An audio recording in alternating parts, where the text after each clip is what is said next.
The world had turned upside down, the balance of yin and yang inverted, and the heavens were drenched in a crimson hue, tainted by the essence of numerous formidable beings.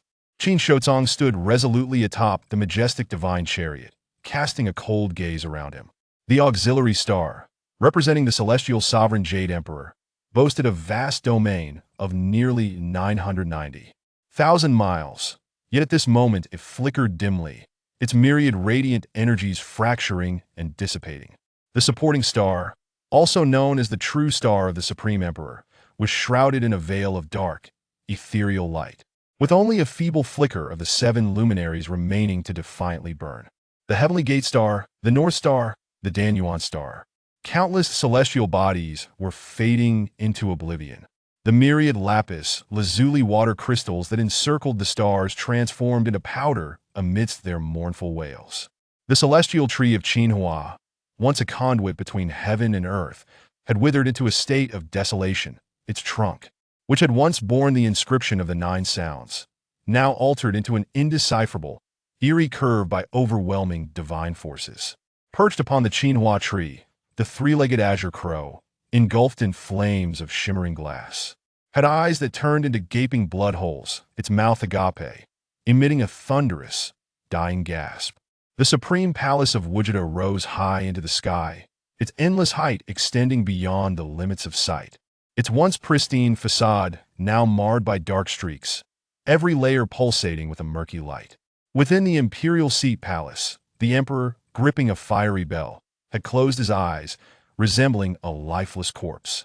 The illustrious lord of the purple Qi Jade Tower, accompanied by his now broken 9-do jade scroll, bore a charred crown upon his head. In the distance, at the heart of the battlefield, waves of energy surged forth, blotting out the sun. The sun erupted with fierce lightning, while the 6 Yin breathed forth dark clouds. A venomous dragon tore at demons and ghosts, while flowing flames annihilated the sources of evil. Beasts roared in fury, and spirits fled in terror. Qin Shouzong effortlessly transformed a dazzling bolt of lightning that surged towards him into nothingness, letting out an ambiguous sigh. Centuries of relentless cultivation had allowed him to open the heavenly gate and step into this immortal realm. Yet little did he anticipate that within a mere millennium, he would face the catastrophic chaos of the myriad realms. Beside him, the blazing flames of the fire armor were instantly extinguished by a wave of chilling, deathly energy. Qin Shouzong formed a hand seal and hurled forth hundreds of crimson soldiers. These once mighty soldiers, who had instilled fear across the heavens, could not withstand even 10 breaths before shattering into fragments, reduced to broken ruins. The system that had accompanied him for nearly a millennium fell silent in this moment, transgressing the celestial laws, severing the heavenly path. An elder with hair as white as snow emerged from the horizon, cradling a full moon in his palm, pressing it down upon Qin Shouzong. Qin Shouzong slightly tilted his body, a simple motion conjured countless ethereal shadows beside him, overlapping and indistinct, causing one to feel faint at a mere glance. The full moon bore down on Qin Shouzong, propelling him away, while the edges of his garments were singed and torn. The 7 stars shine brightly, binding your soul. Ignoring the second bright moon forming in the elder's palm, Qin Shouzong extended his hand, gently placing it upon the elder's head, uttering softly. Countless fingers pressed down in layers, ultimately merging into one. Suddenly, the elder's head erupted, blood splattering in all directions.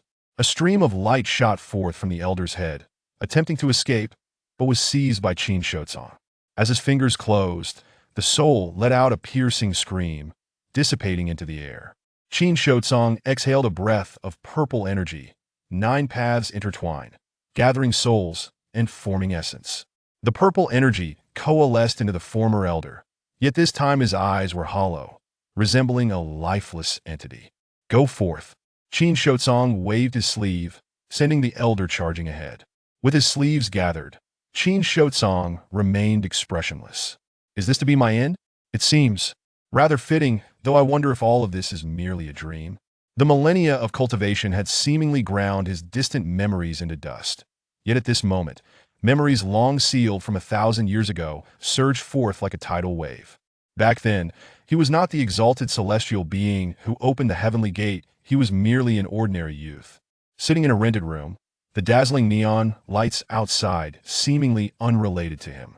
That was the modern metropolis.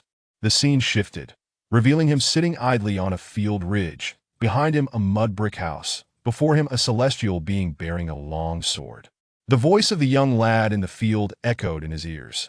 The system of the myriad realms has been activated. This voice seemed to transcend a millennium, guiding him from a simple robe to the weight of the stars. Qin Shotsong took a deep breath, not a grand inhalation of heavenly energy, but a simple act of breathing. Then he smiled. After a millennium of achieving the ultimate perfection of the supreme Tao, he knew well that what was termed a dream was but a manipulable illusion. The so-called system was merely an ordinary, celestial spirit birthed from the myriad realms.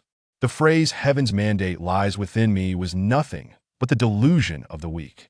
He despised such delusions. A glimmer of determination sparked in Qin Shukang's eyes. "Heaven nurtures and destroys, come forth, and see how you shall slay me." He flicked his sleeves, unleashing a thunderous roar as spring thunder rumbled. Withdrawing his hands from his sleeves, he formed a seal, vast spiritual energy converging at his fingertips, coalescing into a resplendent sun.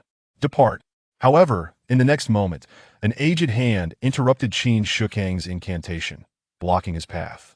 Countless destructive spells were absorbed by this hand, as if it were an unyielding mountain. Indeed, this finger resembled a mountain, occupying Qin Shukang's entire field of vision. 5 fingers like mountains, supporting the very heavens. Under the protection of these mountain-like fingers, the 9 azure dragons before the divine chariot shook their bodies and turned, propelling the chariot away at great speed. Qin Shotsong paused, watching the increasingly distant, ashen visage of the elder. "Reconstruct the heavenly path, restore the balance of yin and yang," the elder called out to the retreating Qin Shotsong. Qin Shotsong released his hand's seal, his gaze clouded as he distanced himself from the battlefield, never looking back. In the end, he saw, apart from himself, several streams of light retreating from the battlefield under the protection of mighty beings amidst the catastrophe, vanishing into the void. The void was barren, devoid of resonance. Qin Shotsong stood atop the divine chariot, his aura faint. The 9 azure dragons were panting heavily, laboriously moving forward. In the void, spiritual energy was absent, heavenly essence dissipated. Had he been at his peak, he could have constructed a microcosm within himself, delving into the void. However, at this moment, Qin Shotsong had endured 200 years amidst the calamity, grievously wounded. Within him, 7 of the 9 gates of heavenly stars had shattered, the once clear boundaries of the 8 extremes now muddled, threatening to dissolve into the ethereal void and consume his millennia of cultivation. "Go forth. Seek for me a glimmer of hope amidst the decay of the myriad forms." A shadow detached from Qin Shotsong, its features obscured, clad in azure feathered robes, vanishing northward into the void. The second shadow, dressed in dark feathered robes, headed east the third, in purple brocade, ventured south the fourth, in crimson brocade, journeyed west. Qin Shotsong on the divine chariot appeared pale, yet remained expressionless. He closed his eyes, standing still in silence. In the eternal stillness, time passed unmeasured, as countless minuscule stars flickered, extinguished, and were reborn. The 9 azure dragons were on the verge of collapse, their emaciated whiskers hanging limply in the void, drifting aimlessly, their scales devoid of color, reduced to a lifeless gray. Yet even so, the 9 azure dragons continued to undulate their spines, striving to drag the divine chariot even an inch further. The vast void was like an ocean, the realms akin to grains of sand. They too understood that advancing even a single inch in the magnificent and bizarre void was, in essence, no different from standing still. As one azure dragon opened its mouth to expel a mysterious dragon pearl, the remaining 8 dragons, in a final act of defiance, released their own dragon pearls. Nourished by the dragon pearls, the 9 azure dragons surged forth with immense power, their forms expanding to soar into the skies. After an indeterminate amount of time, the 9 azure dragons were in their last throes of struggle. On the divine chariot, the once withered Qin Shotsong finally opened his eyes, letting out a soft sigh. He extended his hand into the void, tracing a character, My name is Qin Shouzong, courtesy name Wu Dao Tian. True name Qin Shao, titled the Northern Covering Lord of the Supreme Palace of Wujida. Born on Earth Star, once cultivated at the Celestial Pivot's greedy wolf, attained enlightenment in the Northern Mysterious, emerging from the boundless calamities, guiding the divine chariot through the void, lamenting the decline of all things, foolishly aspiring to reconstruct the heavenly path to encompass all lives. Alas, heaven does not grant one's wishes. I leave my name here, hoping that in future ages, should anyone wander through the void seeking the ethereal, they may behold this. His withered fingertips paused, and Qin Shouzong abruptly turned to the west. A wisp of heavenly essence, akin to a nourishing rain, entered his nostrils, revitalizing his battered form. Qin Shouzong exhaled the last breath of purple energy from the final barrier. Go! The dragon pupils of the 9 azure dragons turned bloodshot, their tails thrashing as they dragged the divine chariot westward. In the next moment, Qin Shouzong beheld plains, hills, oceans, flourishing with life, and saw before him a seed of the heavenly path, pure and untainted. Chapter 2. The Celestial Visitor in the land of Zhuzhou, south of the Central Plains. The earth beyond the pass embraces all that it bears. Centuries of winds, frosts, blood, and rain have been laid to rest in a handful of yellow earth, while only the narrow pass stands in silent vigil, awaiting the next fervent outpouring into the soil. The sun hangs above the mountain peaks, casting a violet glow, as the spring equinox arrives. The great river beneath the cloud-covered mountains thaws, coinciding with the blooming of peach blossoms along the banks, leading the people of Dakian to refer to this season as the peach blossom flood. Amidst the grove of mountain peach trees strolls a graceful maiden clad in purple, her elegance accentuated by the crispness of early spring art. To ward off the lingering chill, she adorns herself with a cloak fashioned from the pelt of a white tiger, bestowing upon her an aura of solemnity. Accompanying her are 2 figures, a young maid in green and an imposing elder clad in black. The maid is striking, while the elder possesses a robust physique, despite his humble origins and the cunning that propelled him to prominence. To claim he is devoid of talent would be to underestimate the astuteness of the esteemed officials within the Dakian court. The purple-clad maiden speaks with a gentle tone, yet the implications of her words send shivers down the spine. Upon hearing her remarks, the maid's complexion pales, and she softly cautions, "Your Highness, please refrain from such comments. If outsiders were to overhear, it could lead to trouble." The noble maiden, with her exquisitely beautiful phoenix-like eyes narrowed slightly, smiles in silence, yet her countenance remains icy. Although the elder behind her has aged, his physique is akin to that of a mighty bear, and he seizes the moment to inquire if the esteemed officials of the court are not blind. How could one so young ascend to the position of vice-chancellor? A soft, ambiguous laugh escapes the purple-clad maiden, whether mocking or lamenting is uncertain. Her intention is to illustrate to the children of humble origins that power is not solely the domain of the noble lineage. Merit can arise from the most unassuming of backgrounds. With a pensive gaze, she murmurs, "How many wild foxes in the mountains can truly attain the great path?" The elder, with his tiger-like gaze and curling beard, pauses momentarily before chuckling, "Your Highness, you might be implicating me in that remark." "Oh? Even General Wei, with his near-divine prowess in martial arts, lacks a true legacy?" The maiden's interest is piqued. Divine is a lofty term. My understanding of martial arts is merely the rudimentary skills honed in the chaos of battle. Few dare to claim they can ascend to the pinnacle of the 9 ranks of martial arts. I am but a forlorn warrior who has recently entered the 3rd rank. Though the man known as Wei Yingwa speaks humbly, as he utters his final words, a surge of fervor emanates from his formidable form, stirring the fallen leaves around him into a whirlwind. The purple-clad maiden, with her delicate fingers clutching the white tiger cloak, remains unmoved, allowing the gust to pass by her. This revelation ignites a spark in Wei Yingwa's eyes. However, the maid trailing behind them, caught off guard by the turbulent air, stumbles backward and falls to the ground, her face flushed with embarrassment and anger. "General Wei, have you no shame, bullying us weak women?" "Apologies, apologies." Wei Yingwa laughs heartily, offering his apologies before turning to the maiden, inquiring if she too practices martial arts, and if so, what her achievements might be. The purple-clad maiden loosens her grip on the white tiger cloak and, without directly answering, replies with a soft laugh, "Even if I were at the upper third rank, what difference would it make? Could it possibly alter the mind of the illustrious and martial emperor? I am, after all, but a woman."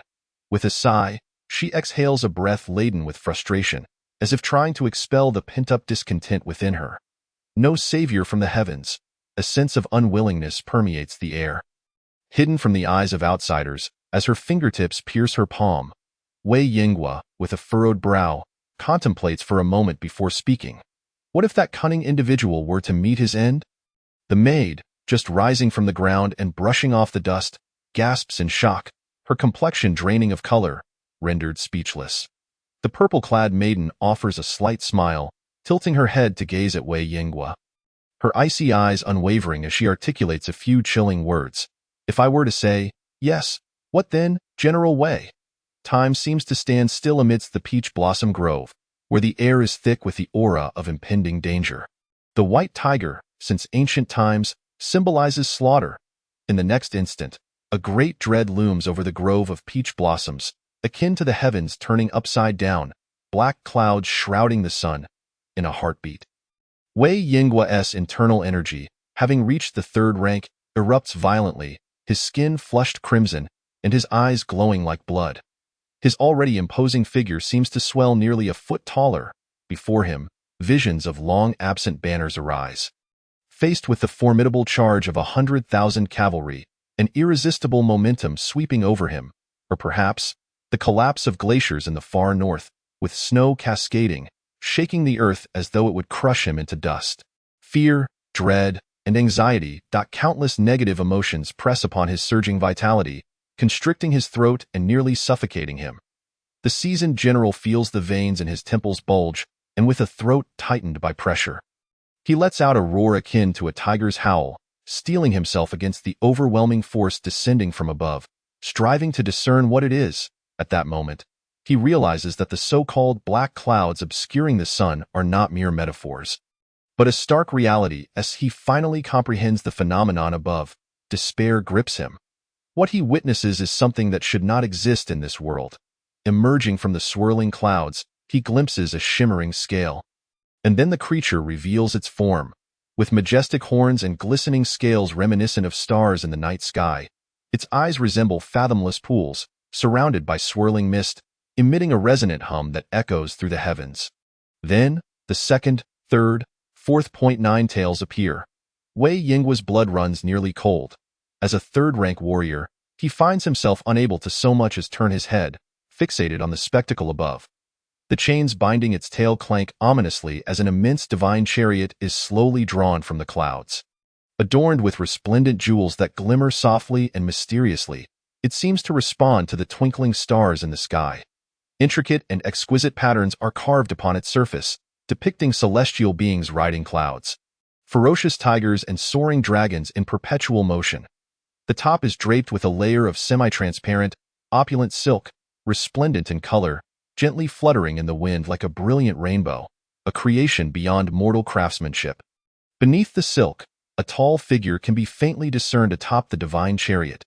Time stretches on, as the grove of peach blossoms transitions from shadow to light, and the divine chariot vanishes into the horizon. As if it were naught but a mirage, Wei Yinghua, rigid with disbelief, turns his head to seek affirmation from the purple-clad maiden, wishing to confirm his recent vision through her gaze. The maid, utterly overwhelmed by the divine presence of the 9 dragons lifting the chariot, lies pale and unresponsive on the ground. Yet the noble maiden, though her complexion has also turned ashen, now radiates a glimmer of resolute brilliance in her eyes. Gazing at Wei Yinghua, she utters but a single word, immortal. A term so simple, yet it leaves Wei Yinghua at a loss for words. He opens his mouth, only to close it again, stammering a few syllables before affirmatively repeating, immortal. The purple-clad maiden withdraws her gaze, her astonishment transforming into determination as she turns resolutely towards the mountain. Wei Yinghua, momentarily taken aback, attempts to call out to her, but as he steps forward, he realizes the noble maiden's pace matches his own. Gritting his teeth, he glances back at the maid lying on the ground, listening to the approaching commotion of the retainers from the county lord's residence below. Without further hesitation, He unleashes his vitality and charges up the mountain. Chapter 3. Who will witness the immortal? Your Highness. Wei Yinghua observes the figure navigating the forest with the agility of a lithe leopard, urgently calling out, "Do not act impulsively. We still do not know what it truly is." We must not be reckless. At the sound of his words, the purple-clad maiden momentarily pauses her stride, yet soon resumes her rapid ascent up the mountain. The terrain is treacherous, yet she moves as if traversing level ground. Noticing this, Wei Yinghua's vitality constricts in his throat, and he shouts with all his might, "Halt!" The force of his roar, infused with the essence of a third-rank warrior, reverberates through the air like a sudden tempest, causing the leaves of the surrounding trees to tremble, shedding countless leaves in the process. At last, the purple-clad maiden comes to a stop, standing before an ancient tree, her back turned to Wei Yinghua. Silent and contemplative, Wei Yinghua's steps gradually slow as he approaches the noble maiden. "I understand your discontent, but this matter cannot be rushed. The position of Prime Minister remains vacant. Ultimately, it is still the Emperor who governs the affairs of state. If you refuse to marry, how can the Qi Wang or the Emperor force you into a union? Surely that cunning individual cannot compel you to wed against your will." Yet the maiden does not respond, appearing oblivious to his words. "The court's affairs have their own boundaries. I wonder why I previously displayed a willingness to kill. Do I not recognize that such assassination attempts would undermine Dakian's foundation? It could instill fear in every minister within the court. Should such an act be committed, the ruler of Taiha Hall might well find it amusing, conveniently eliminating numerous princes in the process to pave the way for the crown prince." Wei Yinghua, momentarily taken aback by her interruption, is struck by the sudden display of raw emotion from the usually composed noble maiden.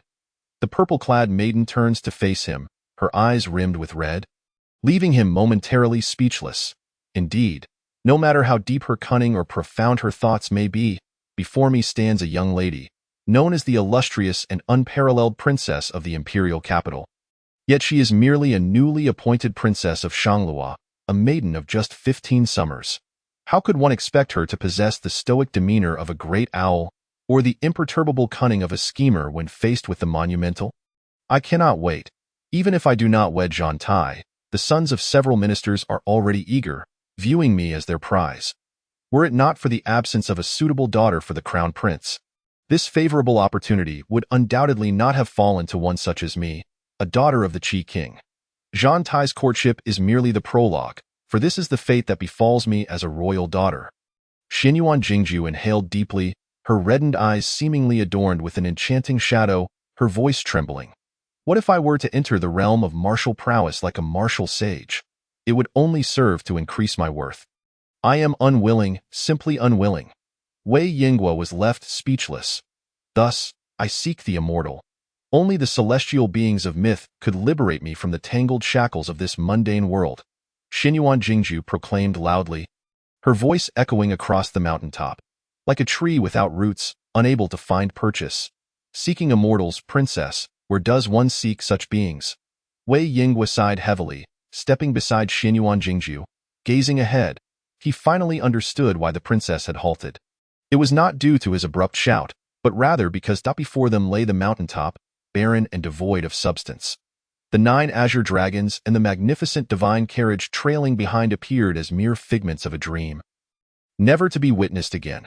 Xinyuan Jingju stared into the desolate forest, remaining silent for a long while, and ultimately let out a bitter laugh. "Let us return, old general." Wei Yinghua observed Xinyuan Jingju's impassive expression, sighing inwardly, seeking immortals. Where could it be so easily attained? Throughout history, who among the emperors has not yearned for a glimpse of the celestial beings above? Yet how many have had their wishes fulfilled? No one has ever encountered immortals. Xinyuan Jingju adjusted her shawl and began her descent down the mountain. Wei Yinghua followed closely behind the princess, uncertain of how to offer her comfort. Just then, a youthful voice unexpectedly rang out from the nearby woods. Wei Yinghua was startled. How could someone approach him silently from merely 3 paces away? The formidable warrior turned sharply, his presence swelling, leaves scattering beneath his feet as he scanned the thicket with the vigilance of one facing a formidable foe. Yet what he beheld left him momentarily stunned. Before him stood a finely chiseled young acolyte, clad in a pale blue robe, hair tied at the crown, tilting his head curiously at the pair before him. Wei Yingwa scrutinized the young acolyte, sensing not a trace of aura from him, and despite being atop the mountain, he appeared untouched by dust. "Are you here to seek the master?" the acolyte inquired. Seemingly oblivious to Wei Yingwa's wariness, Xinyuan Jingju did not respond immediately, instead exchanging a glance with Wei Yingwa, both reflecting surprise and apprehension mingled with a hint of eager anticipation. Suddenly, a clap of thunder resonated, and dark clouds had ominously gathered overhead. "If you are not here to see the master, you should swiftly descend the mountain. The rain will make the path treacherous," the acolyte remarked, glancing up at the thickening clouds with a note of concern. Xinyuan Jingju took a couple of deep breaths to steady her racing heart before gently speaking, "Pardon my abrupt visit. I hope it does not disturb the master's tranquility." The acolyte tilted his head in contemplation, a pure and innocent smile breaking forth. "Not at all. The master hasn't conversed with anyone for quite some time. Even the tea table has gathered dust. I'm sure he would welcome guests for a cup of tea." "Then we shall, with utmost respect, comply," Xinyuan Jingju replied, perhaps unaware of the tremor in her voice.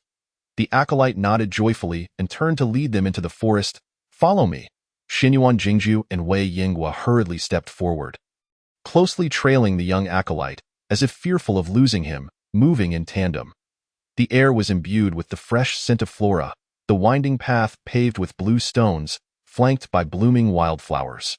They could faintly hear the roaring sound of a waterfall cascading nearby. "The waterfall?" Xinyuan Jingju paused, a flicker of doubt crossing her mind. "I in the vicinity of Jiyun Mountain.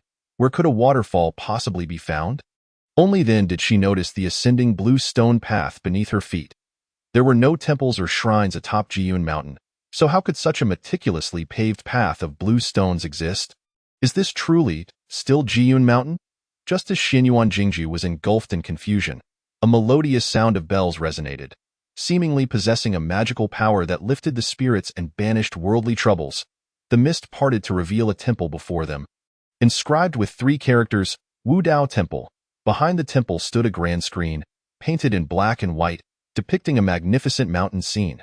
The scenery was peculiar, the upper half in white representing light, the lower half in black representing shadow.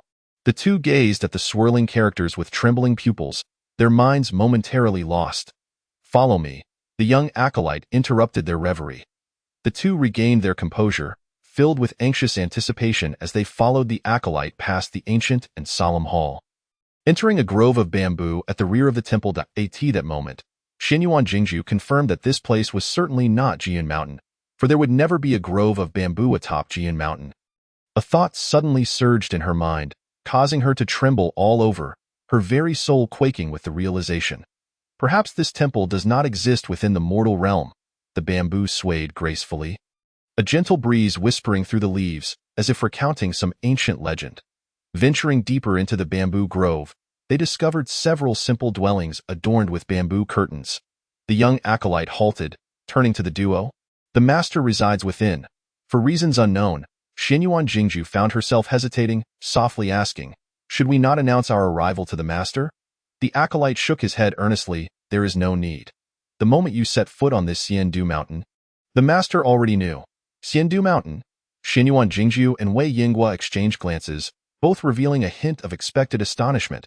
This place was indeed not Jiyun Mountain, and as far as they knew, there had never been a mountain named Xiandu within the territory of Deqian. The young acolyte lifted the curtain and led the anxious pair inside. The interior was simply yet elegantly furnished. A figure sat at the tea table, looking up at the sound, revealing a warm smile. Chapter 4.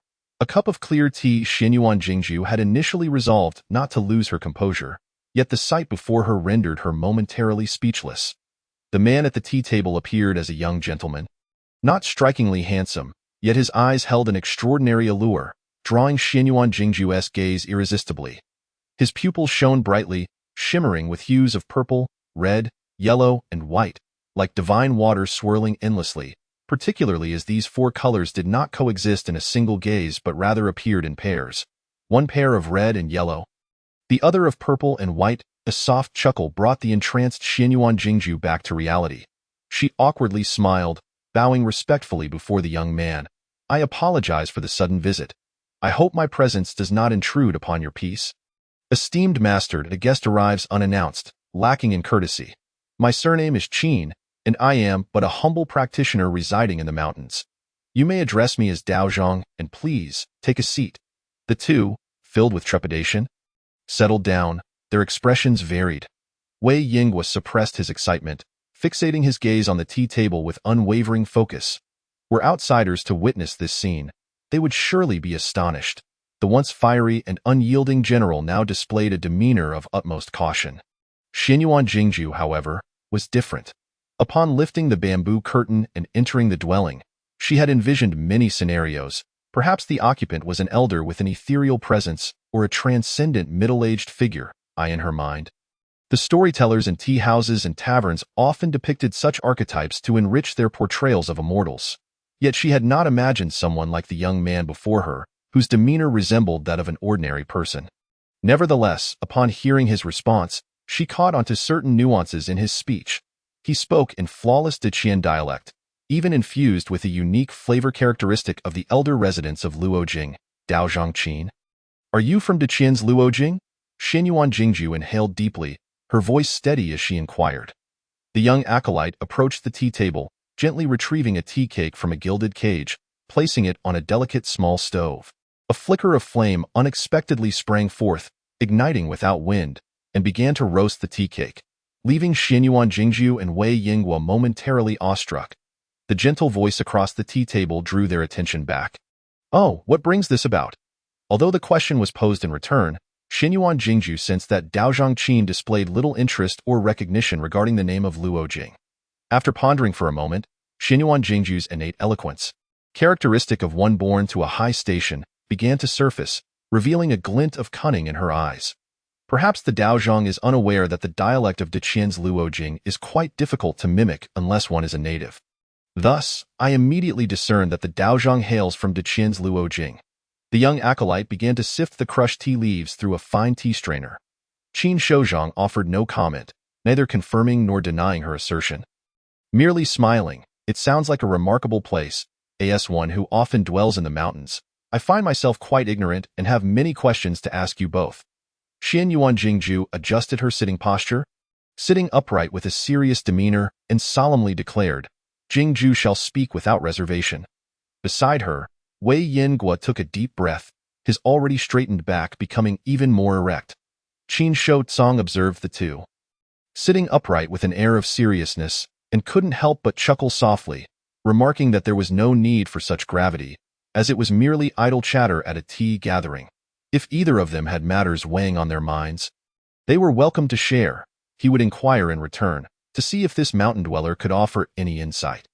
The young acolyte placed the dried tea cakes into the gilded silver tea trough and began to slowly push the grinding wheel.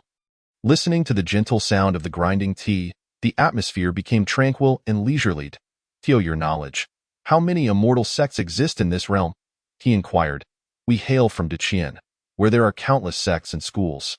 As for the world beyond, it is likely teeming with various factions, innumerable to count.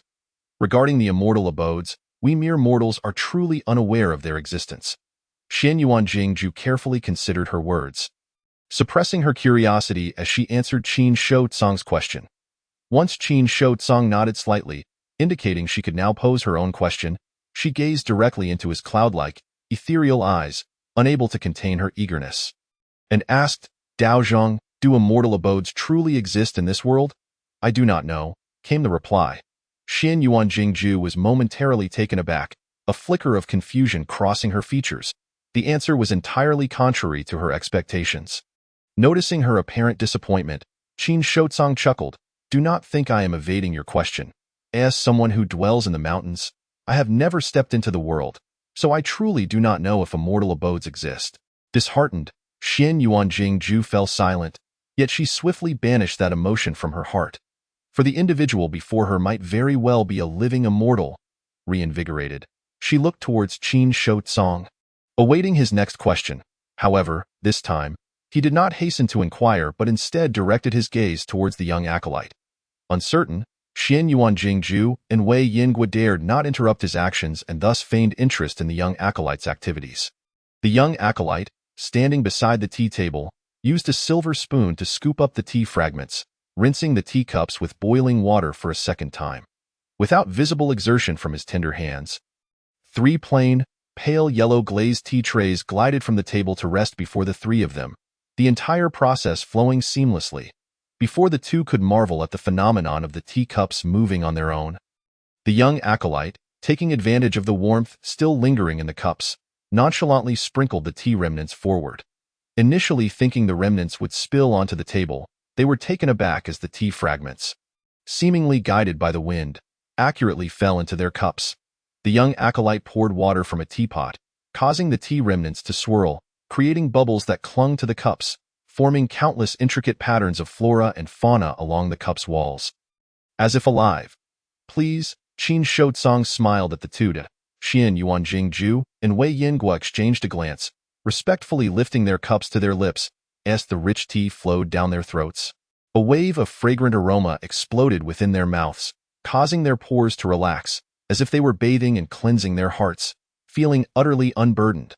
Wei Yingguo, in disbelief, set down his cup and stretched his shoulders and neck, astonished to discover that the chronic injuries that had plagued him for years had vanished in an instant. Beside him, Xian Yuan Jingju experienced a similar sensation. Her once stagnant progress in the Long Hu by Xianggong, which had seen no advancement for a year, suddenly trembled with vitality. This art, traditionally passed down only to males in the Daqian royal family, had seen no woman cross that threshold throughout history. Her gaze ignited with fervor as she looked up at the composed Qin Shotsong. Qin Shotsong took a sip of tea and spoke softly. A spark of enlightenment does not reside in the heart and kidneys, but rather in the subtle gateway of the spirit. Your cultivation lacks understanding of yin and yang, hence it will inevitably halt at self-exploration. A slight deviation can lead to a great misstep, rendering you unable to progress. Xian Yuan Jingju did not fully grasp Qin Shotsong's words, her voice trembling as she asked, "Can I rely on this spark of enlightenment too?" Qin Shotsong nodded. "You are pure yin, on the verge of manifesting a hint of yang, akin to a hidden dragon, naturally capable of further advancement." Disregarding decorum, Xian Yuan Jingju abruptly rose, offering a deep bow towards Qin Shotsong, exclaiming, "Dao Zhang, I am unable to repay your kindness." Wei Yingguo also stood, bowing to the young man before them, treating it as an apology for disappointing the lady. Qin Shotsong remained seated at the tea table. His tone ordinary, yet the 4-colored clouds swirling in his eyes were deep and frigid. "Please, do not stand any longer, as I mentioned. This is merely a tea gathering for esteemed guests. There is no need for such solemnity. If you continue in this manner, it may become somewhat tedious." Upon hearing this, the 2 suppressed their surging excitement and took their seats, cradling their teacups with an expression of reluctant eagerness, as if they wished to sip but not finish their tea. Qin Shotsong wore a helpless expression. They finally snapped back to reality, casually taking a sip of tea. The young acolyte timely refilled their cups with fresh tea. "The mountain dweller wishes to inquire of you both. What method do you employ for your foundational cultivation?" The 2 were momentarily taken aback. Although the term foundational cultivation sounded somewhat foreign, they understood it to mean laying the groundwork for something. Thus, it appeared that the individual before them did not comprehend their physical refinement techniques. Yet, this technique was something even the illiterate peasants of the countryside would understand to some extent. Realizing this, Xian Yuan Jingju's eyes reflected disbelief. This person had shattered the long-standing notion in the Daqian royal families Long Hu by Xianggong that women could not fully cultivate. Now, he was turning the tables and asking what their methods entailed. The insight was as clear as a leaf revealing autumn. It was simply the methods of an immortal. "Miss," the individual reassured, "if it is inconvenient, you need not respond." The ethereal Xian Yuan Jingju was roused from her reverie by his words. Steadying herself, she realized she had been somewhat uncomposed today. She would never normally allow her attention to waver so many times in such a short span. Perhaps today's occurrences were simply too wondrous. With a sigh inwardly, Xian Yuan Jingju quickly spoke up, "Oh, no, Dao Zhang, you have misunderstood. I was merely contemplating how to explain. I am uncertain of the meaning behind your term foundational cultivation. However, if you are inquiring about our physical refinement techniques, I can certainly elaborate. Please, I am all ears." Qin Shotsong smiled, encouraging her. The so-called physical refinement is merely the process of honing the flesh and blood of beings like ourselves, refining pure yang to temper the sinews and bones, thereby forging a body of gold and jade, making one impervious to poison, unscathed by blades, and immune to death by firearms. After succinctly articulating her explanation, Xian Yuanjing turned to Qin Shouzong, confident that he did not require extensive elaboration. However, to her surprise, Qin Shouzong fell into deep contemplation over such a simple statement. Xian Yuanjing averted her gaze, not daring to interrupt, and lifted her cup for another sip. Though this time the tea did not have the earth-shattering effect of the first cup, she could still sense her bottleneck loosening. Without practicing any methods, her strength was increasing. Xian Yuanjing fantasized that if she could stay here to drink tea for a month, would she not directly ascend to the realm of a martial sage? What? She suddenly raised her head, looking at Qin Shouzong. After uttering those 3 words, Qin Shouzong took a sip of tea, then turned to meet the eagerly awaiting gaze of the young girl. This is the method of the mortal realm, a path that is clear and straightforward, a commendable foundational cultivation technique. Could there be more? The girl's eyes sparkled as brightly as 2 glimmering jewels. Although she had not completed her thought, Qin Shouzong understood her intent and explained, there are numerous cultivation methods in the world, but they fundamentally boil down to 3 principles: heaven, earth, and humanity. Humanity's cultivation primarily relies on the blood and energy within, refining sinews and bones, thereby forming the method you practice. Earthly cultivation, conversely, utilizes external materials such as metals and stones, focusing on the internal organs, which are then refined within the body, making one as resilient as metal and stone. Impervious to harm. As for heavenly cultivation, it emphasizes the meridians. By harmonizing with the heavenly energy through the interconnected meridians, one can naturally achieve a divine body. Outside the Taoist abode, the wind rustled, causing the bamboo grove to sway. Qin Shouzong paused, not acknowledging the 2, who were lost in thought, and instead cast a cold glance outside. After a moment, the 2 returned to their senses, smiling wryly as they bowed to Qin Shouzong. Please do not hold it against us, Daozhong. We were simply unable to restrain our excitement upon hearing your words, yearning to grasp the intricacies within. Qin Shouzong chuckled, then gently issued a farewell. The rain outside has ceased, hence, our tea gathering concludes here. Xian Yuanjing and Wei Yinguo were taken aback, their faces displaying a hint of regret. They had not anticipated that their meeting would end so swiftly. Go now. You have matters of the mundane world awaiting you. If you do not descend soon, those outside might very well turn the mountain upside down. Qin Shouzong, observing their forlorn expressions, laughed. If you have the time, please seek out some books for me to peruse, be they tales of the martial world or affairs of the court. Thus, the 2 reluctantly stood, bowed to Qin Shouzong, and took their leave. Qin Shouzong casually returned the gesture, watching as the young acolyte led them out of the Taoist temple. Before long, the young acolyte returned, lifting the bamboo curtain and looking at Qin Shouzong. Sir, those 2 have been escorted out of the mountain. It seems that this realm is quite displeased with their departure, as I sensed an impending storm the moment I stepped outside. Qin Shouzong sat before the tea table, the tea cooling slightly, mirroring the chill in his gaze. It was a natural phenomenon. This seed of the Tao of heaven and earth, yet to evolve, instinctively repelled us, the outsiders, with a wave of his hand. Qin Shouzong dismissed the elegant tea implements, making them vanish into thin art in their place. A tricolored scroll emerged, wrapped in purple, silver, and green, its purple threads inscribed on azure paper, slowly unfurling upon the table. Qin Shouzong gazed at the scroll, covered in esoteric Tao texts, and inquired, do you understand how the seed of heaven and earth evolves into the natural Tao? The young Taoist shook his head, stating that his kind only knew how to dive into the sea to nurture pearls, akin to how a woman nurtures a pregnancy, thereby connecting with nature and achieving the great Tao. How could he possibly comprehend the evolution of the Tao? The cicadas sing in the dawn breeze, the old clam embraces the autumn moon, and all veins return to their source. Your Qinglong clan is no different. Qin Shouzong replied softly. The Tao of heaven is profound and silent, governed merely by rules. It does not understand why it strikes us with celestial thunder, just as it cannot grasp why it harbors animosity towards us. Upon investigation, It became clear that someone was seizing the celestial chi nurtured by this seed of heaven and earth in this realm. It seemed that no one practiced cultivation, making our actions of appropriating celestial chi exceedingly conspicuous.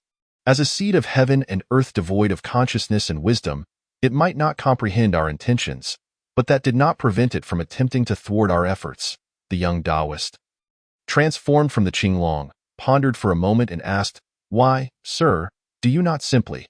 Qin Shotsong turned to glance at the young Taoist. Though the latter's words remained unfinished, his expression conveyed a clear implication. Since this seed of heaven and earth was ignorant and unfeeling, why should Qin Shotsong adhere to its rules? Just swallow it whole. Qin Shotsong observed the young Taoist's fierce expression and chuckled softly. Once I step out of Xiandu Mountain, the celestial thunder will descend. The young Taoist appeared unconvinced. Although that celestial thunder may seem like a child's toy to us, what do you think would happen if I were to dispel it? Qin Shotsong asked, patiently. Only then did the young Taoist retract his expression, frowning in contemplation. The infinite calamity. Qin Shotsong did not wait for the young Taoist's response and directly articulated the answer. The sheer terror invoked by this term caused the young Taoist to involuntarily shudder. His face filled with trepidation. Sir, do you mean to say that those in the celestial realm, who disregard the Tao's rules, are unaware that such actions will only hasten the arrival of the infinite calamity? Qin Shotsong extended his hand, and two slender wolf hair brushes appeared beside the scroll, one crimson, the other azure. Esteemed ones, who among you does not wield countless Taoist realms? The Supreme of the West has even manifested innumerable worlds and mandalas, all to prevent the Tao of Heaven from shifting and inciting the infinite calamity. Yet, look at the outcome. Do you know why? The young Taoist bowed respectfully, beseeching, Please, sir, enlighten me. Eternal life leads one to naturally detach from the nurturing of the Tao of Heaven, transcending past, present, and future. Qin Shotsong wielded the crimson brush and sketched an intricate pattern upon the scroll, his tone icy. Thus, the myriad realms disallow it, and the heavens disdain it. As he completed the stroke, thunder roared over Jiyun Mountain, reminiscent of an apocalypse. Before the tea table, Qin Shotsong's pupils shone like distant stars, purple mist swirling, as if he were directly gazing into the ignorant and unfeeling seed of heaven and earth. I am imprisoned here, receiving your grace and adhering to your rules. Please remain tranquil. As the thunder outside gradually subsided, Qin Shotsong ceased his brushwork, switching to the azure brush, and redrew a line on the scroll. A smirk playing on his lips as the visage of a young woman clad in purple emerged, vividly lifelike. The young man murmured, Reconstructing the Tao of Heaven? It is not difficult to overturn mountains. The challenge lies in compressing them into a pebble that aligns with one's desires. Upon hearing this, the young Taoist gasped in astonishment, abruptly raising his head to look at Qin Shotsong. His eyes filled with disbelief as he finally grasped Qin Shotsong's intentions. He sought to entwine the fortunes of all beings in this world, deceiving the seed of heaven and earth into perceiving him as its own. Thus, Qin Shotsong could manipulate this ignorant and unfeeling seed at will. Silently executing the will of heaven. Chapter 6. The wind rises under normal circumstances. Such a method would be impossible. Many cultivators had previously sought a seed of heaven and earth, hoping to replace it with their supreme cultivation. Should they succeed, that cultivator would possess both the power of the Tao of Heaven and the methods of a practitioner. No cultivator would wish to confront a humanoid Tao of Heaven. Consequently, any cultivator attempting to usurp a Tao of Heaven would invariably be quashed by countless supreme beings in their infancy. However, the current situation was entirely different in the void beyond the heavens. The infinite calamity was wreaking havoc, causing all things to wither, wandering for countless eons. This seed of heaven and earth was, if not unique, at least one of the few that had slipped through the net. Who could traverse the infinite calamity to uncover Qin Shotsong's actions? Once the infinite calamity extinguished all, he would return, taking on the mantle of justice in this realm, then venture back into the void. Wielding the power of the Tao of Heaven to reshape the myriad realms, it was entirely possible that, at that time, Qin Shotsong would truly become the authentic Tao of Heaven encompassing the myriad worlds. Contemplating this, the young Taoist was filled with profound reverence, and at that moment, the 3,000-year-old Qinglong began to unearth memories long sealed away, finally revealing the true visage of this seemingly gentle cultivator. This practitioner, who had only been cultivating in the realm of the heavenly pivot for merely a millennium, did not merely knock politely upon that heavenly gate, receiving the reverent send-off of countless disciples. He had stood before the grand gate, suppressing the heavenly pivot for a full 5 centuries, extinguishing countless prodigies of cultivation, before finally turning towards that heavenly portal. Subsequently, countless top-tier techniques rained down like a meteor shower upon the mortal realm, available to those fortunate enough to grasp them, all dictated by chance. Qin Shouzong. The young Taoist silently recited this name, his body trembling involuntarily. Alone, I guard the myriad treasures. Once I depart, all may cultivate the supreme. While I remain, none shall behold the heavenly gate. Surrounding them, the sky was bright and clear, yet over Jiyun Mountain, dark clouds loomed and thunder rumbled. However, it was not long before the clouds dispersed and the thunder gradually quieted. Xinyuan Jingju retracted her gaze from the mountain peak, exhaling deeply. What she had witnessed today was indeed extraordinary, to the point where she found it hard to believe, even developing a delusion that the previous encounter with Mr. Qin in the seemingly miraculous Taoist temple was merely a figment of her imagination. The young princess found it inconceivable, even doubting whether her prior experiences were but an illusion, right? A rugged voice inquired nearby. Xinyuan Jingju glanced at Wei Yinghua, her face gradually lighting up with a lively expression. The vibrant aura exuded by the smiling young princess made even the iron-hearted Wei Yinghua's heartstrings quiver slightly. No, I know it was real, Xinyuan Jingju replied with a smile. The girl extended her hand, feeling the overwhelming vitality within her palm. With her fingers slightly curled, she conjured a condensed vortex in her palm. General Wei, I believe I can now catch a glimpse of the martial landscape you see. It was at this moment that Wei Yinghua finally recognized the martial achievements of the young princess before him.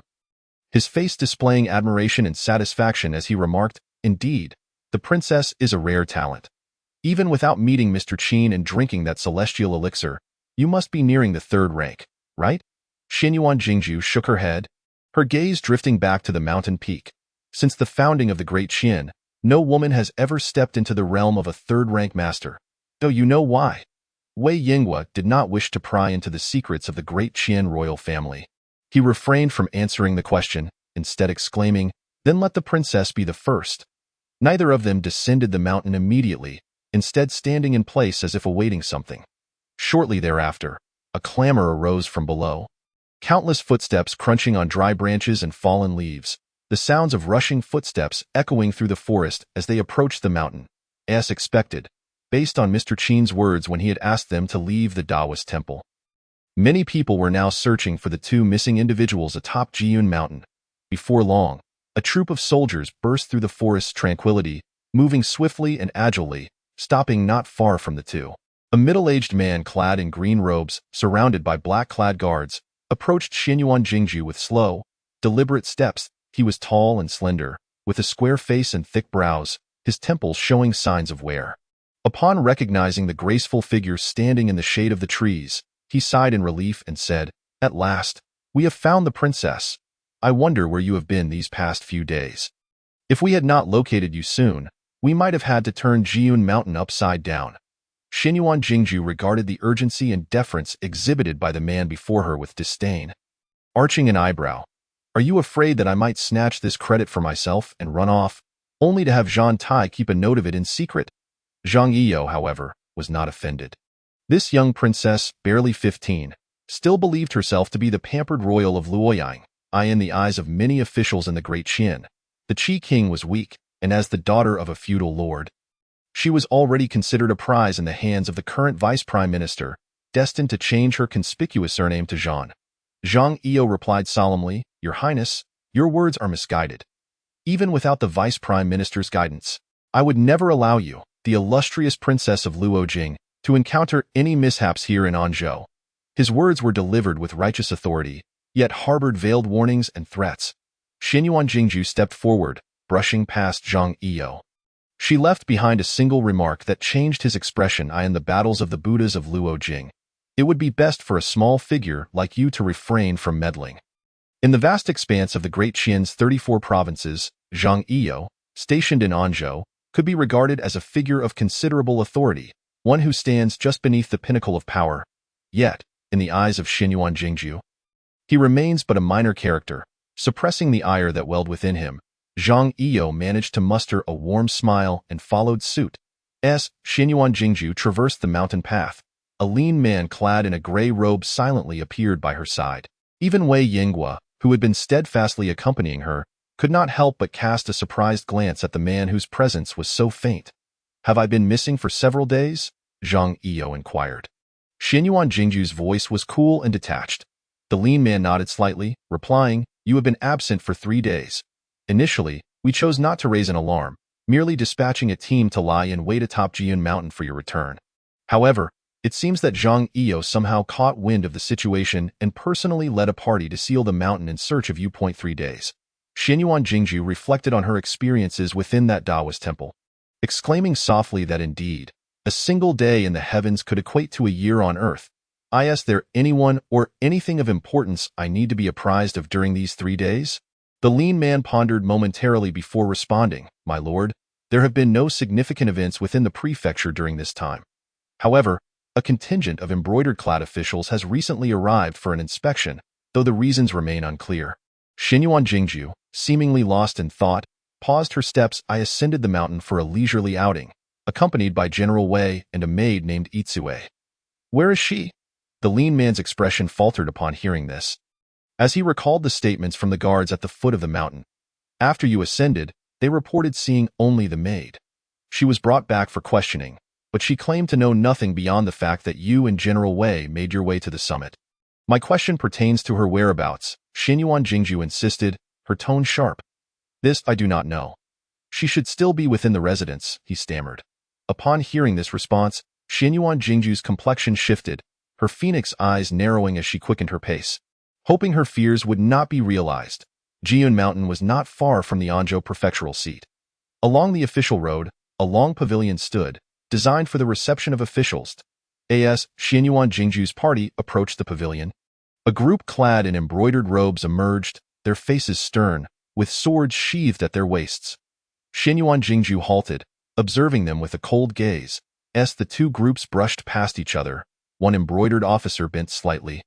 Stepping before Xinyuan Jingju to apologize, "Forgive us, we disturbed the procession of the princess." Before he could finish, Xinyuan Jingju interjected sharply, "Where is Itsue?" The officer's expression stiffened, and he straightened to meet her gaze. "That maid serves in the princess's residence. Your affairs should not concern us." Confronted by the princess's impassive demeanor, the officer slowly withdrew his earlier deference, shaking his head with determination. A gentle breeze stirred Xinyuan Jingju's garments, causing her fingers to twitch involuntarily. Chapter 7. Who holds the chess pieces? Records of the Great Qin states. On the day of the vernal equinox in the 3rd month, during the night, the emperor conferred secretly with the vice-chancellor when suddenly news arrived that the daughter of King Qi, the princess of Shanglu, had gone missing atop Jian Mountain during an outing. A maid claimed to have seen a celestial chariot drawn by 9 dragons descending from the heavens, hidden among the mountain peaks. The vice-chancellor was astonished upon hearing this, while the emperor expressed delight, deeming it an auspicious omen. At midnight, the emperor returned to the palace in a fury, proclaiming, "I am the true dragon son of heaven. Who dares to employ the azure dragon's chariot?" In the heart of the great Qin's imperial city, behind towering walls, the grandeur and spectacle of the realm were apparent, as every official and citizen envisioned. Magnificent, imposing, where noble families rivaled the sea, and the winds of fate shifted capriciously, all exuding majesty. The streets flowed with gold, silver, and blood. Beyond the second set of city walls lay the area known as the Inner City or the Grand City. The imperial avenues within were broad and winding, akin to veins coursing through the body. Each avenue bore witness to the intricate intrigues of court politics and the strategic maneuverings within the political arena. In the centuries since the founding of the Great Qin, only the most esteemed officials could tread these paths and behold their splendor. All the conspiracies, lies, rumors, and edicts that swept across the realm originated from this very place. Adjacent to the widest imperial avenue stood the minister's residence. Within a modestly adorned study of the residence, Zhan Tai sat at a square table, this renowned cold-born vice-chancellor engaged in a solitary game of chess, his hands deftly maneuvering the pieces as if facing a true adversary. With white pieces on the left and black on the right, he contemplated each move with utmost seriousness, as one side prevailed. The victor would pour wine with one hand, while the other would fill the cup. The wine pot was already half empty. Time slipped by unnoticed as he drained the last of the wine. The study's doors swung open, and a figure entered. The newcomer was tall and slender, clad in embroidered robes, with a gaunt face and piercing eyes that gleamed with an eagle-like sharpness, radiating an air of authority. He stood silently to the side, not uttering a word. Jean Tai extended his right hand, placing a black piece on the board, and mused, "The ancients were correct. Those who play chess often engage in trivialities." Indifferent to status, he swept his hand over the board, mixing the black and white pieces into disarray, and looked up at the newcomer. "His Majesty is quite displeased. How do you perceive the matter of the celestial visitor atop Jiun Mountain?" "As the commander of the embroidered robes," the commander replied, his voice carrying an unnatural rasp, "it is merely that the princess seeks to exploit this event to evade her marital obligations. Childish, like a mere child.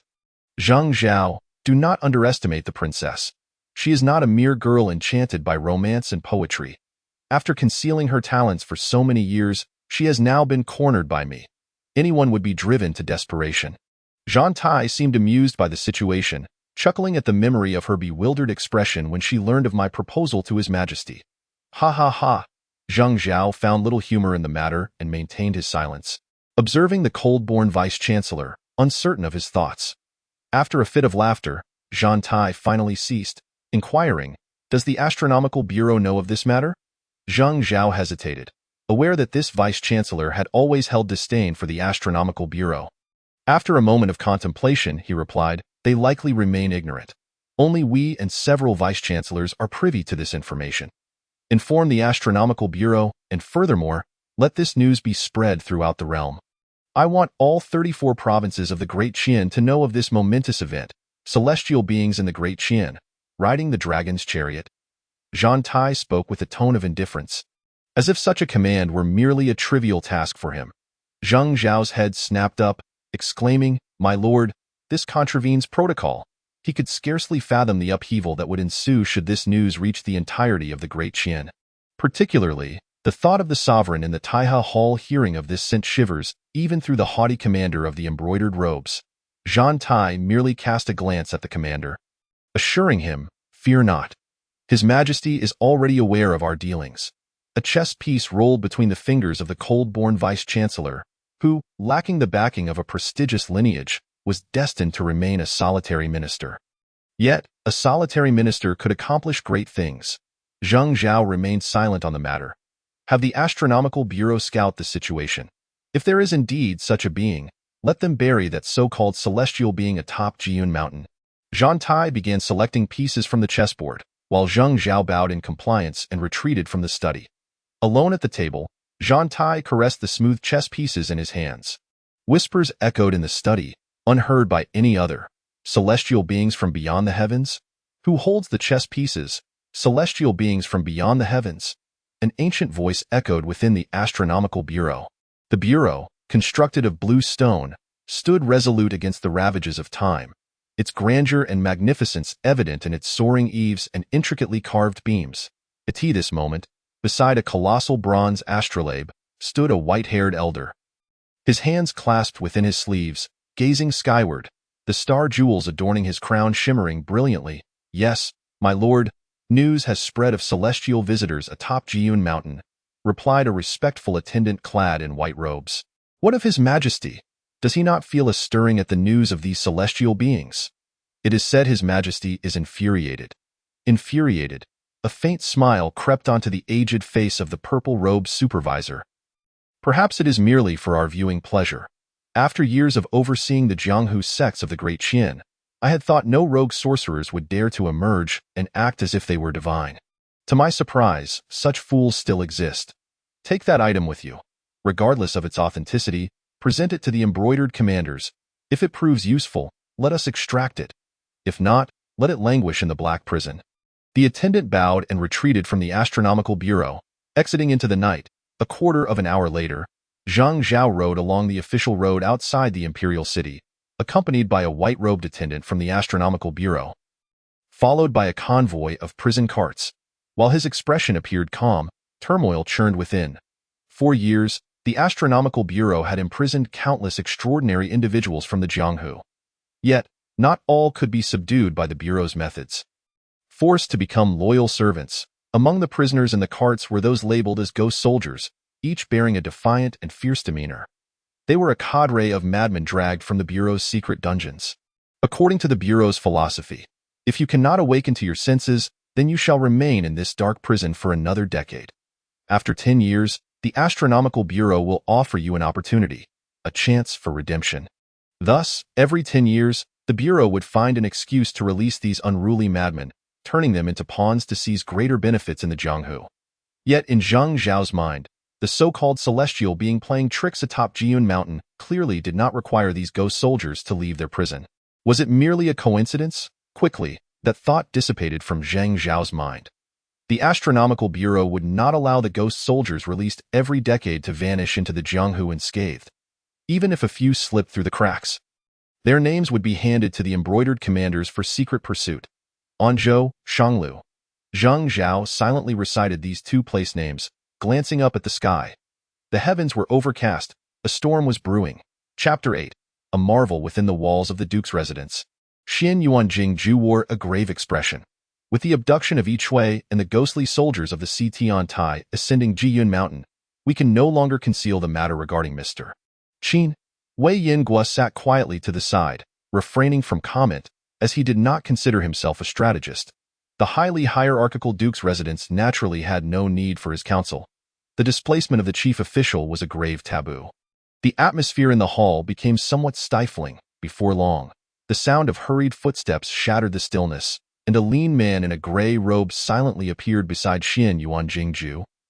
Gazing towards the entrance of the hall, a guard entered, kneeling on one knee, respectfully presenting a letter to the lean man in gray, then stepping back to stand at attention. The lean man examined the letter meticulously before turning to bow and hand it to Xian Yuanjing. She tore open the envelope and read the contents intently, her delicate brows knitting together. In merely half a month since my return to the residence, news of a celestial being appearing on Jiyun Mountain has spread.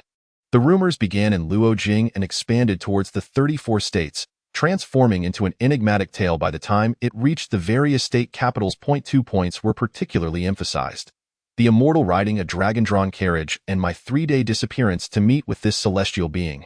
Someone is fanning the flames, and the target is not me, but Mr. Qin. With that, she carelessly passed the envelope to the gray-robed man, her gaze sharp and commanding, instructing him to thoroughly investigate who revealed Yi Chui's whereabouts to the embroidered-clad officials. An uncertain and wondrous rumor managed to infiltrate the palace while the emperor conversed with the vice minister. I need to ascertain through which court officials this information reached Luojing. Do not tell me it was the embroidered-clad officials. If they were genuinely interested in such tales, they would first capture those storytellers in the taverns. The gray-robed man bowed in acknowledgement and swiftly departed the hall. Your Highness, are you perhaps overthinking this? I believe the Taoist does not require our concern. Wei Yingguo spoke slowly. Mr. Qin certainly does not need to be worried, but I am concerned, Xian Yuanjing replied.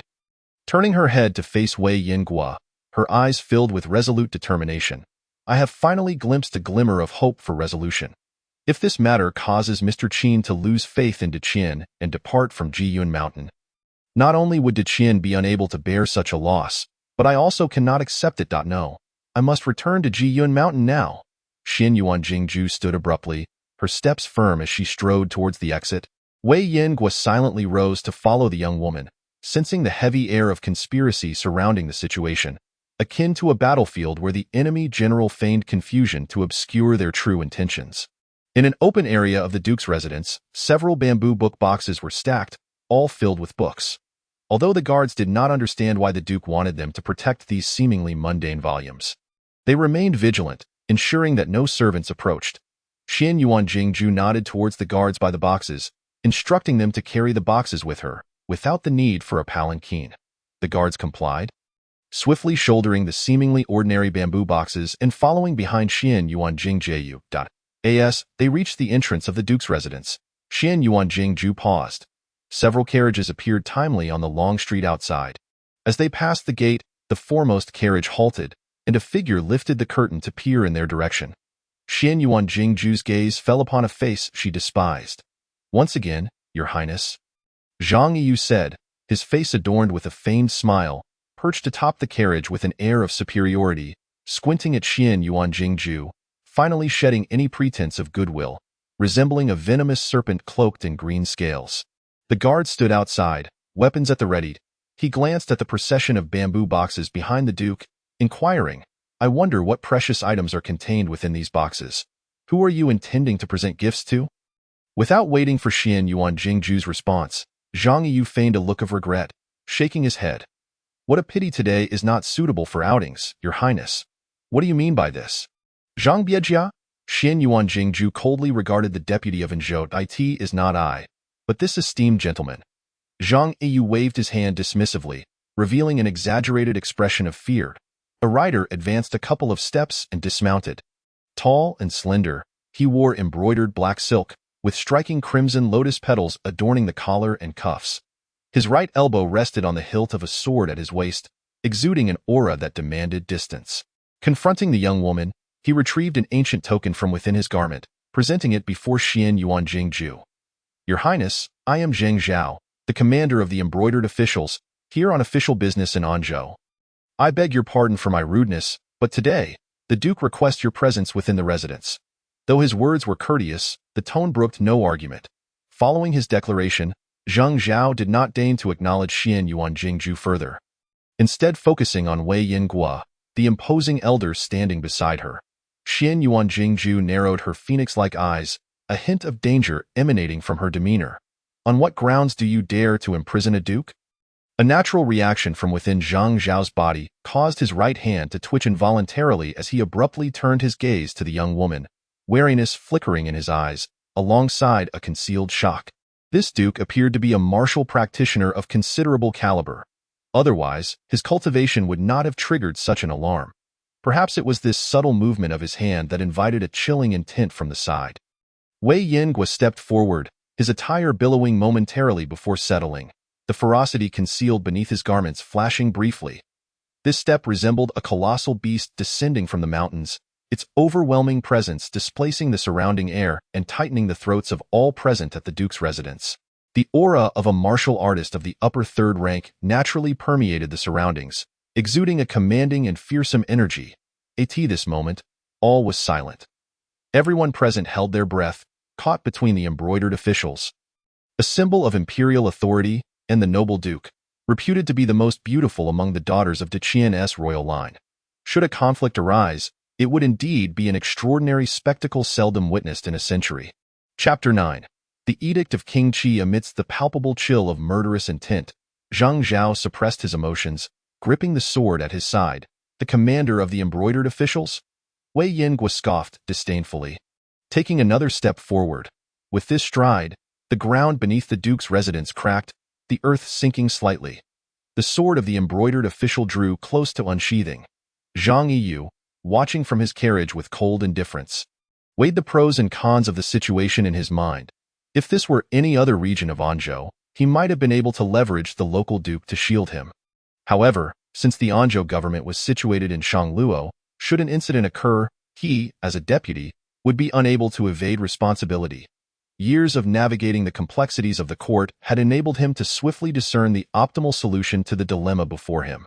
The reckless commander of the embroidered officials and the arrogant duke, in that case, he could not only thoroughly report on the embroidered official, but also ensure that these hounds behaved more obediently in Anzhou. If they could not, at the very least, he could temper their arrogance somewhat, while ensuring that the rambunctious duke would settle down and await the vice minister far in the imperial capital to secure an edict for her to be taken into the ministerial residence. Lastly, there was the Qi King, who had faded from the court's limelight in recent years. A smirk played on Zhang Yu's lips. The crown prince surely would not wish for the Qi King to establish any connection with the imperial center through a grand marriage. One fish, 3 meals. The situation before the duke's residence was on the verge of explosion. Wei Yingguo's murderous intent surged, a grin of malice spreading across his face as he stomped his foot. Bang! It was as if thunder had erupted from the ground. The surrounding air shattered, sending chaotic waves rippling through the atmosphere. the guards outside the residence were thrown off balance by the gust, struggling to maintain their grip on their weapons. Within the carriage, the curtain fluttered, failing to conceal the pair of cold, calculating eyes atop the figure seated within. In the midst of this chaos, the anticipated clash did not materialize. A delicate hand, as smooth as jade, pressed upon the sinewy shoulder of the formidable warrior. A cool voice resonated in the ear of the third-rank martial artist. "General Wei, please calm your rage." In an instant, Wei Ying's blood surged, yet he did not leap into action. Instead, he was compelled back to the ground. Not far away, the commander of the embroidered officials was visibly shaken, his sword remaining sheathed. Even lowering his hand from the hilt, the turbulent air gradually settled.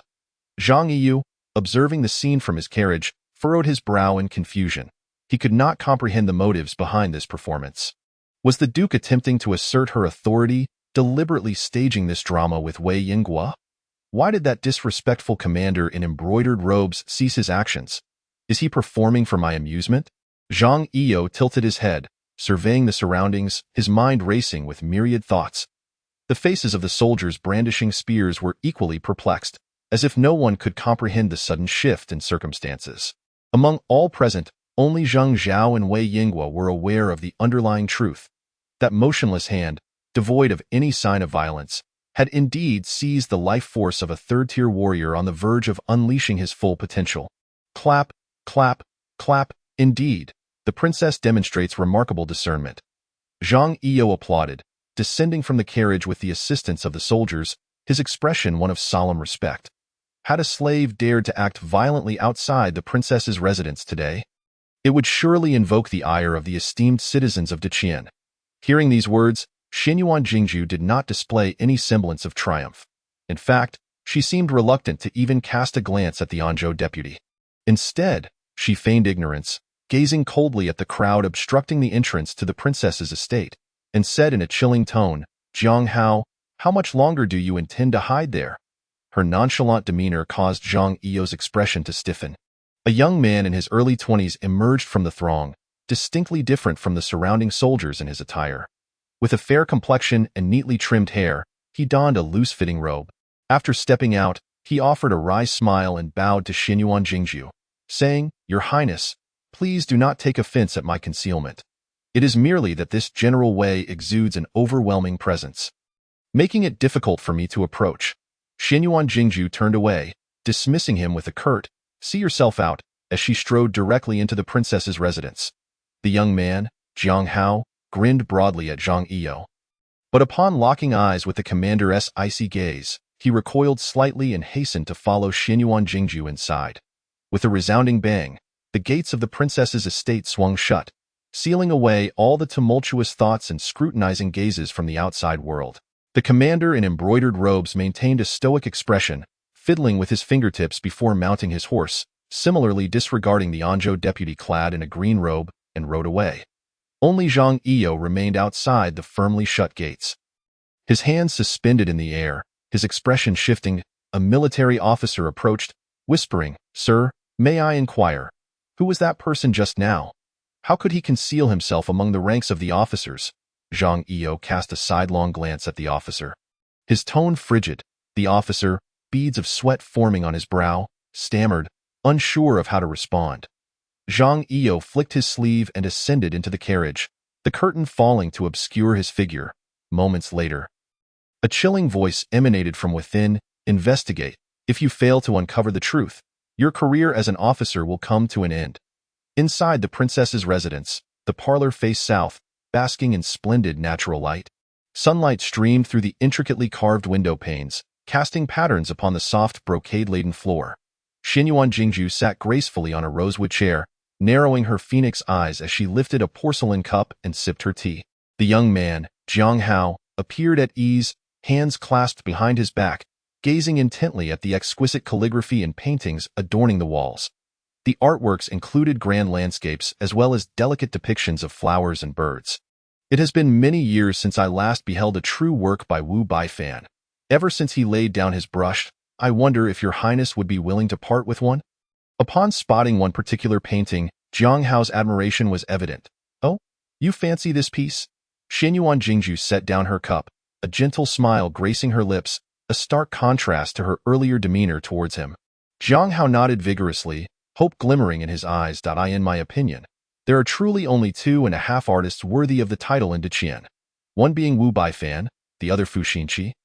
With a half share of credit going to Xieluji.as, he passionately extolled the virtues of literary and artistic figures. Xinyuan Jingju interjected smoothly, but I also hold great admiration. Jiang Hao's exuberance faltered visibly, his brow furrowing as he forced a bitter smile. Your Highness, are you teasing me? Xinyuan Jingju, maintaining her composed demeanor, casually skimmed the froth atop her tea, remaining silent in these years since we last met. Your Highness, your ability to cultivate your spirit has evidently improved. The royal authority you displayed earlier outside the estate was truly refreshing. How audacious of a mere Anzhou deputy to make a scene at the gates. Jiang Hao cautiously flattered Xinyuan Jingju, observing her calm demeanor. Seeing that she remained unperturbed, he finally spoke. The orders from Prince Qi have arrived from Yongzhou. Xinyuan Jingju raised her gaze, smiling gently, and offered him tea. A servant entered the hall, presenting a cup of warm tea to Jiang Hao. Chapter 10. Attention rises in the hall. Cicada. Since you departed your home in Yongzhou on the 14th day of the 3rd lunar month, it has been half a year. I wonder if the customs and culture of this prefecture suit your tastes. The first words to escape Jiang Hao's lips nearly shattered Xinyuan Jingju's tranquil expression. She arched an eyebrow, revealing no signs of girlish embarrassment or irritation, opting instead to highlight the salient points without reiterating every word. Jiang Hao smiled with self-satisfaction, delaying his response. But first, allow your Highness to answer a few questions of mine. Question. Xinyuan Jingju was notoriously terse with her words. Jiang Hao set down his teacup, his demeanor shifting to one of severity as he coldly inquired, Your Highness, have you truly been in contact with certain practitioners of the arcane arts? As the rumors suggest? Upon hearing this, Xinyuan Jingju replied slowly, The truth of the rumors is mixed. I have indeed encountered an individual. She paused, seemingly contemplating how to characterize Mr. Qin. Jiang Hao remained patient, awaiting her response. An extraordinary master. Ultimately, Xinyuan Jingju articulated this assessment, one that would likely draw scorn from most high-ranking officials. Jiang Hao furrowed his brow, fingers drumming against the armrest. On the day Deqian was founded, the previous dynasty's Bureau of Divination, Mingxi Hall, was disbanded. Those who claimed mastery over the yin and yang lost their official patronage and were left to wander the streets, peddling their skills to survive. This was the earliest batch of practitioners in the Daqian underworld, living by performing arts, selling medicine, and divining fortunes, without a fixed abode. With nearly 3 centuries since Deqian's establishment, perhaps a century ago these practitioners possessed some genuine skills. However, in the present day, the traditions of Mingxi Hall have long since crumbled, resulting in countless splinter sects and dubious practitioners who exploit the guise of divination to enrich themselves, leading to a chaotic mingling of all manner of trickery. Thus, the Tiantian platform was established to oversee the myriad factions of the Daqian underworld. The parlor fell into silence following Xinyuan Jingju's statement. Jiang Hao raised his gaze to observe Xinyuan Jingju seated above him, and posed another question. Have you uncovered the background of this extraordinary master? Xinyuan Jingju shook her head, responding flatly, I have not. Jiang Hao's brow furrowed deeper, his eyes betraying both confusion and a hint of disappointment. The Prince Qi entrusted the 8 eyes to you, yet you allow such a practitioner to deceive you. This is a dereliction of duty. Please summon the leader of the 8 eyes here. This young strategist, positioned among the foremost advisors of Prince Qi despite his youth, spoke with a hint of grave indignation. Not so fast. Let me ask you first, what constitutes a practitioner of the arcane arts? Xinyuan Jingju, undeterred by Jiang Hao's unintentional display of authority, calmly countered with her own inquiry. Practitioners of the arcane arts are merely those who manipulate words to invoke calamities or employ clever rhetoric to extract wealth from the naive. Jiang Hao replied somberly, Over the years, how many prominent nobles and officials have welcomed such individuals into their confidences, only to suffer the consequences? As the higher-ups indulge, so do the lower ranks follow suit. Jiang Hao's tone reflected disappointment. As a member of the royal family, naturally, there will be those with ill intentions who seek to curry favor with you. This is not your fault, for you are still quite young. However, the 8 eyes and Jiang Hao's gaze shifted to Wei Yinghua, a sardonic smile creeping onto his face. Wei Yinghua, Could it be that you too have fallen for the tricks of those practitioners? Wei Yingguo remained unfazed, scraping the foam from his tea, seemingly oblivious to the conversation. Noticing Wei Yingguo's reticence, Jiang Hao turned his attention back to Xinyuan Jingju. What did you promise that extraordinary master, and how did he gain your trust? As Jiang Hao posed this question, he suddenly seemed to recall something, a cold smirk curling his lips, filled with a chilling malice. The young advisor of Prince Qi snapped his fingers against the armrest, effectively halting Xinyuan Jingju's attempt to reply. I wondered why the ghostly figures from the Tiantian platform, who appear every decade, would come directly to this prefecture. Turns out they seek to gain something from you, in order to make Prince Qi the laughingstock of Deqian. And those soldiers in embroidered robes, each harboring their own ulterior motives, do they truly believe the Prince Qi's residence is devoid of capable individuals? He continued, addressing Xinyuan Jingju, as for you, your highness, you may as well return to Yongzhou. I will borrow your residence for a moment, and once this matter has settled, I shall personally go to Prince Qi's residence to atone. With that, Jiang Hao brazenly gestured towards the exit, signaling for Xinyuan Jingju to vacate her own estate. Xinyuan Jingju remained seated in her place, unyielding, merely regarding Jiang Hao with a calm gaze. Have you finished speaking? She inquired, her tone flat, causing Jiang Hao to momentarily falter. You ask me how he gained my trust? Xinyuan Jingju stood from her seat, extending her hand towards Jiang Hao. The young woman stood in the hall, serene and dignified, like a finely crafted sculpture. Fingers pointed skyward, air currents began to swirl. Jiang Hao felt as though he had sunk into a quagmire, every slight movement threatening to drag him deeper. In the next moment, sharp edges erupted from the palm of her jade-like hand. The furniture in the hall was drawn towards her by an unseen force, teacups leapt from the table, and the drapes fluttered without wind. While the suspended lanterns above swayed incessantly, as a grand symphony approaches its zenith, Jiang Hao suddenly rises, his eyes wide with astonishment as he gazes at the young maiden, murmuring, "Third rank?" His fingers converge, slicing through the layers of air, tracing 5 distinct arcs in the ether. Forming a fist, the girl slowly advances, revealing a slender jade arm from her sleeve, her garments fluttering like a restless breeze. The force of her punch strikes the void, her attire falling limply. Following this, silence envelopes the space, reminiscent of the stillness before a tempest. Just as Jiang Hao's voice fades, a violent gale erupts, waves of energy surging forth, causing curtains and doors to rattle incessantly. The punch's wind swirls like a tornado, bursting forth from the parlor and spanning the horizon. Is this sufficient? The hall remains silent. Jiang Hao stands rooted, his chest heaving. Xinyuan Jingju, with a flick of her sleeve, returns to her seat, gracefully lifting her teacup for a sip. How is this possible? Could it be a modification? No. Such a forceful punch must be the legendary Longhu by Xiang Gong. Who could it be? Xinyuan Jingju pretends not to hear Jiang Hao's murmurs.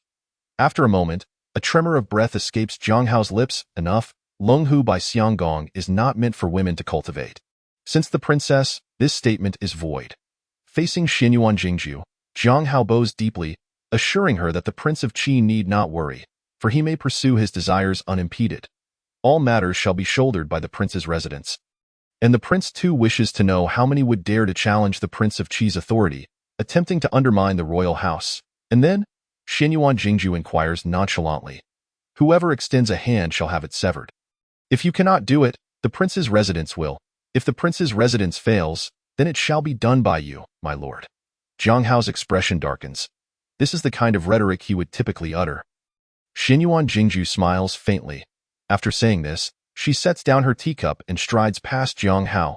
Wei Yingguo follows closely behind, treating the young man as if he were inconsequential. In the hall, Jiang Hao remains bent, hands cupped before him. Soon, a voice drifts from outside. By the hour of high, I shall retrieve Wu Baifan's painting and return to Yongzhou to plead for forgiveness from my father. Inside the hall, Jiang Hao, still maintaining his bow, speaks in a subdued tone. Thank you, princess. Chapter 11. The tide of events night has deepened, and the princess's residence is enveloped in an eerie silence, save for a flicker of candlelight seeping from a corner of the study. Outside the study, the moonlight spills like water upon the bluestone pavement, tranquil and serene. Within the study, an exquisite blue and white porcelain lamp stands at the corner of the desk, its flame flickering gently, accompanied by the fragrant tendrils of incense wafting from a burner. Xianyuan Jingju, clad in a simple yet elegant nightgown, sits upon a chair draped in pristine white mink, her hair casually swept up, with a few stray strands cascading down her shoulders, adding a touch of softness to her demeanor. The intricately carved pearwood desk is strewn with various tomes and scrolls, all laid open, their pages densely annotated in vivid red ink. If a scholar from the esteemed literary circles of Dakian were to catch sight of this, they would be unable to contain their frustration. With a final stroke of her pen, Xianyuan Jingju rises, allowing her loose nightgown to slip from her rounded shoulders. While no alluring form is revealed, it conceals a dark outfit intended for nocturnal endeavors. She gathers the scrolls and books into a bamboo box at her feet, lifts it, and strides outside. As she steps out, she is met by a figure of imposing stature, reminiscent of a bear, standing in the courtyard. Beside this formidable form stands a slender young man, who hesitates, uncertain of how to address Xianyuan Jingju as she emerges from her chamber. Casting a glance at Jiang Hao, Xianyuan Jingju declares, "I grant you 3 sentences. Should you fail to keep me here, depart from the princess's residence this very night." Jiang Hao steps forward respectfully, this strategist, who has yet to train in martial arts, maintaining his bow for nearly 2 hours, causing his legs to tremble slightly, yet his voice remains imbued with confidence. 3,000 cavalry of the greatly rush forth from Baijia Terrace, brandishing the Prince of Qi's banner, heading toward the Wuguan. The borders are on the verge of chaos. While the embroidered uniforms eye the situation with predatory intent, the local officials are eager for turmoil, and the Prince of Qi's residence shall become the target of collective ire. 1 sentence. Xianyuan Jingju utters, her expression impassive. Upon hearing this, Jiang Hao reveals no hint of panic on his face, instead appearing more composed. The Sishiantai intends to eliminate the martial sects along the Dakian border, aiming to establish a division away from the capital, thus breaching their vow to remain within Luojing, acting on the Crown Prince's orders. However, the Sishiantai seeks to request the Emperor's approval for a marriage, and the Crown Prince is not entirely pleased. 2 sentences. Jiang Hao takes a deep breath, adjusts his attire, bows, and speaks rapidly. The Crown Prince and the Prince of Qi have long-standing grievances. This scheme directly targets the Prince of Qi's residence. The embroidered uniforms may not necessarily participate, and that figure in the Taiha Hall likely finds more amusement than malice, yet we must remain vigilant. Having spoken, Jiang Hao closes his lips, standing still, as if awaiting a final judgment. The cavalry of the wolf that I had thought that 13 years ago, my father had personally extinguished the last flicker of hope for the valiant forces of the Great Li. Xianyuan Jingju's lips curl into a slight arc, her eyes unyielding, her gaze icy. Have we truly fallen so low as to rely on a remnant of the Great Li's forces to exert pressure on the Prince of Qi's residence? My esteemed uncle, the Crown Prince, is becoming increasingly despicable. Casting a sidelong glance at Jiang Hao, she inquires, "Do you have a plan?" "Indeed." Jiang Hao responds respectfully, "Speak." Jiang Hao straightens his attire, speaking in a measured tone. "Send the 8 Eyes to subtly propagate the matter of the Shiyun Mountain's celestial affinity in the marketplace, suggesting that the Sishiantai desires to monopolize the celestial affinity and present it to the Emperor. Given that the Sishiantai oversees the Dakian martial sects, their long-standing enmity with the latter means that if the former were to obtain this celestial affinity, they would undoubtedly suppress the Dakian martial arts for the next decade. And naturally, the martial sects would not wish for the Sishiantai to achieve their aims. Once everything is prepared, we shall use the dark agents embedded within the martial sects by the Prince of Qi to first eliminate a few of the Sishiantai's specters as a precursor, and then release several martial arts techniques preserved within the Prince of Qi's residence as bait, which will surely attract a throng of martial artists. With the internal strife arising from martial transgressions and the external threat of the Great Li's cavalry, chaos shall ensue, and with the embroidered uniforms lurking nearby, the local officials will be compelled to divert their attention from the Prince of Qi's residence, paving the way for the next step. Upon hearing Jiang Hao's stratagem, Xianyuan Jingju merely shifts the bamboo box on her shoulder, gazing up at the starless night sky. She muses, "Jiang Hao, do you know why, despite being of similar age to Qiao Dongding, he can maintain a superior position among the advisors of the Prince of Qi?" Jiang Hao's expression grows complex, revealing a hint of reluctance. "I am not aware. You underestimate the simplicity of Lu Dongting's blunt yet effective approach, believing it to be mere military bravado, lacking in nuance." After hearing your strategy today, I recall my father's words about you. Xinyuan Jingju regards Jiang Hao with a wistful sigh. Jiang Hao is adept at reading people's hearts, skillfully utilizing minor forces to accumulate chaos and seize profit amidst disorder. However, such schemes can only govern a region. Ultimately, they cannot grasp the tide of events.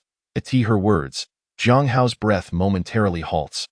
His lips parting, yet no rebuttal escapes him. He can only offer a bitter smile, his countenance revealing a sense of defeat. Xinyuan Jingju, with the bamboo box laden with scrolls on her shoulder, fixes her gaze upon the young advisor's face.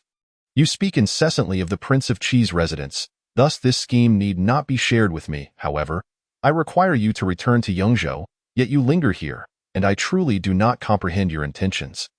Jiang Hao's hands, which hang by his sides, clench into fists, trembling slightly. Xinyuan Jingju does not press him, merely standing in silence, awaiting his response. I find it unseemly to remain in the grand residence, as I feel unworthy to inhabit the Prince of Qi's abode. Jiang Hao lifts his gaze. Though his complexion is pale, his words are resolute.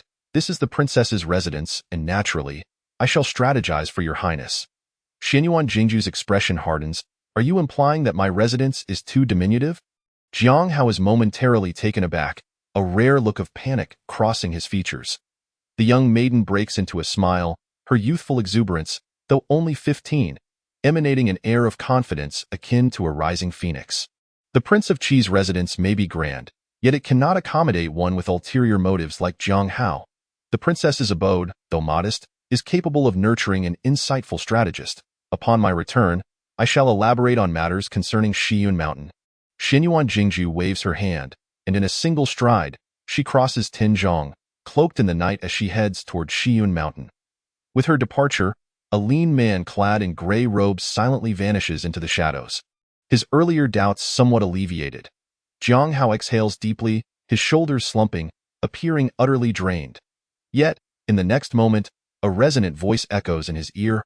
Wei Yinghua, have you also fallen into the snare of those martial arts tricksters? Jiang Hao shrinks back, forcing a strained smile. General Wei. Before he can plead for mercy, the robust elder delivers a kick to Jiang Hao's abdomen. Having skipped dinner, the newly appointed advisor collapses, tears streaming down his face as he sits on the ground, doubled over as he expels the remnants of bitterness. The burly elder walks away leisurely, hands clasped behind his back. Jiang Hao sits dazed on the ground, wiping his face clean, lost in thought, a smile creeping onto his lips. First a quiet chuckle, then erupting into hearty laughter. His laughter rings clear, startling a few night owls into flight. 3 years of suppressed resentment, now released in a single moment. Chapter 12. The celestial dragon. A sliver of light breaks through the heavens. The Milky Way cascading down like a waterfall upon the mountain's peak, its grandeur overwhelming, reverberating with thunderous echoes. It stirs a vast sea of mist, a divine water cascading like a waterfall, the world enveloped in ethereal haze. By the pool of the divine waterfall, the mist shrouds the flora, countless translucent jade leaves fluttering, the cloud-rooted thousand-year herb, once thought to exist solely in the supreme palace, now scattered, showering the ground in jade and purple aura. The young disciple of the Tao peered out from the cave entrance, cautiously observing the upright figure draped in an ethereal white robe, seated in the heart of the Chinsui grass. After a moment of contemplation, he stealthily approached. Each encounter with such transcendent powers left this azure dragon in profound awe. Even though Qin Shotsong's abilities had dwindled to a mere fraction of their former glory, the subtle, hidden realms of the Taoist practitioners still radiated an unmistakable, supreme force, much like the celestial kingdom within the grasp of a Buddhist master. Qin Shotsong held a slender talisman brush, delicately applying vermilion onto a roll of gossamer thin gold leaf. His strokes fluid and powerful, as the crimson ink filled the delicate inscriptions, the entire scroll astonishingly lifted into the air without a breath of wind, as if aspiring to ascend to the heavens above. He produced a jade slip, gently pressing it onto the floating parchment, causing it to descend and ultimately rest upon the ground. Under the weight of the jade, the vermilion characters on the soft gold scroll began to morph, their energy chaotic, perpetually resisting tranquility. "What is the master calculating?" inquired the young disciple, transformed into a small Taoist, as he approached Qin Shotsong with a soft voice. Surname, Qin Shotsong replied flatly. The young disciple scratched his head, pondering for a moment before choosing not to press further. Instead, he cautiously seated himself on the ground and tentatively spoke. Master, there are outsiders on Jiun Mountain who, through some cunning means, have disrupted the descent of Shindu Mountain into the realm. Qin Shotsong set down the talisman brush and glanced skyward. At the end of his gaze stood a towering pillar piercing the firmament. I am imprisoned here, unable to act. Let it be, he remarked with a carefree tone and a tranquil smile. When unwelcome guests arrive, they shall inevitably face fierce resistance. There is no need for haste. The young disciple seemed already aware of Qin Shotsong's response. After a brief silence, he brought up another pressing matter. Xiao Qi has awakened. She claims the time of her agreement with you has passed and insists on descending the mountain. Upon hearing this, the atmosphere around shifted palpably. Although Qin Shotsong's expression remained warm and natural, a solemn and oppressive aura enveloped the air, causing the azure dragon, who had cultivated for 3 millennia, to involuntarily retract its neck. Why not come and inquire of me directly? After a prolonged silence, the small azure dragon finally heard a question from above. Clearing his throat, he replied, Xiao Qi could go alone, but out of respect for our century-long bond in the celestial realm, she asked me to convey her regards to you. Master. A shadow fell from above, prompting him to lower his head, intently focusing on the nearby chinsui grass and silently counting the jade leaves. The plants lay still, and the instinctive awareness from the beasts allowed him to keenly sense the fluctuations in Qin Shotsong's emotions. He must be angry now, or perhaps it is merely a fade? The small azure dragon licked his lips, abandoning his attempt to discern the mindset of this exalted immortal, instead concentrating entirely on counting the jade leaves at his feet. If she is to descend, first retrieve your fate registry. Qin Shotsong's voice resonated through the misty surroundings, his tone calm, as if requesting the retrieval of some trivial item. Yet that thin slip of paper held the power to revert an accomplished azure dragon to its original state, stripping it of its form, returning it to the primordial chaos, transforming it into an unawakened beast. Bang! Before long, a deep, resounding noise echoed from outside the cave.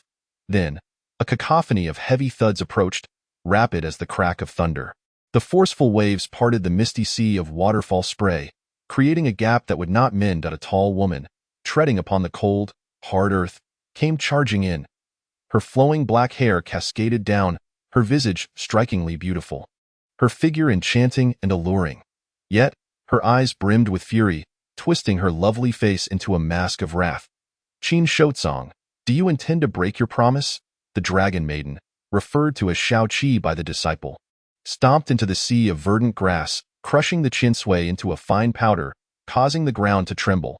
Despite the palpable threat surrounding her, she did not directly confront Qin Shotsong, but rather stood to the side of the cave entrance, glaring fiercely at him. In return for my century of service, you promised me freedom.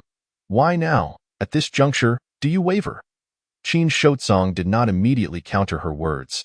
Instead, he gathered his long sleeves and silently regarded this transformed azure dragon.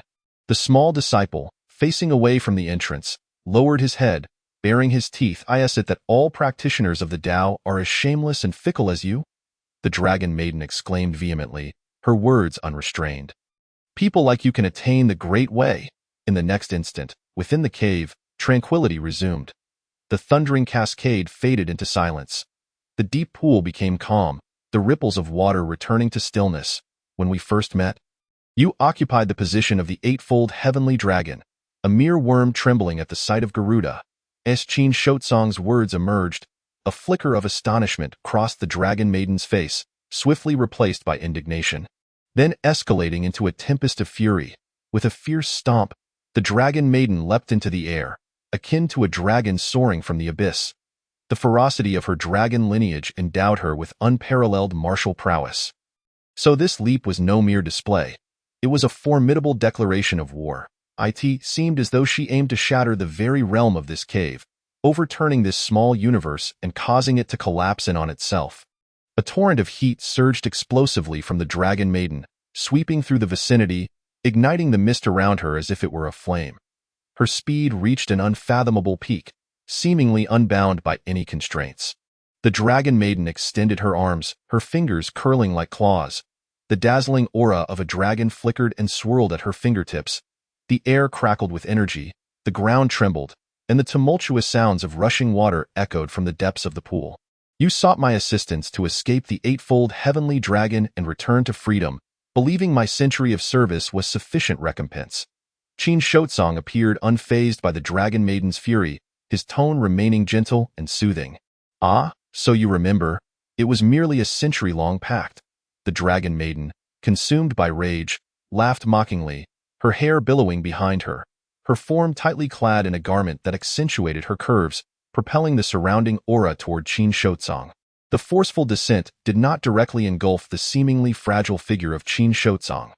Yet, the dragon maiden's claws slowed visibly, as if caught in an invisible freeze, losing their ferocity.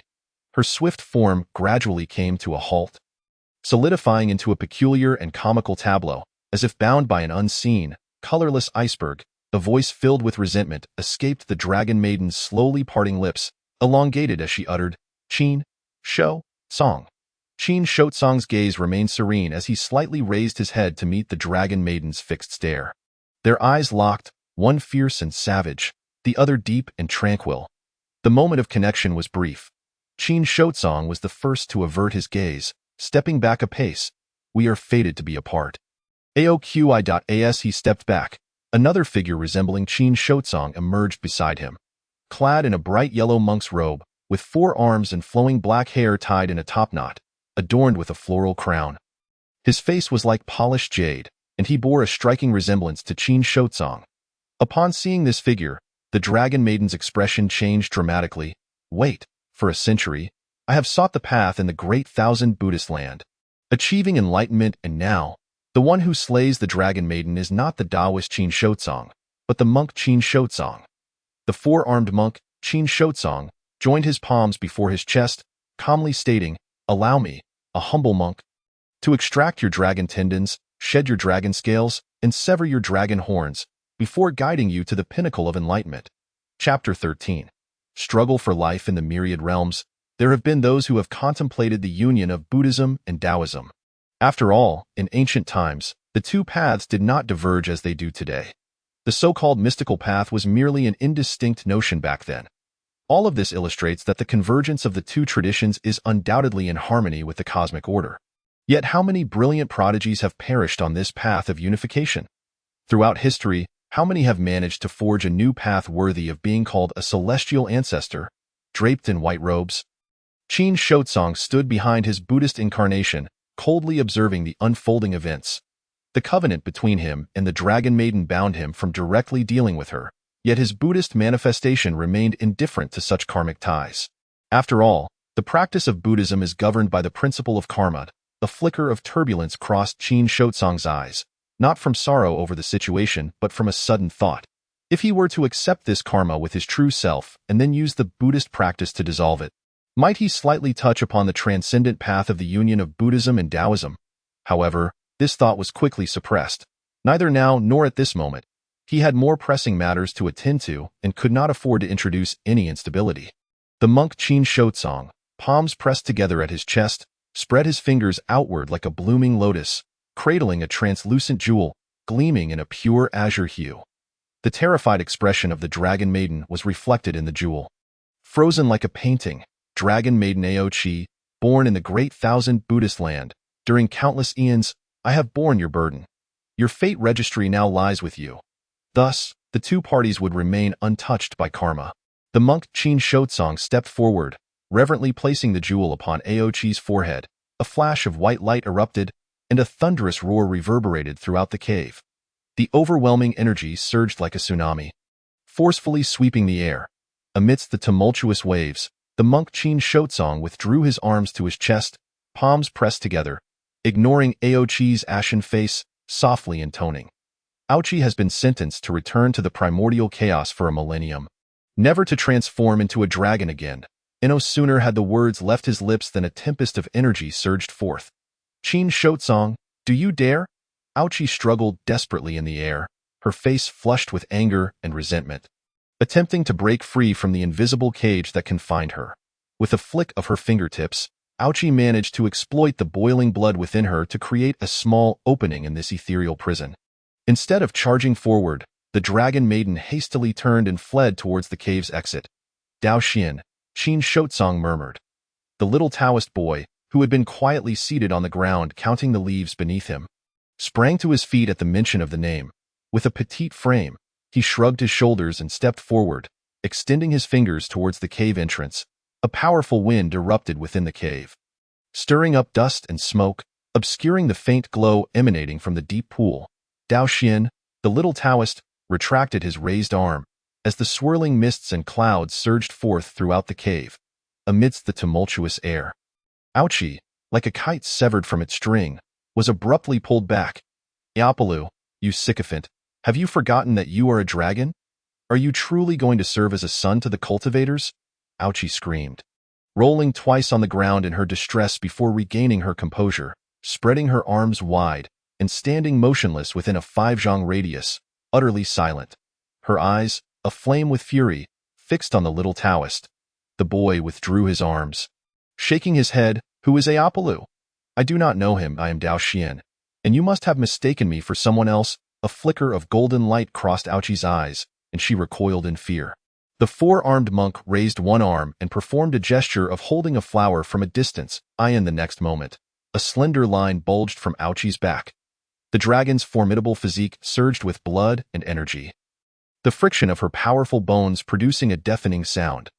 Ouchi bent down, releasing a cry of anguish as she spat out a mouthful of blood, her voice hoarse as she shouted, Qin Shotsong, I am willing to offer up my dragon pearl and my life. The gesture of the flower's fingers paused. The bulging line on her back slowly retracted. The 4-armed monk displayed a look of compassion, joining his hands in prayer, standing silently. Ouchi seemed to lose her support, collapsing to her knees, her arms propped on the ground, panting heavily. Qin Shotsong gazed at the dragon maiden, her face contorted with resentment, and suddenly laughed. Ouchi, do you know why I helped you defy the 8 parts of the heavenly dragons? Ouchi lifted her head, glaring fiercely at Qin Shotsong. Cultivators' words cannot be trusted. You merely seek to deceive me into serving you. Have I not already spat out the dragon pearl in the void and exerted all my strength to find you this small world? If I were truly a faithless person, why has my aura not dissipated? Qin Shotsong sighed softly. Those who violate the covenant of the Tao will naturally disrupt their own heart of Tao, rendering them unable to maintain their path. Who knows? You cultivators always have peculiar ways to evade rules. At this point, Ouchi's anger intensified. Not a single good soul among you. You speak of retribution. Let us settle accounts then. Qin Shotsong extended 3 fingers. I assisted you in rebelling against the 8 parts of the heavenly dragons. And in return, you shall carry my palanquin for a century. This is our first verbal agreement. I will protect you from falling in the boundless tribulations, and you will seek out the seeds of the Tao in this realm for me. This is our second agreement, though we have yet to articulate it. Ouchi, unable to contain her impatience, interrupted Qin Shotsong, her tone still laced with anger and a hint of grievance. And then? On what grounds do you prevent me from descending the mountain? I have fulfilled my part of the agreement. Qin Shotsong stared at Ouchi, silent for a moment, until her face flushed with indignation. What more is there? Qin Shotsong pointed towards the rushing deep pool behind him, alongside the roaring waterfall cascading from the heavens. Without the boundless waters of the Wuji Taishang Palace nurturing your dragon pearl and restoring your form, you would have perished. This is something you have yet to account for. Ouchi was rendered speechless, her mouth agape as she stammered, Is it because I spat out the dragon pearl? Realizing the incongruity of her own words, she paused. For the act of expelling the dragon pearl and risking everything to carry the palanquin was to repay Qin Shotsong's favor of protecting her for 200 years in the boundless tribulations. Ouchi stood dazed, and after a long moment, she murmured, Regardless, it is all up to you.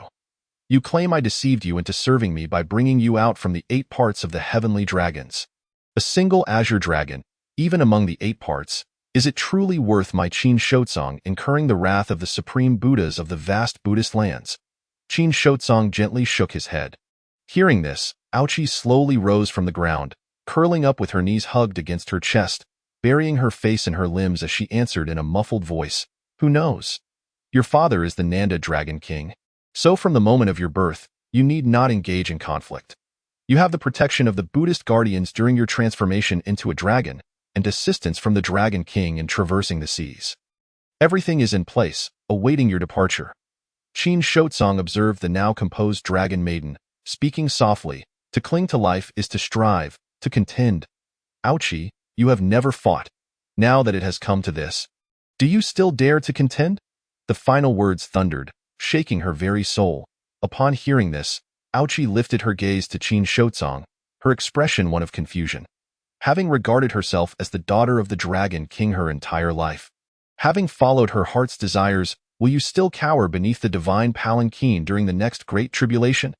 Qin Shotsong looked down from his lofty position, clouds swirling in his eyes.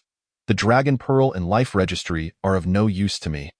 Ouchie, this time you must fight for your own life. Ouchie stared at the bright yellow light before her, gritting her teeth, unwilling to voice any rebuttal. Chapter 14. The point of killing the Dragon Maiden. Ouchie, brimming with malevolence and fury, stepped out of the immortal capital cave alone, entering the vast Qian Cloud Mountain. Qin Shotsong sat by the edge of the pool, cross-legged, silently observing the ever-evolving soft golden scroll. Lost in thought, the little Taoist boy, Dao Xian, sat beside him, intrigued by the scroll on the ground, and inquired, Master, why must you compel her to descend the mountain to kill? Is it truly to make her understand the significance of great contention? The Dragon Palace's treasures and the Dragon Pearl in your arms are not external objects. Should you and I venture out, it would likely provoke disturbances in the world, Qin Shotsong replied casually. The little Taoist nodded, somewhat confused. Perhaps it was due to his physical form, for despite being an azure dragon with 1,000 years of wisdom, he occasionally exhibited childlike innocence with naive actions. Aren't you afraid that Ouchie might simply leave Qian Cloud Mountain? That would truly grant her the freedom of the skies and seas, while you remain trapped here, unable to control her, the little Taoist asked with concern. Qin Shotsong gazed down at the soft golden scroll, not responding directly but extending his hand towards the deep pool, casually gesturing. The water rippled, sending waves across its surface. In an instant, within the ripples, a vivid scene emerged, lush vegetation, revealing Qian Cloud Mountain. The little Taoist stepped closer to the pool, crouching down to admire the image reflected in the water, exclaiming, Master, your ability to capture and project images is truly remarkable. Staying in isolation and shutting oneself off from the world will naturally yield no progress. Qin Shotsong clasped his hands within his sleeves, his demeanor relaxed, as if the earlier fierce confrontation with the Dragon Maiden had never transpired. Even if I were to calculate everything in this realm atop Immortal Capital Mountain, it would merely be a castle in the air, only adding to the complications. The little Taoist was momentarily perplexed by Qin Shotsong's meaning. As the longest-serving attendant of the Taishang True Immortal among the 9 dragons, he never dared to take Qin Shotsong's words lightly. Each time he pondered over them or waited for a while, he would invariably uncover layers of profound meaning. Contemplating this, the little Taoist felt a headache coming on, wishing he were as simple-minded as Ouchie, capable of addressing everything straightforwardly without overthinking. He concealed his thoughts. Turning his attention back to the deep pool within it, the night enveloped Qian Cloud Mountain. Shadows, akin to ants, scurried across the mountain. Is this group up to no good? The little Taoist craned his neck, observing the figures in the deep pool, a mere swarm of ants. What right do they have to prevent Immortal Capital Mountain from descending into the world? Could there truly be cultivators among them? What does it mean to be a cultivator? Take you and me, for instance. I cultivate through the methods of the Tao, merging my spirit with the Tao. Your dragon race achieves sanctity through the physical form. Does that not make the latter a cultivator as well? As Qin Shotsong spoke, he squinted, observing the soft golden scroll, noticing that the vermilion ink's evolution had slowed slightly, indicating that he was about to derive an answer from his calculations. To speak more broadly, the Buddhist teachings of reincarnation and recultivation pursue perfection through enduring vows. The Shinmin cultivates both internally and externally, comprehending the profound principles. With countless paths to the Tao in the world, as long as one embarks on the path. Who is not a cultivator? The little Taoist could offer no response, quietly listening by the deep pool. After all, he was not Qin Shotsong, who could survey the myriad treasures and articulate many profound truths he had never encountered. Suddenly, The ripples in the deep pool transformed violently, sending forth intense waves that captured the little Taoist's attention. On the summit of Qian Cloud Mountain, a figure stood, and the surrounding flora and fauna lay prostrate on the ground. An unprecedented surge of energy swept over the mountain, obliterating every flower and blade of grass in its path. Aoqi had entered the world, and dark clouds obscured the sky. Meanwhile, Qin Shouzong clapped his hands and chuckled. What a splendid surname! Initially indifferent to Aoqi's descent, the little Taoist, upon hearing this, abandoned the scene in the deep pool and hurried to Qin Shouzong's side. Master, what have you deduced? Qin Shouzong set aside the jade slip, gazing at the surname that had emerged from the soft golden scroll, praising Xin Yuan, achieving greatness in the world, a hidden dragon in the abyss, destined for immense fortune, yet caught between life and death. In a fog of uncertainty, the little Taoist boy pondered, whose surname could it be? The first individual in this realm, seated before my tea table. Reflecting on Qin Shouzong's response, an image of a graceful young girl clad in purple emerged in his mind. He stroked his rounded chin, feigning profundity as he nodded in agreement, affirming, indeed, it is a fine surname. The lack of response from Qin Shouzong did not faze the little Taoist. He was accustomed to such silences, especially in the presence of this esteemed true immortal, where formalities could be set aside. Qin Shouzong always exuded an air of tranquility, rarely displaying any emotional tumult even during conflicts. The heart of a true immortal is as vast as the ocean. Who could ascertain if the anger he demonstrated before Aoqi was genuine? Having coexisted with Qin Shouzong for a millennium, while they might not have been in constant company, it could at least be said that this azure dragon had been the one to follow him the longest amidst the myriad realms. In any case, the little Taoist had yet to decipher the thoughts of this true immortal, and if he could not comprehend, he chose not to dwell on it. His mindset was naturally untroubled. After all, dragons possess long lifespans, and he had embarked on the path of Tao per the true immortal's guidance. By the time he accumulated 10,000 years of experience and looked back, it would hardly be considered late. The little Taoist smiled in resignation and dashed toward the edge of the deep pool, gazing down into its depths. The spirit platform was clear, each word and action reminiscent of a child. Within the reflections formed by the deep pool, the dragon maiden Aoqi began her descent from the mountain. At that moment, she had reigned in her turbulent vitality and was delicately tying her flowing green hair into a bun. A stark contrast to the earlier commotion. With graceful hands, the dragon maiden gathered her locks, each step gentle. The wind rustled the foliage, the emerald grass bowing slightly, tenderly supporting her movements. She did not resemble an overbearing transformed azure dragon, but rather a refined gentleman enjoying the blossoms of spring. Yet, the little Taoist understood that this was merely a prelude to something greater, akin to the stillness that precedes the rising sun. With a flicker of thought, the scene rippled, shifting from Aoqi's visage to reflect the outsiders scattered across the mountain. Beady-eyed and shifty, they were either thieves or villains, deserving of death. With sharp features and a vengeful glare, they warranted execution. Deep-set eyes, shallow fates, and fragile lives. These, too, were marked for death. The little Taoist critiqued the intruders strewn across Jiyun Mountain with childlike exuberance, yet his words dripped with murderous intent. It was not until the image in the deep pool settled upon the face of one outsider that he was taken aback. His expression transforming into one of alarm. This individual, this one, was the one of great fortune, the hidden dragon in the abyss. This person should not be slain. The little Taoist turned his head, his face tense as he glanced at Qin Shouzong. This was the first person in this realm to have partaken of the master's tea, praised by the master for possessing a fine surname. Was it not too tragic if he were to be struck down by the emerging dragon maiden before having the chance to achieve greatness in the world? Chapter 15. Nightfire, lean snow, the top scholar. A flicker of orange light danced beneath Jiyun Mountain, a campfire flickering quietly in the center of a humble encampment. Dressed in a white robe, the spirit platform's attendant was tending to the flames with a dry twig. Opposite him, an old man in gray robes sat cross-legged, his disheveled hair a stark contrast to his frail form. His hands were tucked within his sleeves, and his visage was akin to that of a withered skeleton.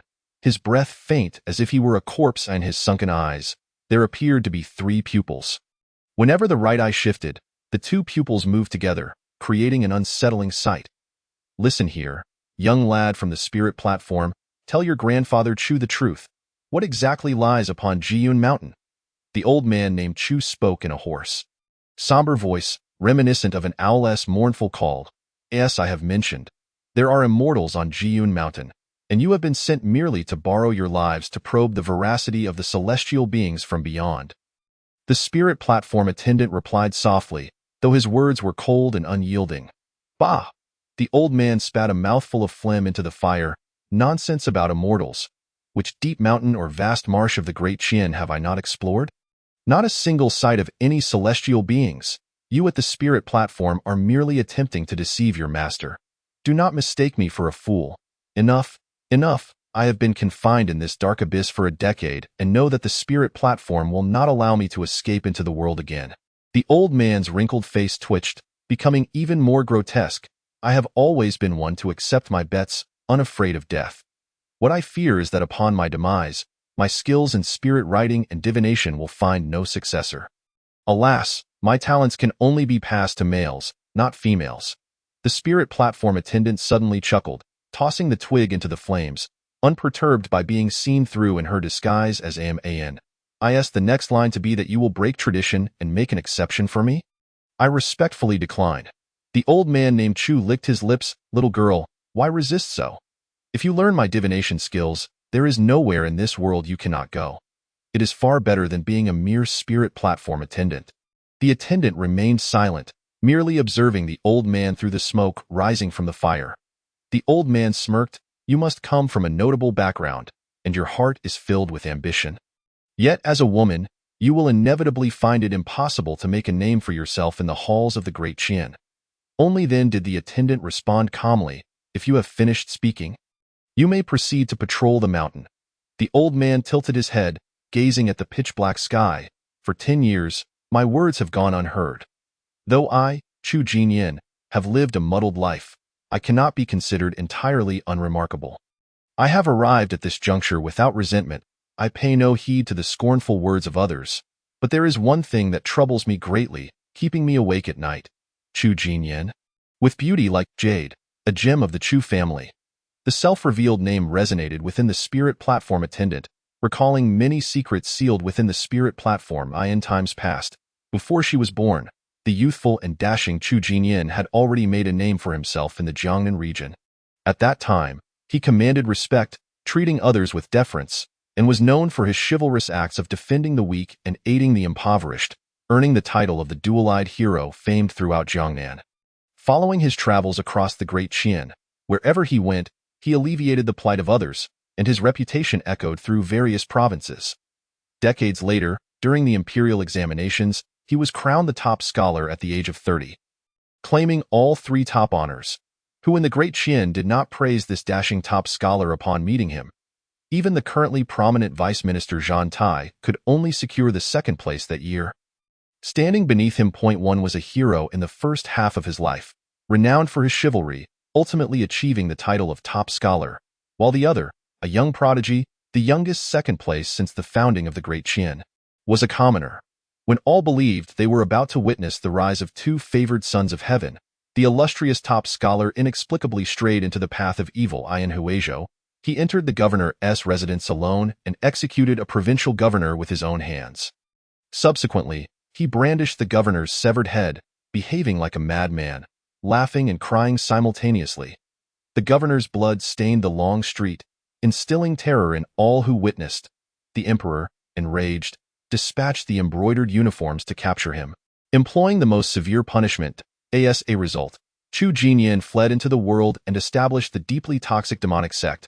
Balian peaked at it was not until the spirit platform dismantled the last stronghold of the Balian sect in Changzhou 10 years ago that the once promising top scholar was finally imprisoned in the Black Dungeon. Perhaps it was the darkness and torment of the dungeon that transformed this once dashing young man into the ghost of his former self. If he were not Chu Jinyin, who could recognize this former top scholar? Reflecting on this, the spirit platform attendant revealed a faint smile and inquired, "Oh, even a fervent demonic sect leader like you has worries?" Chu Jinyin chuckled lightly, pausing for a moment, his expression solemn as he asked, "People say that in the heavens, there are deities 3 inches above one's head. Why, Having witnessed so much injustice in the world, do these deities never open their eyes? The spirit platform attendant was taken aback by his words. Scrutinizing him closely, I asked, "This truly your concern?" Chu Jinyan nodded in affirmation. "I thought only rural folk would place their hopes in deities. Someone of your caliber should not voice such foolish questions." The attendant's demeanor remained calm, not as though mocking Chu Jinyan, but rather as if believing he had spoken an undeniable truth, that there are no deities, hence they cannot witness the injustices of the world. Such words were merely the self-soothing phrases of the weak.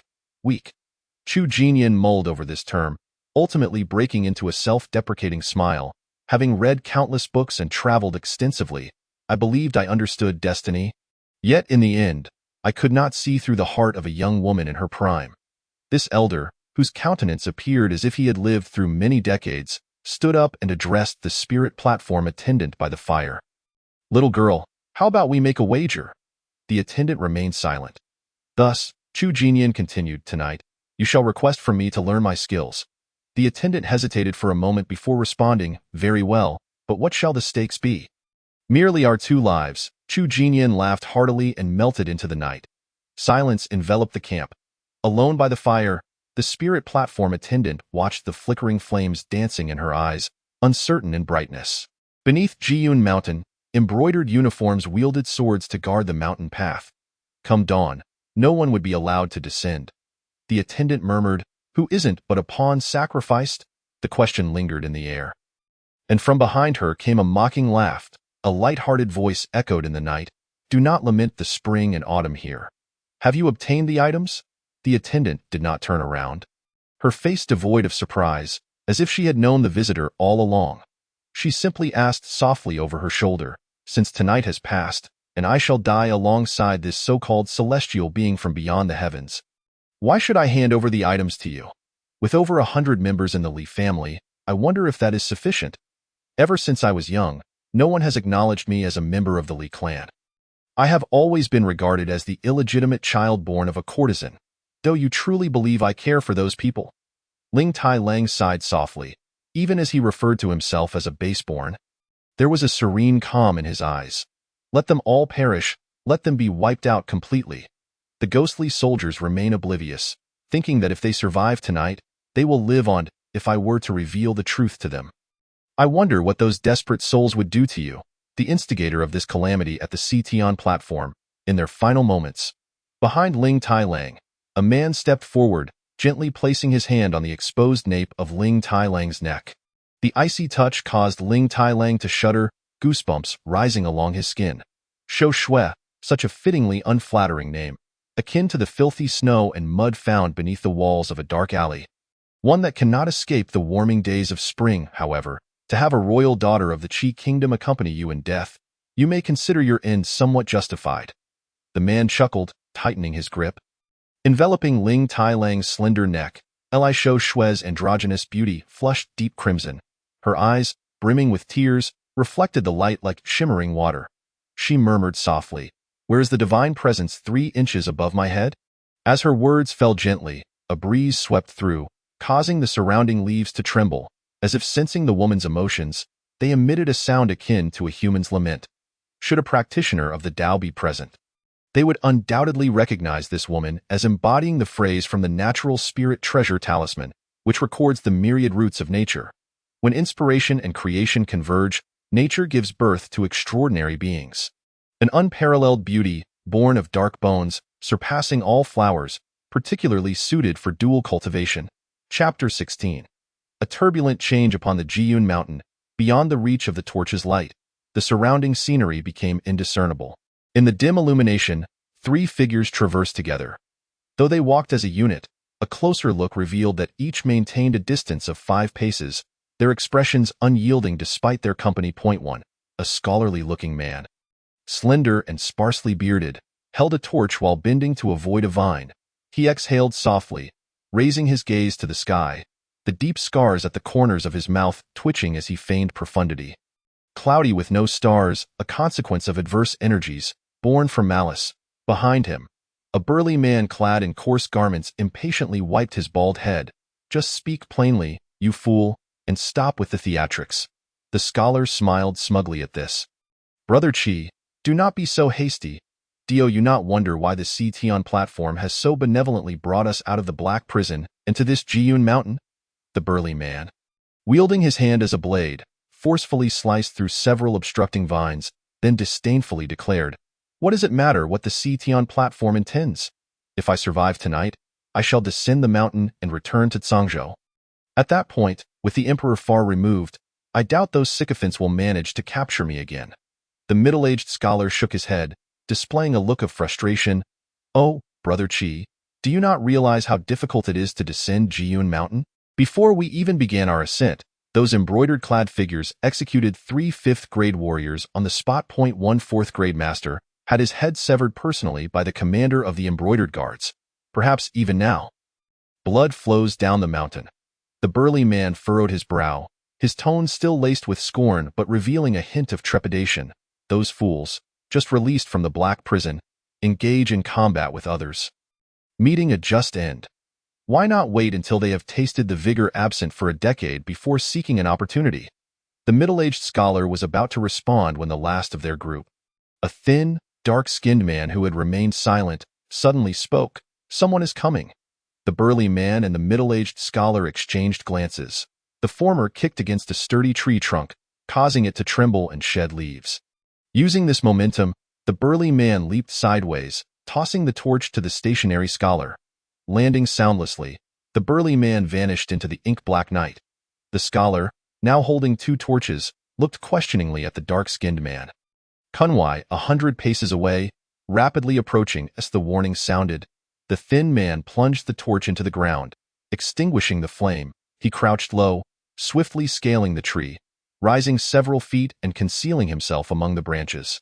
The scholar stood firm, holding both torches, facing southwest, clearing his throat. "I wonder who approaches and why they do not reveal themselves." Silence enveloped the dense forest, as if the scholar were performing a solo act. Those present on Jiyun Mountain were undoubtedly friends emerging from that cursed place. Since fate had brought them together, why not? The scholar's gentle words were interrupted by a hoarse laugh. "Cunning words, Du Xiu.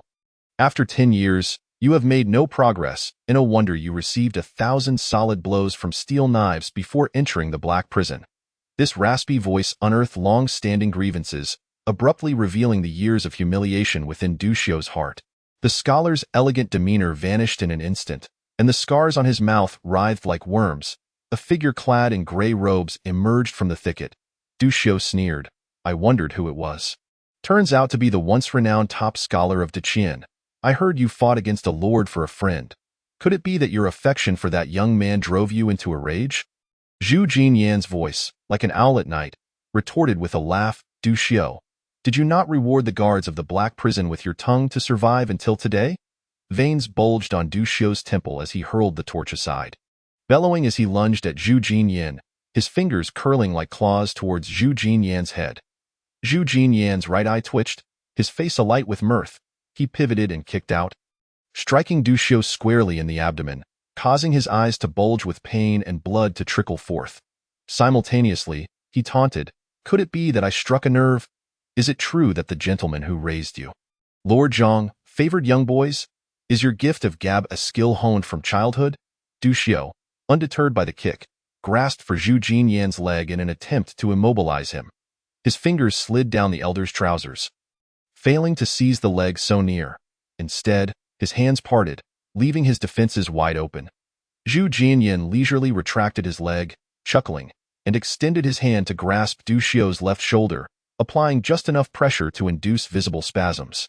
Though his clothing remained intact, Du Xiu's left arm drooped helplessly, warm blood trailing down his sleeve.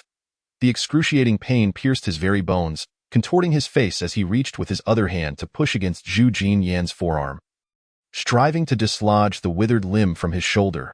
Yet, as he pulled, the elder's arm remained immovable, their proximity close. Du Xiu gazed into the inexplicable, swirling eyes before him, a chill creeping into his heart. And he bellowed in desperation, "Qi Hao, why do you not make your move?" As his words fell, a robust figure surged forth from the shadows of the forest to Zhu Jinyan's right. Wielding his hand like a blade, delivering a ferocious horizontal strike, aiming to slay both of them while Zhu Jinyin remained incapacitated. "You," Du Xiu exclaimed in terror, his voice shrilled, "Qi Hao, you once knelt in the blood of your comrades to pay respects to me, and now you dare to strike at me?" Upon recognizing the assailant's face, Zhu Jinyin released his grip on Du Xiu's shoulder, retreating just in time to evade the blade-like hand. The strike whooshed past the elder's gray robe, the force unabated, crashing into Du Xiu's chest. The sound of cracking bones rang clear as Du Xiu cried out in pain, sent flying backward. The moment Qi Hao landed, he quickly regained his footing.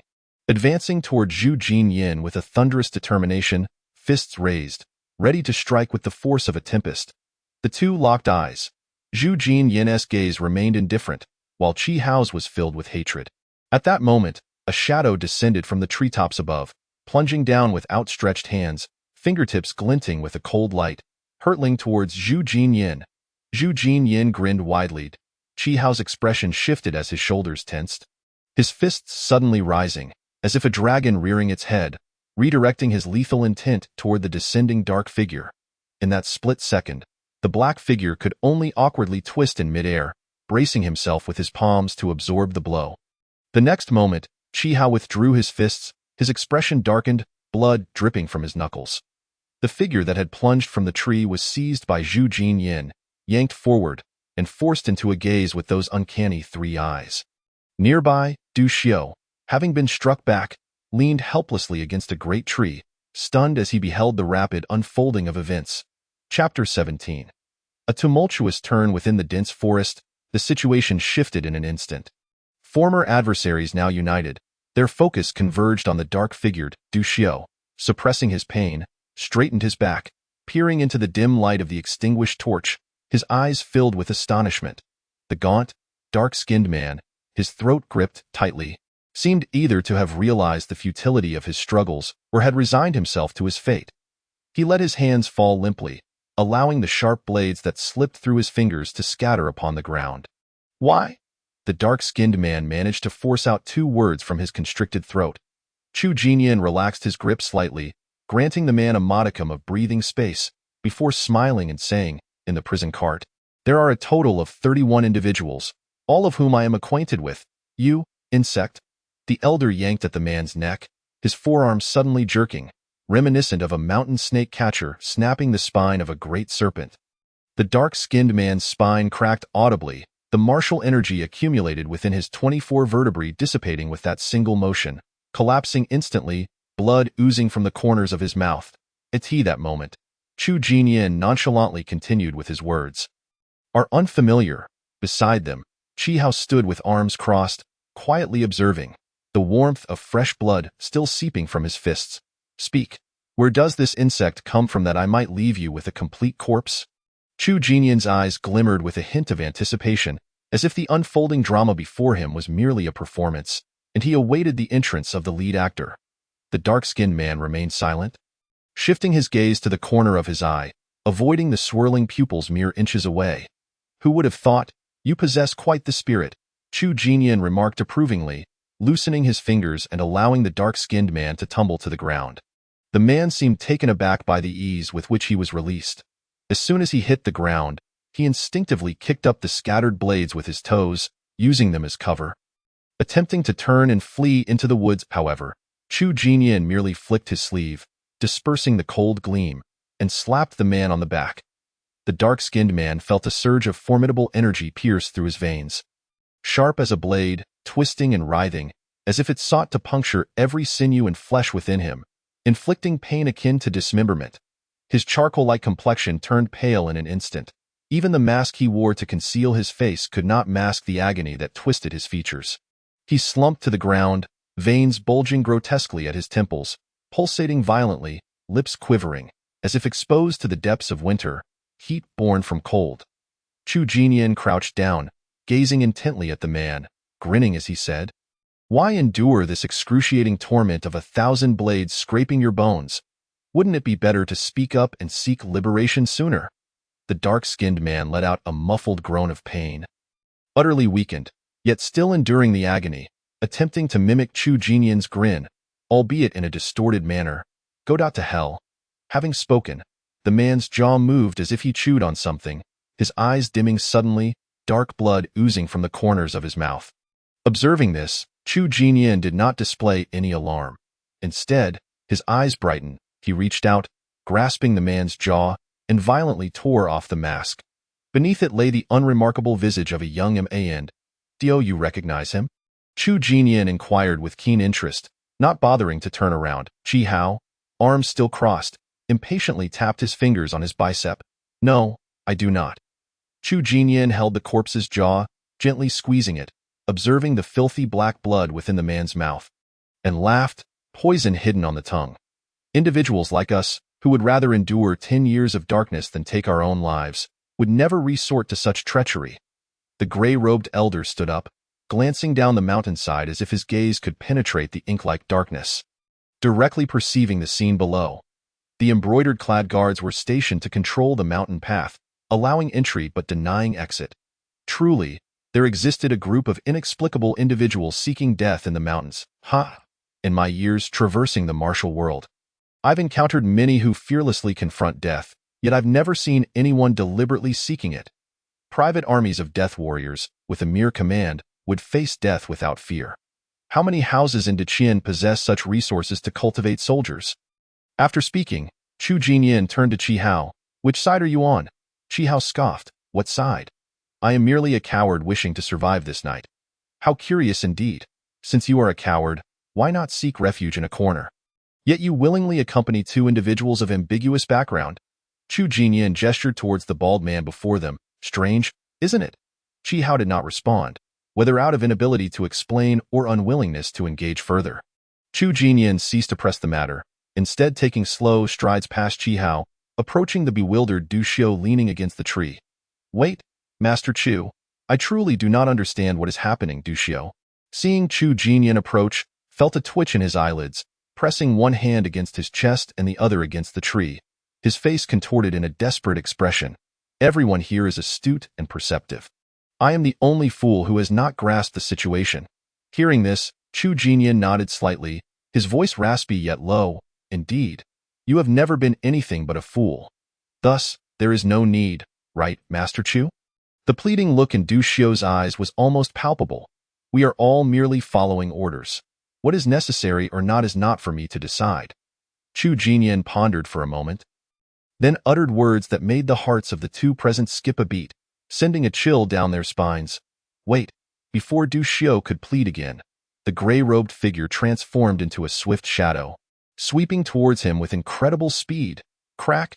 The sound of shattering bones echoed as Du Xiu was sent flying askew, rolling twice upon the ground, and fell silent. Chu Jinyin withdrew his sleeves, turning to Chi Hao, who had been watching the spectacle from the sidelines, ignoring the shifting expressions on his face, and asked with a smile, "So, what do you say? Will you accompany me up the mountain?" It seemed merely a casual inquiry, yet it was laced with a menacing aura that regarded human life as inconsequential. Chi Hao lowered his arms, contemplated for a moment, then nodded. "Very well, but you and I must maintain a distance of 10 paces. Chu Jinyin smiled without a word, gliding backward until he had retreated 5 paces, casually retrieving a torch still smoldering on the ground. With a gentle breath, the embers ignited once more, enveloped in thin smoke. "Let us proceed." Chu Jinyin led the way, and Chi Hao lingered for a few moments before picking up a torch from the ground, following behind the inscrutable gray-robed elder. The flames danced across Chi Hao's face, the surrounding dense darkness rendering Jiun Mountain oppressive and eerie, as if a malevolent spirit would leap forth from the depths of the forest at any moment. The two moved forward, but after only a few steps, Chi Hao's heart suddenly jolted, and he swiftly turned his head towards the distant darkness in a place beyond his sight.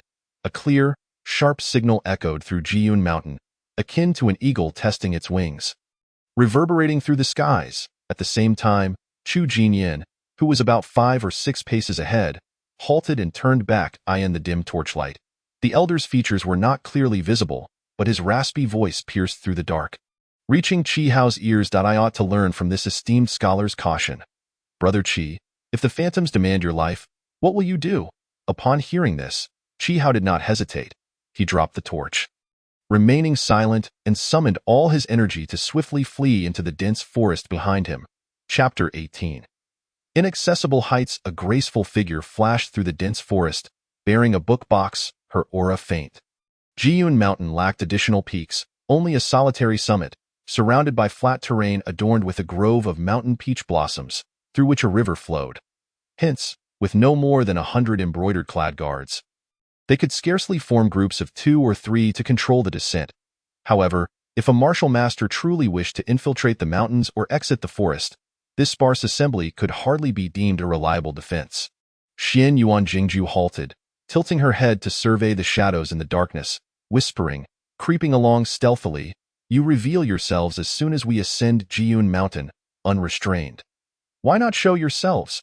As her words fell, a man emerged from the woods, standing boldly just 10 paces in front of Xian Yuan Jingju. His face concealed by a mask, he brandished a short spear, its tip sharp as a horse lance. Though he remained silent, the martial energy radiating from him surged steadily. Xian Yuan Jingju scrutinized the man before her with a calm demeanor, unhurriedly unfastening the book box from her back and placing it at her feet. "I have heard that when the ghost soldiers of the Heavenly Tribunal emerge from the Black Prison, they possess nothing but the martial energy suppressed for a decade. Holding weapons, it seems you are merely a familiar tool from years of service." "You are not a ghost soldier from the Black Prison?" Xian Yuan Jingju extended her palm, fingers flexing, ultimately curling into a tiger's claw. Yet, the man's skin was as pale as snow, rendering her delicate claw too exquisite, akin to a refined glass artifact crafted by an official kiln, meant for display on the desks of noble households. The embroidered guards were growing increasingly ineffective, allowing a host of hidden specters to infiltrate Jiyun Mountain. Although the young woman spoke with disdain, her expression bore no trace of fear or regret. Instead, her countenance remained calm and unperturbed, as if this group of masked men intent on her demise were merely a rabble easily dispatched. The man wielding the dual spears did not underestimate the girl's enchanting beauty. He remained silent, instead rotating his wrist, spinning the spear at his side twice before stepping sideways, his gaze fixated on Xian Yuan Jingju. Seeking a fleeting opening in the blink of an eye, Xian Yuan Jingju's gaze fixated on the man's mask, and as he moved to the edge of her vision, she was compelled to slightly turn her head. The man instantly crouched, akin to a tiger preparing to pounce on its prey. Yet he did not leap directly towards her. In the next moment, Xian Yuan Jingju revealed a smile, her expression as cold and sharp as a blade. She abandoned her gaze fixed on the man's face and abruptly turned her head to look at the other side beside her. As her line of sight shifted, the poised man lunged forward, his upper body nearly pressing against the ground, charging directly at Xian Yuan Jingju with a pair of short spears radiating a chilling murderous intent. Xian Yuan Jingju stepped forward, her movements fluid and agile, like the surge of a wave, displaying a grace that bore no trace of hesitation. The old yellow dragon cast a golden ring, drawing a boundary as if it were a prison. The surrounding area erupted with a thunderous roar. Shaking the dense forest, the masked man wielding the short spears was caught off guard by this explosive sound, as if struck by lightning, and was sent flying back several feet. He desperately tried to stabilize himself, piercing the ground with the spears, leaving countless holes in his wake, but all his efforts were in vain. After rolling over an indeterminate number of times, he finally managed to embed the spears into the earth, creating 2 deep grooves that absorbed the force of his fall. The masked man coughed violently, blood gushing from behind his mask, dripping onto the ground. At that moment, he lifted his head, his eyes wide with confusion and shock. Within the 3-meter space delineated by the thunderous sound, Xian Yuan Jingju was filled with vigorous energy, having just stepped into the 3rd-grade martial realm, unleashing her full potential without reservation. Her feet carved into the earth, sending large clods of dirt and dust flying into the air like hidden weapons, striking the nearby tree trunks with a resounding crash. Despite this, the girl's fully committed punches were met by a pair of hands as large as fans. The second masked assailant, emerging from the side, absorbed the force of her strikes, advancing rather than retreating, closing in on the girl with fierce intent. Each clash of their powerful strikes echoed like thunder, producing a cacophony of explosive sounds. Within the confined 3-meter space, Xian Yuan Jingju and the masked man engaged in a rapid exchange of blows, the number of strikes uncountable in the blink of an eye. This individual was evidently another 3rd-grade master of martial arts, and as he maneuvered, he found a moment to speak. the daughter of King Qi, it is not surprising for one to conceal their strength. But what is remarkable is how you could Xianyuan Jingju's expression turn serious, her heart shaken in silence, as she had not anticipated that this second assailant was a martial arts master who had long resided within the third-grade realm. The masked man exhaled a breath of vital energy, his hair standing on end as he curled his fingers, his waist twisting like an axis, delivering a palm strike to the girl's elbow. Xianyuan Jingju was nearly sent flying by this blow, but she planted her feet firmly, leaving a series of small impressions in the ground, refusing to yield her position within the 3-meter prison. She then locked her wrist, guarding her chest with her arms to block the masked man's ferocious shoulder charge, akin to a monk striking a great bell. Xianyuan Jingju parted her cool lips. Exhaling a breath of turbid air, her arms spreading wide, coordinating her movements with the grace of a dragon soaring through the vast sea. What of a master? They must still look up to my peak. Xianyuan Jingju's demeanor grew solemn as she twisted her wrist to evade the masked man's palm. Gathering strength in her shoulder, and then, with a sudden explosive motion, her jade palm surged forth. The masked man's expression shifted slightly as he sensed a hint of danger, akin to encountering a towering peak. Triggering a sensation of weightlessness. The air erupted violently, the sound of the explosion resounding. Dust billowed, obscuring the surroundings. The man with the short spears widened his eyes in astonishment and fear, amidst the swirling dust. A cold voice echoed, unattainable. The pair of short spears spun in his palm, and without hesitation, he charged towards the heart of the tumultuous battle. Halt! A steady voice emerged from the lingering dust, prompting the man to stop in his tracks. As the dust gradually settled, a deep pit was revealed, exposing a figure standing within.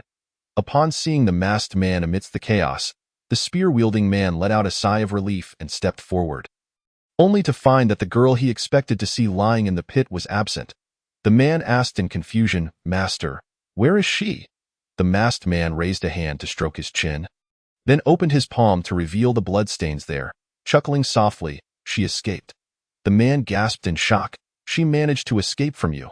Could it be true, as the rumors say, that she has entered the third-grade realm as a woman? What an impressive daughter of King Qi." The masked man puffed out his cheeks, exhaling a long breath of turbid air. Though she had just stepped into the third-grade realm, her martial prowess was as vast as the sea. Her aura intimidating. How many would dare to confine themselves to a 3-meter space and fight me after discovering my martial capabilities? The masked man turned his head to glance at his apprentice. Smiling, "Now, I am convinced by about 80% regarding the existence of the sacred art within the cloud-accumulating mountain." Chapter 19. Leading righteousness to quell chaos, dying with purpose. Though the sky was devoid of light, the girl seemed capable of seeing in the darkness. Xianyuan Jingju held a bookcase, nimbly leaping over a decaying log that obstructed her path.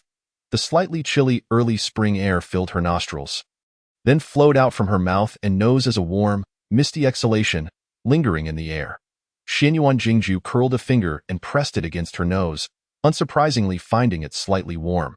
Having only recently entered the third-grade realm, it was impossible for her to match a martial artist who had immersed himself in this realm for many years and emerge unscathed from their brief and hasty confrontation.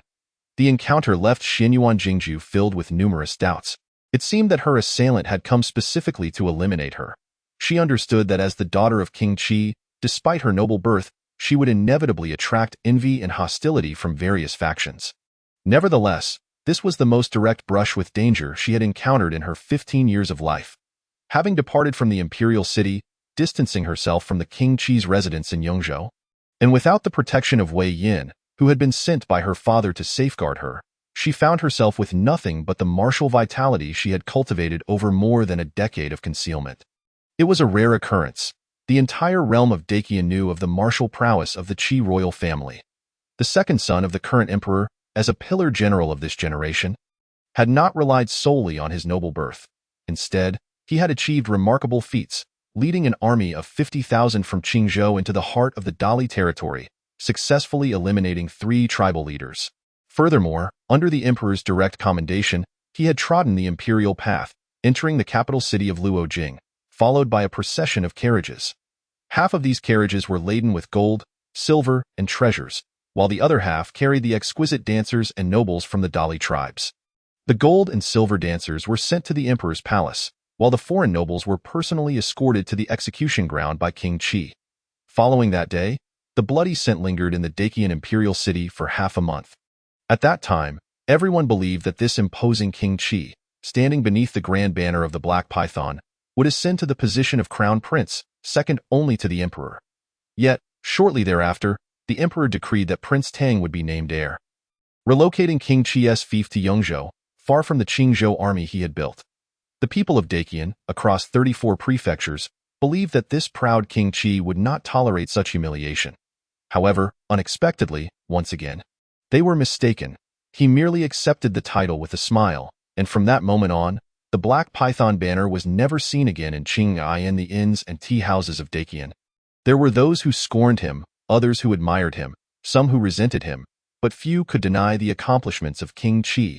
Over a decade had passed, and the notorious reputation of King Qi had long faded from the hearts of the people with the passage of time. Thus, the current reputation of the 8 kings of Dacian favored the crown prince.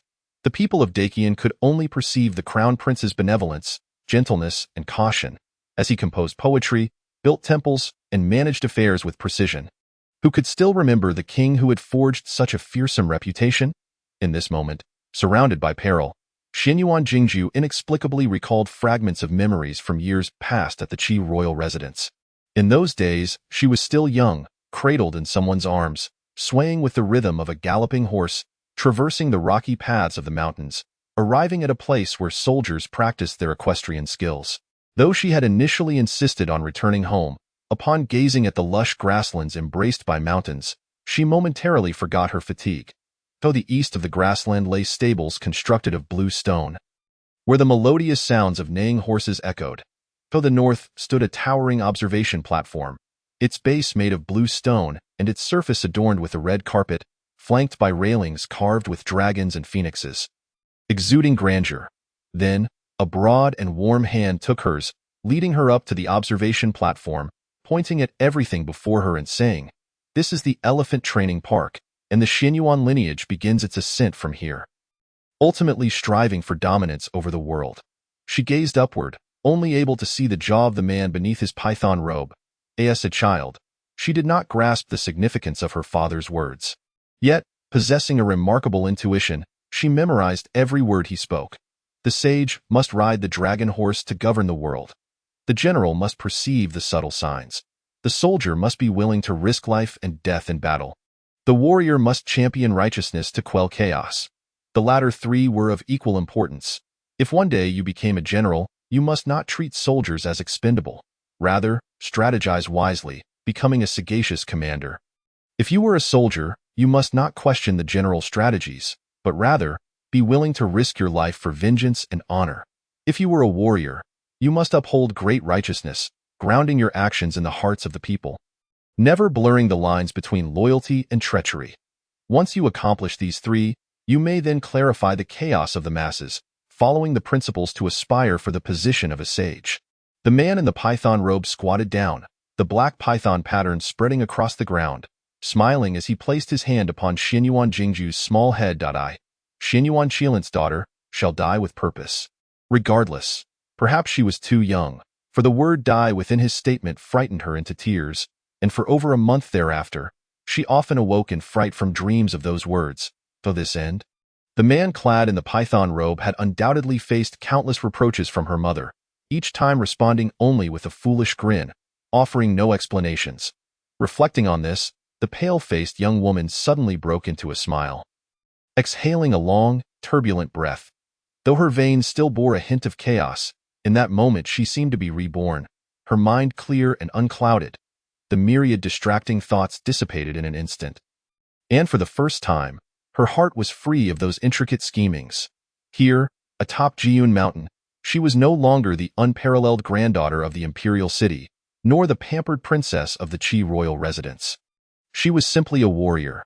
More precisely, a martial genius who had ascended to the 3rd rank of master at the tender age of maturity.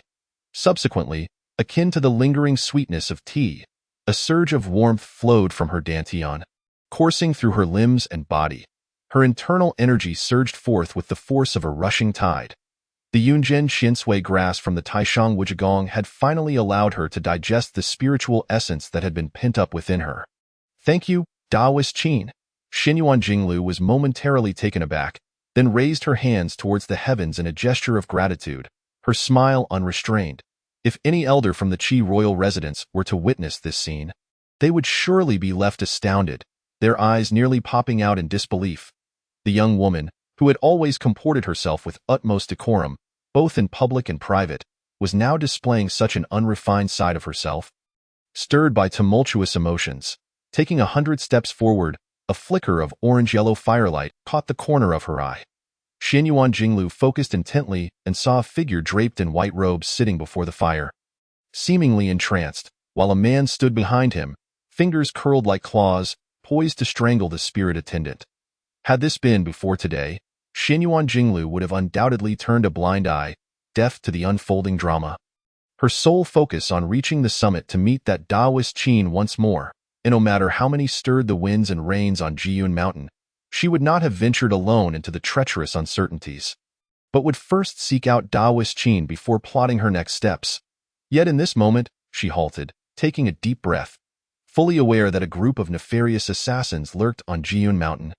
Intent on ambushing her, this princess did not shy away from the flames. Instead, she quickened her pace, charging toward the flickering light.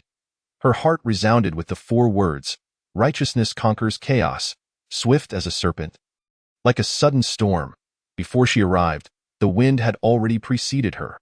The flames danced wildly. Chapter 20. Contending with heaven and earth, the man before the fire released his grip, suddenly turning around and bellowing. "Who goes there?" The young woman lingered at the edge of the campfire's glow, her gaze sweeping across the white robe turned away from her. Stepping forward with her book box in hand, she asked with a smile, "I must inquire, who are you, and how did you manage to infiltrate such a host of vermin in this Shanglua County, even daring to kill the spirit attendant of the Xitian Terrace?" The man, turning to face her, did not mask his visage. Clad in a brocade robe adorned with floral patterns and a pale green sash, a solitary jade pendant hung at his waist. He appeared youthful, perhaps in his 20s, with a complexion as smooth as jade and a pair of sparkling peach blossom eyes. At first glance, he seemed handsome, but upon closer inspection, he exuded an overpowering scent of cosmetics. Upon seeing Xinyuan Jinglu's countenance, he hesitated for a moment, then his gaze grew intense, realizing it was indeed the princess of Shanglua. Seeing her true form today was a testament to her renowned beauty. "Ah, I have traveled a great distance to this Anzhou Shanglua County," he proclaimed with a pretentious bow, merely to invite the princess to her demise. The man, perhaps believing his words carried a certain gravitas, did not press the attack but instead gestured for Xinyuan Jinglu to strike first. Upon hearing this, Xinyuan Jinglu bent down gently to place her book box aside, muttering to herself, "So this is what my father referred to as a cur." The crude term brought an involuntary smile to Xinyuan Jinglu's face, eliciting a chuckle or two. The man with the peach blossom eyes raised an eyebrow, his expression darkening, seemingly taken aback by what he considered an unrefined assessment of his grand entrance. This was far from the scene he had envisioned. "Did you think I would say something else?" Xinyuan Jinglu stepped forward, her gaze as tranquil as a still pond. "Would I address you, this vermin, with a polite request for guidance? And then you could boast in the martial world about your battle with the daughter of the concealed Qi King in 100 rounds of combat?" Having been steeped in the ways of the court for over a decade, she had learned one thing. When encountering scoundrels like you, the solution is simple. Kill them. Xinyuan Jinglu's fingers clenched, her toes lightly tapping the ground, setting off a flurry of swift steps, culminating in a powerful stomped ion. The next moment, her figure vanished. With her disappearance came an overwhelming aura of murderous intent, aimed straight for the throat of the man with the peach blossom eyes. The man felt a surge of energy erupting from his dantian, his martial aura exploding forth, his body as solid as bronze. He grinned savagely, lowering his head, veins bulging at his temples, blocking the impending strike with his forehead. Before him loomed a fist as exquisite as white jade, crashing down upon his brow. As the fist connected, he sensed a chilling malice radiating from the point of contact, the force of Xinyuan Jinglu's third-rank mastery sending him reeling backward. Leaving his chest exposed, Xinyuan Jinglu's elbow, coiled with power, struck like a bowstring released, aimed at the man's chest. However, the man did not get knocked away by this heavy blow. Instead, he tightened his arms, instinctively pulling them before him just in time to block this thunderous hit. He, too, was a third-rank master. Rather than attempting to absorb the imminent barrage of punches, the man drew back his foot, executing a deceptive kick aimed at Xianyuan Jinglu's calf. She raised her knee to evade this vicious strike, and with a swift motion, sent a punch toward the man's throat. He chuckled coldly, drawing in his abdomen as he leaned forward, fingers curling into a claw-like grip, glistening with a chilling light, lunging toward Xianyuan Jinglu's forearm with a venomous strike. Her forearm was instantly drenched in blood, yet she did not falter, resolutely thrusting her punch forward. The man displayed a look of intrigue, seemingly surprised that this pampered princess would recklessly deliver such a blow.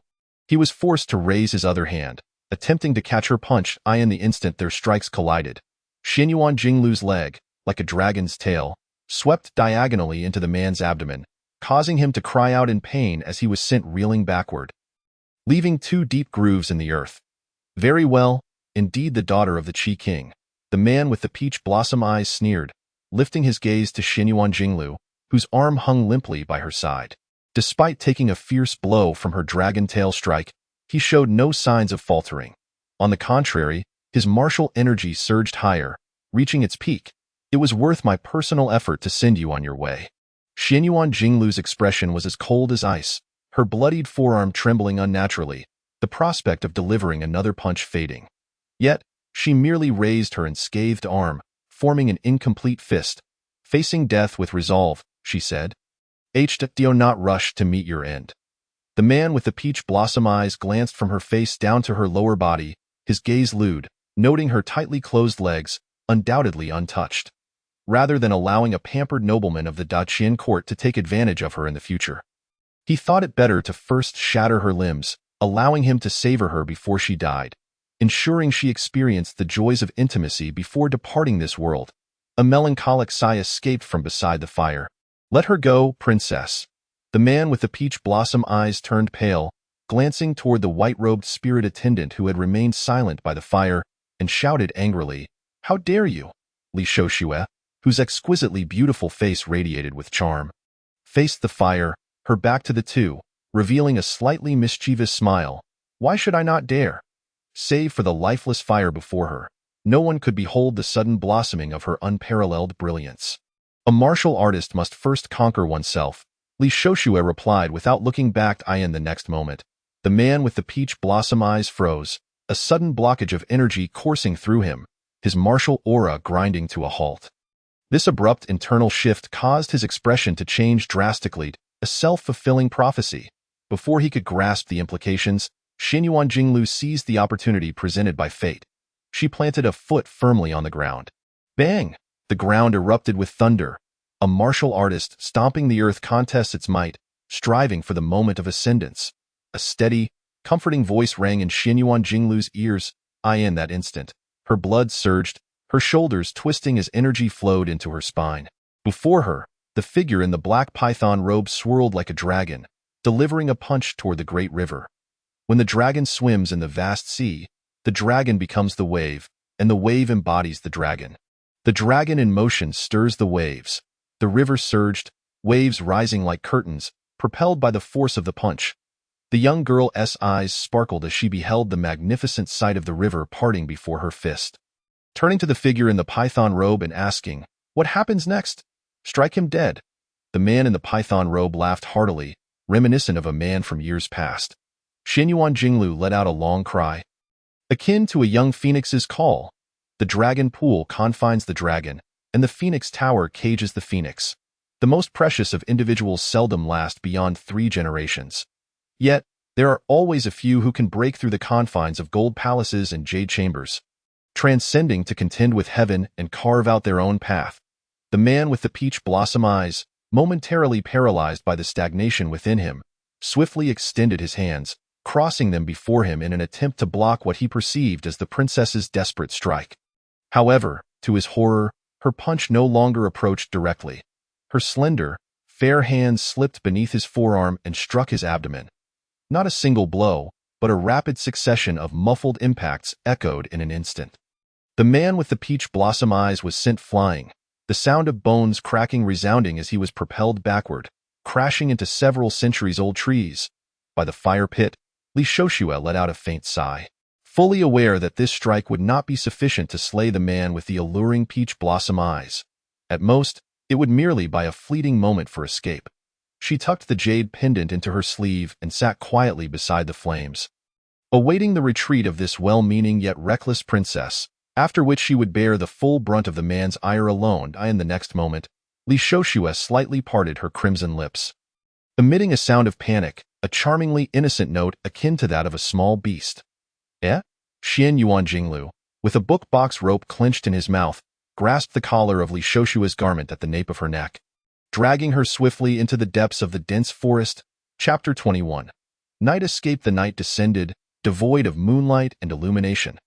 The princess's residence was immersed in a profound and tranquil darkness. The lofty walls of the estate loomed, the azure bricks and dark tiles glimmering softly under the flickering light of palace lanterns. Jiang Hao rubbed his wrist as he exited his chamber, standing in the courtyard and gazing up at the murky sky. For some inexplicable reason, while he had felt no fatigue poring over countless volumes at the Qi Wang residence, today, confronted with the myriad of intelligence collected over the past 6 months, he found himself unusually restless. Could it be due to a change in position? Jiang Hao muttered to himself, that can't be right. How strange. A man clad in light garments ambled leisurely through the small courtyard, hands clasped behind his back, occasionally casting his gaze upon the pines and flowers, murmuring indistinct verses of poetry. Suddenly, the courtyard door was flung open from the outside, startling the man who was pacing within. He quickly turned his head, betraying no hint of alarm. After all, he was aware that this was the princess's residence, where, aside from the formidable Wei Yinghua, a peak martial artist of the 3rd rank, there were numerous gifted individuals concealed throughout the estate. These were all eminent figures brought over from the Qi Wang residence when the princess relocated, far from being mere commoners. If someone truly managed to breach these layers of defense, any expression he might display would be of little consequence.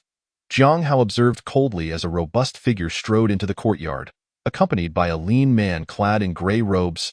Wei Yinghua regarded Jiang Hao, who wore a puzzled expression, without uttering a word, only gesturing subtly towards his companion. The slender man in gray returned the gesture with a slight bow, introducing himself as Zhang Yi, the leader of the 8 Eyes Society. Upon hearing this man's identity, the bewilderment on Jiang Hao's face vanished, replaced by a demeanor of utmost seriousness. What brings you here? Zhang Yi did not respond directly to Jiang Hao's inquiry. Instead, he took 2 steps forward and presented a stack of papers densely filled with writing. Jiang Hao reached out to accept them, but in the darkness of the night, he squinted, nearly bringing the papers to his face, relying on the meager light of a few hanging palace lanterns to decipher the text. Wei Yinghua and Zhang Yi, witnessing Jiang Hao struggle to read due to his lack of cultivation, offered no sympathy, allowing him to return to his room for better light. The leader of the White Lotus sect is concealing a sacred technique on Jiyun Mountain, which enables martial artists of the 3rd rank to break through their limits and ascend to the 1st rank of martial sage. Jiang Hao read aloud, his brows knitting tighter with each line.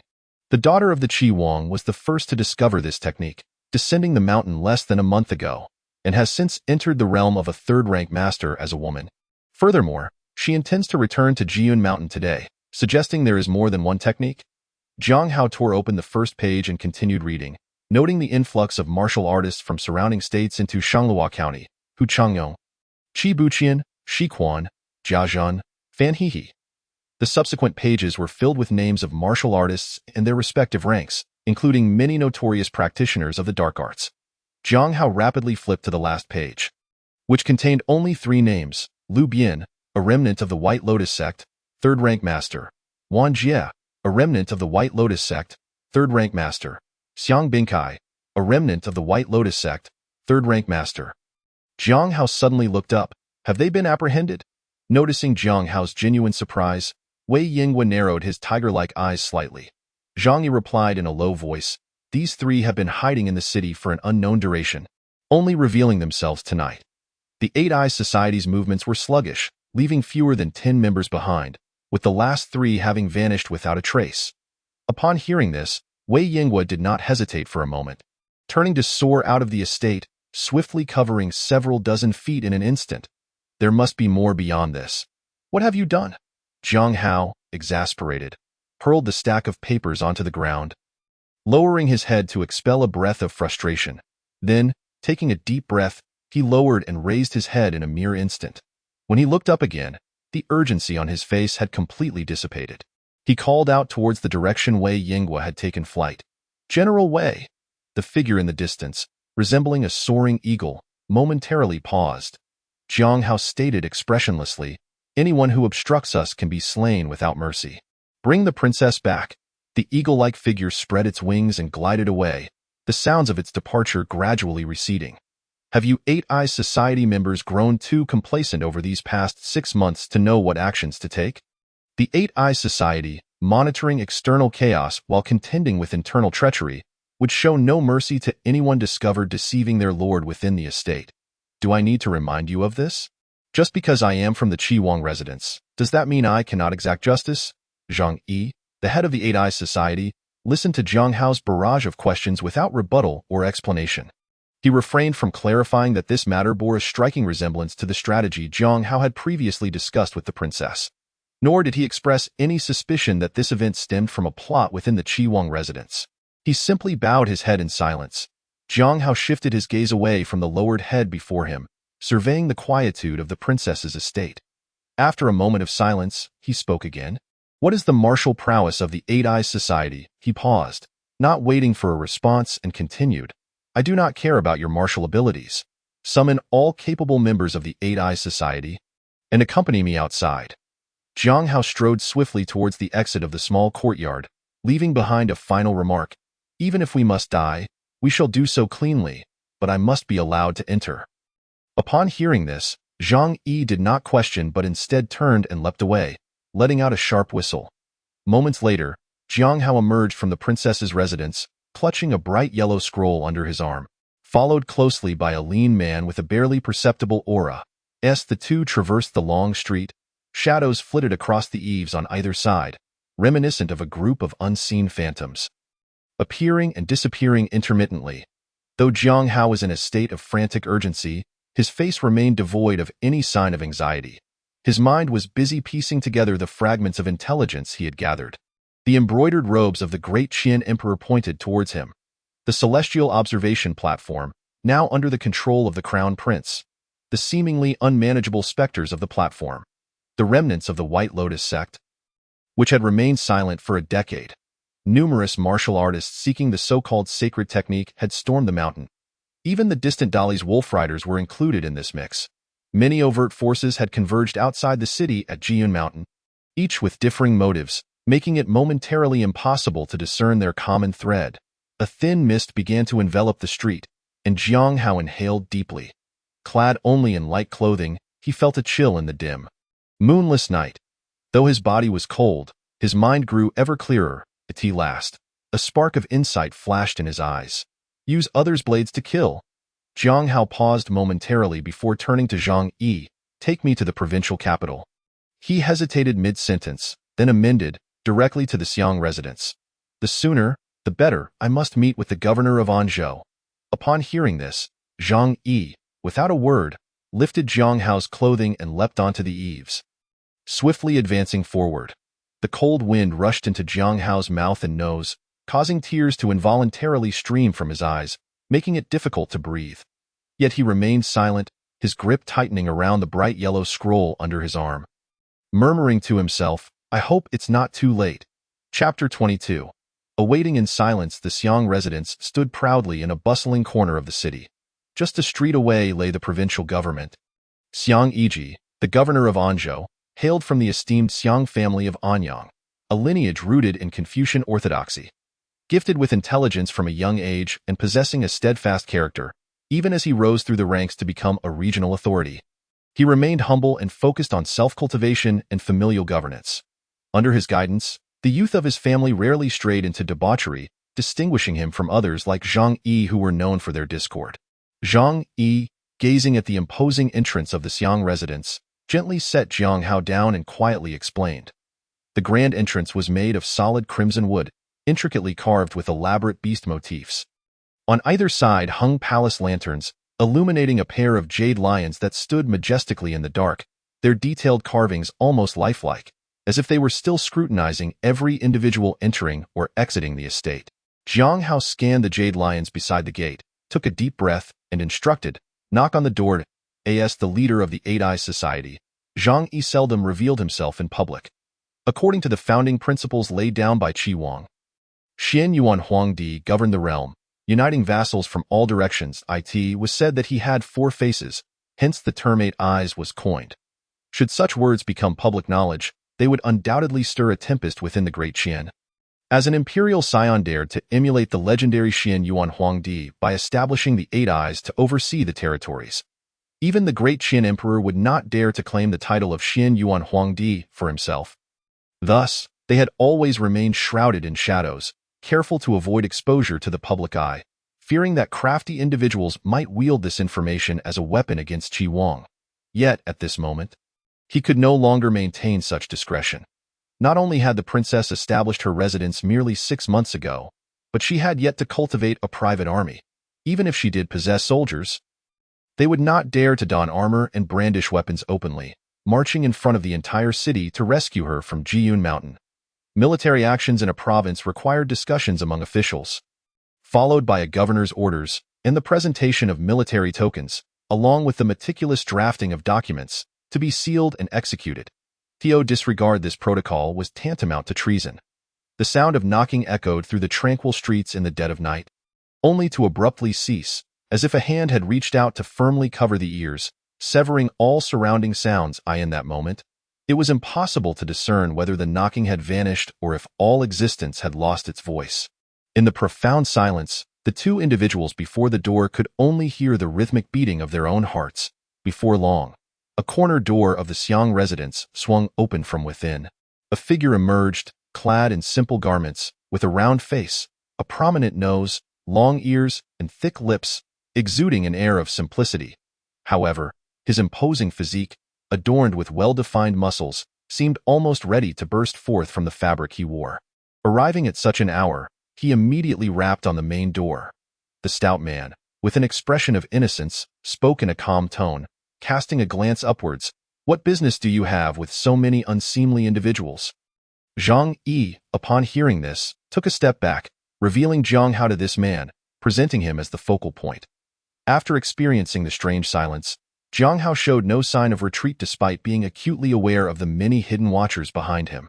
Instead, he spoke with a steely resolve. "A representative from the Qi Wang Fu requests an audience with Governor Xiang."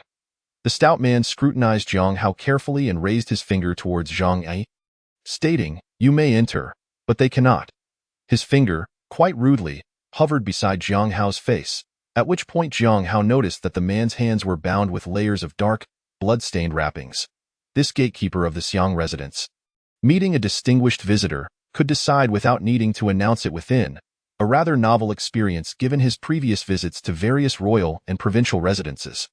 Jiang Hao chose to disregard the intrusive finger at his periphery and replied nonchalantly. The stout man smirked disdainfully, as if to mockingly smile, saying, "You mention the Qi Wang Fu, yet you presume to instruct me." His demeanor suggested a lofty superiority. "I find some truth in your words now. But still, you may enter, while this group cannot." Jiang Hao sighed softly, his expression unchanged, yet his next words took the stout man by surprise. "Let me in." No sooner had he spoken than Zhang Yi, who had been standing obediently beside Jiang Hao, suddenly took action. The leader of the hidden watchers stepped forward, circumventing Jiang Hao to confront the stout man directly. With a snap of his fingers, he deflected the stout man's punch aimed at his temple, causing the layers of tattered wrappings to burst apart, revealing the ashen skin beneath. Another finger pointed directly at the stout man's dantian, intending to temporarily disrupt the flow of his vital energy. The stout man did not retreat, raising his knee to meet the attack, and the seemingly weak fingertip struck back to the ground with unexpected force. The stout man used this momentum to step back 2 paces, refraining from further action, instead meticulously rewrapping the torn bindings. "Black stone cleansing?" Zhang Yi expressed mild surprise, retracting his lethal intent. The stout man withdrew his fist. Looking up with a grin, the The master awaits you inside. Click. As if in response to his words, amidst the dim firelight and the surrounding murky darkness, a faint yet dense sound of bowstrings being drawn emerged. Gentlemen, these are crossbow bolts, a national treasure in close quarters. Even a master would find it difficult to escape unscathed. The Xiang residence is not so easily breached. The stout man gestured towards the surrounding darkness.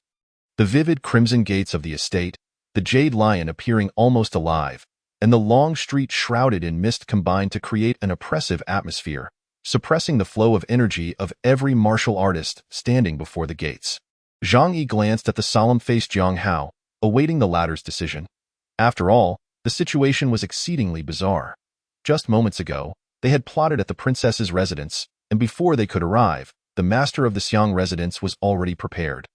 Were they being watched at the princess's residence, or were they every step part of a meticulously planned scheme? However, such machinations were beyond Zhang Yi's contemplation. He had previously been a shadowy gatherer of intelligence. Yet today, he was merely a resolute warrior devoid of any thoughts. With a flick of his fingertips, Zhang Yi readied himself to risk everything before the private estate of a high-ranking official. Clutching a roll of bright yellow scroll, Jiang Hao exchanged no further words, simply instructing Zhang Yi to wait for his return before confidently striding past the stout man into the Xiang residence through the corner door. The stout man chuckled, "Then I kindly ask you all to wait outside for a moment." While his words were courteous, Zhang Yi understood that the numerous hidden crossbowmen had not relinquished their watch over them. The innate ability to avert danger granted by his martial prowess left him feeling exposed. When a group of creatures adept at lurking in shadows is compelled to reveal themselves in the light, they inevitably become prey. Yet Zhang Yi harbored no remorse, gazing calmly at the imposing crimson gates before him. Without the need for verbal communication, he knew that the dozens of watchers perched atop the eaves behind him were also prepared to fight to the death. Now, they awaited the outcome. Chapter 23. Ancestral instruction. As Jiang Hao stepped into the Xiang residence, he was greeted by an expansive view of sprawling halls, embodying the grandeur of a noble estate. Following a path laid with green stones, he soon spotted a soldier clad in armor standing at the end of the trail. Upon seeing Jiang Hao, the soldier turned and walked away. Jiang Hao followed closely behind, traversing the winding stone path deeper into the heart of the estate. The rockeries, flower beds, and pavilions, cloaked in the night, morphed into indistinct, eerie silhouettes in the stifling silence of the courtyard. Only the sound of their footsteps remained. After bypassing the intricately carved main hall, Jiang Hao's eyes brightened as he emerged from the oppressive darkness into sudden light, momentarily squinting. The fully armored soldier halted, pointing towards a study, and gravely announced, "The master awaits you in the study." Jiang Hao nodded, stepping forward to push open the door to the study. Inside, his gaze was immediately drawn to a prominent landscape painting hanging in the center. Its brush strokes vigorous and powerful, depicting majestic mountains and swirling clouds. That a figure, clad in simple attire, stood beneath the painting, facing away from Jiang Hao. Upon hearing the sound of his arrival, the person turned to face him. The individual had a gaunt visage, a straight nose, and wore a serene smile, devoid of any hint of the opulence one might expect from a provincial governor. Xiang Yi regarded Jiang Hao, his gaze briefly settling on the bright yellow scroll tucked under Jiang Hao's arm. Before inquiring with a smile, "What brings a visitor from the Qi Wangfu at this late hour?" Facing the governor of the province, Jiang Hao's expression became markedly solemn. However, after bowing in greeting, his words remained resolute. "I request that you mobilize the Anfeng army outside the city to quell the rebellion at Jiyun Mountain." Xiang Yi raised an eyebrow. "You wish for me to dispatch troops? Do you possess a tiger talisman as proof?" "You jest, Governor. Isn't half of the military talisman of the Anfeng army in your possession?" Jiang Hao's voice was clear and authoritative. "The remnants of the White Lotus on Jiyun Mountain are colluding with martial artists from the rivers and lakes. Intending to incite chaos, I implore you to act decisively and not turn a blind eye to such brigands harming the people." To turn a blind eye to the people, quite the accusation. Xiang Yi replied, casting a sidelong glance at Jiang Hao. "I am entrusted with governance over this region as a provincial leader. If I were to simply take your word for it and unilaterally dispatch troops, that would indeed be a reckless endangerment to the populace." With that, Xiang Yi waved his hand. "Tomorrow, I will discuss this matter with the officials of the government. If there is indeed a situation." I will not sit idly by after proper verification. If there is nothing else, you may take your leave." Hearing such blunt dismissal, Jiang Hao did not waver. He stared unflinchingly at Xiang Yiji, his tone stern. "The troops of the border provinces are all under the jurisdiction of the Wangfu, answering to the commands of the prince. Have you forgotten, Governor?" Xiang Yiji was taken aback for a moment, then chuckled lightly. "What sort of statement is this? Am I unaware of such matters? I would take your words as impropriety and refrain from pursuing the matter, lest someone with ill intentions hears and reports you to the Qi Wang." Jiang Hao lifted the bright yellow scroll nestled under his arm, respectfully stating, "This is the personal ancestral instruction from the great Qian's Taizu. Can it truly be disregarded merely 300 years later?" Xiang Yiji's gaze settled on the yellow scroll, his eyes narrowing slightly. The great Qian had been established for 300 years, and this imperial ancestral instruction was penned in the 8th year of the Taisha era, issued by the founding emperor to instruct the princes in upholding the law, thereby establishing a power network based on familial ties. Among its tenets was indeed a stipulation allowing princes to command the military forces within their fiefdoms. And even subordinate officials of the Wangfu could concurrently hold posts as local commanders or ministers. However, this decree had long been shelved by the Taizong, reduced to a mere formality.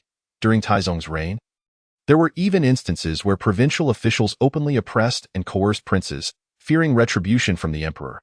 Only after the current emperor ascended the throne and brutally purged those of the same bloodline did he restore the position of the imperial princes, making it less likely for accusations of collusion with foreign domains or treason to be laid upon the newly appointed princes and their officials. Nevertheless, even so, the many princes of the Great Qian could no longer wield the same authority over provincial troops as they did in the Taisha era. Nor could they easily interfere in local affairs. Xiang Yiji was aware of the scroll's history and found himself momentarily uncertain. Logically, this scroll should have been housed within the imperial palace, not here. Could it be that the current emperor had returned this ancestral instruction to the imperial princes under his care? After all, although the fief of Prince Qi, Xinyuan Qilin, has been relocated to Yongzhou, the distance from Yongzhou to Luojing remains relatively short. From a geographical perspective, Yongzhou is even farther from the Dacian Dragon Court than the previous Qingzhou where he resided. Coupled with the illustrious military achievements of Prince Qi, he undoubtedly appears overwhelmingly formidable compared to the other imperial sons whose fiefs are situated around the Luojing Dragon Court. Considering the ruthless methods employed by the current emperor to seize power, it does not seem far-fetched to anticipate a conflict among the 8 imperial sons under his character. Suppressing his swirling thoughts, Xiang Yiji finally addressed the matter directly. "Tonight's discussion shall remain between us. I wish to ask you this. Does Prince Qi truly desire to change the heavens and the earth?"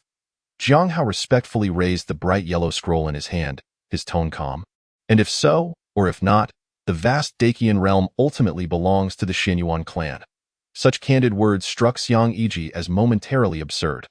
After a brief silence, he turned away, his hands clasped behind him as he gazed at the landscape painting prominently displayed in his study. Speaking softly to Jiang Hao with his back turned, "Such audacious words warrant your death, along with that rabble outside the manor." Jiang Hao replied steadily, "A petty person may indeed perish, but there are certain individuals who must not. The death of the sole daughter of Prince Qi at Jiyun Mountain is undoubtedly a troublesome matter, yet for me, it is insufficient." Xiang Yiji's words were icy. As the governor of Anzhou, the greater sin would be to hastily mobilize troops in a panic after failing to protect a noblewoman of the royal house. The former would not attract much criticism, while the latter could lead to dire consequences, especially given that many in the court are closely scrutinizing his every action. Not to mention the animosity between him and the emissary Zhang Yu, which has always been palpable at Prince Qi's residence. While there are fewer rules, one principle has remained unchanged since its establishment. Everything may be done, but one must bear the consequences of life and death, whether one is a servant or a noble of the royal house. "Oh?" Xiang Yiji raised an eyebrow, taken aback by this assertion. "The people of Prince Qi's residence fear not death. If the princess were truly besieged and slain at Jiyun Mountain, it could only be attributed to a miscalculation on our part, and Prince Qi would not hold the lord accountable, but the emperor, that is another matter entirely." Xiang Yiji chuckled lightly at this naive statement, not bothering to conceal his amusement as he inquired without turning back, "All this for a single princess?" "No, It is because of the embroidered uniforms that point directly, came the resolute reply. The succinct words echoed powerfully in the study, lingering in the air after a moment of silence. Chapter 24.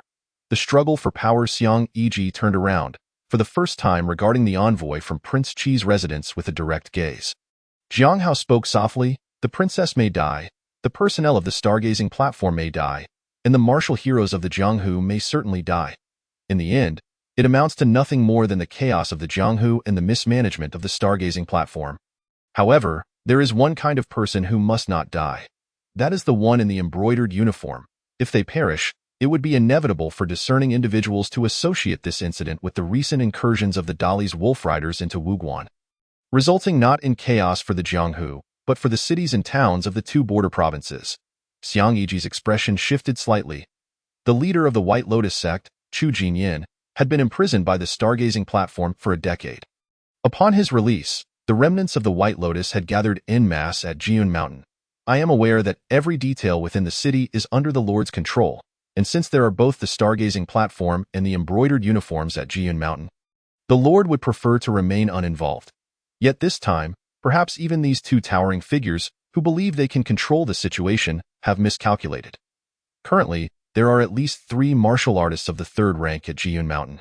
Does the Lord truly believe that surrounding and killing a single princess would necessitate such a show of force from the long-hidden remnants of the White Lotus?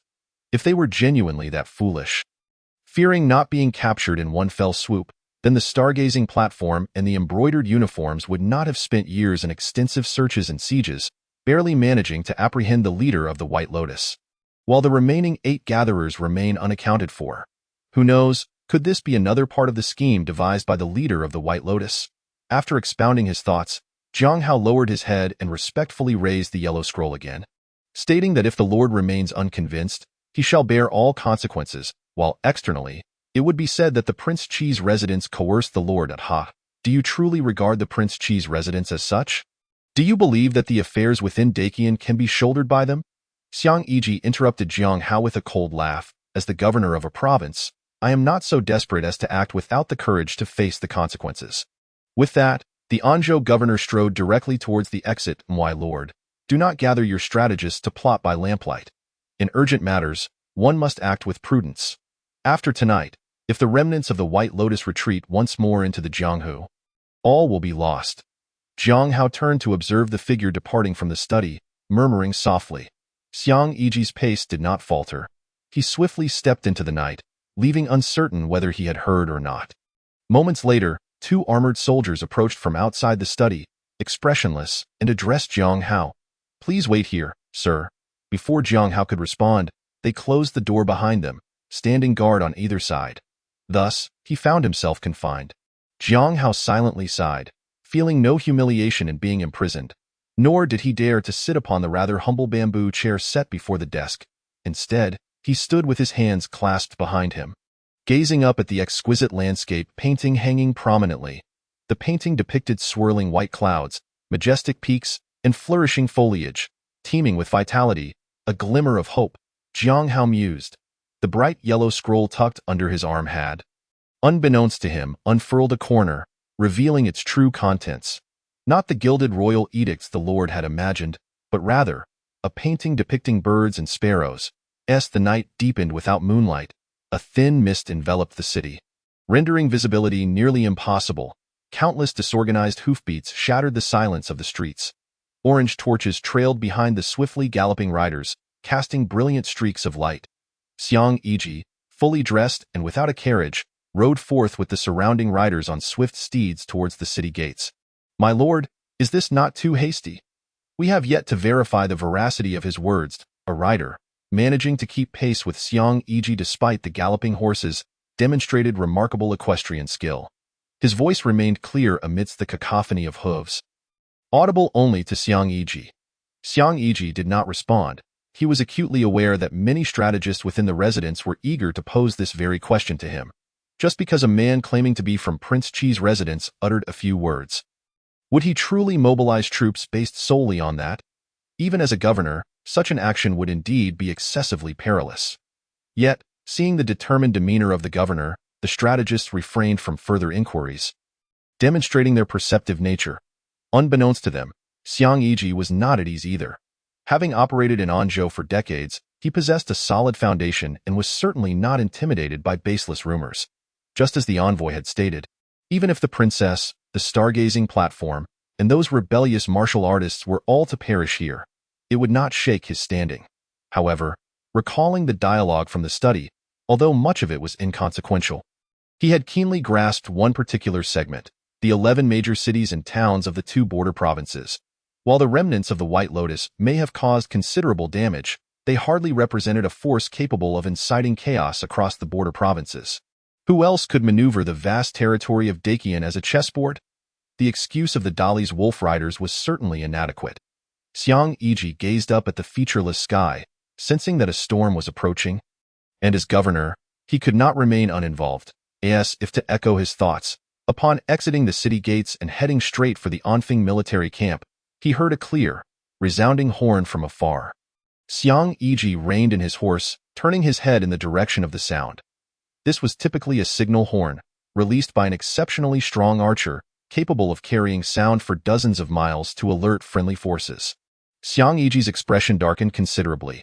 This could not possibly be the signal horn of the Anfeng army. At this moment, aside from the Anfeng army, who else in the vicinity of Shualuo County could possibly sound such a horn? It seemed that only the embroidered uniforms, capable of acting on behalf of the emperor, could do so. The struggle for power. Xiang Yiji let out a cold laugh, his gaze inscrutable. The cries of slaughter had already faded.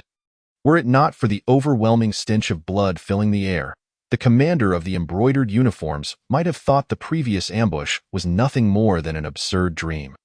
Zhang Zhao's crimson petals on his sleeve, soaked in blood, appeared even more vibrant. He discarded his longbow and gripped his saber tightly. Even this simple motion caused him to wince, the intense pain sending jolts through his entire body. Prompting him to take hurried breaths, he surveyed his surroundings, noticing that only 5 remaining members of the embroidered uniforms stood beside him, most of whom were also injured. Upon seeing the numerous corpses of his comrades sprawled on the ground, his expression dimmed. Zhang Zhao. Hearing his name, the commander of the embroidered uniforms lifted his head to the source of the voice, a young man, no more than 20, squatted on a half-chopped tree stump.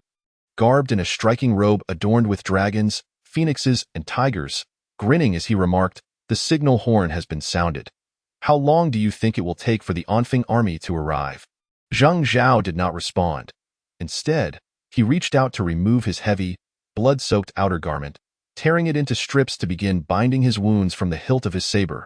As the garment fell away, the extent of his injuries became visible. The commander of the embroidered uniforms bore over 10 deep gashes across his torso, the deepest of which extended from his left shoulder diagonally to his right hip, exposing bone beneath. "Are you truly not planning to leave?" The youth let out a melodramatic sigh, questioning the need for such theatrics. With a mere handful left of the once numerous group, why struggle further? Even the sovereign of the Great Qian would be unable to witness such a grim spectacle and impose punishment upon them. Zhang Zhao's gaze was resolute, shifting from the youth's face to the flickering flames surrounding them. Countless torches illuminated the scene, encircling the remaining 6 embroidered-clad officers. Despite the earlier chaos that had claimed numerous lives, the area still teemed with no less than several hundred figures, brandishing torches and standing vigilantly around them. Both sides found themselves locked in a stalemate. Yet Zhang Zhao understood that this was merely the desperate act of a cornered beast, attempting to stall the deterioration of his injuries. As the martial energy surged, he sensed that among the encircling crowd were no fewer than 10 peak 4th-tier martial artists. Before these torch-bearing figures stood not only the youth squatting on a tree stump, but also a towering figure clad in pitch-black armor. His features obscured by the helm, he wielded a spear, as tall as 2 men, made of solid bamboo, exuding an aura as fierce as a raging inferno. It was this very man who, relying on his impenetrable armor, had previously swept down and severed the heads of several embroidered-clad officers with a single stroke. To his surprise, he had encountered 2 lotus pickers from Bailian Peak. It seemed this wretched group, unworthy of the light, had not yet been completely eradicated. Zhang Zhao licked his cracked lips and tightened the finishing cord with his teeth, mumbling indistinctly, "Continue." Chapter 25. a request to return the embroidered officers and the Ction Terrace had spent years hunting down by Lian Peak. Traversing all 34 provinces of the Great Qin, at every stop, they encountered seemingly respectful provincial officials, their eyes betraying an underlying wariness. Zhang Zhao sighed inwardly. Although the embroidered officers appeared formidable and powerful, the reality was a burden not easily borne by outsiders. Over the years, the intoxicating influence of power had led the embroidered officers to increasingly abuse their authority during inspections across the provinces, engaging in extortion and other nefarious practices. This shift in behavior caused provincial officials to alter their attitudes, viewing the embroidered officers as foreign entities, akin to thorns embedded in flesh. They began to maintain a cautious distance, avoiding excessive interaction. Moreover, this time, in their haste, the embroidered officers had yet to fully communicate with the Lord of an province, having only exchanged hurried glances with the deputy, a move that must have appeared exceedingly arrogant to outsiders. Thus, Zhang Zhao held little hope for the role that the summoned troops might play. He doubted that the Lord, whom he had never met, would act swiftly, contravening the established protocols of the Great Qin to bring the Anfeng army from outside the city. Discussions among officials, troop consolidation, signing by the commanding officer, and detailed record-keeping. This entire process would take no less than a month. The Anfeng army would not set foot outside the barracks in that time. Zhang Zhao raised his gaze towards the pitch-black Jiun Mountain, then returned his attention to his comrades, who, despite their injuries, remained steadfastly by his side. Who would have thought to find themselves in such a predicament? Retreat was undoubtedly a dead end. All that remained was one final struggle. Zhang Zhao smirked coldly, eager to see if this ever-resilient Lian Peak could truly be cleansed. Upon hearing his words, the youth clad in a dragon and phoenix embroidered robe burst into loud laughter from his perch on the tree stump, taunting, "I, Wan Jie, await your attempts to claim this head of mine." The man in impenetrable black armor stepped forward silently, his blood surging as he leveled his spear towards the boastful embroidered commander. Zhang Zhao raised his blade, mirroring the challenge. The tension among all present reached a breaking point. Anticipation hanging in the air for the imminent clash. At that moment, the dragon and phoenix embroidered robe arced through the air. Wan Jie stood, casting his gaze into the distance, and with a deft motion, he swirled his opulent robe, soaring high with a loud proclamation. "This path is barred tonight. Kindly return." The next instant, a piercing sound echoed through the air. The dragon and phoenix robe abruptly folded mid-flight. And before Wan Jie could make contact with his adversary, a fierce gust of wind hurled him back to his original position. The resplendent robe lay scattered on the ground as Wan Jie crouched, pressing against his subtly aching chest, his expression grave. By Lian Peak? In the darkness, a cold voice rang out from afar, accompanied by a thunderous resonance. A figure leapt, covering dozens of feet in a single bound. Crashing into the blood-soaked encirclement, several torchbearers were sent flying by this ferocious apparition, their screams mingling with the sickening crack of bones, erupting into a cloud of crimson mist. Beneath the mask adorned with gluttonous motifs, narrowed eyes glinted as the black-armored man swung his spear, unleashing a horizontal attack before the mysterious newcomer could land. As the newcomer descended, he let out a roar, the surging energy within him shattering his garments, revealing tightly knotted muscles that moved with the ferocity of thunder, vanishing in an instant. The spearhead sliced through the air, creating a distorted current, barely grazing the newcomer's attire. With a resounding crash, the black-armored man's form vanished, the ground beneath him exploding into a spiderweb of cracks. Moments later, he reappeared not far off, planting his feet firmly to regain balance, staving off the momentum of his retreat.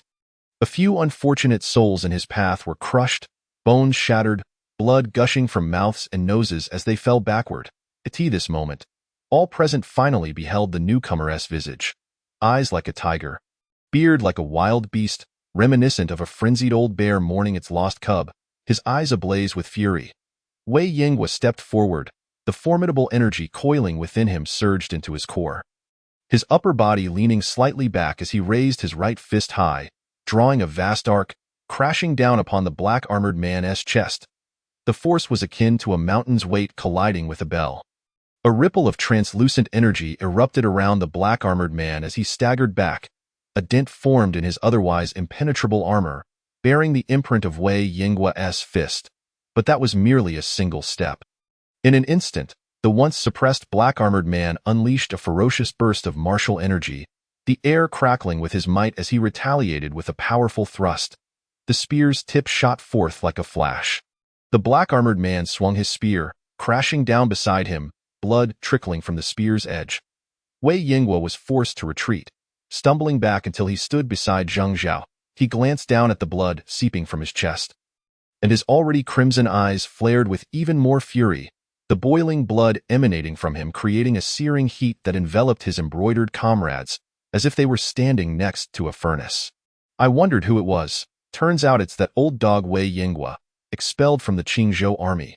Wang Jie rose, coldly chuckling, his luxurious dragon and phoenix robe billowing without wind, giving him an ethereal appearance.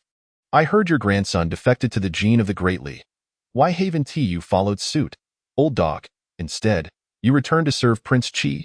Wei Yinghua remained silent, merely extending his hand towards Zheng Zhao, saying, "Lend me a weapon." Zheng Zhao regarded the elderly man before him with a complex expression, surprised that the first to arrive was this attendant beside the princess of Shanglua. Reflecting on their past confrontation at the gates of the princess's residence, he never expected they would now stand shoulder to shoulder in battle. One of the embroidered officers nearby, upon hearing this, offered his sword without a word in the hands of a martial artist of third-tier prowess. The weapon would prove far more effective than in his own. Wei Yinghua accepted the sword, exhaling a deep breath, scattering the debris and fallen leaves before him into the air. The elder's expression was resolute. Yet Zheng Zhao could discern a myriad of emotions, rage, guilt, and fear, swirling in his gaze. "Is the princess on the mountain?" Zheng Zhao asked softly, and no response came. Thus, the embroidered commander continued, "The lotus picker in the dragon and phoenix robe is named Wang Jie. He was a mere standard-bearer in the Zhenrong army years ago. During an unprovoked inspection of the border troops, he mercilessly slaughtered over 50 of his comrades, including a cavalry lieutenant, before vanishing and joining by Lian Peak. Rapidly advancing in martial prowess. As for the man in black armor, his background remains unknown. However, his formidable armor is impervious to blades. Only a faint scar remains from a strike delivered with all the might of a fourth-tier master." A glimmer of desperation flashed in Wei Yinghua's cold eyes. "Return? There is no path left for me." Chapter 26. No one shall ascend the mountain tonight at the foot of Jiyun Mountain. The air roiled chaotically, scattering countless fallen leaves and debris. The jarring clash of metal rang out, causing dozens nearby to drop their weapons, desperately covering their ears, blood trickling from their noses and mouths. The horizontal blade of the embroidered officers met the spear of the black-armored man, penetrating mere inches from his chest. The blade unleashed a fierce surge of energy, cleaving through the air before even striking the ebony armor. Creating a crescent arc of chilling energy, the tangible crescent exploded upon the armor that seemed to absorb all light. The resounding crack echoed, the strike powerful enough to cleave through mountains, sliding down the black-armored man's left shoulder and igniting a shower of sparks. After the blade disengaged from the armor, fueled by Wei Yinghua's almost incandescent energy, it continued unabated, transforming its trajectory for a second strike, cleaving into the black armor once more. The terrifying force caused the armored man to tremble all over.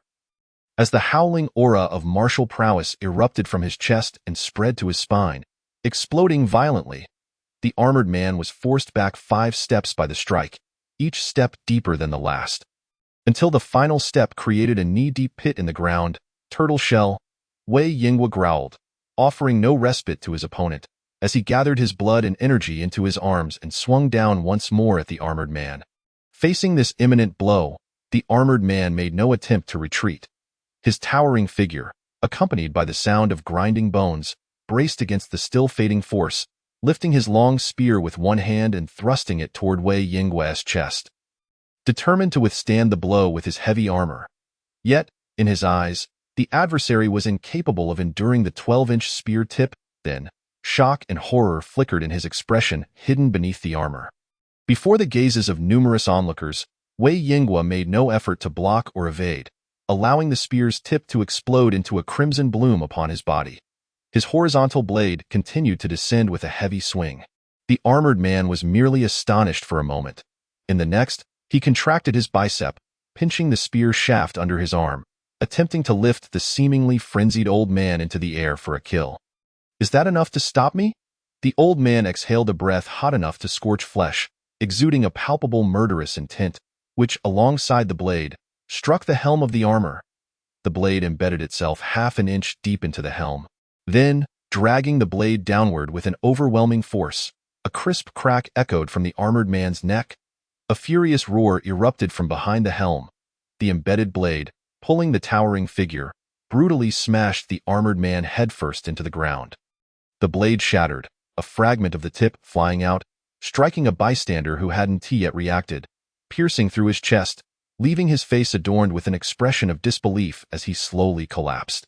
Wang Jie thrust a palm to push back Zhang Zhao, stepping back 2 paces, his eyes wide with astonishment as he gazed at the clash before him. "Give it to me, die!" Wei Yingwe discarded his sword, withdrawing the long spear from his chest, holding it inverted, and thrusting it down with ferocity. As a weapon for mounted combat, the spear was longer than a lance, heavier than a halberd, a formidable tool for piercing armor. Clang! The force of the thrust, akin to a galloping steed, brought a tremendous impact. This thrust struck the armored man squarely in the back. The dark armor could withstand the blade, but not the immense power contained within it. The armored man was driven into the earth by the force of the thrust.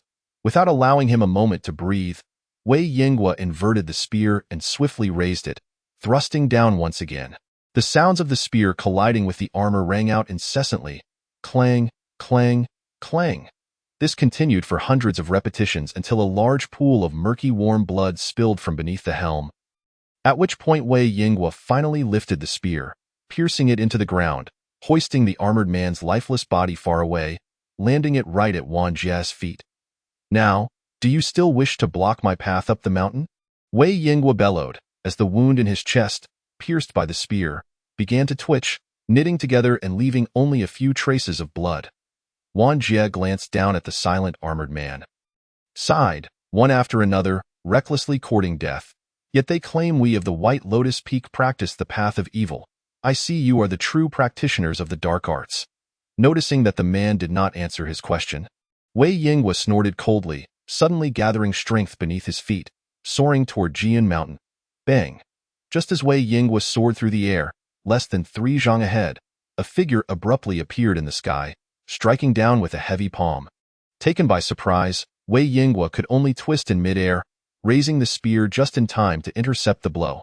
Seizing the opportunity while Wei Yingwe was caught off guard, the hidden martial artist thrust their other arm forward like a spear, slicing through the gusts of energy and striking directly at Wei Yingwe's freshly wounded area. The wound, still struggling to close, erupted violently, blooming a scarlet flower in the air. The robust figure was pulled back to the ground by the second strike, dust swirling around them. After delivering 2 fiercely powerful strikes, the newcomer slowly descended, surveying the chaotic scene before him, his gaze lingering momentarily on the lifeless armored body before coldly asking, "Wang Jie, how did it come to this? How could I know? This group of madmen truly has no regard for their lives. And then there's this old dog who emerged from who knows where, quite bothersome." Wang Jie replied with impatience. Xiang Binkai tore away the black cloth that covered his face, coldly observing the remaining few embroidered cloaked warriors and the pale Wei Yingwe, declaring, "Tonight, no one shall ascend Jian Mountain." Zhang Zhao stepped forward, his sword slicing through the air to deftly behead the 2 assailants surrounding them, before quickly advancing to assist Wei Yingwe to his feet. After completing this, he raised his head, his expression grave as he looked toward the newcomer. Wei Yingwe leaned on his spear, the wound on his chest a mangled mess, the cavity in his chest revealing glimpses of his organs and bones. Zhang Zhao stood shoulder to shoulder with Wei Yingwe, their breaths long and heavy, reflecting on the 3rd high-ranking martial artist they had encountered that night. The accursed White Lotus Peak was truly uncleaned. "Is it just you who came from the Duke's residence?" Despite appearing somewhat pale, Wei Yingwe exhibited no signs of defeat, as if the grievous wound on his chest were of no consequence. He answered solemnly, "No one else. The Duke's residence was established merely half a year ago. Its foundation shallow. If I cannot manage it, then no one within could possibly succeed." Suddenly, a cacophony arose in the distance. The sound of hooves pierced through the night eye in the pitch-black darkness. Torches like dragons wound their way, slicing through the thick night. Zhang Zhao exhaled deeply, a flicker of joy crossing his face. This commotion could only mean the Onfing cavalry stationed outside the city had arrived. However, in the next moment, his joy froze on his face. The sound of hooves stopped.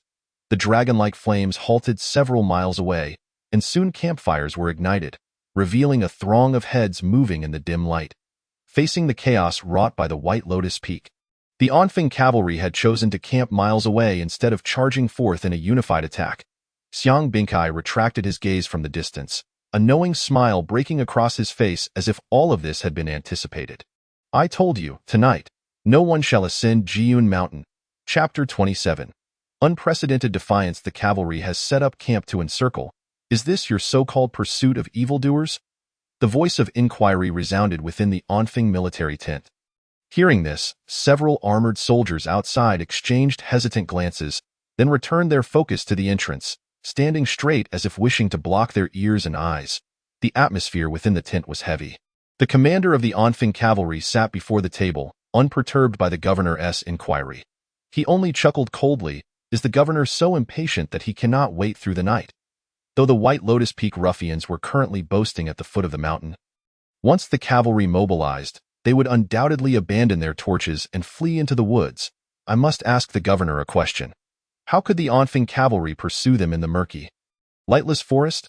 Would it not be easier to wait until dawn when the sun rises to eradicate them? The series of 3 counter-questions left Governor Xiang Yiji frowning in silence. The cavalry commander raised his head, seemingly piercing through Xiang Yiji's thoughts, speaking softly. Is the governor concerned about those embroidered cloaked warriors? They pursue on their own accord, often without reporting back, which weakens the military. According to military orders, they should have been executed long ago, and even His Majesty would have no words against it. Moreover, based on the reports returned after the cavalry's reconnaissance, it appears that only 3 to 5 embroidered cloaked warriors remain. Even if the Onfing cavalry rescues these few remnants, it is unlikely they would not harbor resentment, turning against both of us in the end. Faced with the commander's seemingly heartfelt words, Xiang Yiji did not immediately choose to believe, but rather weighed the pros and cons in his heart. To risk being accused of neglecting military protocol by directly ordering the Onfing army to ride out of camp at night, as governor, he would already be at a disadvantage. While it is true that rumors have circulated over the past 2 years in various states of Deqian, claiming that His Majesty is somewhat displeased with the recent actions of the embroidered cloaked warriors, and several officials have been pressing to report their misdeeds, His Majesty ultimately chose to withhold these reports, leaving one unclear on His Majesty's stance. Now, embroiled in the schemes of the White Lotus Peak ruffians, the embroidered cloaked warriors have suffered significant losses. It cannot be ruled out that they were overly eager for quick results, attempting to salvage their reputations under the Emperor's gaze. With matters having reached this point, Xiang Yiji believed the cavalry commander would not deceive him on such significant affairs. As for the daughter of the Qi King, Xinyuan Jingyu, Xiang Yiji furrowed his brow slightly, only to quickly relax again. This situation was too peculiar. A lady raised in the imperial city, trained by esteemed masters, praised for her brilliance and grace, and then personally taken out of the dragon court by the Qi King, who doted on her, just so happened to ascend the mountain tonight without escort, only to be besieged by a group of White Lotus Peak ruffians. Such coincidences, perhaps, are not coincidences at all. Could it be that the Qi King, having long withdrawn from the tumult of the Daqian court, finally rid himself of the stench of blood, is cruel enough to use his own daughter as bait to lure out 1 or 2 princes with ill intentions toward the Qi royal household? Is there only one apparent crown prince involved in this scheme? The struggle for power among lords and the competition for the throne among the royal family are not uncommon in history. Does he truly have the qualifications to participate as a regional governor? Xiang Yiji's expression was grave as he gestured toward the commander of the cavalry. Let it be thus, he declared, but come the morrow, not a single villain shall escape from Jiyun Mountain. I intend to present the heads of these scoundrels to the officials and populace of an prefecture. The cavalry commander rose and offered a deep bow, the sound of armor clashing echoing like a resounding clang, vowing not to disappoint the Lord. With a heart full of doubt, Xiang Yiji turned and exited the war tent. Shortly after the governor of an prefecture departed, the flaps of the tent fluttered as if stirred by an unseen breeze, and a lithe, enigmatic figure slipped inside, remaining silent until bowing before the cavalry commander. The armored guards stationed outside the tent did not even issue a warning. The commander cast a disdainful glance at the man kneeling before him, his tone icy as he intoned, "Return and inform your master that I have repaid his favor. From this day forth, should I encounter a figure akin to yours within the camp again, I shall, in accordance with military law, sever your head and display it outside the tent as a warning." The shadowy figure bowed his head in silence. "Begone," the cavalry commander commanded coldly. The man withdrew an object from his sleeve and reverently presented it. Seeing the commander make no move to accept, he gently placed the item on the table before swiftly vanishing like a wisp of smoke from the tent.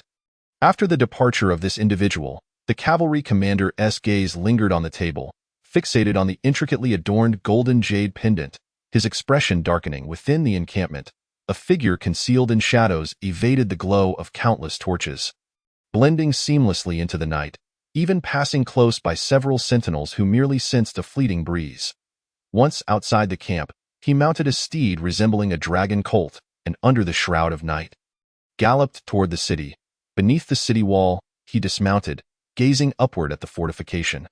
Gathering his strength, he sprang upward, climbing the wall like a diminutive spider in the darkness. Despite the sentinels on the wall maintaining their vigil and conducting thorough searches, to a master of concealment such as him, these defenses were as good as non-existent. After scaling the wall, the man hurried along the eaves toward a small courtyard. Upon landing in the inner courtyard, he brushed off the dust that had settled on him and respectfully bowed at the entrance of the main room. The intricate carved window frames bore thin, translucent paper, through which the candlelight inside cast a mottled reflection on the man's bowed back, creating an ambience both serene and elegant. "Young master, although the Enfant cavalry has encircled as per your instructions without launching an attack, the commander harbors disrespect toward you and must be dealt with." Silence reigned in the room. The man, already bent low, seemed to bow even further, as if enveloped in mist. After a prolonged silence, a voice emerged from within, calm and languid. The man nodded, regardless of whether those inside could see him, and replied respectfully, "Indeed, a thin mist has risen, yet there is no wind. Tomorrow shall surely be a splendid day, a mist without wind, truly fine weather." He continued, "I have heard that when my second brother personally led the Black Stallions to battle against the Greatly, the weather was similarly fine." What did he say? "The radiant light, dense as mist, marks the emergence of the great sun. We, as the great sun, shall scorch the Greatly." As the words floated from within, the man outside did not dare to interject. The blood-stained Prince Chi had nearly become a haunting nightmare for him. Every time he thought of that name, his right hand would tremble involuntarily. If that truly was, as he said, a triumphant return, then this time, will I prevail? My elder brother's astral platform, my second brother's only daughter, and my father's embroidered garments pointing the way. How utterly rebellious. The man outside shivered at this thought. If this imperial scion genuinely believed his actions to be rebellious, how could he have orchestrated such a grand spectacle and invited the most esteemed individuals of the Daoqian into the trap? The cool mist enveloped him as the candlelight within extinguished, and silence fell once more. Chapter 28. Ascending the summit beneath the darkened sky, Chu Jinian's right eye, a dual pupil, flitted about, gazing ahead. "Oh, you truly haven't perished, you old fool!" A flippant voice emerged from the dense thicket, and as the sound approached, a figure stepped forth, dragging another man as if he were a lifeless dog, coming to a halt 3 paces before Chu Jinian, and flashed a slight smile. "Old relic, seeing as your legs are unsteady, this coward who turned to flee is clearly no good, so I took the liberty of dealing with him for you." Chu Jinian narrowed his eyes, his gaze lingering on the overly painted face of the newcomer, seemingly pondering the man's name. It was only after the newcomer tossed the unconscious giant to the ground, revealing signs of impatience, that Chu Jinian suddenly realized, "Ah, it's you, little braid." Wei Bian's expression soured upon hearing the unflattering name, a forced smile tugging at his lips. "It's been ages since anyone dared to call me that. I had almost forgotten." He then gestured toward the unconscious Chi Hao on the ground and inquired, "So, old fellow, who is this man?" "The spy with the embroidered garments, impaled within the ghostly soldier. Pay him no mind." Chu Jinian replied, his curiosity piqued more by this long-lost youth than by Qi Hao's fate. Wei Bian exchanged glances with Chu Jinyan, and upon noticing the swirling pupils, his expression grew cold. With a sudden stomp, he crushed Qi Hao's head into the earth, the sound of splintering bone echoing far into the tranquil night. Still thinking you are the Lord of White Lotus Peak, expecting others to do your bidding with a mere word? Times have changed, old relic. Now it is your turn to fight for your life. Chu Jinyan regarded the young man before him, sensing the palpable aura of malice and intent to kill, and chuckled softly. Simply uttering one word, good. Surprised by the unexpected cooperation, Wei Bian paused, attempting to reconcile the image of the stooped old man before him with the fearsome figure of the infamous devil of Deqian from his memories. If not for the distinct dual pupils in the man's right eye, he would scarcely believe they were one and the same. Contemplating this, Wei Bian struggled to suppress his rising bloodlust, his expression grave. I wonder how much of your theatrical tricks you still remember? Theatrical tricks? Chu Jinyan arched an eyebrow, his dual pupils scrutinizing Wei Bian from head to toe, finally fixing on his abdomen. If my memory serves me correctly, when I departed Little Braid, you were still a lowly lotus cultivator, and now you seem to have escaped the disgrace of being mere fodder. I should congratulate you. I am merely curious, who harvested the white lotus from your dantian? Struck by the old man's words, which pierced a wound he had borne for decades, Wei Bian could no longer maintain his facade of indifference. Anger surged within him, soon replaced by a mocking grin. Old fool, do you genuinely believe your tricks are unbreakable? As he spoke, Wei Bian advanced toward the elder, arms wide open. After your departure, the 8 lotus cultivators of White Lotus Peak vanished without a trace.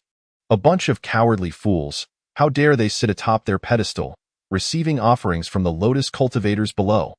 Let me tell you, the current White Lotus Peak is nothing like the chaotic place you once constructed. As he quickened his pace, Wei Bian charged forth, letting out a long howl. What difference is there? With a resounding crash, the air exploded, and the surrounding thicket was reduced to ruins, dust and debris swirling as a series of deafening booms echoed through the woods. In the distance, 2 beautiful figures hid behind a tree, observing the clash amidst the swirling dust. Xian Yuan Jingju tightened the scarf wrapped around her hand, despite her efforts to staunch the bleeding from the wound inflicted by Wei Bian's sharp energy. Blood continued to seep out. She scratched her head in frustration, then turned to the other person and asked, "Why aren't you descending the mountain?" Li Shouxue, her white robes now soiled with dirt, still managed to maintain an air of elegance, her stunning face accentuating her poise. "Why aren't you descending the mountain, Your Highness?" she countered. Xian Yuan Jingju adjusted the book box beside her, stating, "I promised to deliver a book for someone. I cannot go back on my word." Ally Shouxue regarded the book box in Xian Yuan Jingju's grasp with a complex expression. "Must it be today? You do realize that on Jiyun Mountain, everyone is eager to take your life." After contemplating for a moment, Xian Yuan Jingju softly replied, "I will answer your question if you answer mine first." The older woman, 5 or 6 years her senior, gazed at the youthful maiden before her with a mixture of disbelief and complexity, seemingly unable to fathom that the girl would dare to act so stubbornly in such perilous circumstances. "I learned this from an elder," Xian Yuan Jingju remarked, casting a glance at the book box. Ally Shouxue noticed this detail, letting out a slight sigh. "Have you never considered that this elder may merely be baiting you into danger?" Xian Yuan Jingju remained silent, her eyes wide, fixating on the androgynous, breathtakingly beautiful face of the woman before her. Ally Shouxue felt her cheeks flush under the intense gaze, and as she touched her face, finding no foreign object, she realized that the other party was merely awaiting her inquiries. "I cannot depart. The embroidered robes directly block the mountain path. Everyone on the mountain is akin to birds trapped in a cage. Yet you, princess, are different. Once you reveal your identity, you shall naturally escape this deadlock." Ally Shouxue spoke softly, striving to maintain an even tone, concealing the tumult within her heart. "Very well," Xian Yuan Jingju nodded, finally addressing Li Shoushue's earlier question. "Firstly, I do not necessarily wish to ascend Jiyun Mountain today, but my father has stated that a warrior must uphold righteousness and quell chaos. I cannot simply watch as these villains wreak havoc." Secondly, Xian Yuan Jingju placed his hand upon the book box, a pure and unblemished smile illuminating his face. "Even if I am merely a bait, I accept that. I am not a person who cannot afford to lose." You truly are mad, Li Shoshue remarked, her countenance darkening as she pondered something, her words growing increasingly impolite. Having been raised in luxury, you have never witnessed life and death, and you treat them as trifles. Even if you do not consider your own safety, must you not think of your esteemed father? Upon hearing her blunt words, Xinyuan Jingju merely raised an eyebrow, his voice crisp as he replied. And you? Why do you not consider your family? Knowing full well that this journey to Jiun Mountain may be one of no return, why do you still come? This question left Li Shoshue momentarily speechless, her silence heavy with sorrow. Then I shall regard you as a madman as well. Xinyuan Jingju rose, gesturing toward the mountain path ahead. I intend to reach the summit. Will you join me? Chapter 29. Gathering Lotus, Chu Jinyan. Wei Bian pushed through the swirling dust, grounding himself before drawing a deep breath and unleashing a fierce shout. Your body is decayed and feeble, your vital energy stagnant and waning. How is it that your martial path remains unimpeded? Chu Jinyan waved his hand casually, his fingers curling like claws as he tore through the dust before him and stood firm. Though his form was hunched, resembling an old man on the brink of death, his black robe remained intact, showing no signs of injury despite Wei Bian's full-force assault. You do not wish to tell me how the current Balian Peak differs from the one I once established? Chu Jinyan chuckled as he adjusted his long sleeves, adopting the demeanor of a rustic farmer. Dio, enlighten me, that I may expand my horizons today. After probing the opponent's current strength, Wei Bian rubbed his wrist. His expression clouded. This night seemed fraught with misfortune. Initially believing they could easily seize the item from the hands of the spirit master of the sky platform, they had spent years planning, utilizing fortune-telling techniques to find Li Shoshue, a treasure hidden in the market. Yet, they discovered that although she possessed no martial talent as a woman, her innate gifts closely approached the mysterious spiritual roots recorded within the sky platform. As the daughter of an official family, coupled with a beauty that could be described as a national treasure, Li Shoshue's early life had been tumultuous. Had it not been for her father harboring the vile thoughts of keeping her hidden in the depths of a mansion until she came of age, perhaps she would have long since become a plaything for other noble families. Wei Bian vividly recalled the desolate look in the eyes of the girl who had yet to come of age when they found her. Debauchery is the blade that shatters innocence. The fortune-teller of Balian Peak had repeatedly cautioned them not to let this girl lose her virtue. Once lost, her essence would dissipate, rendering her unfit for the sky platform. Although the head of the Li family was somewhat reluctant to part with this soon-to-be prey, desire ultimately triumphed over lust, leading them to return to the upper echelons of the Dacian court. Of course, in Wei Bian's view, the head of the Li family possessed little ambition. Rather, he was merely motivated by the allure of wealth.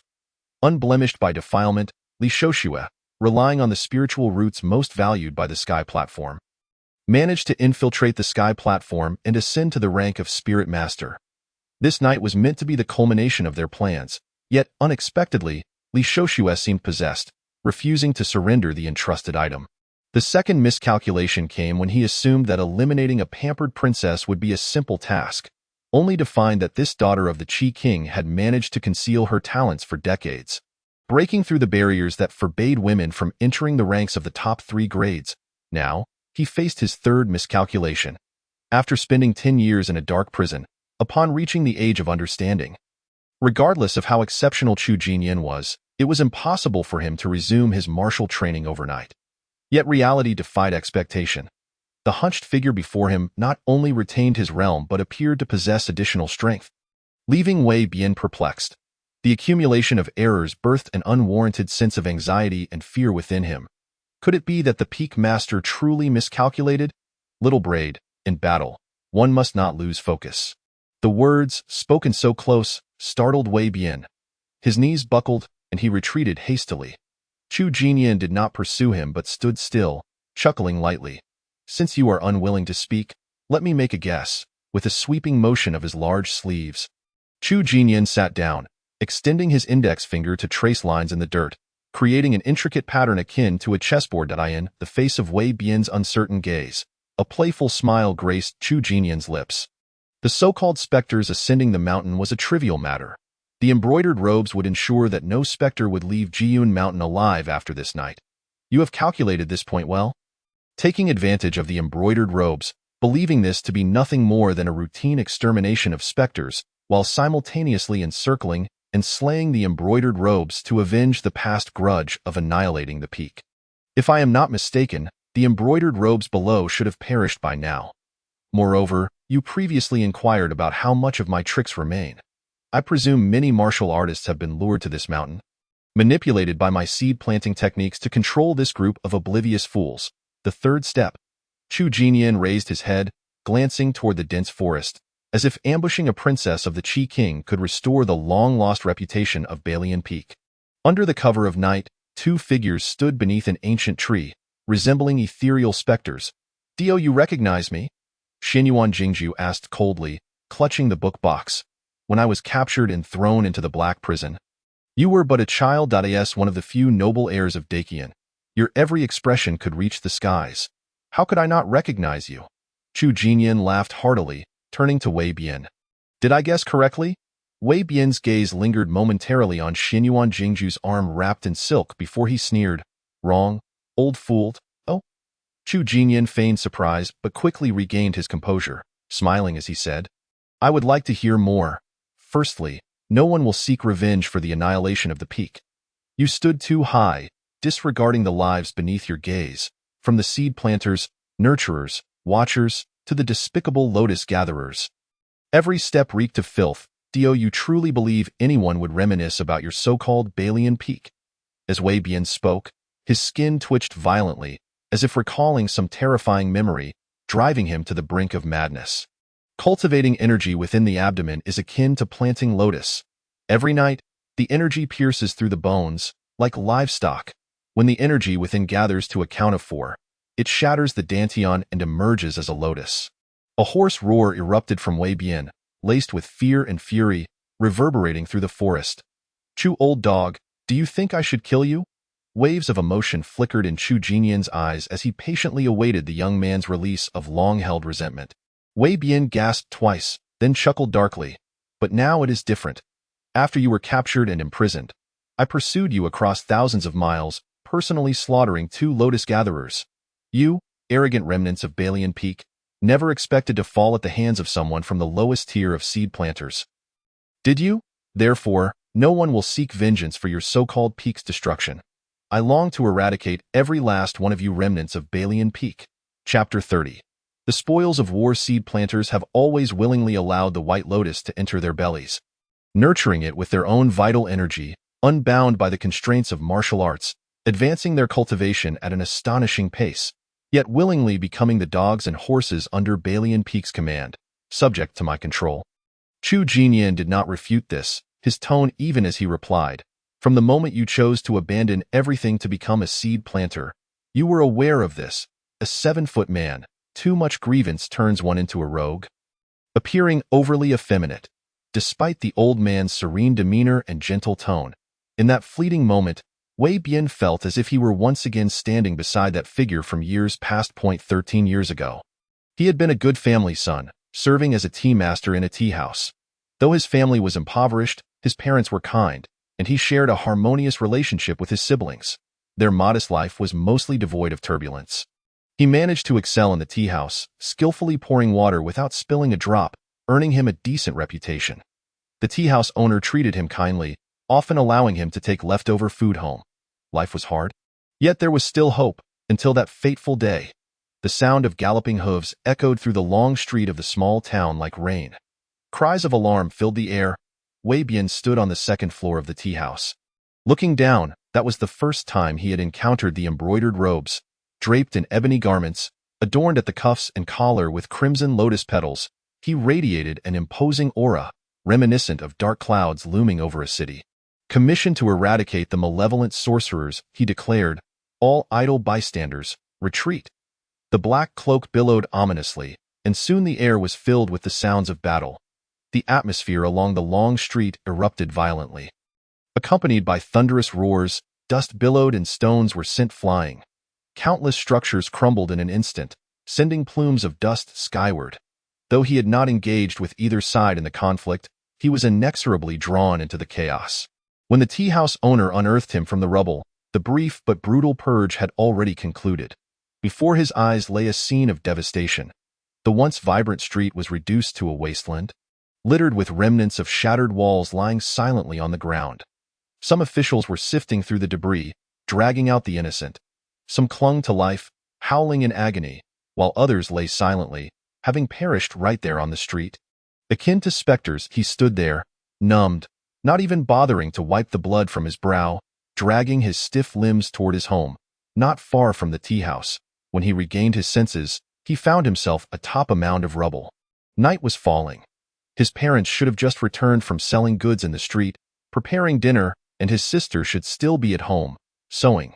They ought not to lie on the cold ground. Their faces pallid, their eyes devoid of life as they gazed at the heavens. One had even draped a white cloth over them, leaving them twisted beside the debris. It was then that he first laid eyes on Chu Jinyan. The refined gentleman stood beside him, inquiring softly, "Do you wish for revenge?" Amidst the night-esque gloom, within the dense forest, Wei Bian, his face dusted with powdered jade, convulsed twice in his throat before erupting into manic laughter. "Indeed, it is all voluntary." His bloodshot eyes glared fiercely at Chu Jinyan. "You deceived me in my youth, leading me to believe that all this chaos stemmed from the embroidered garments that disregarded human life. Now I see the Xinyuan royal family is blind. Shameless officials wield power for their own gain. Aristocratic clans devour the populace, and martial men rob with brute force. You all deserve death." Chu Jinyan chuckled lightly, a hint of lamentation in his tone. "This is indeed a flaw of a millennium-old dynasty. You are not wronged, so? Is this your aim now? Regardless of age or status, if one falls into these four categories, they may be slain." "Chu Laosheng, you have misspoken." With that, a gust of wind rushed in. Chu Jinyan's eyes brightened as he looked up, his expression akin to a glutton encountering a feast, filled with anticipation. Several figures emerged from the woods, varying in age, height, and stature. Yet all bore a white lotus-shaped jade pendant hanging from their waists. The leader, a distinguished middle-aged man, exuded an air of sophistication, as though he belonged among scholars and poets at a gathering by the flowing waters. Upon seeing this man, Wei Bian masked his madness with respect, stepping back 2 paces to stand behind him. He gently waved his folding fan, clapping it lightly in his palm. "If that is the case, would we not become indiscriminate slayers of the innocent, no different from the Bai Lian Peak you once held? You are the current master of Bai Lian Peak?" Wei Bian inquired, perplexed. Chu Jinyan smiled with calm composure. His voice hoarse yet playful. "I am Su Chun, and I do not presume to claim the title of master. However, should you wish to rejoin us, I would gladly relinquish the position to you." The cultured, middle-aged man chuckled lightly. "The title of master is not for me," a woman following him exclaimed. Su Chun waved his hand, signaling her to silence, and turned his gaze toward Chu Jinyan. Awaiting the elder's response, the woman glared at Chu Jinyan, her eyes filled with indifference and coldness. "The title of master does not concern me. If the master still holds any regard for my peculiar skills, I shall not decline." Chu Jinyan sat cross-legged on the ground, chuckling, pausing deliberately mid-sentence. "What else does Chu Laosheng require?" Su Chun halted his fan's rhythmic tapping on his palm, softly inquiring. "Point 2 matters. Before coming to Jiyun Mountain, I made a promise to the current Vice Minister Zhan Tai to protect the life of the Princess of Shanglua, Xinyuan Jingyu." He gestured towards the distant figure of Xinyuan Jingyu. Upon hearing this, Xinyuan Jingyu narrowed her phoenix-like eyes slightly. "This is somewhat challenging, as we have already made a promise to a distinguished guest to claim the princess's head." Su Chun frowned, visibly troubled. "I can plant 100 lotus flowers for you." Chu Jinyan replied in a tone devoid of urgency. "Clap." Su Chun clapped his fan against his palm, shaking his head. "Not enough. Not enough, Chu Laosheng. The price for our esteemed guest is far steeper." Chu Jinyan tilted his head in thought. "Then let it be. No matter how high the price, I dare to offer, but I fear you may hesitate to accept. A classic case of feigned retreat to entice." Wei Bian scoffed from behind Su Chun. "Very well, let us set this matter aside for now." "What is the other issue?"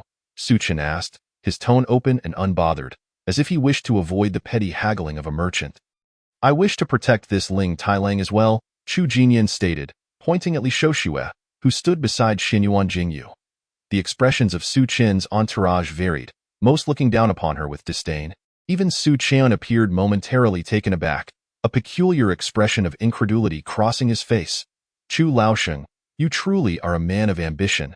This one may be spared, but she must relinquish an item she possesses. Chu Jinyan turned to Li Shouxue, who appeared bewildered and lost. Little girl, do you remember our wager? If you agree to inherit my legacy now, I shall save you from this predicament. Though Su Chun and his companions were unaware of the nature of the wager, they remained patient, observing silently. The two women, isolated and forlorn, seemed to be treated as commodities, awaiting a buyer to claim them and strip them of their dignity.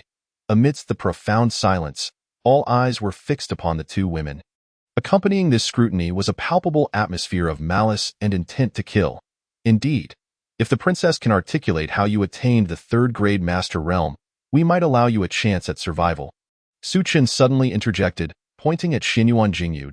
As the daughter of the Qi King and a noble princess, I believe in your extraordinary talent, yet I remain skeptical that you could have solely relied on your own abilities to break through the barriers. Having spoken, he turned to Chu Jinyan. I must trouble you, Chu Laosheng, to plant a white lotus for the princess. This way, you may safeguard her life while we can provide our esteemed guest with a satisfactory resolution. A win-win situation, for aside from you and me, no one else can harvest this white lotus. Chu Jinyan chuckled at it. Seems I have underestimated the heroes of the world. One was the founder of the demonic sect that once stirred the winds of Dakian, while the other was the current master of Bailian Peak, with numerous disciples. They exchanged knowing smiles, their eyes devoid of emotion. Are you finished? A chilling voice interrupted. The assembled crowd turned their gaze toward the source of the voice. They beheld a slender figure, brow raised, her gaze icy as she set down the bookcase. If you truly wish to know, why not come and retrieve it yourself? At such a moment, does the princess still wish to engage in a desperate struggle? Su Chun sighed, shaking his head. Very well, though I would prefer not to engage in such despicable acts, we shall have to wait until your demise, allowing my subordinates to scour your esteemed form for any clues. You too, little girl, are complicit in this madness? Chu Jinyan inquired, glancing at Li Shouxue. The latter remained silent, merely retrieving a small jade token from her sleeve, tied with a red cord. The jade was exquisite, clearly of the finest quality. Upon sighting the petite jade pendant, a glimmer of greed flickered in Su Chen's eyes. As the pendant slipped from Li Shoushua's fingertips, the red cord caught her delicate fingers, causing the pendant to spin gently in the air. The front bore two rows of characters: divine transformation and mysterious fate. 4 extremes in peace. A serene smile blossomed upon Li Shoushua's ethereal visage. Li Shouxue is indeed an unflattering name, awaiting spring's arrival to melt away. But if this Shouxue does not dissolve, then from whence will the warm spring come? I come to herald the spring, without any sign of effort. She spun the jade pendant in the air, revealing its reverse side, which bore 2 more rows of characters. The upper inscription read, Before the Emperor. A gentleman's conduct requires reflection on righteousness, not for profit or guilt. She whispered as her words fell. The crowd felt a tightening sensation in their shoulders, the internal energy that coursed through their bodies abruptly halting, as if encountering a barrier, their blood and chi suppressed to freezing levels.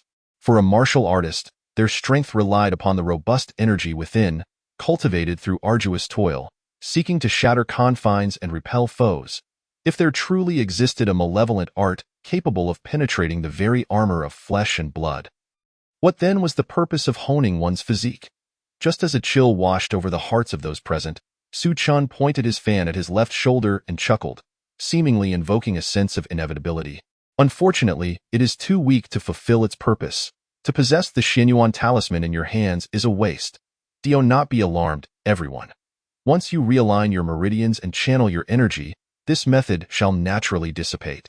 Upon hearing this, Li Shouxue bit her lip, stowing the jade token away, her fingers brushing over the 4 characters on its reverse side, before softly stating again, Ruthless martial men, should they stray from their path, shall find their blood and energy unyielding. The inscription beneath read, There is nothing but respect. Su Chen's expression remained unchanged as he felt the surging vitality within him, as if it were about to burst forth. Still a bit lacking, he murmured regretfully. He then took a step forward. With a resounding thud, his wide sleeves billowed, and an overwhelming aura spread outwards, severing all currents of energy around him, creating an imposing atmosphere devoid of anyone in front of him. Meanwhile, Li Shoshu had gently parted her lips and coughed out a mouthful of foul blood, her complexion as pale as parchment, causing the jade token to slip from her palm. Chu Jinyan furrowed his brow, revealing a hint of astonishment for the first time that evening. This formidable aura, as mighty as a mountain, was clearly not of the same caliber as the others present. Second-rank Grandmaster? Xinyuan Jingyu's hair danced in the wind, his eyes wide with shock, though they held little fear. More so just sheer astonishment. It was well known in the Great Qian that to bring glory to one's family, one could only follow two paths: the study of literature to enter the court, or the practice of martial arts to join the military. Thus, the Great Qian produced many martial artists, with numerous noble families diligently nurturing their younger generations. Yet, despite this, those who achieved the rank of second-rank Grandmaster were exceedingly rare. Countless martial heroes had faltered at the threshold of this realm, which had come to be known as the ultimate limit of martial arts. Currently, in the Great Qian, only 3 Grandmasters were renowned among the populace: Zhao Donghuang, who dominated the North Mountain with his fists; Long Kue, who felled dragons and snakes with his sword; and Bai Buli, who personally orchestrated the demise of 100,000 soldiers of the previous dynasty with a single spear. Each of these figures remained hidden in their grand estates or secluded mountains, rarely appearing before the world. The emperor, residing in the Taiha Hall, would never permit a second-rank Grandmaster, one beyond his control. To surface.it was crucial to understand that the distinction between a third-rank master and a second-rank Grandmaster, though merely a matter of one character, was akin to a mountain range lying between them. A single step separated them, yet countless heroes throughout history found themselves unable to advance even an inch. The emergence of one such master would inevitably send ripples through the world. Xinyuan Jingyu gazed at the Suchan before her, exhaling a breath of frustration. The past fortnight had been rife with bizarre occurrences, shattering the various preconceived notions she had amassed over the past 15 years. Only now did she comprehend why he remained so calm and collected after 2 failed assassination attempts against her. As if he were certain that she could not escape this mire, it turned out that his trump card lay here. Surrender your techniques, plant the white lotus within, and I shall spare your life. Su Qian held a fan before his abdomen, exuding an air of elegance, looking far from a second-rank Grandmaster, but rather resembling a frail scholar. He then extended his hand towards Xinyuan Jingyu, fingers pointed upward. Such a simple gesture caused her entire being to tense, as though imprisoned within a cage, unable to extend her limbs. It seemed that tonight, she could not advance any further. A fatal predicament, Xinyuan Jingyu thought to herself, glancing at the quiet book box resting at her feet, feeling inexplicably aggrieved. Had she not been so obstinate, she would not have stepped into this meticulously crafted quagmire trap tonight. But then she reconsidered. Who could she blame for this? Qin Daolang, the second-rank Grandmaster by Lian Fengzhu, or perhaps her own origins. It was merely the machinations of personal desire. A smile crept across Xinyuan Jingyu's lips, her mind tranquil, yet her vital energy surged violently, nearly bursting forth. What if the prince were to exhaust all of your vitality? Su Chen's gaze held a hint of amusement as he regarded Xinyuan Jingyu, as if an elder observing a child. Finding the child's anger to be utterly inconsequential, when I am dead, Qin Daolang must not forget to retrieve the book box. Xinyuan Jingyu murmured to herself while raising her eyes, her phoenix-like gaze ablaze with crimson. Chapter 32. The exchange of fists. The cool night breeze drifted gently from the Jiyun mountain. Su Chan stood with his fan, his tone indifferent. Princess, pleased, an invisible pressure surged between the two, compressing and colliding, sending ripples through the air. The ground trembled, and the mud shifted. Even Chu Jinyan, standing to the side, took a couple of steps back to avoid the oppressive aura emanating from the imminent clash. The disciples of Bai Lianfeng behind Su Chun felt the weight of the atmosphere pressing down on them, forcing them to retreat a few steps, their expressions shifting between shock and jealousy. The common folk often held fantasies about the noble houses. Should one born into privilege carve out a space for themselves, it would be attributed to their noble lineage, leading them to envision themselves among the aristocracy. Imagining that had they been born into such privilege, they would undoubtedly excel beyond the individual in question. Thus, they were incensed and envious of the naturally gifted princess who had truly ascended to the ranks of a third-rank Grandmaster. They resented her exceptional background and her outstanding martial prowess, which even shattered the barrier preventing women from entering the third-rank realm. They could scarcely fathom such an achievement. Yet, upon reflection, they surmised that she could not have done so solely on her own merit. She must have obtained some fortuitous opportunity, acquiring a sacred technique they had never heard of, which allowed her to achieve this status. With this thought, they breathed a sigh of relief, inwardly scoffing. Had they acquired such a sacred technique, they would not only reach the third rank but could also aspire to the second-rank Grandmaster level. Xinyuan Jingyu, of course, was oblivious to their thoughts. She had not even noticed the expressions on their faces. Her focus remained solely on Su Chen. As the wind rose, she unleashed her internal energy, akin to a colossal wave crashing forth. In an instant, her form vanished. Then came a thunderous clang, nearly piercing the eardrums of those present. At some point, Su Chen's fingertips had unfurled the paper fan, revealing a fist resembling white jade affixed to its surface. The fan slightly dipped, but Su Chen remained unmoving, with only the wisps of hair at his temples fluttering. And even his garments remained undisturbed. He chuckled lightly. Not bad. The ground beneath them cracked open, resembling a freshly spun spider web, reverberating with the sound of countless fractures. Xinyuan Jingyu inhaled the crisp air of early spring, her fighting spirit soaring. Her right hand curled into a claw-like formation as she lunged towards Su Chen's head. Boom. Another deafening sound erupted. The tangible, razor-sharp fingertips were swatted aside, piercing straight into the air above Jiun Mountain, creating 5 twisted currents. The paper fan shielded his face, a few strands of hair falling beside his ear as he slightly nodded, a bit faster, but lacking in strength. A mere skirmish. Let it end here. With a snap, the paper fan closed, producing a crisp sound. Your Highness, you may leave. The fan transformed into a blurred shadow. Xinyuan Jingyu found herself unable to react as the fan struck her dantian. The collision was silent. Yet the onlookers beheld the explosive, compressed circular wave of energy erupting in midair. Xinyuan Jingyu was sent flying like a kite with a severed string. She landed hard on her back, rolling several times before managing to prop herself up with difficulty. Blood oozing from her mouth and nose, the crimson stains casting a red hue over her vision. Despite multiple attempts to rise, she found herself unable to do so. Su Chen glanced down at the now bent and shattered paper fan in his hand. Revealing a hint of surprise, he discarded it casually, gesturing towards the distance. Bring her back. She may not yet be dead. A few disciples of Bai Lianfeng, their eyes filled with malice, strode past Su Chen towards the still immobilized Xinyuan Jingyu.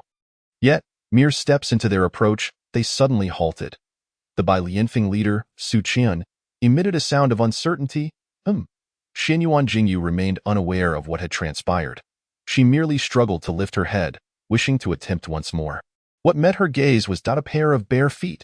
The feet hovered half an inch above the ground, the soft grass beneath cradling them, presenting them like exquisite jade in the wind. The surreal scene left Xinyuan Jingyu momentarily stunned, blinking in disbelief. What did you just say? A cool, detached voice echoed from above her. Straining to lift her gaze, she beheld a completely unfamiliar woman, her expression vacant. What? The stranger studied the bloodied Xinyuan Jingyu, her teeth grinding together with impatience, the scent of chinsui grass. The Bai Lianfeng disciples, upon witnessing the figure standing before Xinyuan Jingyu, were filled with trepidation. At least 3 third-rank masters were present, alongside a grandmaster at the pinnacle of martial arts. Yet none had perceived how this woman had approached them, not to mention how she had managed to appear so suddenly. Su Chen regarded the abruptly manifested woman, who exuded no discernible aura, resembling an ordinary person, and felt a sense of gravity settle upon him. Who might you be? As the question escaped his lips, Su Chen's heart skipped a beat, a realization dawning upon him. Could it be that you assisted Xinyuan Jingyu in reaching the third-rank master level? The moment the words left his mouth, the disciples of Bai Lianfeng brightened with intrigue. Yet, most failed to notice Chu Jinyan's pale countenance, as he stared at the tall figure in the distance as if he had seen a ghost. Not human. A hoarse, deep voice echoed beneath the night sky.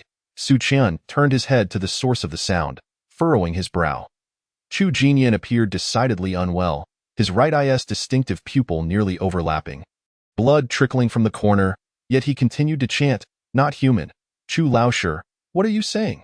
Su Chen inquired softly. This woman is not human, Chu Jinyan shouted, pointing at the barefooted lady, his voice piercing like a night owl's cry. Su Chen's brow furrowed even deeper, just as he prepared to press for further clarification. Thud, thud, thud.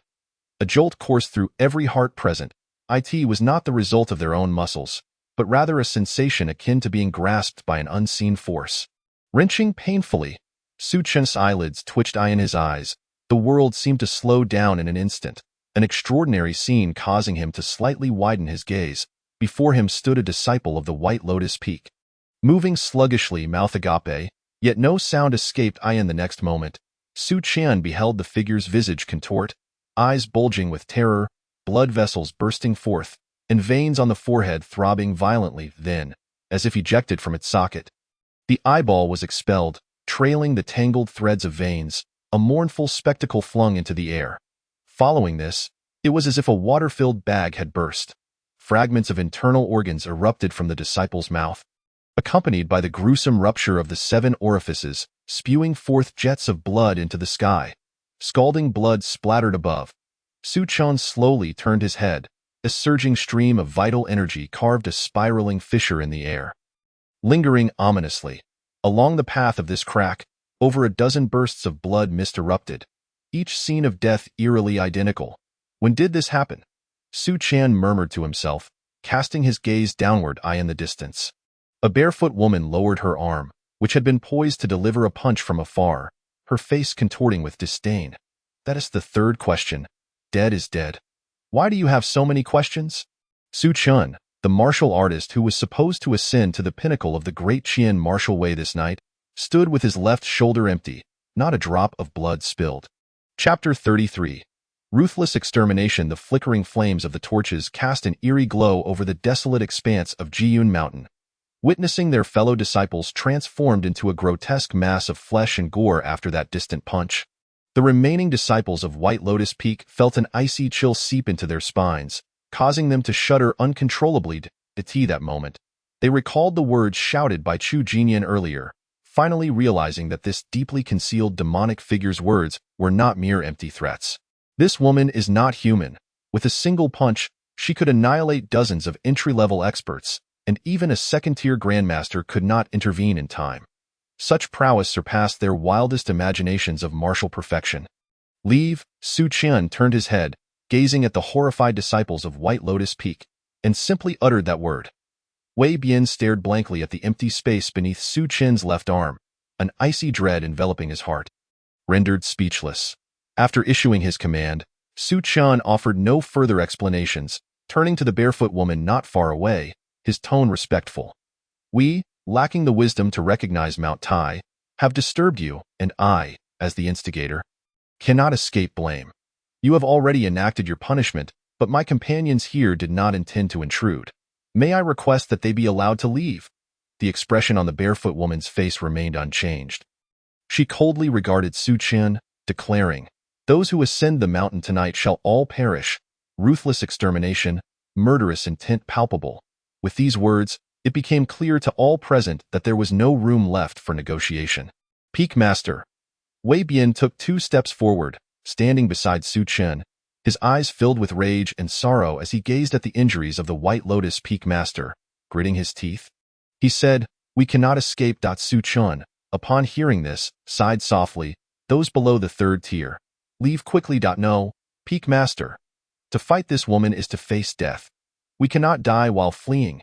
Indeed, even in death, we shall not perish in disgrace. Silence. Must I repeat myself?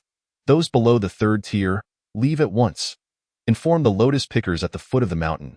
Su Chen glanced at the distant, indifferent barefoot woman, sensing an inexplicable familiarity in her presence. Though he could not articulate it, hurry. With that, Su Chen took a deep breath, his foot stamping down, unleashing a frigid arc of energy that sliced through the air. This punch seemed capable of causing the very mountains to crumble. As it barreled toward the enemy with unparalleled ferocity, as the force of his punch parted the air, it nearly plowed through the earth. The disciples of White Lotus Peak exchanged glances, one of them raising their gaze toward Su Chen's elongated silhouette, reminiscent of a heron, and gritted their teeth. "We shall obey the Peak Master's command." With that, dozens of shadowy figures suppressed their bitter expressions and turned to flee down the mountain. Wei Bian glared at the fleeing disciples of White Lotus Peak. Struggling to contain his fury, a bunch of cowards, speaking sweetly while trembling in fear, boom. A thunderous sound echoed like a clap of thunder in their ears. A torrent of energy surged forth. Su Chun felt the punch delivered by the barefoot woman ahead weigh heavier than 1,000 pounds, as his own retaliatory strike was instantaneously extinguished by this overwhelming force. The sheer might shattered his protective aura, tore through his flesh, and invaded his abdomen.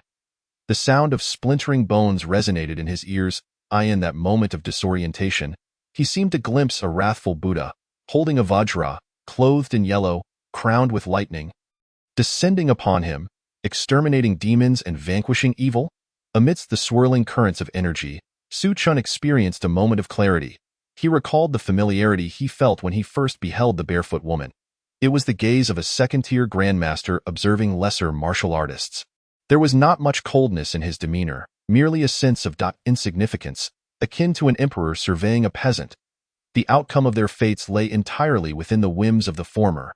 Each has their destiny. Some things cannot be sought after. That Su Chun tilted his head and let out a bitter smile, murmuring, truly inhuman.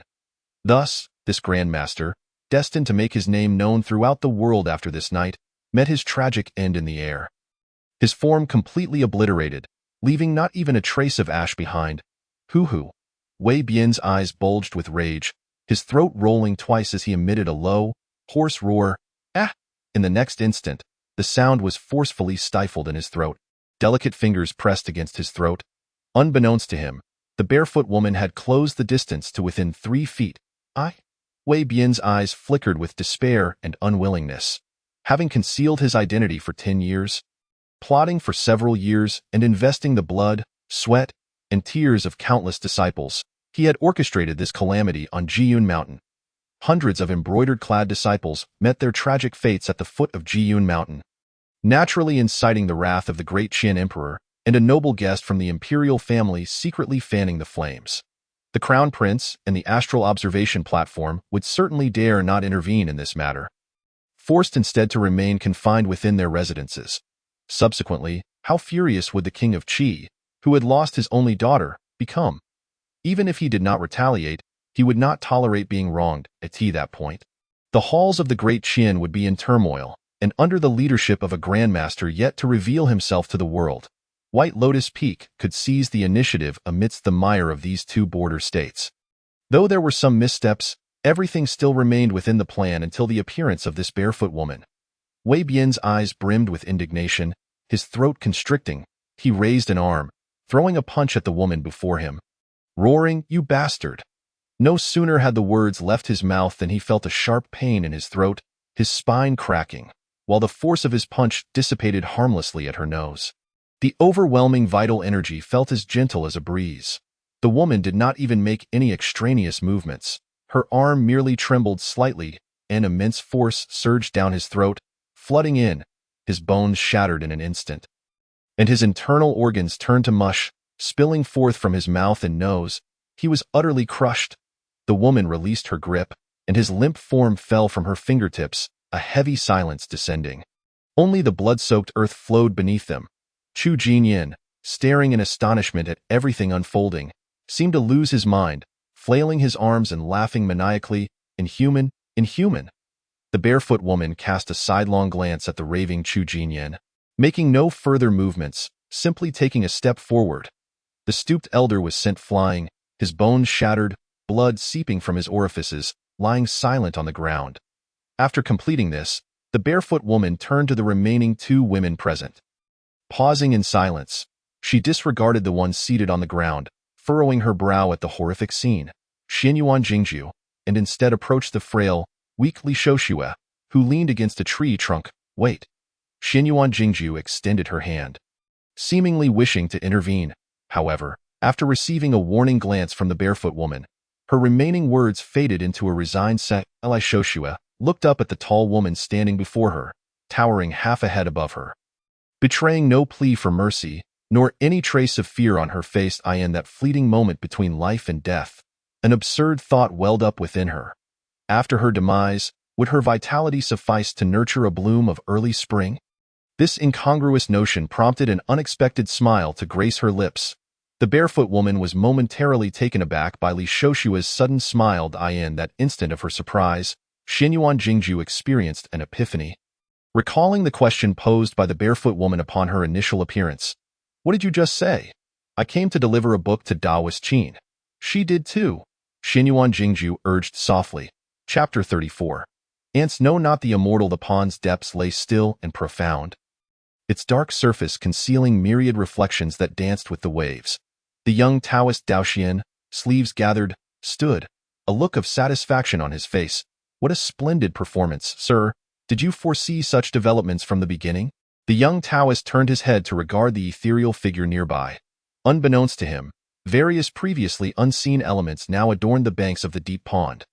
Most striking among them was a vermilion stone wall standing at the edge, smooth to the touch and bearing wood-like patterns reminiscent of rosewood, inscribed with 2 characters, 3 lives. Below it, in ancient seal script, were 2 lines. "The heart is originally 1. Divided, it becomes 2. 3 lives make 6 accomplishments. With countless schools, 3 lives encompass all, transcend the 3 realms." Qin Shotsong leaned casually against this 3 lives stone, his fingertips teasing a purple gold gourd, his demeanor relaxed in response to the query posed by the young Taoist. He chuckled softly. "As I have stated, nothing truly matters. Should Aochi indeed deliver a fatal blow to Xinyuan Jingju, I would not intervene." His tone was casual, as if he deemed the matter trivial. The young Taoist, hearing the cold words spilling forth from Qin Shotsong's lips, merely scratched his head, steering clear of the topic. He approached the stone wall below, placing his hand upon it, the 3 lives stone, which he had not seen for quite some time. Most cultivators had perused the Tao Te Ching, wherein it is stated that the Tao begets 1, 1 begets 2, 2 begets 3, and 3 begets all things. This pure path is what nearly all practitioners yearn to experience firsthand. As a record of the teachings in the Tao Te Ching, many regard this stone wall as the primordial chaos, convinced that it encapsulates the traces of the Tao emerging from the void.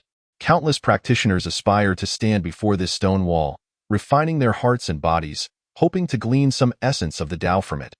Even as a member of the Qinglong clan, the young Taoist could not help but feel a surge of excitement each time he beheld this stone wall, which could almost be deemed Qin Shotsong's personal collection. It was simply too precious. Just this stone wall alone could transform a dragon's lair into a true dragon palace. The young Taoist fervently caressed the stone wall before reluctantly withdrawing his hand, his heart brimming with delight as he inquired, "Sir, with Aochi now in the world, and entangled in countless karmic opportunities, might this expedite the entrance of Xian Du Mountain into this realm? What constitutes an outsider?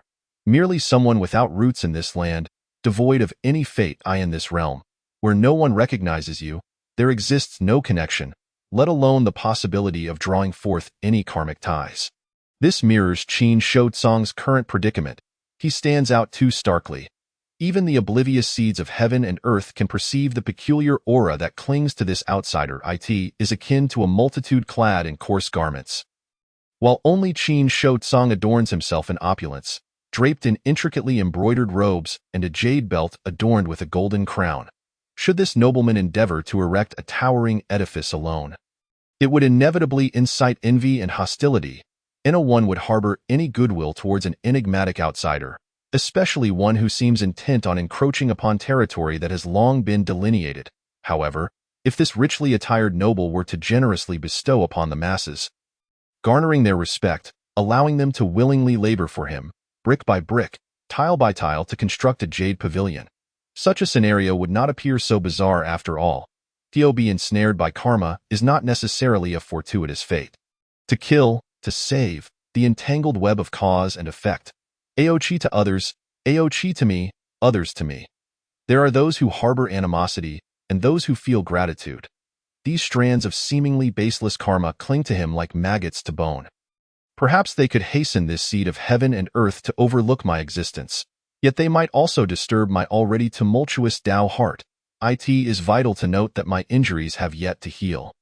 Concealing from this realm the forceful descent of Xian Du Mountain into the world only exacerbates my wounds. Qin Shotsong raised the purple gold gourd at his fingertips, allowing the sweet dew within to form a delicate stream that flowed into his mouth. Human nature is often restless, and the path of cultivation is fraught with challenges. Qin Shotsong gently placed the purple gold gourd down, releasing a long, contented sigh. He then rose, tossing the gourd to the young Taoist. His hands lifting as his shoulders suddenly trembled. The sound of his joints cracking echoed like bamboo clappers, resonating far and wide. He departed, shaking his long sleeves as he walked toward the cave's entrance. The young Taoist hurriedly followed, matching his pace, fiddling with the exquisite purple gold gourd. After just a few steps, he lifted his gaze to the noble figure ahead and discreetly tilted the gourd, pouring the precious liquid into his mouth. The moment it touched his tongue, his eyes sparkled, and he raised the gourd high, drinking deeply. Who else in the world would dare to contain the profound essence of the North Sea's mysterious depths within a gourd? Transforming it into a leisurely drink? As Qin Shotsong crossed the threshold of the cave, the surrounding light abruptly shifted, creating a scene capable of disorienting others. Yet the young Taoist felt no discomfort. He set down the gourd and wiped his mouth, stepping over the threshold to gaze ahead. Inside the tavern's grand hall, several round tables were arranged in the center, each laden with an array of delectable dishes. Steaming and aromatic, patrons gathered in small groups or enjoyed solitary sips, their laughter and chatter mingling as cups clinked. The waitstaff, donned in blue garments, moved briskly, balancing trays while navigating through the crowd, refilling tea and water. The young Taoist glanced back. What should have been a waterfall cascading from the heavens and a deep pool had transformed into a cobblestone street bustling with pedestrians and carriages.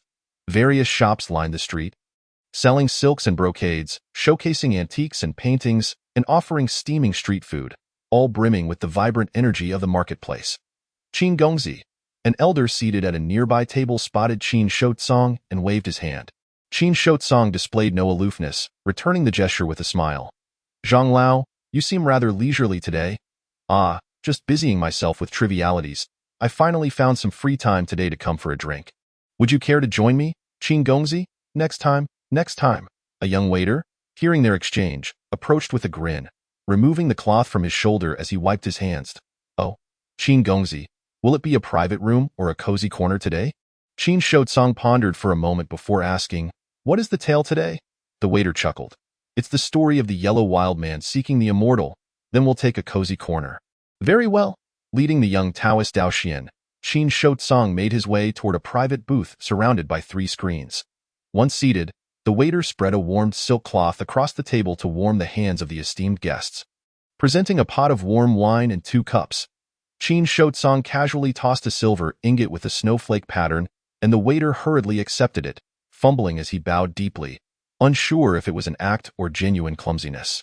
After taking a gentle sip, he lowered his gaze, clutching the silver, nearly touching his forehead to the ground.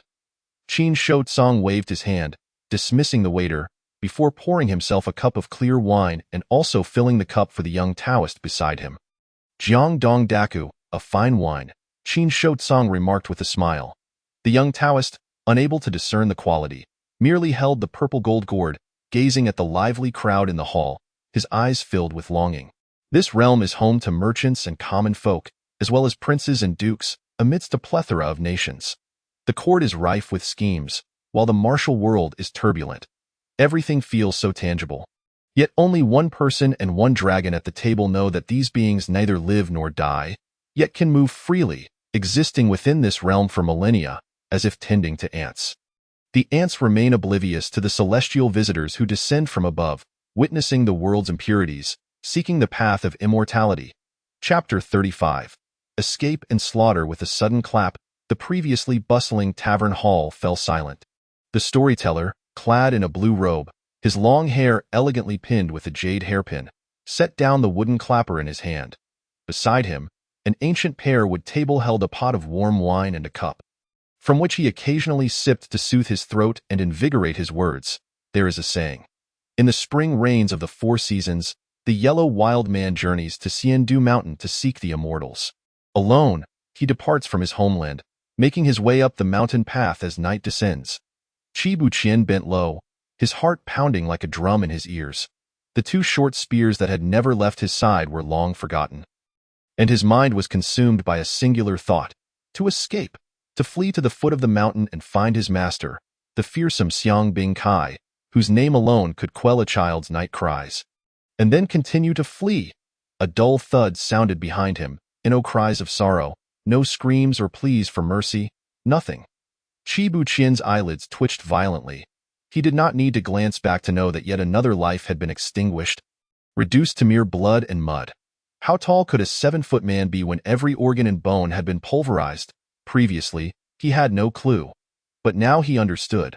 Only a pile of flesh and bones. Scarcely 3 feet high, he screamed silently in his heart, too terrified to voice it, and quickened his pace, feeling the vital energy within him burn intensely, wrapping around his muscles and skin, causing a dull ache. Surrounding the yellow wild man, beyond the reach of the torch's light, no form could be discerned in the night. The darkness enveloped him like a phantasmagoria, the branches and vines intertwining like a specter. Instilling fear in the yellow wild man, to sever all ties and forsake home, to resolutely abandon all doubts. The yellow wild man recalled the vow he had made upon leaving home, steadying his mind as he strode purposefully up the mountain. The tavern's storyteller spoke in a deep, flowing tone, captivating his audience. Qi Buqian crawled close to the ground, fleeing frantically toward the mountain's base. The scent of blood grew ever stronger, wafting into his nostrils and turning his face pale. How many had come?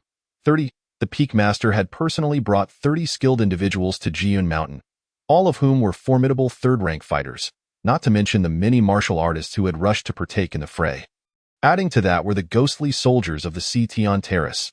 There must be over 100 individuals on Jiun Mountain at this moment.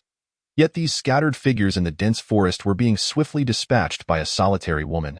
Piles of bloody remains filled the thickets. No one had survived even a moment in her presence, unable to offer even the slightest resistance, all crushed underfoot. Recalling their earlier bravado as they prepared to conclude years of plotting under the guidance of a grandmaster. A chill raced through Qi Buqian's heart. How long has a second-rank grandmaster been delayed? Not even half a stick of incense, a master, brimming with vitality and in the prime of their years, who had just ascended to the rank of second-rank grandmaster, managed to fend off this woman for merely half a stick of incense. Before this group could escape even a mile, a heavy sound began to resonate from behind him. Like a parasite clinging to bone, inescapable bang. Another muffled thud, the scent of blood intensifying at his nostrils. Non-human, non-human. Qi Buqian roared within, not daring to glance back, only quickening his pace. Just as the figure of Huang Yaran ascended, a voice akin to that of a child as him emerged from the shadows beside him. The child sang.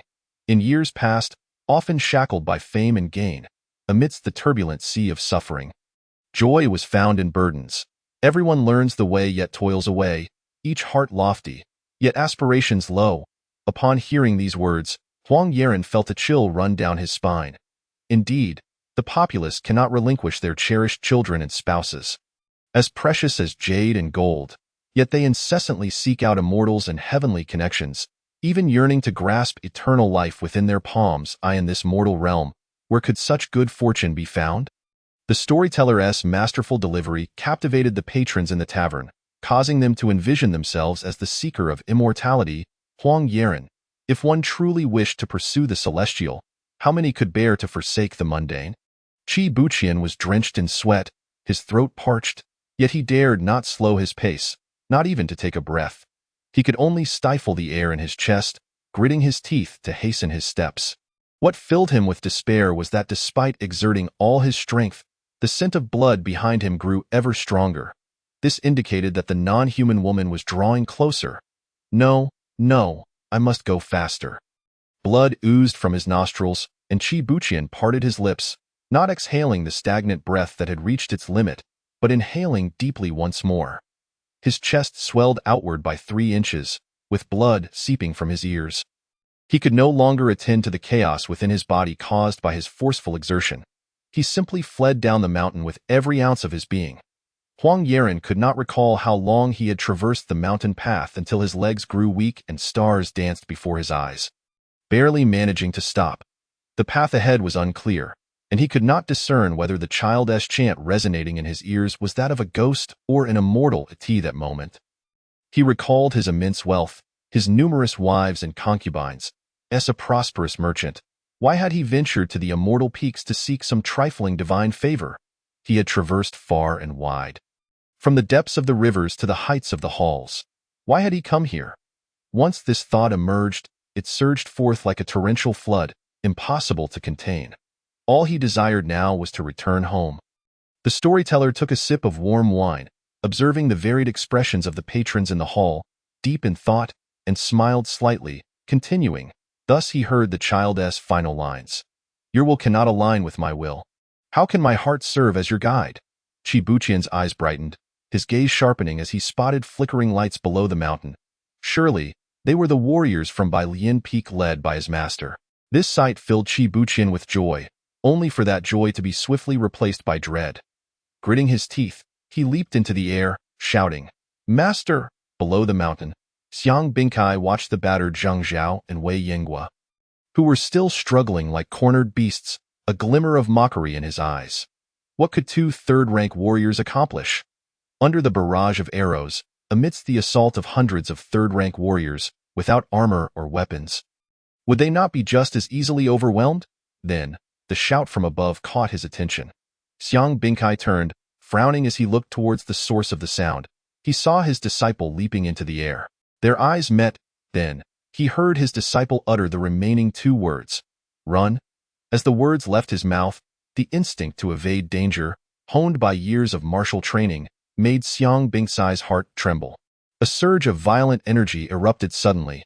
Then, he watched as his disciple transformed into a mist of blood, splattering across the air. Blood and flesh exploded. A few drops of warm blood fell upon his face, sending a chill coursing through his heart. Amidst the blood-soaked scene filling the sky, an even more overwhelming scent of blood descended from the mountain forest, as though hundreds had been ground to dust. Compressing all their essence into one, it crashed down. Chapter 36. Today the mountain is sealed. All who enter shall perish. The crowd below Jiun Mountain was shaken, the lingering scent of blood causing them to feel as though they had been thrust into a battlefield awash with blood. Who?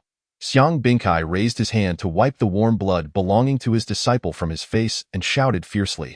Accompanied by his roar, the seasoned Xiang Bingkai did not remain stationary, waiting for a response. Instead, he pivoted, summoning a fierce gale around him, which surged towards the intruders from the mountain. That initial shout was merely a warning to the Bailian Peak warriors that an enemy was approaching from above.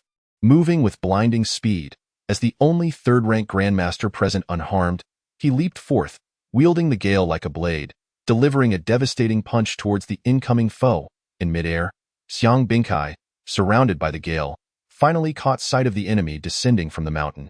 His expression shifted slightly. In that fleeting moment, many possibilities flickered through his mind. The intruder could have been the long-hidden Xianyuan Jingju, or perhaps the enigmatic Chu Jinyin, or even the profoundly scheming leader of Bailian Peak, Su Qian. Yet, he never imagined that the enemy would be a young woman who appeared scarcely out of her teens. But this punch, Xiang Bingkai's pupils constricted in that split second. He saw the barefoot woman in a flowing green robe floating in the air, slowly extending a fist towards him. As she did, he keenly captured a glint in her eye. Was it disdain? Or perhaps boredom? As their fists met, no, only Xiang Bingkai knew that his fist had not made contact. In an instant, his iron-like grip released. It was not his intention to let go, but rather, his fingers twisted and could no longer maintain their hold. Boom. Xiang Bingkai was violently shaken, from his fingers to his arms, then to his chest. Everything that was his began to disintegrate. He could distinctly feel that overwhelming force shattering the protective energy surrounding him, flooding into his bones. It was then that he recalled why his disciple had called out to him, urging him to run, even knowing his martial prowess. Thick blood burst forth in the air, akin to a ruptured water bag, just as it had for Chibuchian before. For Ao Chi, the distinctions between upper and middle third-rank warriors held little significance. Perhaps it was merely the difference of delivering one more punch. Warm blood rained down. What fell into the hearts of Bailian Peak's warriors was an inescapable aura of death. By the heavens, Wan Jie, clad in a robe embroidered with dragons, phoenixes, and tigers, stared blankly at the scene, murmuring. Then, as if coming to his senses, he bellowed at the stunned disciples of Bailian Peak beside him. The Reaper of the Lotus Gatherer has inflicted grave wounds upon the foe. If we do not advance now, how shall we escape? With Wang Jie's roar, the disciples of Bai Lian Peak finally awakened from their stupor, exchanging glances, hesitating.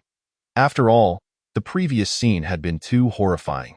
A third-rank grandmaster, whom they revered, had been reduced to mere flesh and blood in an instant. Not advancing means certain death, Wang Jie shouted. Only then did the sound of bowstrings being drawn back slowly reach their ears. Thud, thud, thud. As a national treasure of the Dacian, the crossbow was strictly forbidden from being hoarded privately, although the crossbow's power in the hands of a master was far inferior to that of a longbow. Its simplicity, portability, and ease of use made it more suitable for the chaos of battle than a longbow requiring the infusion of energy, especially when paired with armor-piercing bolts in a deluge of close-range fire. Even a grandmaster cloaked in protective energy would have to retreat, as they witnessed the torrential rain of arrows directed at the slender figure in the sky. Wang Jie hesitated not a moment. Turning to flee, he was not among those fools who could not even perceive the clash between both sides. To him, the notion of sacrificing oneself for injury was absurd. That so-called Xiang Bingkai had not even lasted a breath before being crushed by a single punch. Below Jiyun Mountain, Zhang Zhao leaned on his sword, breathing heavily, glancing at the bloodied Wei Yinghua beside him, offering a wry smile. Had it not been for this elder taking the brunt of the arrow storm earlier, he would have been riddled with holes, a corpse by now. Wei Yinghua's injuries were no better. This robust elder bore wounds all over his bare torso. Several arrows had pierced through his back, alongside various cuts and bruises, all seeping blood. Even the embroidered uniform's commander marveled at the vitality of this elder, wondering how much blood remained in his body that he had not yet bled dry. Wei Yinghua, gripping his spear, gazed towards the direction of the falling arrows. With a crack, his sword snapped in two. Zhang Zhao stumbled forward but steadied himself, grimacing as he discarded the broken blade, asking, "Do you recognize her?" Wei Yinghua shook his head. Zhang Zhao surveyed the surroundings, noticing that no one seemed to be paying attention to them at this moment. He sat down on the ground, legs crossed, looking towards the floating figure. "So, the extraordinary person you met with the princess was a woman?" "No, but it could possibly be a subordinate of the Taoist." Wei Yinghua regarded the green-clad figure, spitting out a mouthful of foul blood, concluding that in Jiyun Mountain, anything that defied reason was simply attributed to the peak above. Zhang Zhao chuckled upon hearing these words, but his laughter quickly turned into a violent cough. Once he regained his composure, he directed his gaze towards the unfolding scene and exclaimed, "Indeed, what an extraordinary individual, yet again. A single punch, and one could ascertain the limits of that punch, eye in the eyes of all." The strike unleashed from the azure-clad figure surged forth like a colossal wave, obscuring the heavens and pressing down towards the valley below. Could one person deliver such a cataclysmic force? Even Zhao Donghuang, who quelled the northern mountain, could hardly compare. Zhang Zhao mused, gazing at the magnificent spectacle before him. Under the impact of that punch, arrows were sent flying, and the surrounding air resounded not with cries of despair or agony, but with the dull thud of bursting water bags. It was akin to a splendid firework display. Yet amidst the exploding scarlet mist were severed limbs and pools of blood. The opulent dragon in phoenix robes swept past the two men. Zhang Zhao and Wei Yinghua slightly turned their heads, exchanging a quick glance with the remnants of the White Lotus sect, Wang Jie. They discerned the cold sweat on the other's brow and the terror in their eyes. "Heh?" Wei Yinghua let out a chuckle. Zhang Zhao imitated him, sneering, "Heh." Wang Jie did not pause. He merely fled like a dog bereft of its master.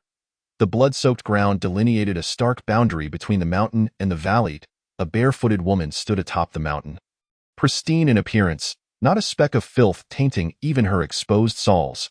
She surveyed the carnage below, the remnants of bodies and the scant living souls at the mountain's foot. From this day forth, Jiyun Mountain shall be sealed. No one shall enter, and those who do shall perish. Chapter 37. How high is it? Higher than the heavens. The sound of hooves echoed from afar. A troop of 7 riders, all clad in identical helmets and cotton armor, bore short crossbows and were armed with blades of varying lengths. Their steeds, sleek and jet black, boasted not a single stray hair. The stirrups gleamed brightly, their wooden frames wrapped in gilded copper. adorned with engravings of soaring cranes, unmistakably signaling the elite scouts of the cavalry. This detachment of scouts lingered at the periphery of Jiyun Mountain, circling widely as they cautiously peered in this direction. For nearly a century, the Great Qian dynasty had continuously engaged in military campaigns, relying on the elite cavalry nurtured within the military encampments to suppress neighboring nations. Each horse consumed a daily ration equivalent to that of 5 infantrymen. In the military, a warhorse was held in higher esteem than a beloved spouse.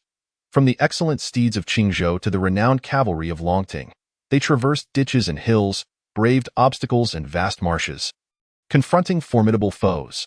While it may not be as exaggerated as being considered a prized possession, each unit of elite cavalry was undoubtedly a treasured asset of the major legions. Particularly, it was rumored in the Great Qian court that before the Qi king embarked on his expedition against the Dali, he personally visited Longting to request a batch of dragon steeds from the Imperial Horse Bureau.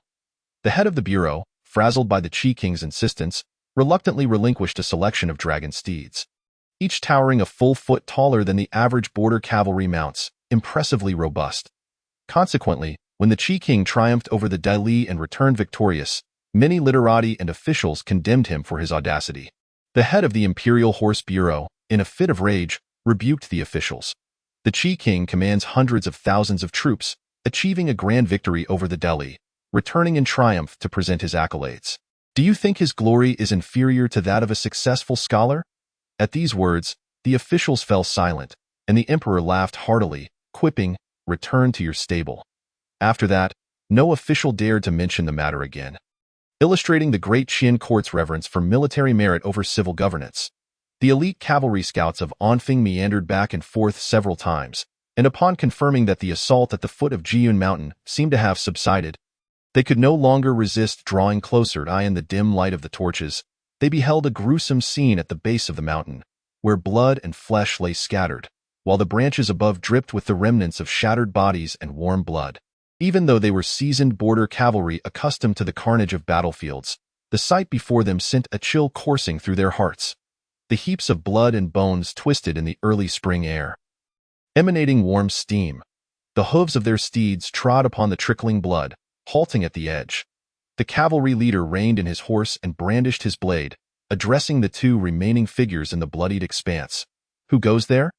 Zhang Zhao spat out a piece of flesh that had inadvertently fallen into his mouth while he gaped at the woman on the mountain, muttering a curse under his breath. "Damn Anfeng cavalry." He then took a deep breath and proclaimed loudly, "I am Zheng Zhao, the embroidered clothing commander of the Southern Prefecture's Inspection Bureau." Just as he finished speaking, he paused, feeling the chill of realization as he touched his bare upper body and sighed. "But do you have a token for verification?" The cavalry leader did not immediately take his words at face value. Instead, he remained at a distance, signaling to the other riders behind him.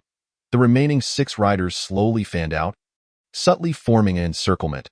Without concealing their intentions, they readied their crossbows, the cold, lethal arrows now drawn. Zhang Zhao sat on the ground, a sense of helplessness washing over him as he observed the unfolding scene. Forcing a wry smile, the cavalry certainly excels at scavenging the battlefield. He then glanced at Wei Yingwa beside him. "Brother Wei, do you think your noble status from the princess's residence can intimidate them? I certainly wish to avoid being mistaken for a spy and tossed into a prisoner camp. Our injuries would go untreated, and the mere process of confirming our identities could see us perish 8 times over." Wei Yingwa remained silent, his gaze sweeping across the blood-soaked ground. Finally, he gripped his spear and made a slight movement. A simple gesture sent ripples of agitation through the nearby cavalry. They raised their crossbows, aiming at the 2 men. Zhang Zhao's heart tightened. He sighed, surrendering to despair. "Damn it all." The spear traced an arc as it struck the ground, and before the cavalry leader could give the order to fire, the spearhead lifted a blood-stained token from the ground and tossed it toward the leading rider.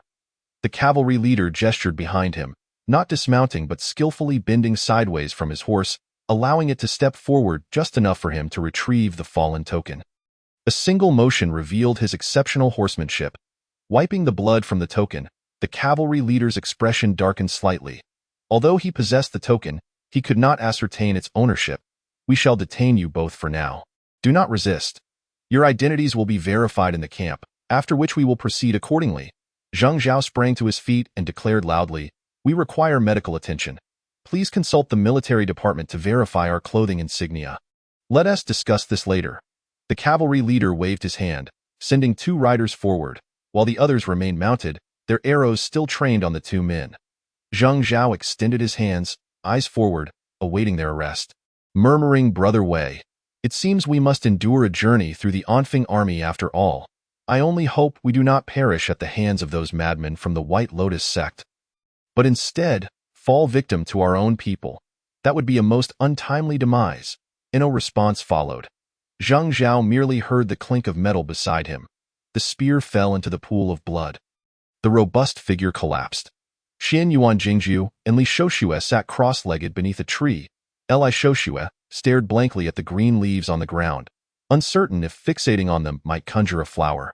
Xian Yuan Jingzhu appeared far more relaxed, her hands cradling her head, leaning against the tree trunk, eyes gazing skyward, a slight smile gracing her lips. "Who is that Taoist priest Qin?" After a pause, Li Shouxue asked. Her voice tinged with awe. The barefoot woman's ruthless decisiveness and overwhelming slaughter had left her, who had spent years confined within the depths of a mansion, profoundly shaken. Xian Yuan Jingzhu did not immediately respond. Instead, she raised an arm and pointed a thumb skyward, finally answering, "A remarkable individual." Upon hearing this, the corners of Li Shoushua's mouth twitched. Indeed, it was astonishingly high enough to embolden a martial artist to openly massacre, then proclaim a closure of the mountain. The woman's domineering declaration at the foot of the mountain had echoed upward. After tonight, it would likely stir turmoil within the court, and many officials from Anzhou would undoubtedly seek to label Jiyun Mountain as a den of demons. Only by doing so could they preserve their own positions. Li Shouxue cast a sidelong glance at Xian Yuan Jingzhu, questioning whether living in the mansion had rendered her incapable of perceiving such obvious truths. A martial artist, no matter how skilled, could hardly confront the entirety of the great Qin court in Li Shoushua's mind. Regardless of who resided atop that mountain, after tonight, death was inescapable. Xian Yuan Jingzhu, catching the glint of thought in Li Shoushua's eyes, merely smiled inwardly. How high could one truly be? Perhaps even higher than the heavens. Chapter 38. A frog at the bottom of the well. The sky appeared as if stained with ink, the stars retreating into obscurity. A chilling wind, seemingly from nowhere, gently swept across Jiyun Mountain, spreading its chill. The rustle of the forest echoed softly. An intangible yet oppressive aura instantly filled the surroundings. Sitting beneath the tree, Xian Yuan Jingzhu felt a jolt in her heart. Her blood surging slightly. As a martial artist, one could gauge an opponent's realm by observing their aura during confrontation. Even when faced with the second-rank Grandmaster Su Chun, she had felt as though a great mountain loomed before her. Yet she still harbored the resolve to ascend. But at this moment, the individual emerging from the darkness felt as though they carried an unfathomable ocean, approaching her with an overwhelming presence. Not only did the thought of resisting dissipate, but even the courage to cross that vast ocean eluded her. Not even in the frigid borderlands had she encountered such a phenomenon, nor had she seen anything like it during her time in the dragon court of Luojing. Steeling herself, she rose, not forgetting to retrieve her book box, and turned to face the approaching figure. The barefoot woman emerged from the shadows, her demeanor indifferent as she regarded the 2 women beneath the tree. Delivering books? Upon receiving a second affirmative response from Xian Yuan Jingzhu, the barefoot woman gritted her teeth, the sound of grinding echoing ominously, her tone laced with an incomprehensible chill. Delivering books? Ha! Xian Yuan Jingzhu tightened her grip on the bookcase. Unable to discern the nature of the relationship between this woman and Taoist Qin, she seemed far removed from the mentor-student dynamic she had previously envisioned. After all, Taoist Qin was a figure of such high standing that he could dismantle the barriers preventing women from cultivating in this realm with merely a cup of tea. In Xian Yuan Jingzhu's mind, her first impression of the barefoot woman was that she was a disciple personally nurtured by Taoist Qin. Who else in this world could command a woman of such unfathomable martial prowess to descend from the mountains to vanquish evil? However, it appeared that her assumptions were gravely mistaken. The woman seemed to harbor an innate animosity towards the name of Taoist Qin, subtle yet palpable, and Xian Yuan Jingzhu could still perceive it through her tone and inflection. "And you? What are you delivering?" After a moment of grinding her teeth, The barefoot woman tilted her head towards Li Shoshue, who sat dazed beneath the tree dome. Li Shoshue finally snapped back to reality. Previously overwhelmed by the oppressive atmosphere surrounding her, she had been lost in thought, unaware of her surroundings. As a woman entirely unacquainted with martial arts, she could not gauge the barefoot woman's level of skill. All she noticed was her decisiveness in matters of life and death. Me? Li Shoshue, caught in the barefoot woman's penetrating gaze, pointed at herself in bewilderment. She then averted her gaze, glancing towards Xinyuan Jingju for help. As she knew nothing of Taoist Qin, the notion of delivering books was solely Xinyuan Jingju's assertion. How was she to know what she was meant to deliver? Did this so-called sage have some peculiar quirk that everyone who ventured to Jiyun Mountain was expected to offer tribute? Xinyuan Jingju, oblivious to Li Shoshue's pleading glance, remained deep in thought, her head bowed. Delivering. The young man from Lingtai, after being exposed for cross-dressing, no longer took his disguise seriously. His face occasionally betrayed a hint of enchanting allure. Li Shoshue felt her cheeks flush slightly, patting her empty pockets, and reluctantly produced a small jade token from her sleeve, presenting it before the barefoot woman. This is for Taoist Qin. Qi's gaze lingered on the engraved characters Divine Transformation and Nether Destiny and Four Extremes and Peace. Followed by a cold chuckle, muttering to herself, Guardian of Treasures. It would be better named Guardian of Wealth, digging 3 feet into the earth wherever one goes. What? Li Shoshue was unsure if her actions were appropriate. She merely observed the barefoot woman once again entering a state of gritted teeth, hesitating to speak, ultimately unable to suppress a shiver, feeling that there was not a single sane person on Jiyun Mountain. A princess who disregarded luxury and comfort to personally confront danger. A woman warrior, cold and decisive, who seethed with anger at the mere mention of Taoist Qin. Li Shoshue lamented inwardly, feeling as if she were the most normal person among them. Little did she know, in the eyes of outsiders, especially those from the now utterly extinguished by Lien Peak, her actions as the illegitimate offspring of the Li family were equally bizarre. 3 extraordinary women. Or perhaps 3 mad women, each lost in their thoughts beneath the tree. Unbeknownst to them, a figure in a gray robe was slowly rising from the ground behind them. The previously shattered body, like broken porcelain, had inexplicably reassembled, albeit marred with cracks. The right eye, possessing a dual pupil, nearly merged into one, with only a faint overlapping seam visible at the edges. Chu Jinyan gradually stood, his gaze unfocused. After a moment, he extended his hand and looked down, his brow furrowed. Soon after, he lifted his head, surveying the surroundings. Upon spotting the 3 women beneath the tree, he narrowed his eyes slightly, his gaze lingering on the barefoot woman for a moment. Dragon? He murmured, his brow furrowing deeper. The fissured hand suddenly moved, tracing countless phantom lines in the air, ultimately settling into a bizarre 6-ren finger gesture. 300 years too early. Chu Jinyan pondered the result of his calculations. A hint of confusion in his tone. He then withdrew his hand and approached the 3 women beneath the tree. Despite his proximity, none of them noticed the approach of the figure in gray. He first walked to the side of the barefoot woman, who was still gnashing her teeth and muttering curses at someone. Chu Jinyan's brow furrowed into a shape as he scrutinized the barefoot woman from head to toe. Muttering, at least 1,000 years of transformation. Could it be that I am 300 years late? Everything is in chaos. At that moment, Aochi seemed to sense something, abruptly lifting her head and sharply demanding, Who? The deep in thought Xinyuan Jingju and Li Shoshue were startled by this sudden outburst. Casting surprised glances at the barefoot woman, Aochi scanned the surroundings. To her eyes, there was no sign of anomaly, yet the fleeting sensation of being watched lingered. Perhaps it was that loathsome guardian of wealth. She shook her head slightly, suppressing the warning within her heart, and addressed the 2 women before her. Let us ascend the mountain. With that, she turned and began to walk uphill, followed by the 2 women, and the figure in gray. Chu Jinyan trailed behind the 3 women, his gaze first lingering on Xinyuan Jingju for a moment. Pondering, is the caged bird now destined for a change? He then shifted his attention to the stunningly beautiful Li Shoshue, questioning, why have I met with such an untimely death in this life? When she is my destined partner? No. The figure in gray suddenly halted, fear flashing in his eyes as he looked towards Jiyun Mountain, akin to a frog at the bottom of a well gazing up at the vast sky. Tai's fate has changed. The Azure Palace is destined for immortality. Taishang, Chapter 39. The chessboard of heaven and earth, the saint's game. It is said, the wild man of the yellow earth cannot part with the mundane. Leaving and returning, he spoils the jade of Kunshan. Spilled water cannot be collected again, and the string is broken. Nothing is accomplished, merely causing empty efforts. The storyteller on stage spoke with a tone of melancholy.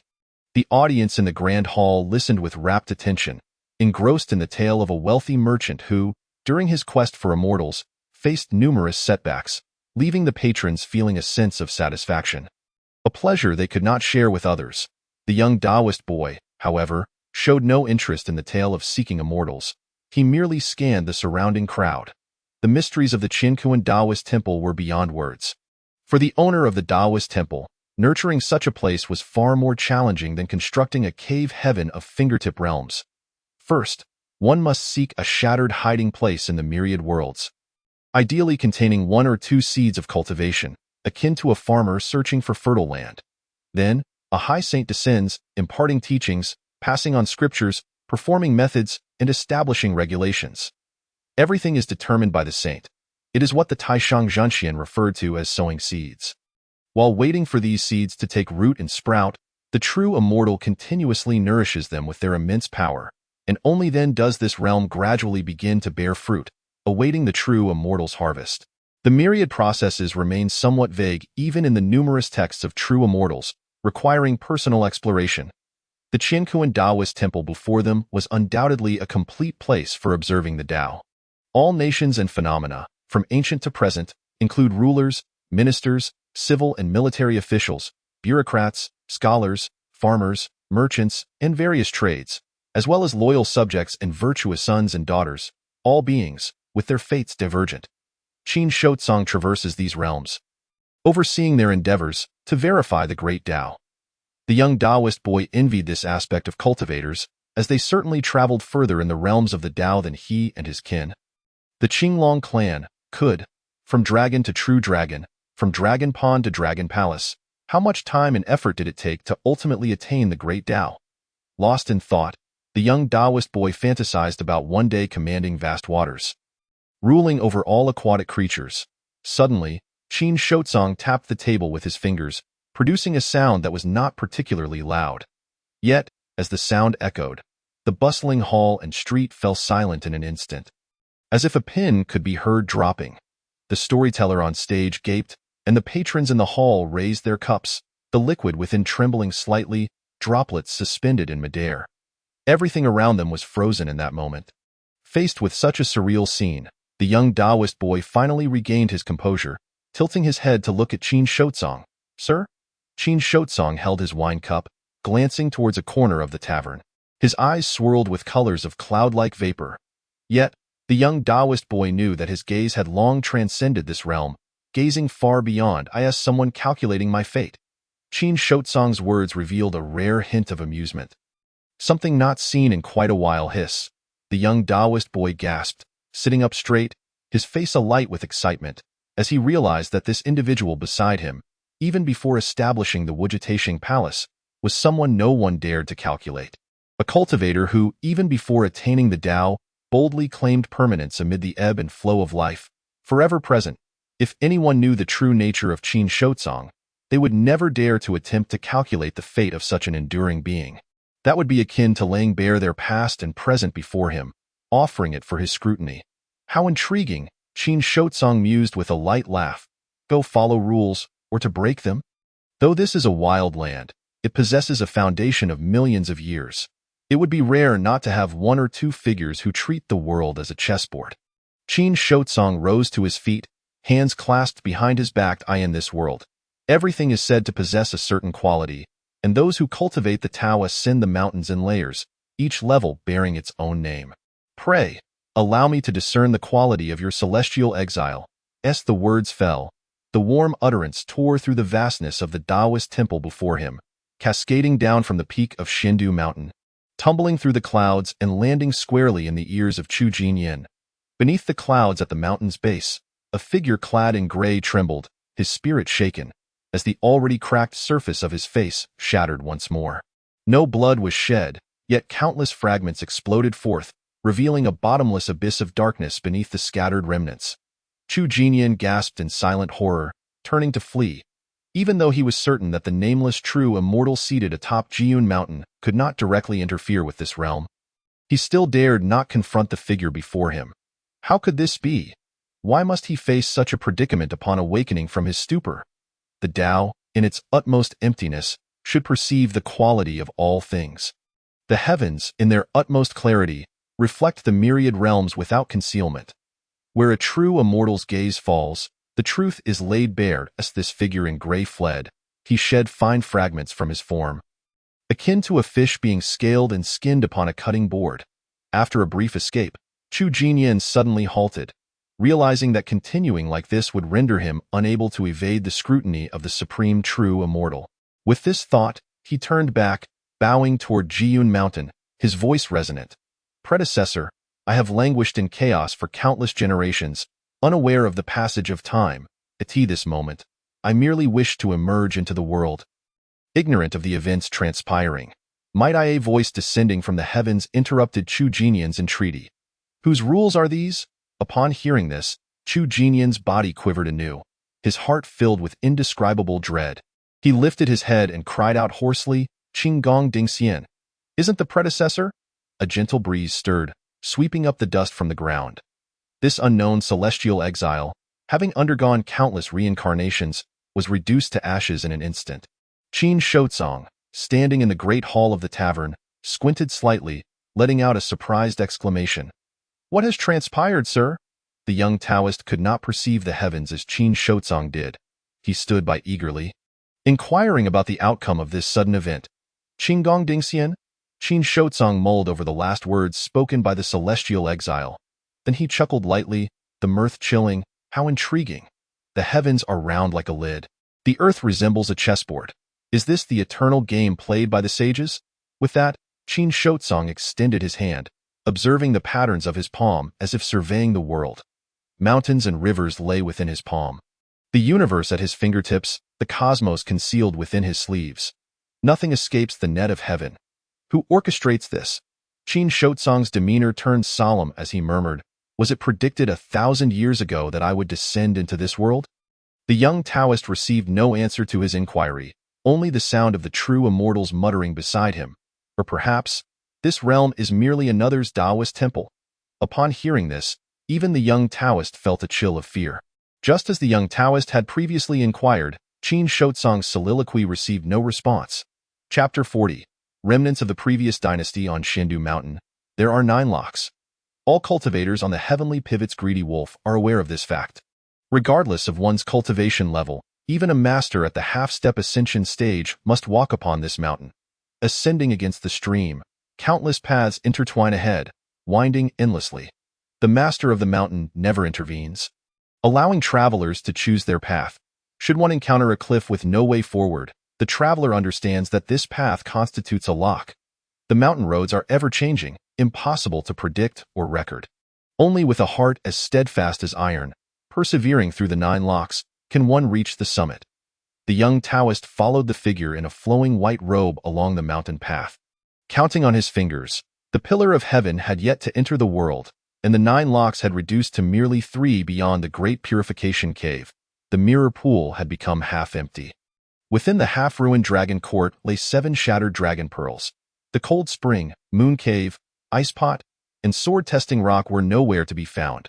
Reaching this point, the young Taoist sighed, Sir, when do you think Shindu Mountain will truly enter the world? No sooner had the question escaped his lips than the young Taoist seemed to envision how the other would respond. Most likely, it would be, Do not rush, do not rush. The treasures of heaven and earth are cherished, and the myriad beings rely upon them, dwelling within without weariness, rejoicing endlessly.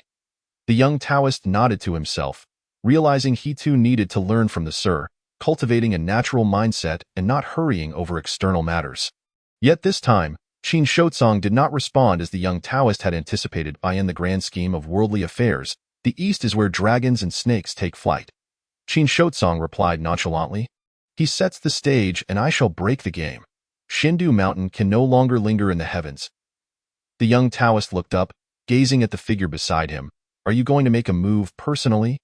Sir? Qin Shotsong smiled over his shoulder. Why not? It should have been this way. The young Taoist placed his hands on his hips, the red cord and golden gourd dangling from his wrist swaying slightly. Regardless of who it was, he intended to give them a taste of their own medicine. Many believed they could divine the heavens, only to realize when the heavenly machine shifts that all things are heaven-sent. Qin Shotsong merely smiled at this.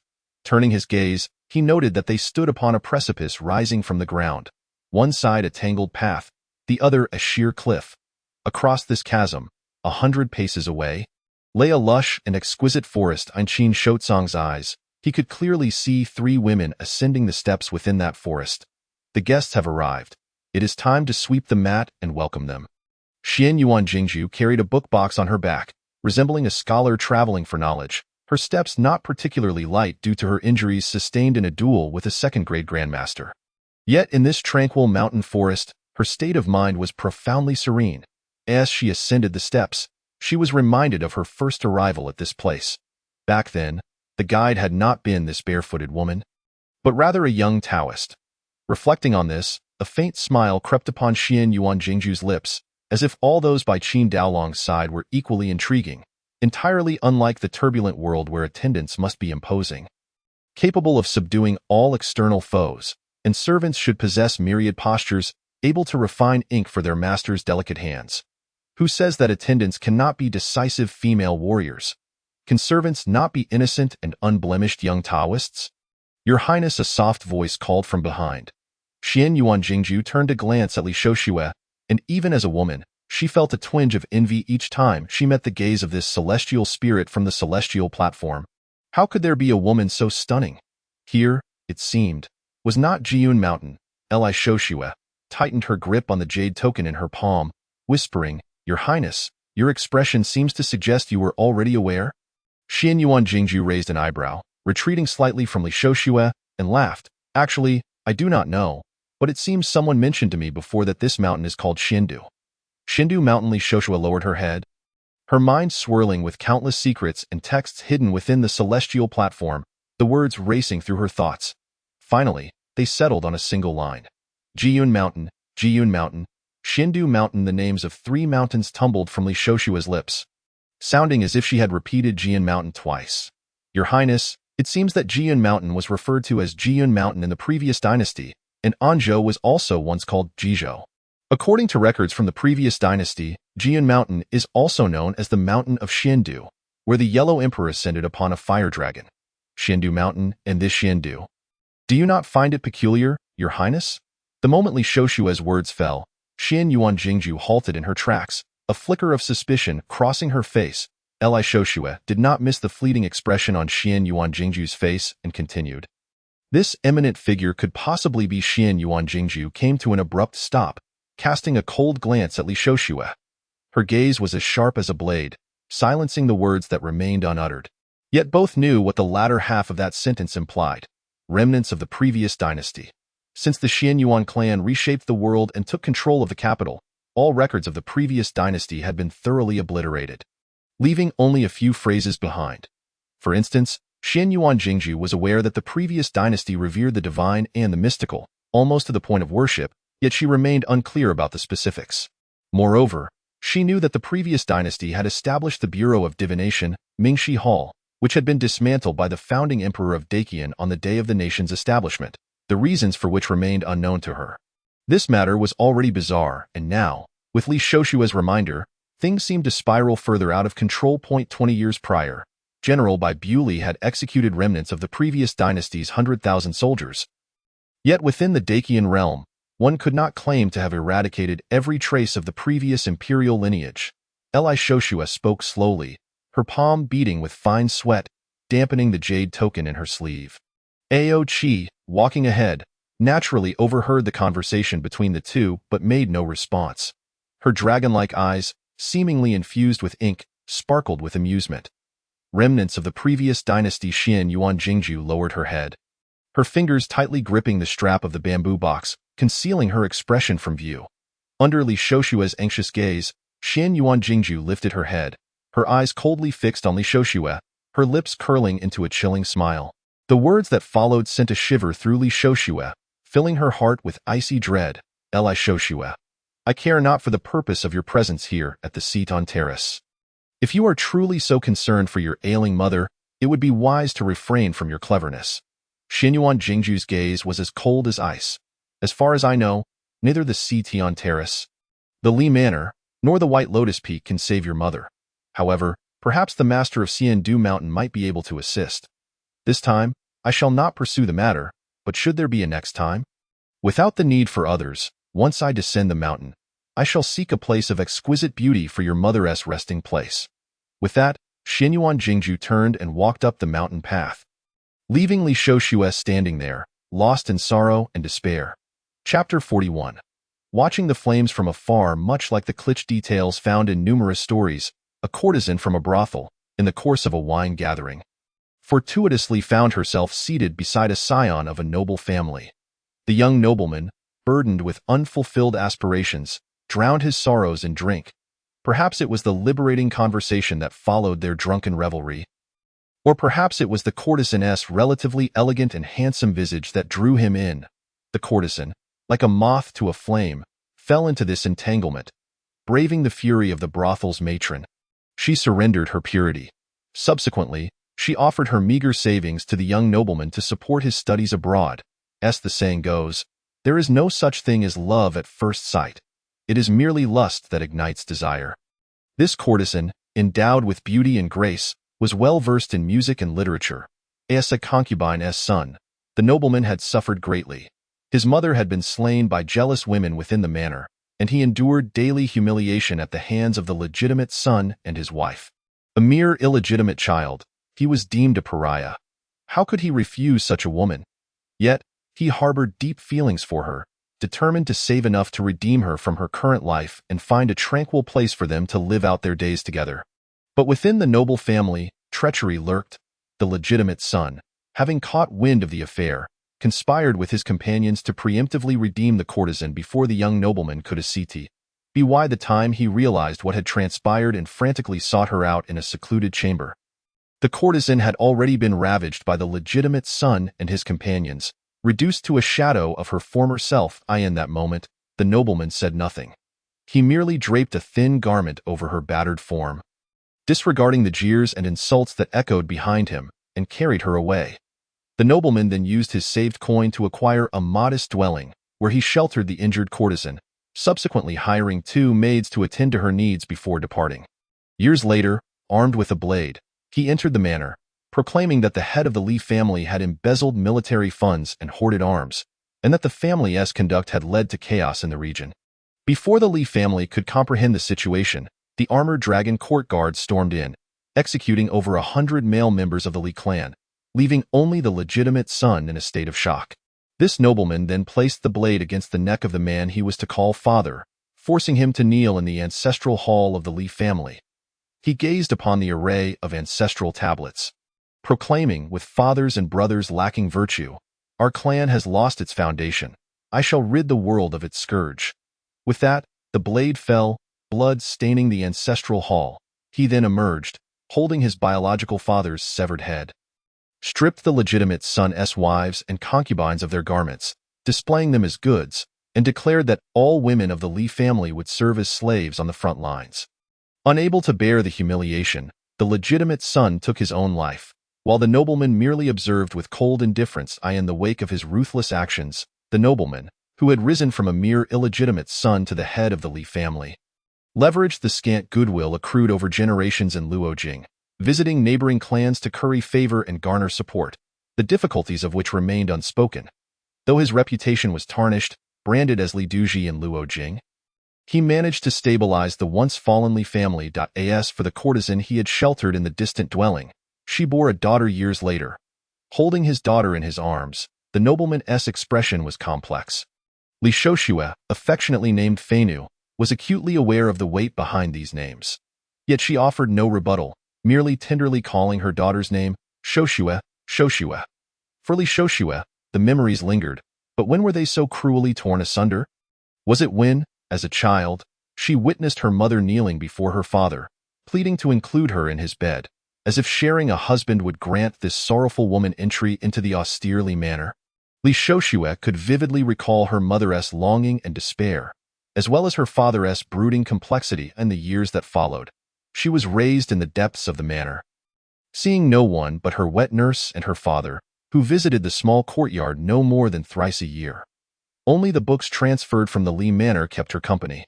When finally brought out by her nominal father into the tranquil yet imposing Tian Terrace, the courtesan, who had long yearned to enter the Li family, had been rendered a mere specter of her former self. The ravages of illness having left her a mere husk, lost in her memories, Li Shoshue wandered forward, occasionally stumbling over the stone steps, yet she felt no anger, simply a numbness as she continued onward. Approaching the wooden door, she moved like a wraith before the tea table, oblivious to her surroundings until a cup of warm tea was gently placed before her. She lifted her gaze to see a young man behind the tea table, his eyes warm and inviting, swirling with hues reminiscent of dawn breaking over a dense forest, or moonlight cascading upon snow-capped peaks. Li Shoshue, captivated by his unusual eyes, hesitated before impulsively asking, "What wisdom do you have for me?" "Sir, I possess no grand estate to offer you or treasures to present. I am but a vessel of flesh." As she spoke, her throat caught slightly. "This is all I possess." The young man seemed unfazed by the disdain in her words, responding with a gentle smile. "The world is fraught with hardship, and countless souls are mired in suffering, with no hope of liberation. Are you suggesting I take my own life for a swift escape?" Li Shoshue's gaze was laden with complexity, her words defiant. "Tioend, it all might seem an easy path, but whom do you harbor resentment towards?" The young man lightly tapped the table. "Do you resent heaven and earth? Your biological parents, or perhaps yourself? If you do not even know what you resent, to contemplate suicide seems rather hasty." She vaguely recalled her youth, the shame of not completing her studies due to playfulness, feeling as though the sky had fallen and the earth had crumbled, unable to face her parents. Yet upon growing older, she recognized that such worries were trivial. Seeking death is simple. It is the desire to live that proves difficult. Your perspective is too narrow. Why not break free from your constraints and take a glimpse of the world beyond these walls? Li Shoshue's eyes were filled with confusion. In her childhood, she had climbed atop the wall, perceiving the street beyond as long and wide, an endless expanse encompassing all her imaginings of the outside world. It was only upon reaching the Tian Terrace that she realized cities, counties, and nations extended far beyond her limited view, yet she remained as confined as the child once trapped within the courtyard, forever distanced from reality. Break free from constraints? She lowered her head, gazing at the garments adorned with the insignia of the Tian Terrace that enveloped her form. Chapter 42. The move on the other side of the tea table. A young Taoist boy observed the ethereal figure of the sorrowful woman before him, her spirit dimmed and chaotic, seemingly trapped in a haze of despair. Could it be that even the esteemed sir cannot unravel the threads of her fate? He mused, captivated by the spectacle of her spirit. No need to untangle. Her mind is already set on death. If Aochi does not descend tonight, she shall perish here on this mountain. Qin Shotsong paused, narrowing his eyes in contemplation before suddenly breaking into a smile. This is a seed of reincarnation that has already been sown. How intriguing! Qin Shotsong clapped his hands in delight, realizing that the unidentified celestial being had left behind opportunities for each of his lifetimes before the cycle of reincarnation.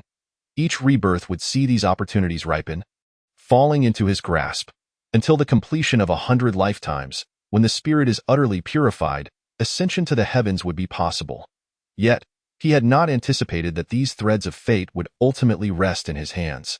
With a deep exhale, Qin Shotsong released a plume of purple mist, which enveloped the room, swirling around the spirit of the woman before him, infusing her essence with warmth. Such exquisite creation, such celestial bones. She was a perfect vessel for cultivation, yet he had not the chance to seize this opportunity. Leaning forward, he gently tapped his finger against her spiritual forehead, his touch tender as if caressing a beloved. "Let me see who has sewn this karmic thread." With a rush, a figure clad in white dashed down the empty street, the rushing wind nearly blinding the frail woman, her heart pounding in her ears. Yet she dared not pause. The sound of her footsteps echoed eerily through the desolate street, reverberating in the stillness. Within the houses lining the street, shadowy figures seemed to linger by the windows. Watching the desperate flight of the woman, a chilling gust swept in from behind, brushing against her sweat-drenched back, compelling her to shiver involuntarily. Momentarily lost in her thoughts, her already chaotic steps faltered, and she let out a startled cry before collapsing to the ground. Despair flashed in her eyes. This street appeared endless, and no matter how long she ran, she could not escape this realm. Struggling to rise from the ground, she turned her head, yearning to discern the identity of her pursuer, or the entity that chased her in that fleeting moment of her glance back. A cacophony erupted from the houses lining the street. It was as if hundreds, even thousands, were conversing simultaneously, their voices rising and falling like relentless waves. Spilling out from the dwellings and flooding the empty street, a figure cloaked in black emerged from the end of the street. With its appearance, the surrounding houses fell into an immediate and profound silence. In this vast expanse of heaven and earth, where could you possibly flee? The figure approached the woman, leaning down to regard her with a mocking tone. Having spoken, it extended a hand, its withered arm gently pressing upon the woman's head. In the face of such endless suffering and lack of refuge, do not resist our fateful encounter, dear girl. A corner of the black robe was lifted by an unseen breeze, revealing a face devoid of features. Only a swirling mass of black mist. With a surge of intense dread, the man recoiled several paces, lifting his gaze to the front. A figure clad in white had appeared beside the woman. Its head bowed, eyes swirling with four colors, observing the woman who lay prostrate on the ground. The black-robed figure trembled in fear, despite the proximity of this unique furnace that belonged solely to him. He dared not approach to activate the causal thread. As a fallen celestial being on the brink of chaos, destined to reincarnate for a century, he comprehended the significance of the scene before him. It meant that, perhaps hundreds or even thousands of years hence, someone could trace this causal thread to confront him at the end of it. But how was this possible? How could a true immortal still exist in this realm? For a moment, the black-robed figure was rendered speechless, staring at the unexpected visitor as he turned to face him. "Do understand the cause is to reap the consequence?" Qin Shouzhang spoke softly, his tone serene and unbothered by the evident hostility. "I expected more sophisticated methods from you. Why resort to such petty tricks?" The black-robed figure instinctively took another step back, his voice hoarse. "If you desire this furnace, take it." Qin Shouzhang shook his head, casting a glance at the white-clad woman, who sat on the ground, tears brimming in her eyes. "I overestimated you. You are merely a pawn, lacking even the qualifications to wield the pieces. I know not what you speak of." As he spoke, the black-robed figure shifted, disappearing from sight at the end of the street. Qin Shouzhang made no attempt to pursue, instead lowering his gaze to the woman at his feet. His gentle voice resonated above her. "Why did you flee at this moment? Given your disposition, would it not have been more fitting to offer your neck willingly?" The woman looked up, her face streaked with tears, hesitating to respond before finally meeting his gaze. Swirling with vibrant colors, "I do not wish to die." Qin Shouzhang gestured toward the path she had taken, the same direction the black-robed figure had departed. "If you desire to live, why flee instead of pursuing?" The woman stared blankly at the youth before her, her heartstrings vibrating in resonance. At that moment, an epiphany struck her. With a defiant resolve, she rose and sprinted back along her original path. Upon witnessing her actions, the figures in the houses erupted into frenzied screams. A cacophony of wails echoed around her, transforming the street into a realm of the damned. Qin Shouzhang did not intervene, merely watching as her slender silhouette receded into the distance. Vanishing at the street's end, he murmured softly, "Have you anticipated my arrival?" No sooner had the words left his lips than the heavens trembled. The countless specters within the houses melted away like snow. Qin Shouzhang opened his eyes, gazing at the departing shade before him, speaking to himself. The first piece, on the mountain path, Li Shouxue, who walked at the very back, suddenly shuddered. She glanced around in confusion. Beside her, the bamboo swayed gracefully, casting dappled shadows. The vastness unfolded like a masterful ink-wash painting, slowly unfurling across the landscape. At this moment, the morning light broke, casting warm rays through the mist, illuminating the layered, vibrant green bamboo leaves. A gentle breeze rustled the leaves, producing a soft whisper. The sound of a bell chimed in her ears. She raised her gaze ahead. Nestled within the bamboo grove, a Taoist temple came into view. The main door stood wide open, revealing a massive shadowy wall behind it. The wall depicted mystical mountain silhouettes, where a young Taoist boy stood before it, his countenance beaming with joy. As Li Shoshue beheld this scene, a sense of forgetfulness washed over her. A gentle breeze wafted by, and she felt as though she were in another world. Chapter 43. Fine Wine in 3 Measures. The rosy dawn illuminated the courtyard, while purple mist danced among the bamboo groves. This moment, the morning glow unfolded, merging the temple with the bamboo forest in a haze of ethereal mist, presenting an otherworldly and ethereal sight. Approaching the temple, Aochi glanced up at the ornate characters Wudao Temple inscribed above the entrance, curling her lips in disdain. She then exchanged glances with the young Taoist boy standing at the entrance, who had his hands folded neatly before him, fingers lifting the fabric of his voluminous robe, forming a protruding point. Aochi's forehead twitched with visible veins, pulsating like serpents. Behave yourself, do not make me repeat myself. The seemingly innocuous young Taoist boy maintained a pure and innocent smile, skillfully manipulating sound to form a thread, opening his mouth without a sound escaping, yet the sound resonated in Aochi's ears. Standing still, Aochi took a deep breath, calming the inherent rage of her dragon lineage before striding towards the side of the temple. Once the unfamiliar figure of the barefoot woman vanished from sight, Xianyuan Jingyu stepped forward, bowing respectfully to the Taoist boy, speaking in a refined and gentle manner. "Little heavenly master, it is a pleasure to see you again." The young Taoist boy returned the gesture, his eyes squinting like crescent moons, appearing quite pleased. "The gentleman has been waiting for the two of you for quite some time." Xianyuan Jingyu turned to glance at Li Shoshue, a hint of surprise in her voice. "How did the Taoist know about us?" She trailed off, suddenly feeling bashful as she placed a hand on her forehead. "I was thoughtless. I wonder if the Taoist will chastise me for my presumptuousness?" The young Taoist boy stepped aside, gesturing for them to enter the temple. "On the mountain of Xiandu, if there is no malice, all visitors are welcome."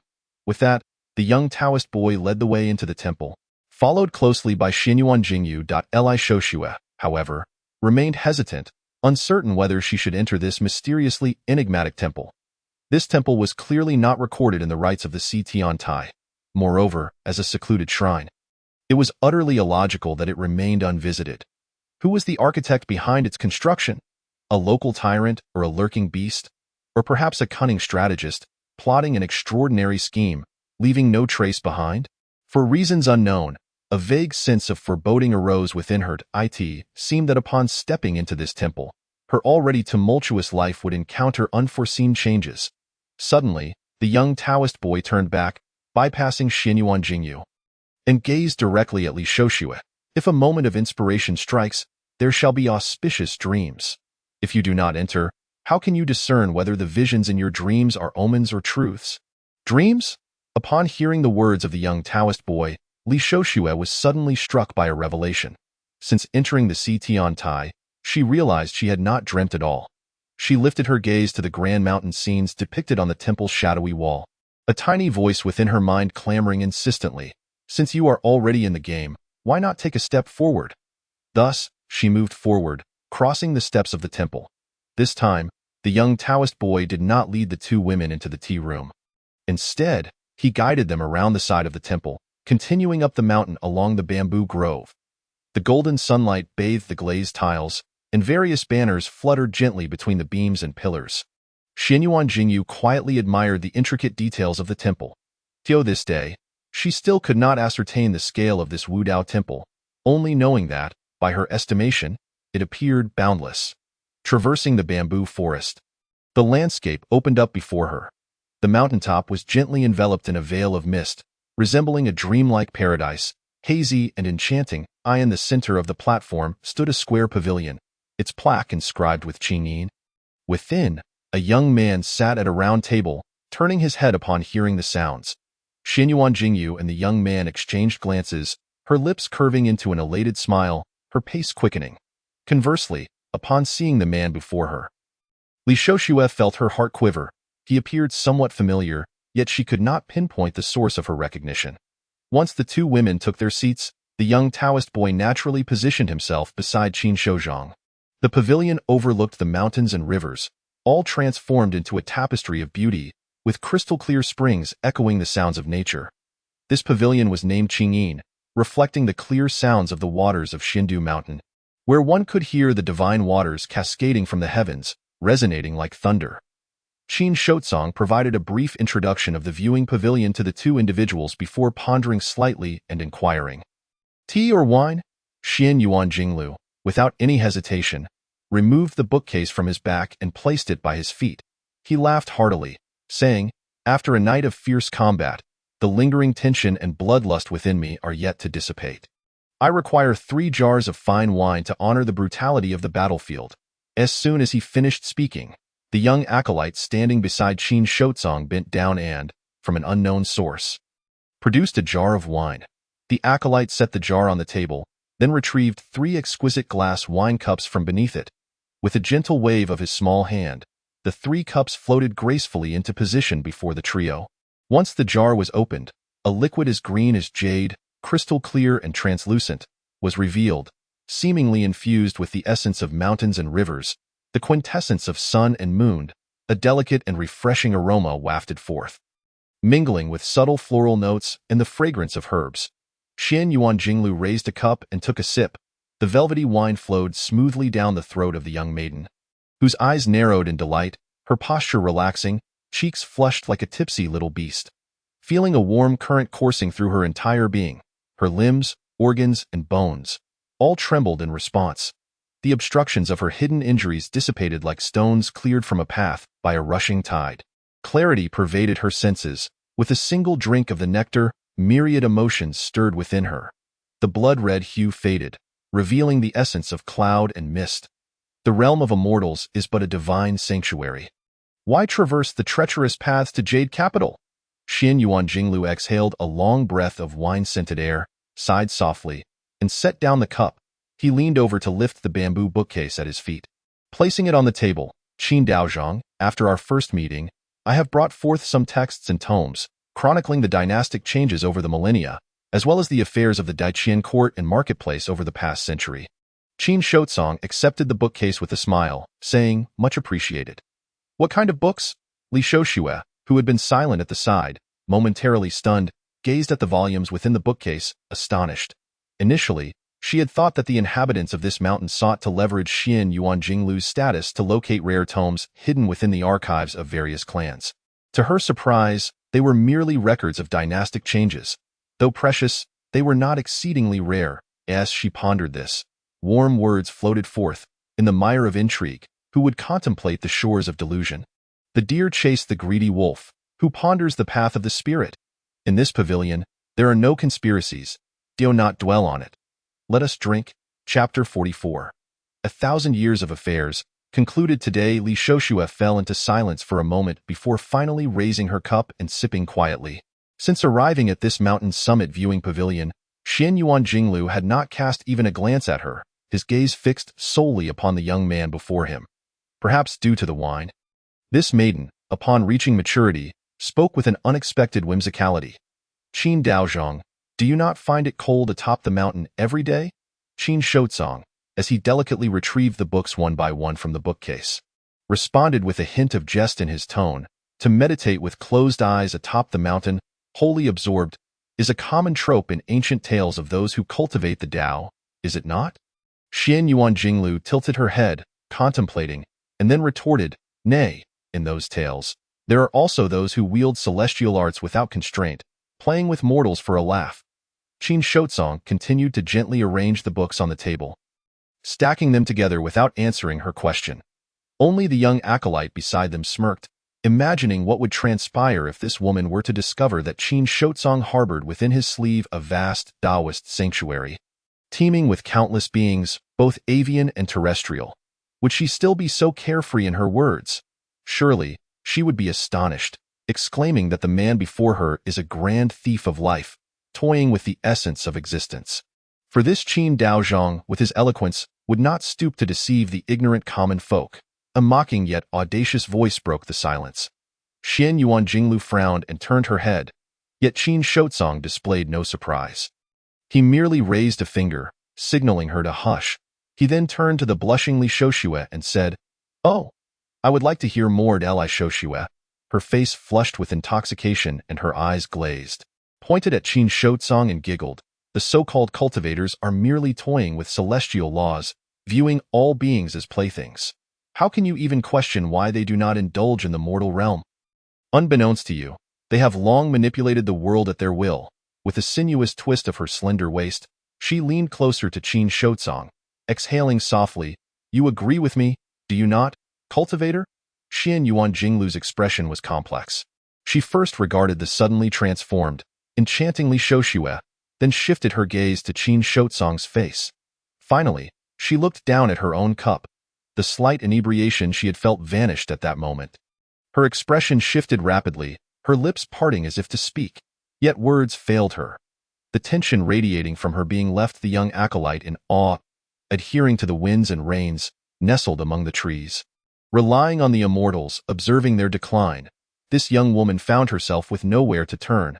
Li Shoshue nearly climbed atop the table, her body curving like a serpent, her flushed visage rendering her even more alluring.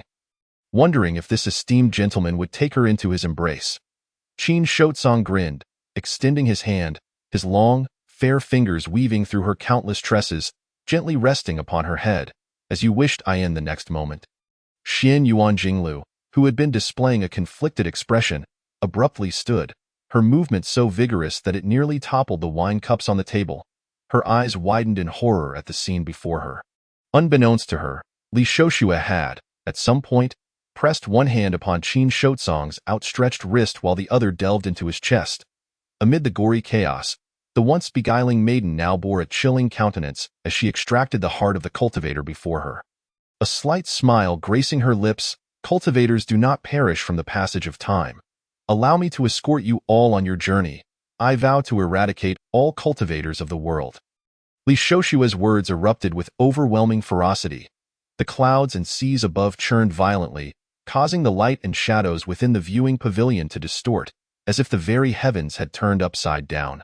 Qin Shotsong's gaze remained warm, as if the heart grasped by her hand were not his own. He spoke in a gentle tone. There is yet another. Do not let him escape. Li Shoshue paused, then slowly retreated to the table, lowering her gaze to the blood-soaked heart in her hand, murmuring, another. She then turned her head. At the end of an empty street stood a figure cloaked in black. Though his expression was hidden, his posture betrayed his utter astonishment as he gazed at her. Li Shoshue's eyes were clouded with confusion. What is this? Blood flowed ceaselessly from Qin Shotsong's chest, staining his white robe crimson. Yet his demeanor remained calm and composed. He toyed with a smooth jade token he retrieved from above Li Shoshue's head. He rubbed the token between his fingers, turning it to reveal the engraved characters. Divine transformation and mystical fortune and four extremes in tranquility. A smile curved upon his lips, just as I thought. Qin Shotsong raised his head, looking toward the flustered Xian Yuan Jinglu, an uncommon hint of apology on his face as he gently reassured her. It is nothing to be alarmed about, merely an illusion. In an instant, the gory wound upon his chest vanished, and the blood-soaked white robe was cleansed, returning to pristine condition. She witnessed Qin Daozhang's swift restoration. Xian Yuan Jinglu gradually settled back down. Although she had previously prided herself on her composure, who could remain calm upon witnessing such a terrifying spectacle? Xian Yuan Jinglu's complicated gaze lingered on Li Shoshue, who remained frozen like a statue at the table, her head still turned. What is happening? A female sword immortal, wielding a 3-foot blade, has vowed to slay all cultivators across the realm. Qin Shotsong mused, flipping the jade token in his hand. What do you think will become of this? Xian Yuan Jinglu shook her head, unwilling to speculate. From the previous scene to the words pouring from Qin Shotsong's mouth, everything left her dizzy, unsure of how to respond.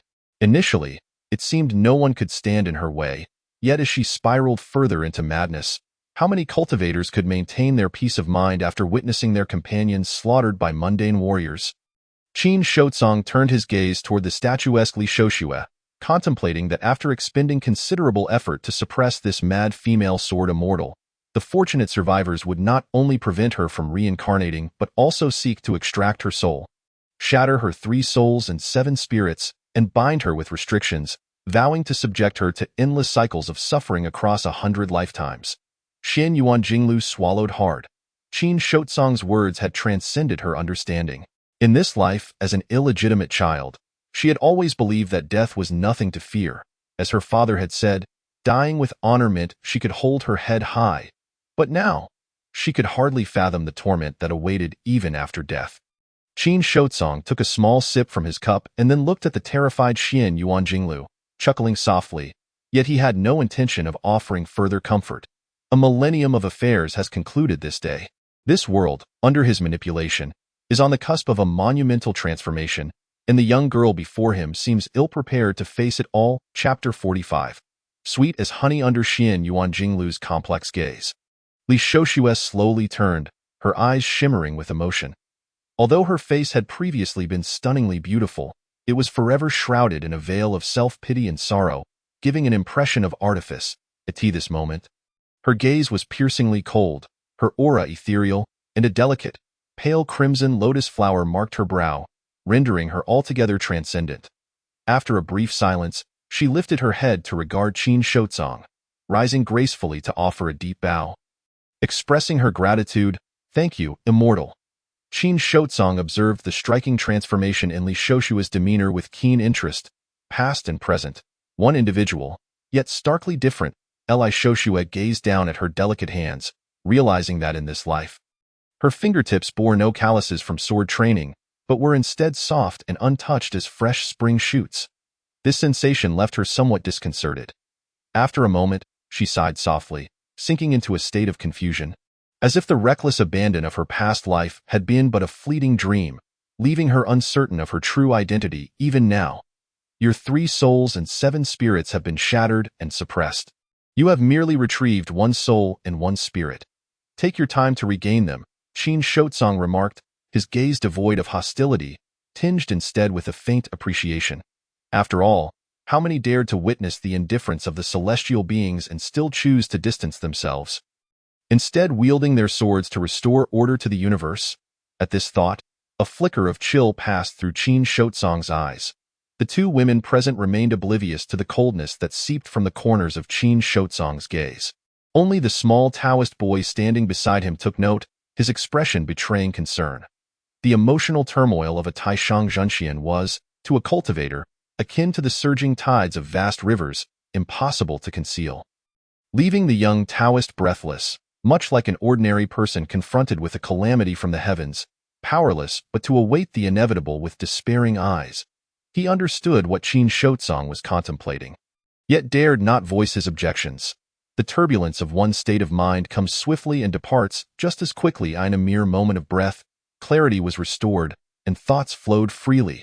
Upon hearing the phrase, "take your time," Li Shoushua approached the viewing pavilion's columns, leaning against the railing and gazing downwards with resolute determination. This jade token, as a vessel for your soul, has been suppressed for a century, its spiritual energy nearly dissipated, only serving to restrain you.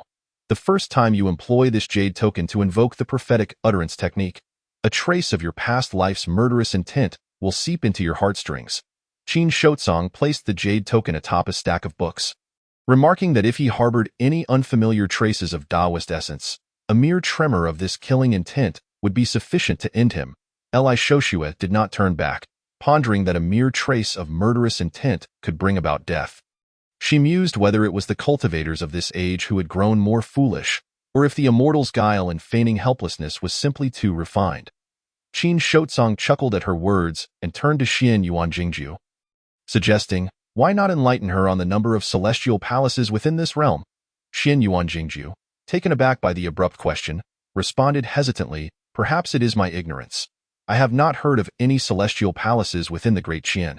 Li Shoushua's silhouette stiffened momentarily, and she turned to Qin Shotsong, remaining silent. Celestials look down from the clouds, viewing many empires as mere playthings, manipulating the lives of mortals. Qin Shotsong's voice flowed slowly. "This is how you perceive the world. But alas, such occurrences have long ceased. In this realm, imperial authority reigns supreme, and no celestials disrupt the order." Li Shoushua raised an eyebrow, contemplating for a moment, "Except for you, immortal." Qin Shotsong responded with gentle ease. "Indeed, do you wish to kill me?" Li Shoushua regarded the placid expression on Qin Shotsong's face and suddenly burst into laughter. a sound akin to melting ice and snow, uttering a single word. No.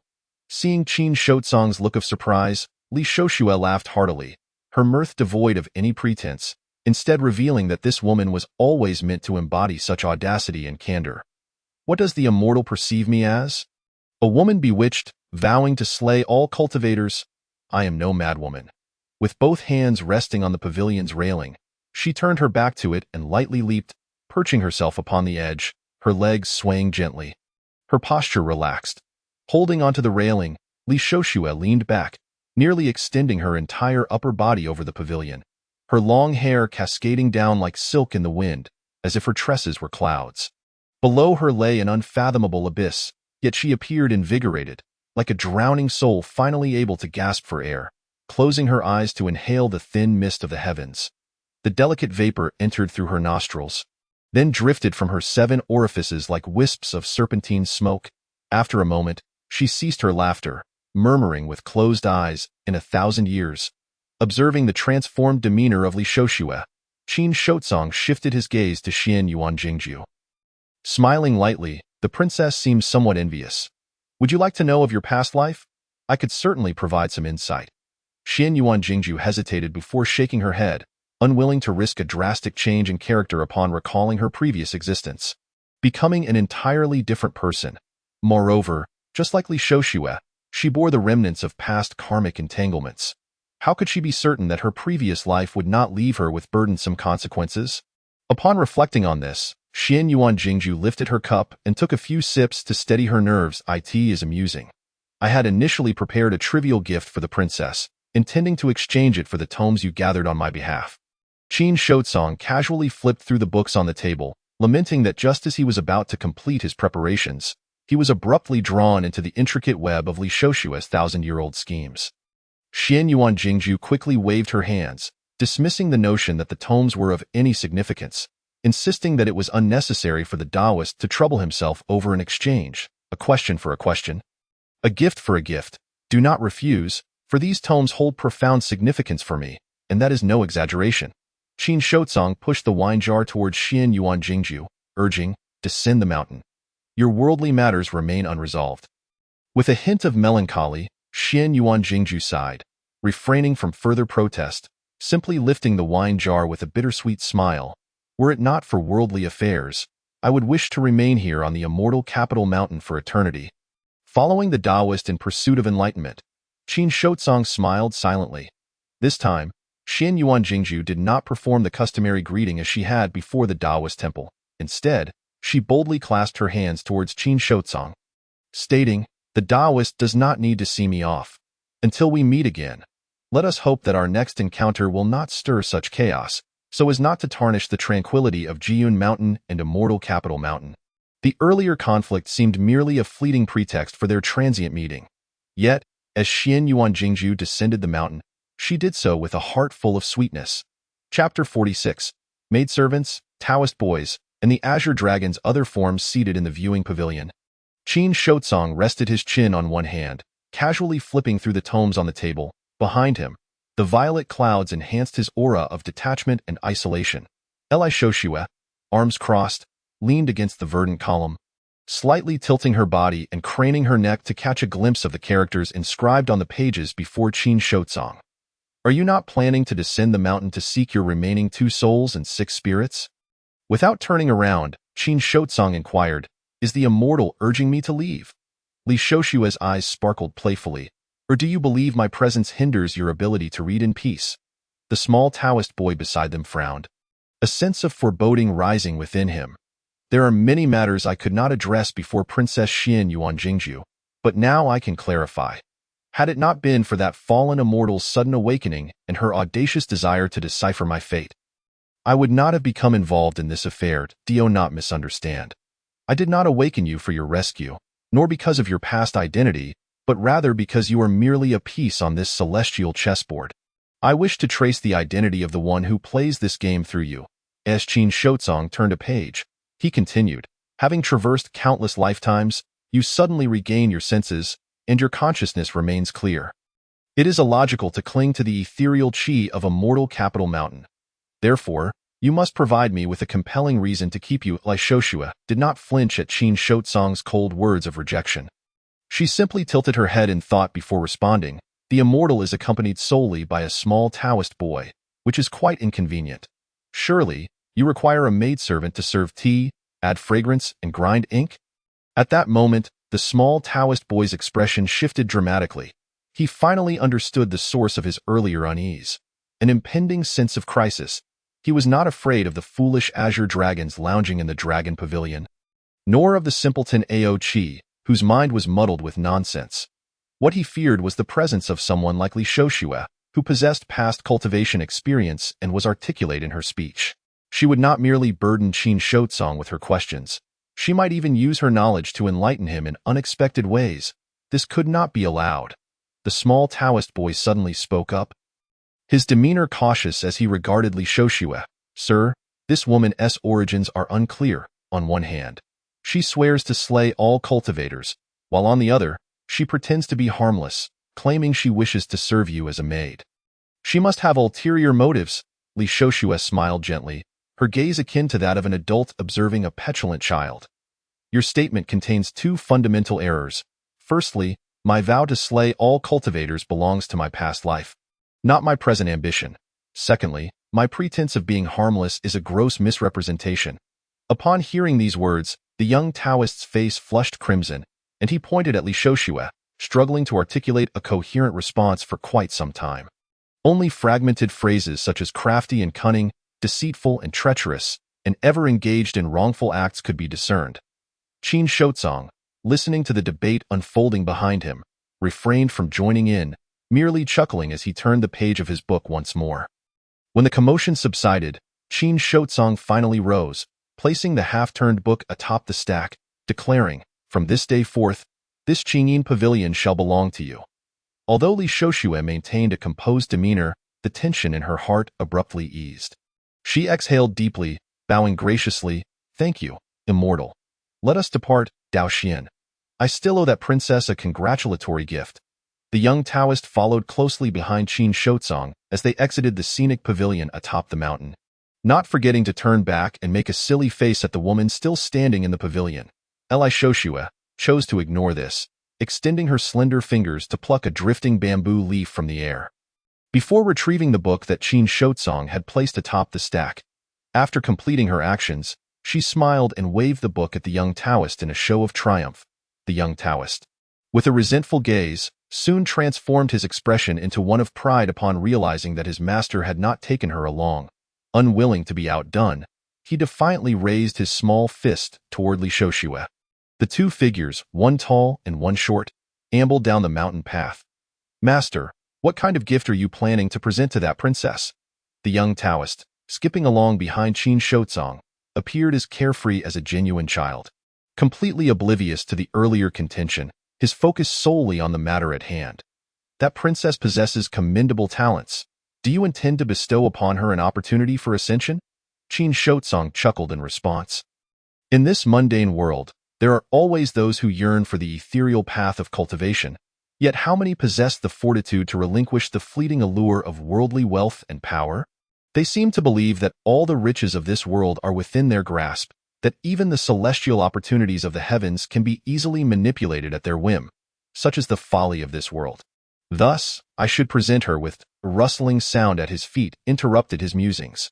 Qin Shotsong looked down to find a small, pitch-black creature not exceeding his knee, pressing its head against his leg. Its four hooves carving shallow grooves in the earth as it exerted all its strength to push the unexpected visitor away. The absurdity of the scene momentarily stunned Qin Shotsong. When did such a creature appear on the celestial peaks? He raised his gaze and saw a group of similar four-legged beasts, meandering by a babbling brook, however. Reality soon dawned upon him as he turned to glance at the young Taoist, who was already aware of his misdeed and had taken to his heels. Qin Shotsong flicked his fingers, and the young Taoist, who had barely fled a few steps, was yanked back by the scruff of his neck. Facing Qin Shotsong's gaze, the young Taoist clutched his head, offering an awkward chuckle. Are these Qinglong beasts you're doing? Qin Shotsong flashed a grin, his tone laced with discontent. The young Taoist stammered, hesitant to respond. Previously, when Qin Shotsong was gravely injured, his celestial energy depleted.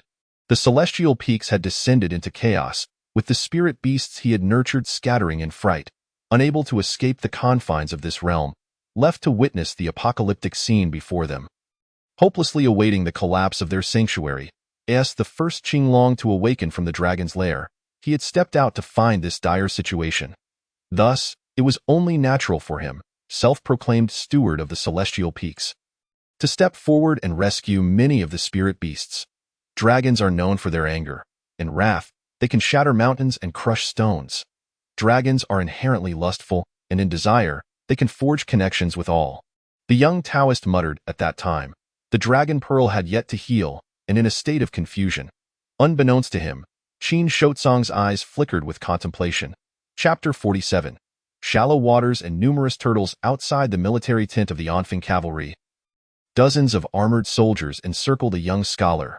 The young scholar, appearing to be in his 20s, with a face as refined as jade, donned a deep blue robe that set him apart from the military ranks.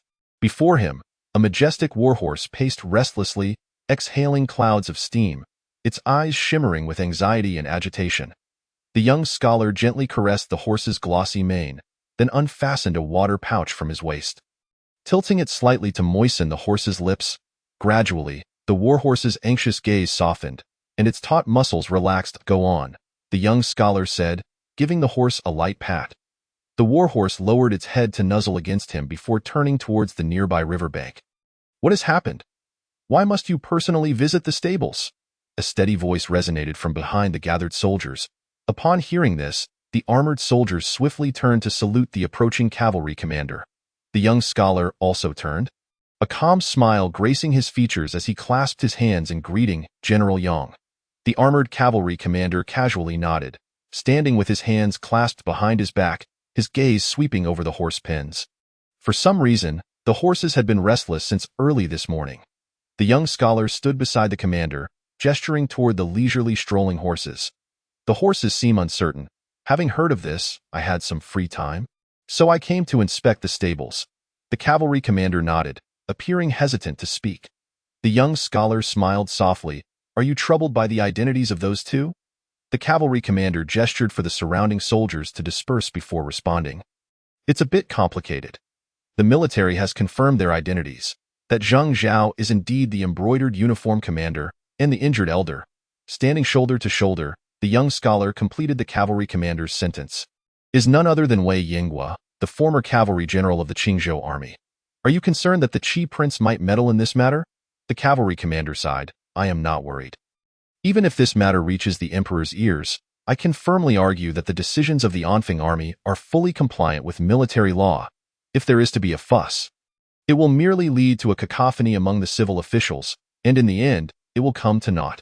However, the chaos at Jiyun Mountain concluded far too frivolously. The Anzhou government has already descended into turmoil, claiming that a demonic overlord is hiding at Jiyun Mountain while simultaneously urging me to swiftly dispatch troops for a cleanup. And why concern lies with this? The cavalry commander continued, according to the cavalry scouts and the embroidered uniform commander. A single person at Jiyun Mountain could turn numerous rebels into mincemeat, including at least 4 martial arts masters. Such a display of power is comparable to those 3 at this, the cavalry commander, feeling slightly agitated, twisted his neck. "These fools have no idea what it would cost to surround and kill a potential second-grade grandmaster. It might deplete the entire resources of my Anfeng cavalry." As he spoke, the cavalry commander turned his gaze towards the young scholar beside him. "Jiao Tao, you have spent time beside General Bai. Do you think a second-grade grandmaster can truly be surrounded and killed?" Jiao Tao did not respond immediately, taking a moment to ponder as if recalling something. After a while, he began to speak slowly. "General Bai once said that a third-grade master clad in top-grade armor, wielding a divine weapon, can single-handedly break through 1,000 infantry, but once his internal energy is exhausted, utilizing the cavalry's relentless tactics may yield some success. As for a second-grade grandmaster, impossible to surround and kill. Even with a rain of crossbow bolts indiscriminately shot, they would not be captured." In the words of General Bai, the difference between a grandmaster and a master is like the divide between heaven and earth. The cavalry commander scoffed. "So, if that grandmaster at Jiyun Mountain harbors ill intentions, He could easily breach my central military tent and crush me with a single blow. Not necessarily. If it were truly confirmed that a Grandmaster resides at Jiyun Mountain, then the long-absent Long Kue would surely take up his sword against it. Jiao Tao smiled. If a Grandmaster were indeed invincible, impervious to defeat, why would the Emperor not allow General Bai to pierce through the golden tint of Dali alone? Isn't that tantamount to saying nothing? The cavalry commander replied impatiently. Just tell me, should I send troops or not? Why send them? Jiao Tao merely smiled calmly. The embroidered uniforms were slain by the rebels of Balian Peak, and the rebels of Balian Peak were killed by the Grandmaster at Jiyun Mountain. What does this have to do with us? The cavalry commander exhaled a frustrated sigh. The general of the Anfeng cavalry is truly insipid.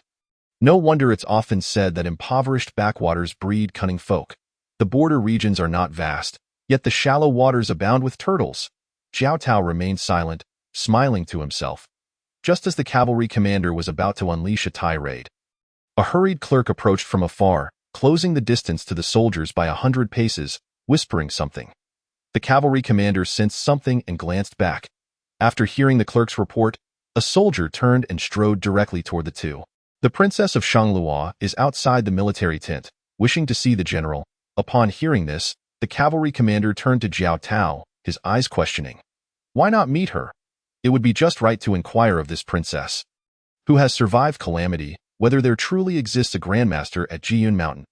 Please let her in, Jiao Tao replied gently. The cavalry commander nodded at the soldier. Once the soldier departed, the cavalry commander inquired. It has been 7 or 8 days. What does it mean that the princess only comes now? Who knows? Perhaps he is recuperating, or perhaps he has been frightened into submission, Jiao Tao said with a melancholy tone. And then, under the somewhat helpless gaze of the cavalry commander, he finally chuckled lightly and spoke earnestly. It should be a test of your attitude, General. How is Wei Yinghua's condition? Very poor. His vital energy is stagnated and nearly dissipated, with stagnant blood burning like fire, causing his entire body to suffer. The military doctor in the tent can only barely keep him alive. The cavalry commander displayed little sympathy in his eyes. To him, this old man and he were both soldiers and should have been aware that this day would come. After engaging in acts of loyalty and righteousness on the battlefield, facing death calmly is the fate of men like them. Does this young lady intend to blame me for this? I truly have no knowledge of it. Let us see what she has to say. Just as he spoke, a figure clad in luxurious purple garments approached, guided by armored soldiers. Yet, what struck one as absurd was that the woman was holding a jar of wine, rendering the scene somewhat surreal. The cavalry commander and Jiao Tao exchanged glances, both revealing a hint of astonishment. Could it be that this noble young lady has come to the military tent to invite them for a drink? Chapter 48. The final verdict within a military tent. Zhang Zhao sat wrapped in bandages, holding a bowl of warm porridge, oblivious to the complex gazes of the armored soldiers standing beside him, savoring his meal with tranquility. After being imprisoned for 2 days, this embroidered-clad commander had maintained this demeanor since entering the tent, responding to inquiries with silence, consuming whatever was brought to him, and dismissing everything else. He was certain that now that the military had confirmed his identity, this group of Anfeng cavalry, no matter how unruly, would not dare to inflict personal punishment upon him, let alone severe torture. Ultimately, he would be released. It was merely a matter of time. Regardless of the uproar outside, he would endure here, waiting to see which side would falter first. Zhang Zhao set down his bowl, licking his lips, and turned his gaze to the side, revealing a hint of concern. The scent of blood was strong, accompanied by a musty odor. The once formidable elder, who had been as robust as a bear, now appeared emaciated after just 7 or 8 days, nearly unrecognizable. Yet, despite his frail appearance, the old man still emanated a fierce aura from his large frame. This was not a good sign. A martial artist usually conserves and circulates their vital energy, maintaining inner tranquility to sustain their life force. Only in battle can they unleash their energy, allowing it to flow through their body in a powerful surge. In Wei Yinghua's current state, one could say his vitality is abundant yet his form is withering. He can no longer control the tumultuous flow of his internal energy, which runs rampant, scorching his entire being. The term spirit depletion, often used by martial artists, aptly describes his situation. The physician, who was examining Wei Yinghua's pulse, withdrew his arm and shook his head at the armored soldiers behind him. The internal consumption of vital energy has altered his appearance. His bones are heavy and his marrow depleted, making recovery impossible. Upon hearing this, Wei Yingwa, lowering his sleeves, displayed no particular expression but calmly lifted the bowl before him and drank the warm porridge, showing no concern for the impending death that awaited him. Once the armored soldiers led the physician out of the tent, Zhang Zhao turned to Wei Yingwa and asked, 7 or 8 days have passed. Why has the princess's residence not sent anyone to fetch you? Wei Yingwa smiled faintly. Why should they come for me? I am but an unnamed individual in the princess's residence. Taken aback by this response, Zhang Zhao recalled the hidden records he had consulted after the initial conflict outside the princess's residence, which revealed the identity of the man before him. Over a decade ago, Wei Yingwa had been a powerful cavalry general in the Qingzhou army, achieving great feats alongside Prince Xinyuan Qilin in campaigns against the Great Li. Wei Yingwa's only son had perished during a clash with the elite Binlang cavalry of the Great Li, where 100 riders faced 3,000, slaying over 2,000 enemy cavalry before ultimately losing his life. Upon hearing of this, his grandson Wei Kuei silently bowed before Prince Xinyuan in the main tent, requesting 300 prized black steeds to serve as the vanguard. Clad in silver armor, Wei Kuei went on to decimate the Great Li forces with his mighty halberd, becoming a dazzling star in that campaign. Yet, fate took a cruel turn. Despite his promising future, Wei Kuei inexplicably defected from Deqian, abandoning the camp to join the sworn enemy, the Great Li. What should have been a resounding victory turned into a blemished affair. Inciting the wrath of Prince Xinyuan, and the black steeds that followed him were filled with resentment, wishing to personally slay Wei Kuei. After the incident, the unit was stripped of its insignia and flags. As one of the cavalry commanders, Wei Yingwa could not escape the repercussions and was completely dismissed from the military. Perhaps out of respect for the contributions of this former general, the prince managed to secure the safety of Wei Yingwa's family from the Emperor of Deqian, relegating him to a commoner's status instead of allowing his family to face utter ruin. Henceforth, Wei Kuei became a taboo for the Qingzhou army. Nearly every veteran who participated in the Great Li campaign longed to take his head back to Deqian as tribute for their fallen comrades. However, for many years, Wei Kuei remained elusive, only occasionally spotted by border patrols. Each time, he avoided confrontation with the Qingzhou army, further deepening their sense of humiliation. Upon recalling these past events, Zhang Zhao began to understand why the old man before him spoke as he did. After being expelled from the Qingzhou army, perhaps to atone for his family's sins or to repay the prince's kindness, this elderly man willingly concealed his identity and served as an unnamed attendant to the prince's only daughter. Zhang Zhao sighed softly. He could not fathom how much resentment and regret the old man harbored within, but amidst the carnage, the elder had exhausted all his vigor, striving to secure a slim chance of survival for the princess. Perhaps this was the best outcome for him, to die as an unnamed attendant in the military tent, far removed from the world he once knew. The old man felt he had lived enough of his life. Wei Yingwa looked at Zhang Zhao, who bore a heavy expression, and laughed heartily. You, the royal hound, are quite endearing, though you know that back in my days in the military tent, seeing you lot with your crimson lotus insignia irked me. I always had my men hasten your departure to spare me your incessant chatter. Haha, did you think it was pleasant for me to see you unruly soldiers? A bunch of lawless, simple-minded brutes. Zhang Zhao scoffed at this. After their banter, the two exchanged knowing glances and burst into laughter. Lived enough? Who permitted that? Amidst their laughter, a clear voice rang from outside the tent, calm yet authoritative. Their laughter faltered. Wei Yingwa gazed at the figure in luxurious purple silk who parted the tent's entrance, smiling broadly. Seeing the princess as well brings me relief. My earlier words were merely due to the incessant chatter of this man beside me, driving me to the brink of despair. Zhang Zhao widened his eyes, momentarily at a loss for words.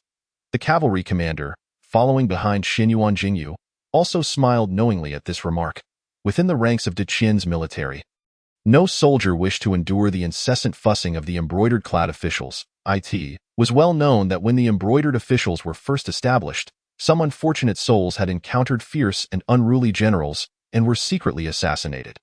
The responsibility was then shifted to foreign enemies or bandits, eliminating the annoyance while allowing for military exploits. Unfortunately, after His Majesty personally ordered the execution of several influential lieutenants and the disbandment of several units, Such incidents ceased within the Daoqian military. The attending physician, pulled forward by the cavalry commander, stepped up to examine Wei Yinghua's injuries. After a careful inspection, he sighed, "Princess, it is not that I am unwilling. I truly lack the ability to turn the tide. This gentleman has been pierced by numerous crossbow bolts, and to call him a mass of wounds would be an understatement. His martial aura is dissipating, and his vital energy is surging back upon itself. I am utterly powerless to assist him." Under the gaze of everyone present, Xinyuan Jingyu said nothing more but stepped forward, placing the jar of wine on the table with great flair. Exuding an air of magnificence, the physician hesitated momentarily but did not intervene, only sighing again as he bowed and stepped back. The cavalry commander regarded Xinyuan Jingyu's actions with a newfound respect, saying, "To drink a cup of wine offered by the prince's only daughter before passing is not a wasted life for a veteran." Zhang Zhao sighed softly as well. Over a decade ago, Wei Yinghua had fought alongside the prince against the Great Li, losing his son in battle while his grandson rose to prominence. Now, on the brink of death, he receives a toast from the prince's daughter. Marking the conclusion of his tumultuous journey, a solemn atmosphere enveloped the tent, as if everyone present were witnesses to the closing chapter of a legendary general of Daqian. Even Wei Yinghua himself felt a tinge of melancholy. Only Xinyuan Jingyu, somewhat puzzled, surveyed the surroundings before addressing Wei Yinghua. This jar of wine was sent by Daoist Qin. Chapter 49. Wine down the throat, body like a prison upon hearing the name Daoist Qin. Within the military tent, apart from Wei Yinghua, whose countenance showed a slight change, the others remained indifferent to the unfamiliar name, merely assuming it belonged to some shadowy figure from the princess's residence.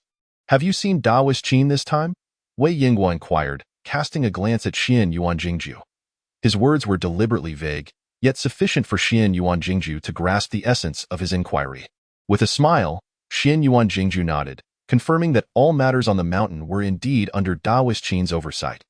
Upon hearing this, the commander of the cavalry behind him began to comprehend. Perhaps these two were discussing the elusive recluse from Jiyun Mountain, a figure shrouded in mystery. The surname Qin lingered in his mind, as it was intricately linked to the recent upheaval surrounding Jiyun Mountain, a topic that had sparked endless debates within the halls of Anzhou, speculating on the audacious individual who dared to openly claim dominion over the mountain. Most officials believe that this person residing in Jiyun Mountain aimed to usurp power, echoing the ambitions of many warlords who sought to seize control during the nascent days of the Great Qian dynasty.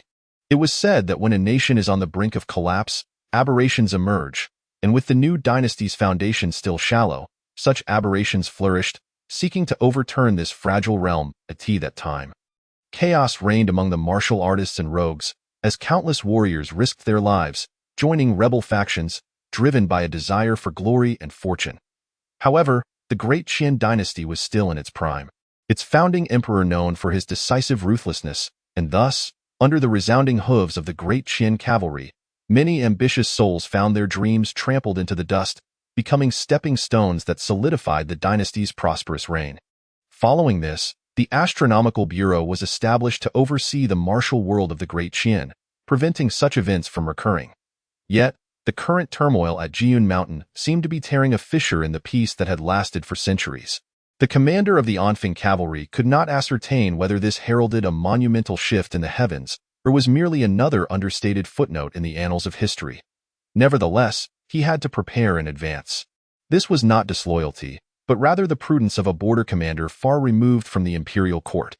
After all, the implications of this matter were extensive, involving at least 3 ambiguous figures of imperial lineage. Not to mention the prominent individuals associated with the Astronomical Bureau and the embroidered uniform guard. He could not decipher the thoughts of the central court, nor dare to speculate on the intentions of the master of Taiha Hall. The art of rulership, wherein monarch and ministers check one another, was beyond his comprehension as a mere border general. He made a discreet gesture to a nearby soldier, signaling him to summon the military aid. Jiao Tao, the soldier, not daring to delay, nodded and swiftly exited the tent. Xinyuan Jingju did not overlook the cavalry commander's discreet gesture, yet she chose not to address it, allowing the commander's subtle maneuver to remain unspoken. Upon receiving a response, Wei Yinghua turned his gaze to the wine jar on the table, exclaiming, "I never anticipated that Daoist Qin would remember this old fellow. whom he has only met once and who is half buried in the earth. With that, he uncorked the jar, gently inhaling the fragrance of the wine, which sent a tremor through the weary old warrior. The stale aura enveloping him seemed to dissipate slightly with the aroma. Excellent wine, Wei Yingwa praised, and then, without hesitation, tilted his head back and drank deeply. The liquid coursed down his throat, prompting a slight shake of the head from the attending physician, who stood by. Although it was customary in military practice for the medic to have the wounded drink a bowl of warm liquor before treatment to dull the pain, this was merely to anesthetize the soldiers and prevent them from succumbing to agony during surgical procedures. Wine, a refined essence of grains, possesses a potent spirit. When consumed, it can cause bloating and reverse the flow of qi, overwhelming the chest and disrupting the liver and gallbladder. The elder, already gravely injured, was ill-suited for such indulgence. While wine may invigorate the blood, Wei Yingwa's own vital energy was already tumultuous and unstable, rendering him unable to control it. Consuming alcohol would only drain his spirit and energy further, causing him greater suffering in his final moments. Initially, there was no immediate reaction as the wine filled his belly. Wei Yingwa wiped his mouth with a flourish, laughing heartily. Indeed, Taoist Qin's gift is truly fine wine. Just then, the tent flaps parted, and Jiao Tao, clad in a deep blue robe, entered, his expression reminiscent as he surveyed the scene before him. He had witnessed this spectacle countless times in the tent of Bai Buli, the foremost general of the great Qian army. Fearless and resolute, such were the valiant soldiers, capable of conquering the realm. If all the troops of the great Qian were of similar mettle, what reason would there be to fear the unification of the Central Plains? Lost in thought, Jiao Tao suddenly felt a wave of heat wash over him, momentarily disorienting him as if he were standing before a raging furnace. He quickly raised his gaze, noting that the cavalry commander was quicker on his feet, shifting to stand protectively before the seemingly frail military aide. Casting a wary glance at the transformation occurring within Wei Yingwa. Due to blood loss, the qi channels are overwhelmed. Do not let the vital energy run rampant. If you ignore it, you may not leave even a complete corpse. The attending physician urged urgently, observing the sudden change in Wei Yingwa after drinking. Quickly, suppress your internal qi and blood. However, the physician's words trailed off as a second transformation unfolded. Hearing the physician's warning, a flicker of determination crossed Wei Yingwa's eyes. Instead of heeding the advice, he closed his eyes and sat cross-legged, palms resting upon his abdomen, channeling all his strength to direct the tumultuous energy and vital force within him. To the onlookers, the once gravely injured elder now radiated an intense heat, as if a fierce flame burned within him. Even Jiao Tao, who was unacquainted with martial arts, could perceive the phenomenon. Streams of heat coiled around Wei Yingwa, erupting from him with such force that the tightly bound bandages around his upper body were torn apart, scattering into tatters, as the bindings fell away. The multitude of wounds adorning the old warrior's torso became visible to all. Fresh and old injuries, layered and overlapping, covered his upper body, eliciting gasps of astonishment from the crowd. Xian Yuan Jingju gazed at the myriad of wounds that had yet to heal, some even exposing the gory interior. Her eyes reflecting a chilling depth. Dark, purulent blood oozed from the gaping wounds, further widening them and revealing fresh flesh beneath. The flow of tainted blood increased, streaming down Wei Yingwa's body, congealing into a crust of coagulated blood under the searing heat that enveloped him, rendering him a ghastly figure. Encased within this sanguine cocoon, the old warrior's breath waned, akin to that of a fetus in the womb. The spectators remained transfixed by the bizarre spectacle before them. The attending physician took a step forward, hesitating between the urge to examine the situation and the fear that his intervention might provoke further complications, leaving him indecisive. Chapter 50. Daily Knowledge Record. The outsiders were oblivious, yet only Wei Yingwa understood the true nature of his condition. For a martial artist to facilitate the smooth flow of vital energy, one must navigate through the channels of their body. Utilizing the acupoints as conduits to achieve seamless circulation, the martial artist must first clear their own meridians, allowing the vital energy to traverse freely. This is often the most challenging hurdle for many self-taught practitioners. Given the multitude of internal meridians, without the guidance of predecessors, how can one ascertain which pathways can be harmonized to reach the acupoints? Consequently, most self-taught martial artists, even upon reaching the intermediate level, find their vital energy stagnant, unable to wield it with ease. The chaotic and erratic flow of vital energy throughout their body, when forcibly stimulated, may even backfire, inflicting harm upon themselves.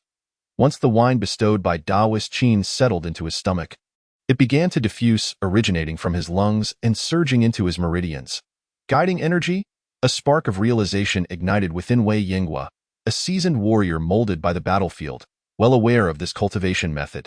This approach is commonly seen between master and disciple, wherein the master infuses their vital energy into the disciple's body, attempting to circumvent the latter's instinctive resistance, guiding the flow of energy through the 12 primary meridians and the 8 extraordinary vessels, effectively mapping a route for the disciple.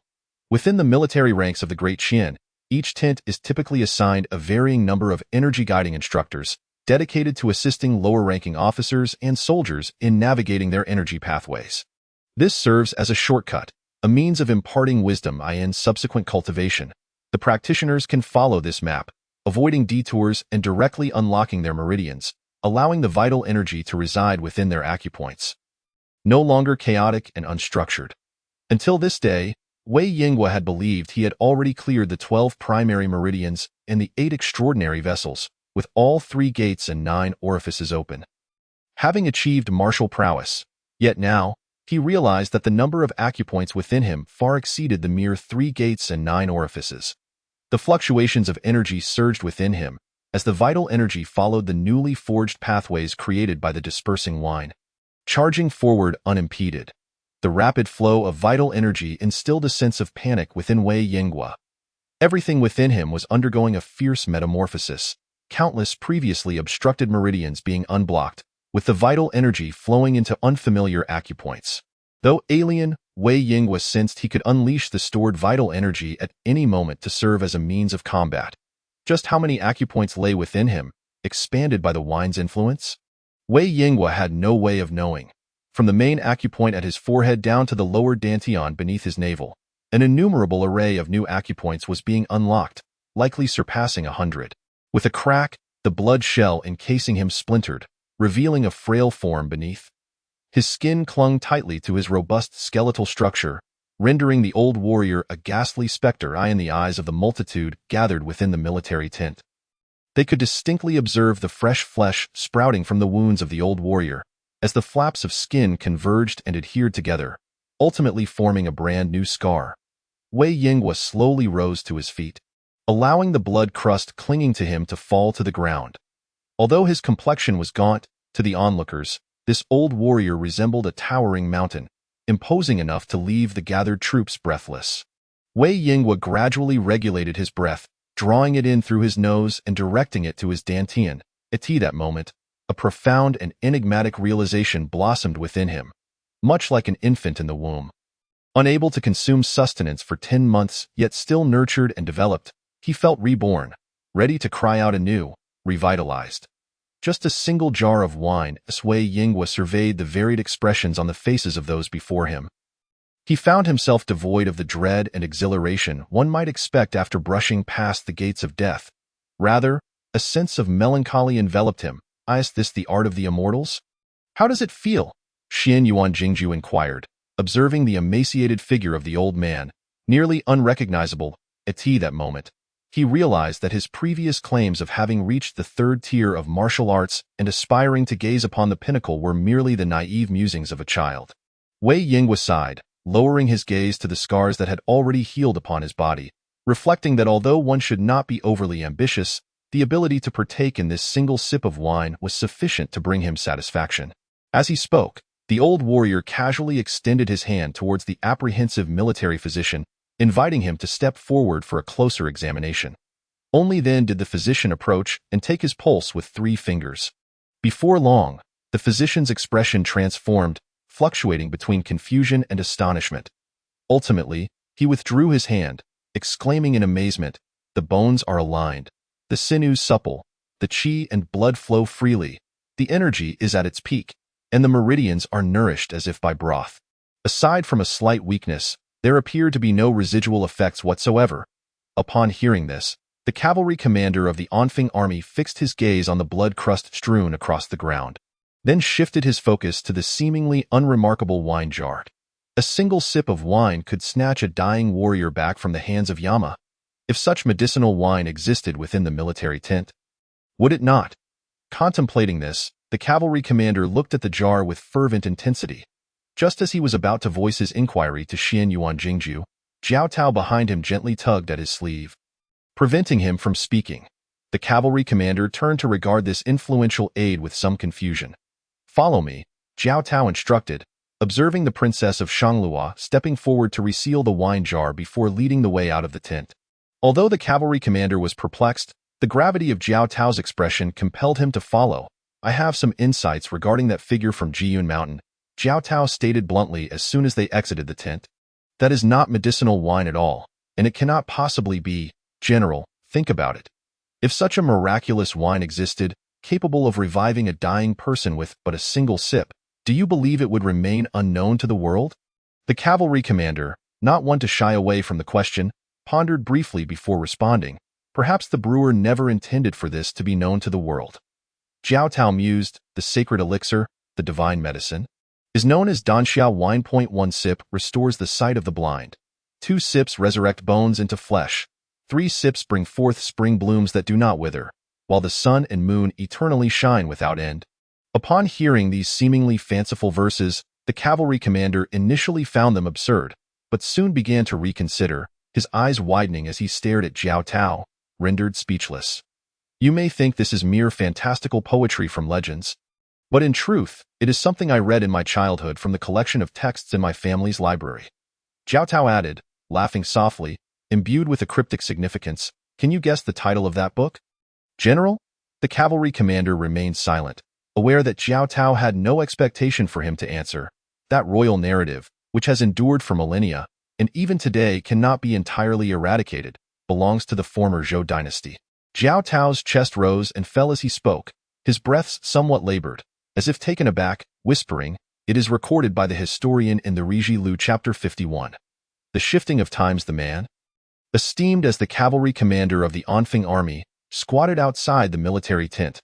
Were it not for the exquisite golden armor adorning him, one might not discern any trace of a commanding presence in his demeanor or actions." Yang Mianchuan rubbed his face, his once handsome features now contorted in exasperation. Standing beside him, Jiao Tao paid no heed to this man hailing from the esteemed lineage of the Duchian, his gaze unfocused as he stared into the distance, lost in contemplation of either the scenery or the deeper mysteries hidden within the sea of history. On the day Duchian was founded, it devoured the imperial fortunes of the former dynasty, re-establishing the dragon court, unparalleled in the realm. Jiao Tao murmured, "Luojing is the land of dragon ascendants. Yet it is not solely the Duchian dragon that rises. The accumulation of the former dynasty's 1,000 years cannot be seized in a single day. The so-called Danxiao wine is merely one of the many wondrous items recorded by the former dynasty. No one knows whether it was a product of the historian's whimsical imagination or if there is indeed some truth to it. Yet, I would venture to say that the former dynasty's ability to endure in the Central Plains for a millennium must be rooted in some rationale." Jiao Tao's eyes sharpened, and after a brief pause, he turned to Yang Mianchuan, stating, "The Jiyun Mountain cannot be stirred. Even if it were to be stirred, it should not be the Anfeng army to take the lead." Yang Mianchuan's gaze was inscrutable. "I hold the Tiger Talisman, while the provincial governor holds the military roster. If anything transpires in these 2 provinces, neither of us can escape responsibility. It cannot be dismissed with a mere refusal. Especially after hearing your recounting of the past, things on Jiyun Mountain seem even more intricate than I previously thought.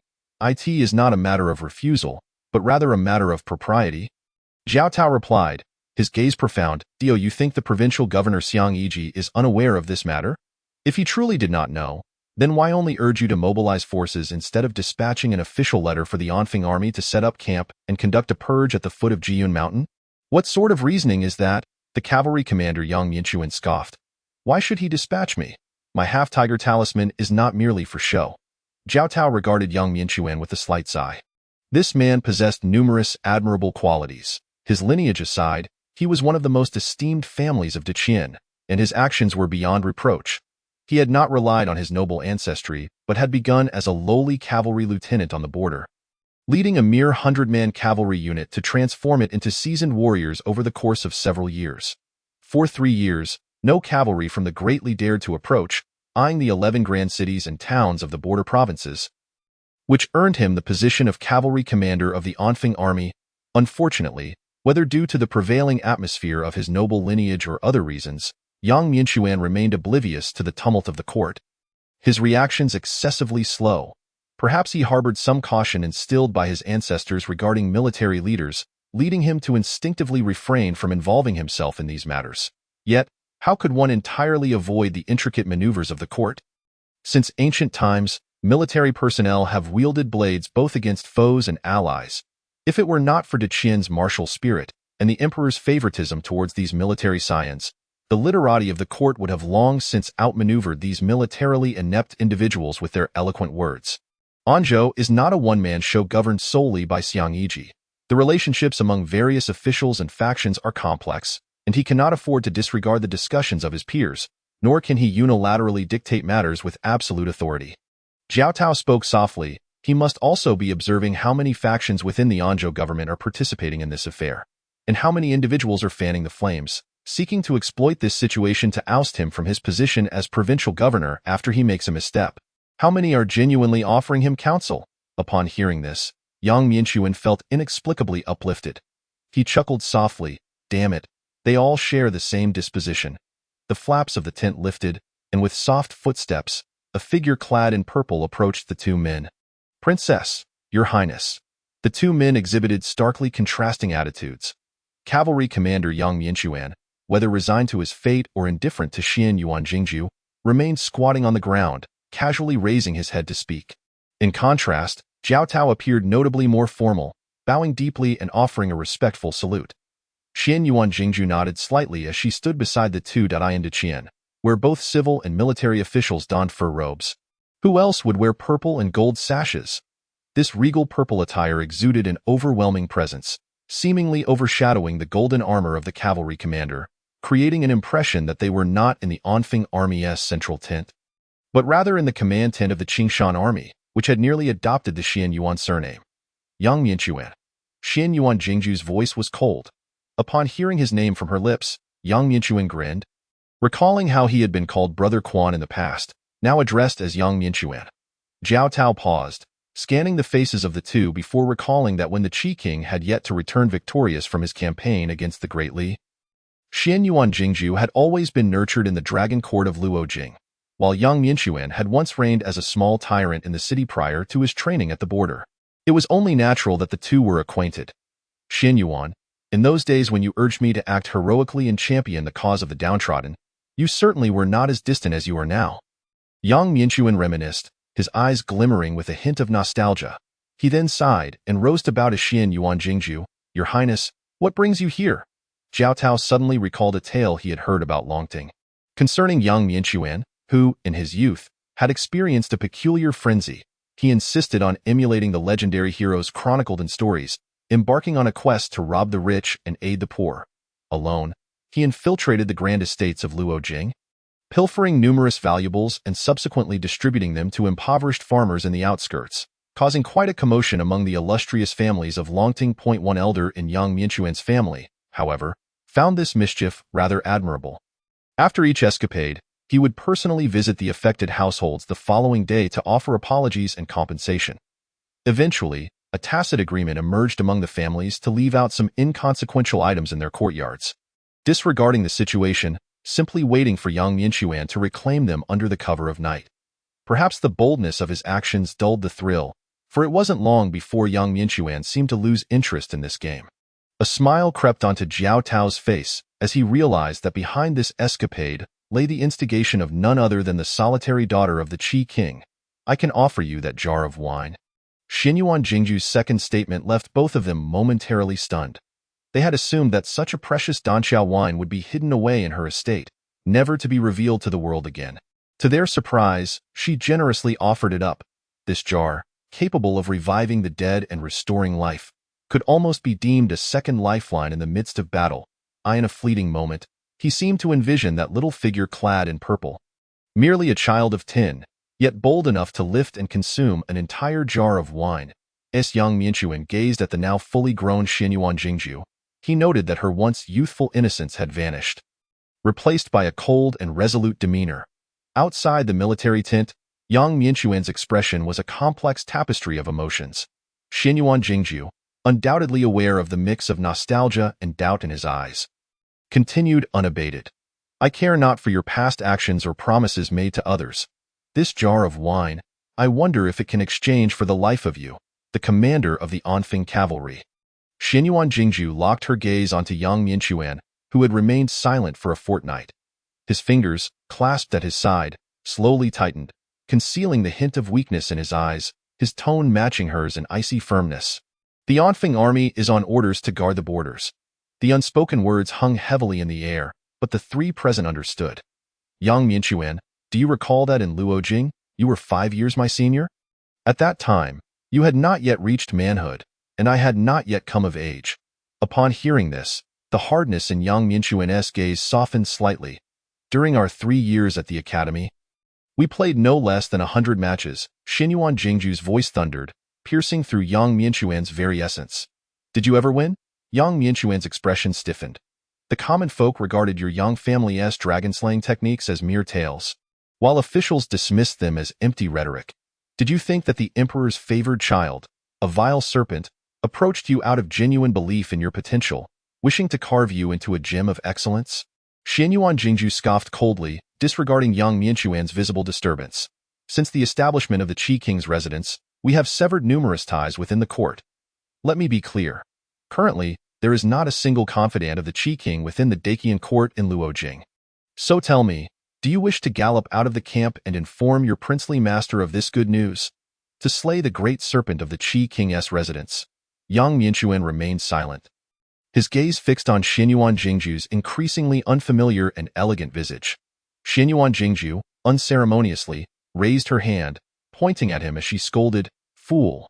Do you see any of your family members, long estranged from military affairs, daring to engage with the emperor's favored child? Who do you think guards the borders on orders? You cannot possibly believe it's our Xinyuan family's borders, can you? It is solely that person's borders. Were it not for our childhood friendship, I would not bother to argue with you, allowing your family to plunge into despair. Though you think the noble families of Dacian and Luojing would suffer greatly from the loss of a single Yang family?" Xinyuan Jingju continued, "Or do you naively expect other families to band together to voice support for your Yang family? Just watch, at the funeral of your clan, will there be any other noble families daring to pay their respects?" Suddenly, Xinyuan Jingju took a step closer to Yang Mianquan, her voice dropping to a whisper, almost imperceptible. "I care not what he has given you, but it is best to sever ties quickly. This matter, mark my words, not just your Yang family, but even our Qi King's residents must tread carefully, each step calculated, not daring to cross the line." After this lengthy admonition, Yang Mianquan's countenance remained placid, silent. "I have said all I needed to." Xinyuan Jingju turned and re-entered the military tent. Jiao Tao, observing Yang Mianquan's seemingly unfazed expression, sighed and called, "General." Almost ensnared in her words, yet in the end, still oblivious to the true identity atop Jiyun Mountain. Yang Mianquan scratched his head, revealing a bitter smile. "I have forsaken her in her time of need, and yet she still comes to discuss these matters with me. Am I truly a wolf that cannot be nurtured?" Jiao Tao rolled his eyes in exasperation. Sometimes, the thoughts of this individual were simply that exceptional. A jar of wine in exchange for half a month's silence. Do you think it worth it? Yang Mianquan discreetly glanced back at the still tent flaps. Quietly inquiring, Jiao Tao stroked his beard thoughtfully. "I was already inclined to delay, and now with the prospect of acquiring a fine jar of wine, I believe this deal is indeed viable for you." "General," Yang Mianquan struck his palm with a fist. "Exactly. I am a wolf at heart. The one who suggested bringing a batch of dragon steeds from Longting for the Anfeng army. I will need your assistance in urging him." Jiao Tao narrowed his eyes. "Did you not heed the words of the princess? I know.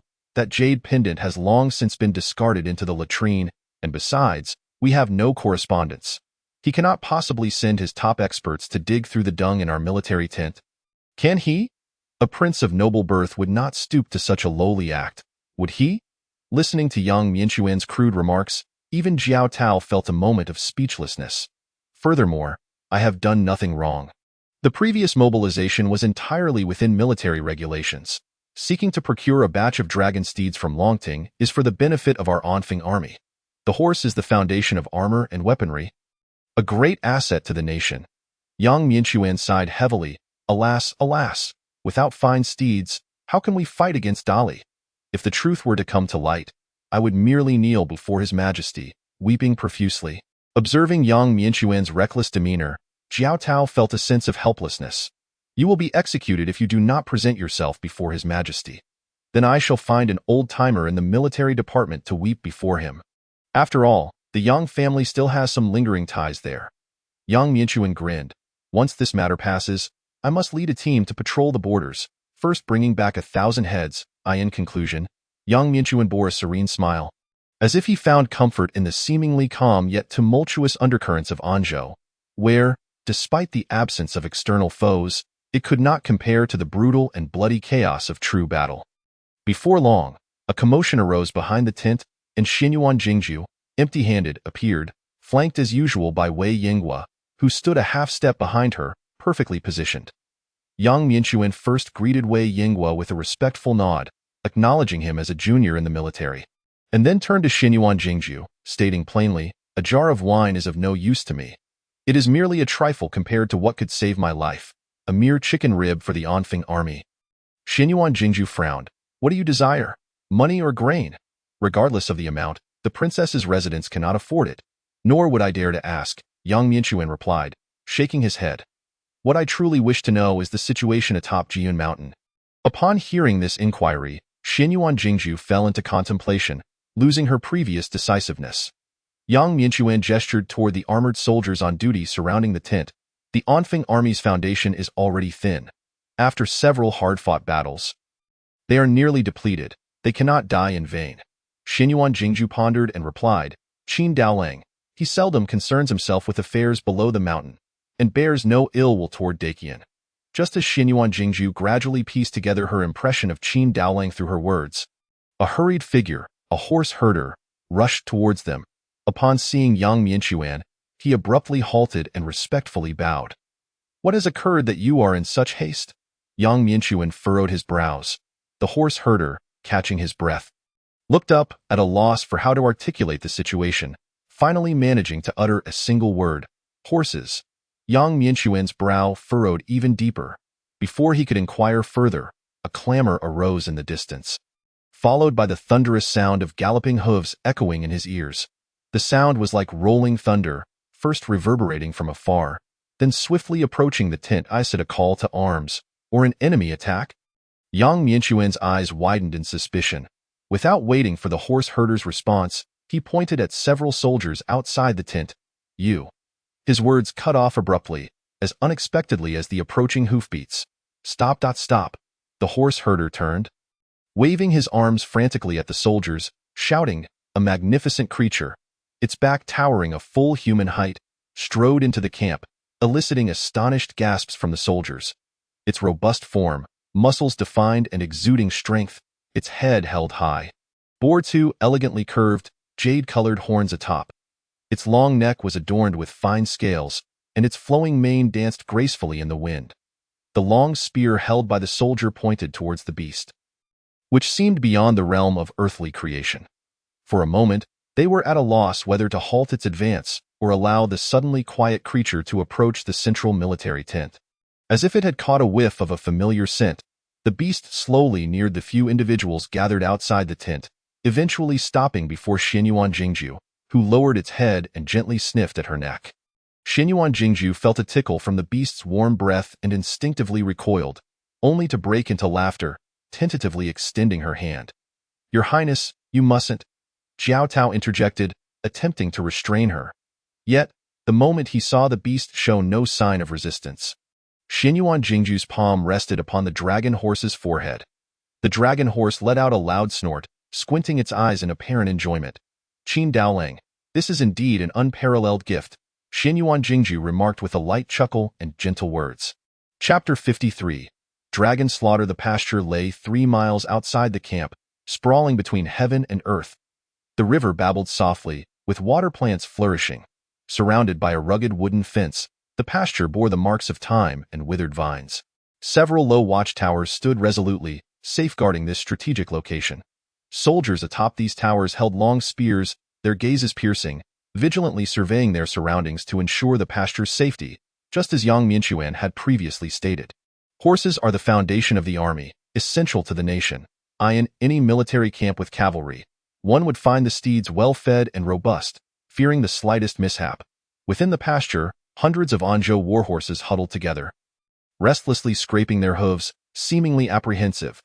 Their fear stemmed from a nearby group of distinctly different four-legged creatures.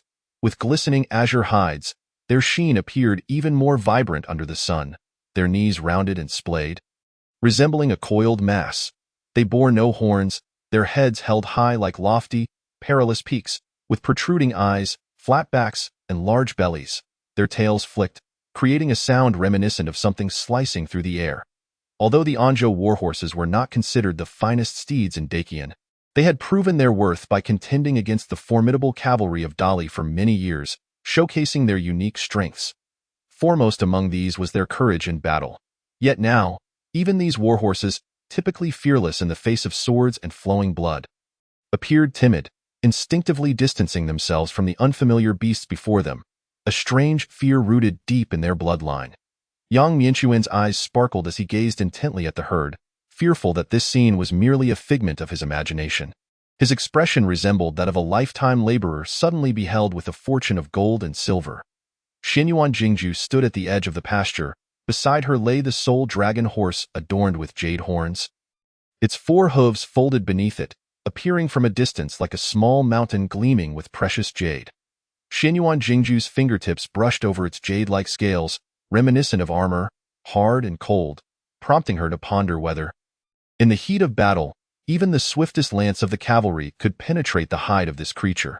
The pasture overseer, drenched in sweat, ran towards them from afar, his face brimming with joy. "General, the count is complete, neither more nor less. A total of 200. Without time to wipe his brow, sweat stung his eyes, causing him to squint slightly, but the delight in his demeanor resonated with everyone present. Upon hearing this, Yang Mianchuan cast a glance at Xinyuan Jingju, not drawn by her graceful purple attire, but rather by the dragon horse beside her. This magnificent creature was evidently the leader of the 200 beasts, its horns and exquisite jade scales distinctly setting it apart from the others, as if crafted meticulously by skilled artisans, intricate and beautiful. Following Yang Mianchuan's gaze, the overseer also looked at the dragon horse lying beside the young lady. His eyes filled with eager anticipation.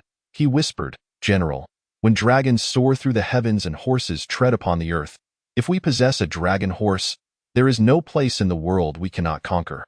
Yang Mianchuan retracted his gaze, casting a warning look at the overseer, who quickly lowered his head in respectful silence, stepping back before turning to excitedly approach the azure-skinned beasts, with bellies like mountains and backs resembling lofty peaks. "These are exceptional creatures," Jiao Tao remarked, standing beside Yang Mianchuan.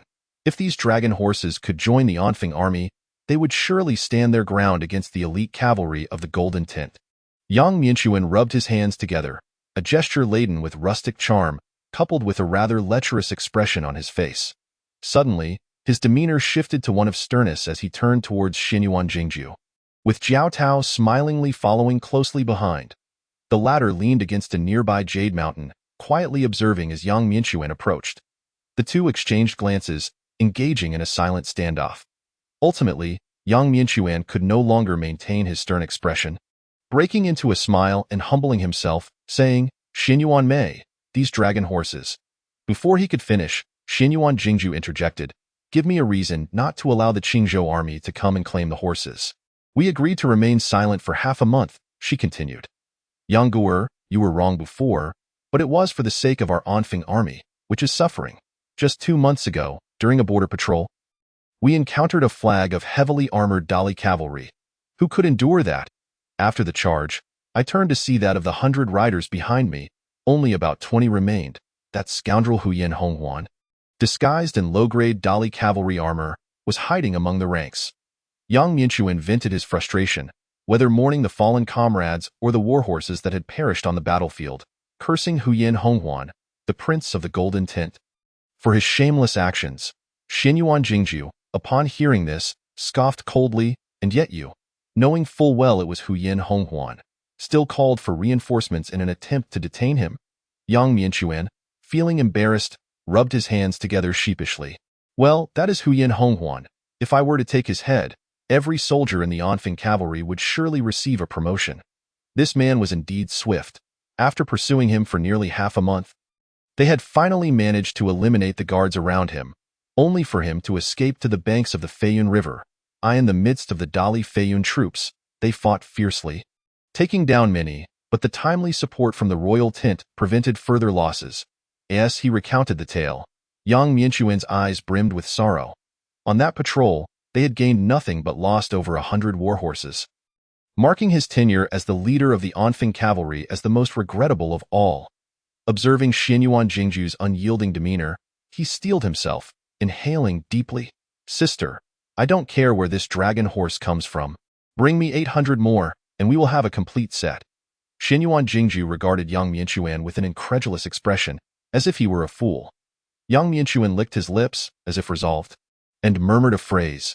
Jiao Tao, who had been listening with a smile as Yang Mianchuan bemoaned his plight and haggled, nearly gasped for air upon hearing it, his face turning crimson with disbelief as he looked incredulously at Yang Mianchuan's profile.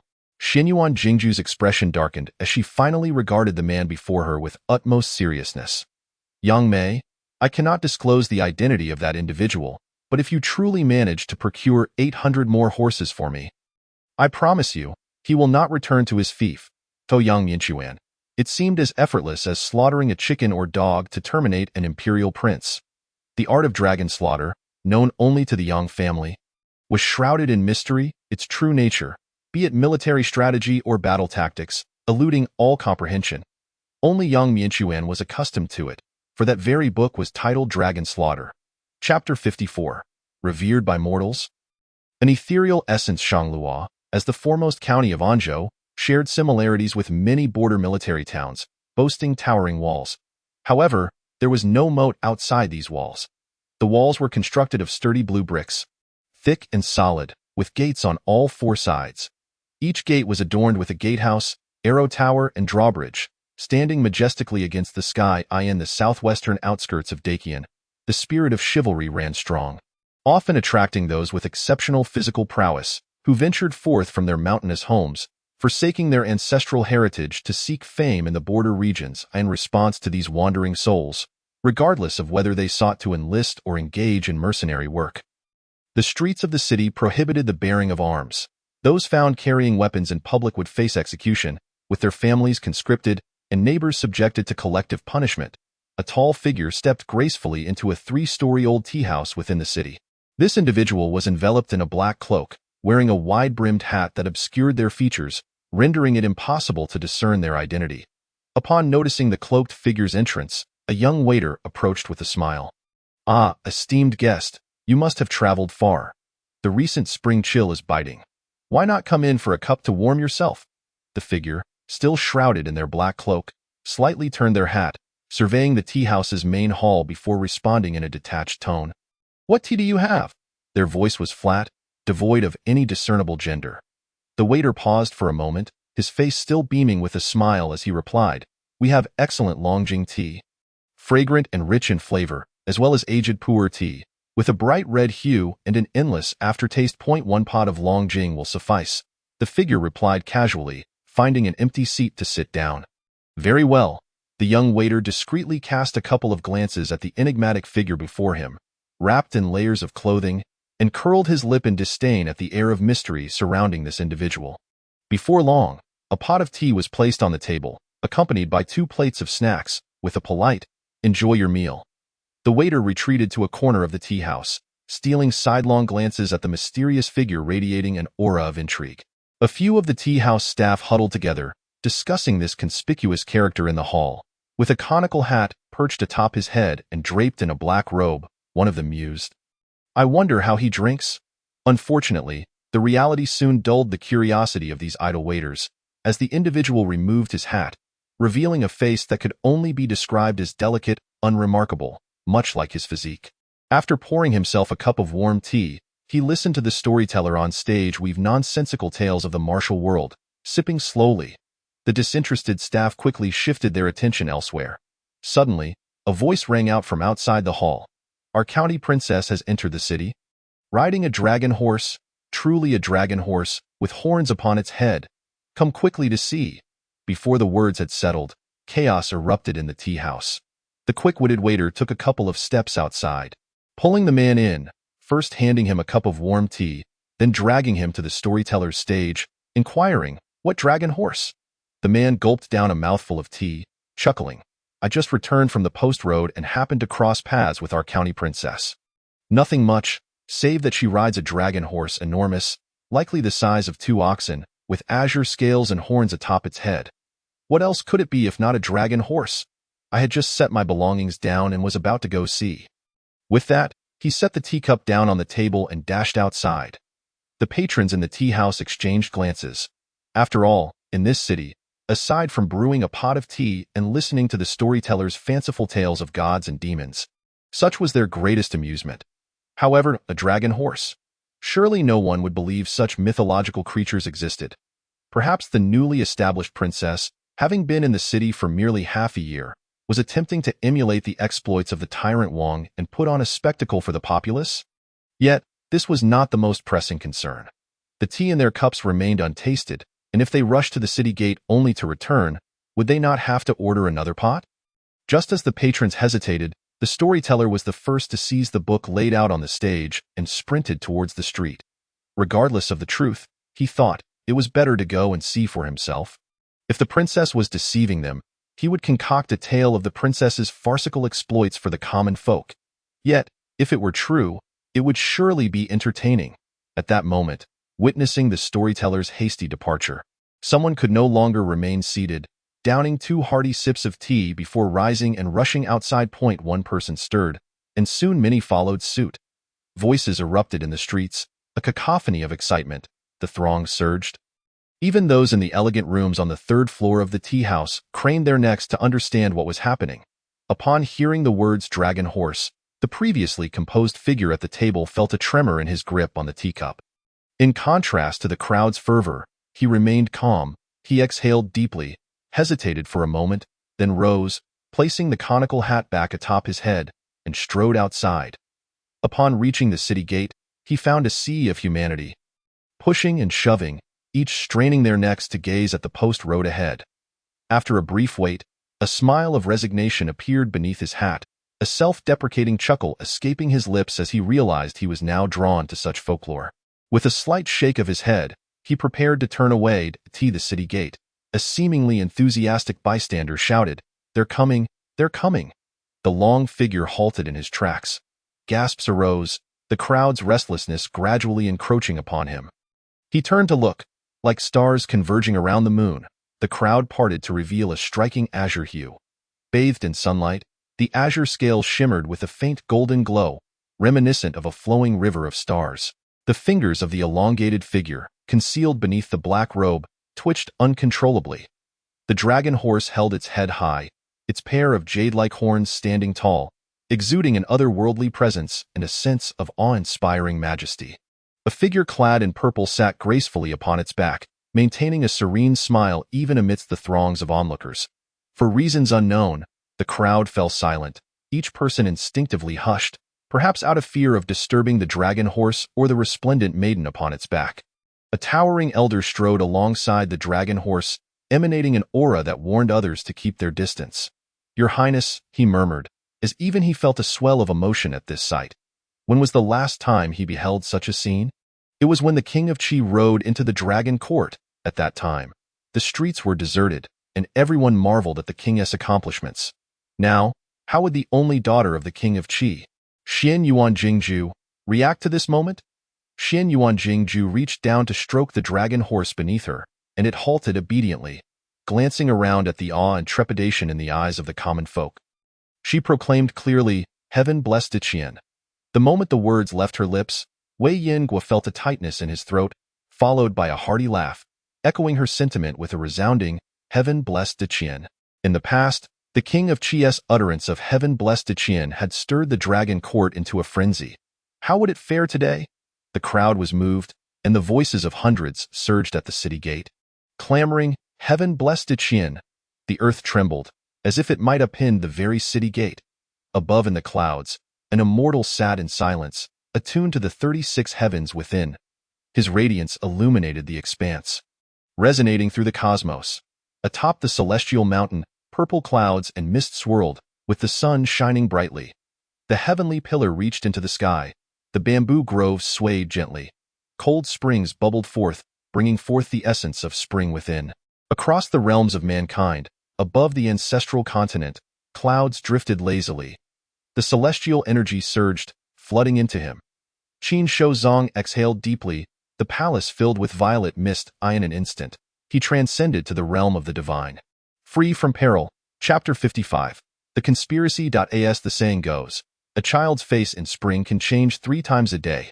Today, a sudden chill gripped the air, yet it could not suppress the fervor of the crowd in Shangluo City. At this moment, an impromptu procession of the common folk set forth towards the county princess's residence. Some bewildered locals, hearing the commotion outside, opened their doors and windows to discern the cause of the upheaval. What they beheld was a colossal azure-scaled beast, akin to a small mountain, traversing the street. Upon the beast's back sat a serene maiden, unaccompanied by any guards or soldiers to disperse the crowd, allowing the people to walk merely 2 or 3 steps away from the dragon horse. The scene was unlike anything the residents had ever witnessed. Captivated by the stark contrast, they streamed from their homes, eagerly questioning those following the azure beast about the unfolding events. What manner of creature was this, seemingly leaping from the pages of a tale? Who was the maiden perched upon its back? Could she truly be an immortal descended from the heavens? Those who had witnessed the spectacle wore mysterious smiles, embellishing their accounts with fanciful details. Rumors soared, with some claiming the maiden was the princess, others asserting she was a reincarnated celestial being, and yet others suggesting that this magnificent beast had been gifted to the king of Qi by the Daiqian emperor in recognition of his merits. Raised within the royal household until the princess's recent establishment of her residence, at which point she was bestowed with this dragon horse. Regardless of the myriad rumors, the undeniable truth before them remained. Standing beside this celestial creature, breathing the same air, might indeed grant one a few more invigorating years of life. Much like the time when the king of Qi returned in triumph, it felt as though being near such illustrious personages could imbue one with ambition and resolve. Amidst the procession, a young girl, no more than 5 or 6 years old, wriggled free from her mother's grasp, disregarding her mother's anxious calls, and squeezed through the throng, stumbling toward the most noticeable figure in the crowd. The crowd had naturally parted, allowing the imposing dragon horse to stride forward.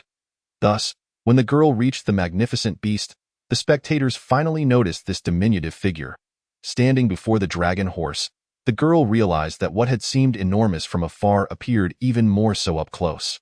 The dragon horse halted at Xian Yuanjingju's gesture, lowering its massive head, which alone dwarfed the girl. The mere act of bowing its head created a gust of wind, causing the little girl to tumble onto the ground. Her face betraying no fear, merely a hint of hesitation. Then, in full view of the crowd, she rummaged through her puffy coat, producing an apple, and timidly extended it, asking, "Would you like to eat?" The dragon horse snorted. Leaning closer to the girl, a collective intake of breath resounded among the crowd, each person fearing that the mighty beast would suddenly snap at the child, swallowing her whole. Yet, the scene they had imagined did not unfold. The dragon horse merely shook its head in disdain and raised it once more. Despite having been buffeted by the wind, the little girl, though somewhat put out, showed no signs of fear at that moment. The mother of the little one finally squeezed her way out of the crowd. Although fear was etched upon her face, she nonetheless stepped forward defiantly, positioning herself protectively in front of her child. She addressed the young lady atop the dragon horse with an apology. "My child is unaware of the esteemed status of the princess and has inadvertently disturbed you. I beg for your pardon." Noble princess, Xian Yuanjingju regarded the young woman before him with a slight smile, seemingly amused by her demeanor. Did she wish to approach? The little one peeked out from beside her mother's legs, nodding vigorously like a drumbeat. Xian Yuanjingju dismounted from the dragon horse, took the little one by the hand, and lifted her onto the creature's back. Despite the dragon horse being somewhat irritable with the touch of others, it calmed under his soothing presence. As the dragon horse continued its stride, the little one, cradled in Xian Yuan Jingju's embrace, gazed wide-eyed at the unfolding spectacle, her voice a slightly hoarse yet joyous melody. The onlookers gazed enviously at the little one riding atop the dragon horse, vociferously urging it onward.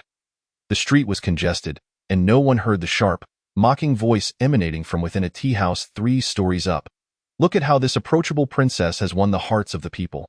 The citizens of this city wish to elevate her to the status of a celestial being. Certain individuals had never experienced such proximity to the joys and sorrows of an entire city. Observing the bustling street filled with laughter, their expressions grew grave. To educate the masses? A treasonous act. Upon hearing this caustic remark, Zhang Yiyu, seated opposite this individual, merely smiled faintly. What are you attempting to accuse Prince Qi of conspiring to win the people's hearts? The person across from him pondered for a moment before letting out a soft sigh. Not enough, not enough. Zhang Yiyu turned his head, gazing out the half-open window towards the street. I have never encountered such a creature. Do you mean to say that those twin horns atop its head and its emerald scales were painstakingly affixed by this princess's own artisans? The individual opposite him remained silent. Lost in thought, the scene before him indeed exceeded his imagination. Rather, everything that had transpired recently had surpassed his expectations, stirring a sense of unease deep within him.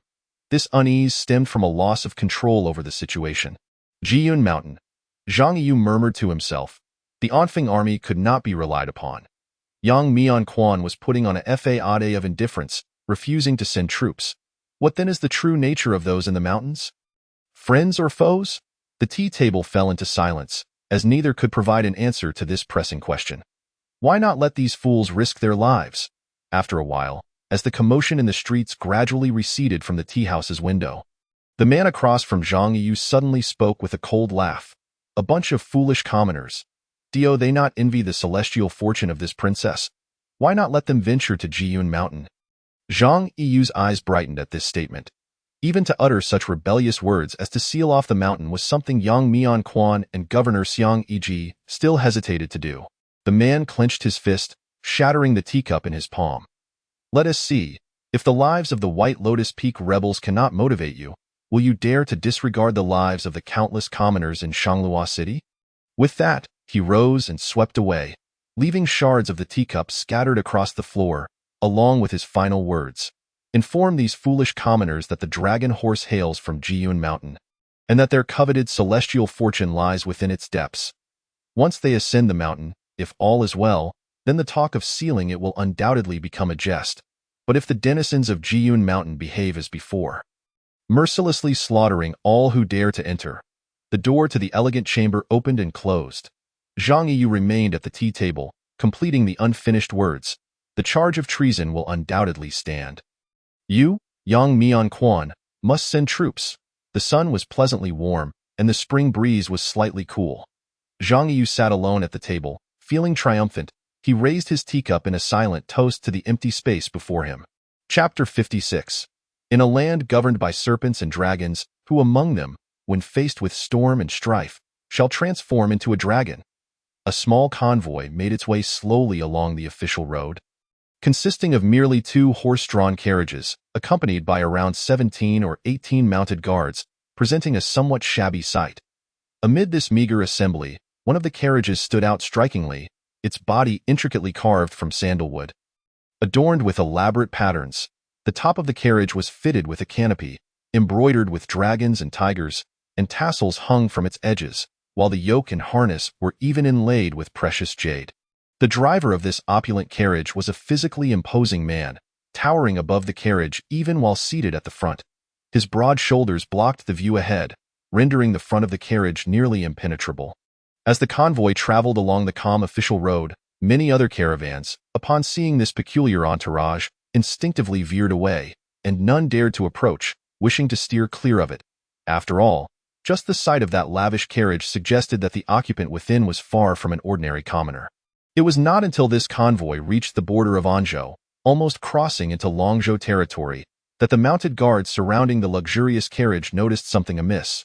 Suddenly, the driver of the opulent carriage pulled the reins, bringing the 2 magnificent steeds to a halt, turning to gaze southward.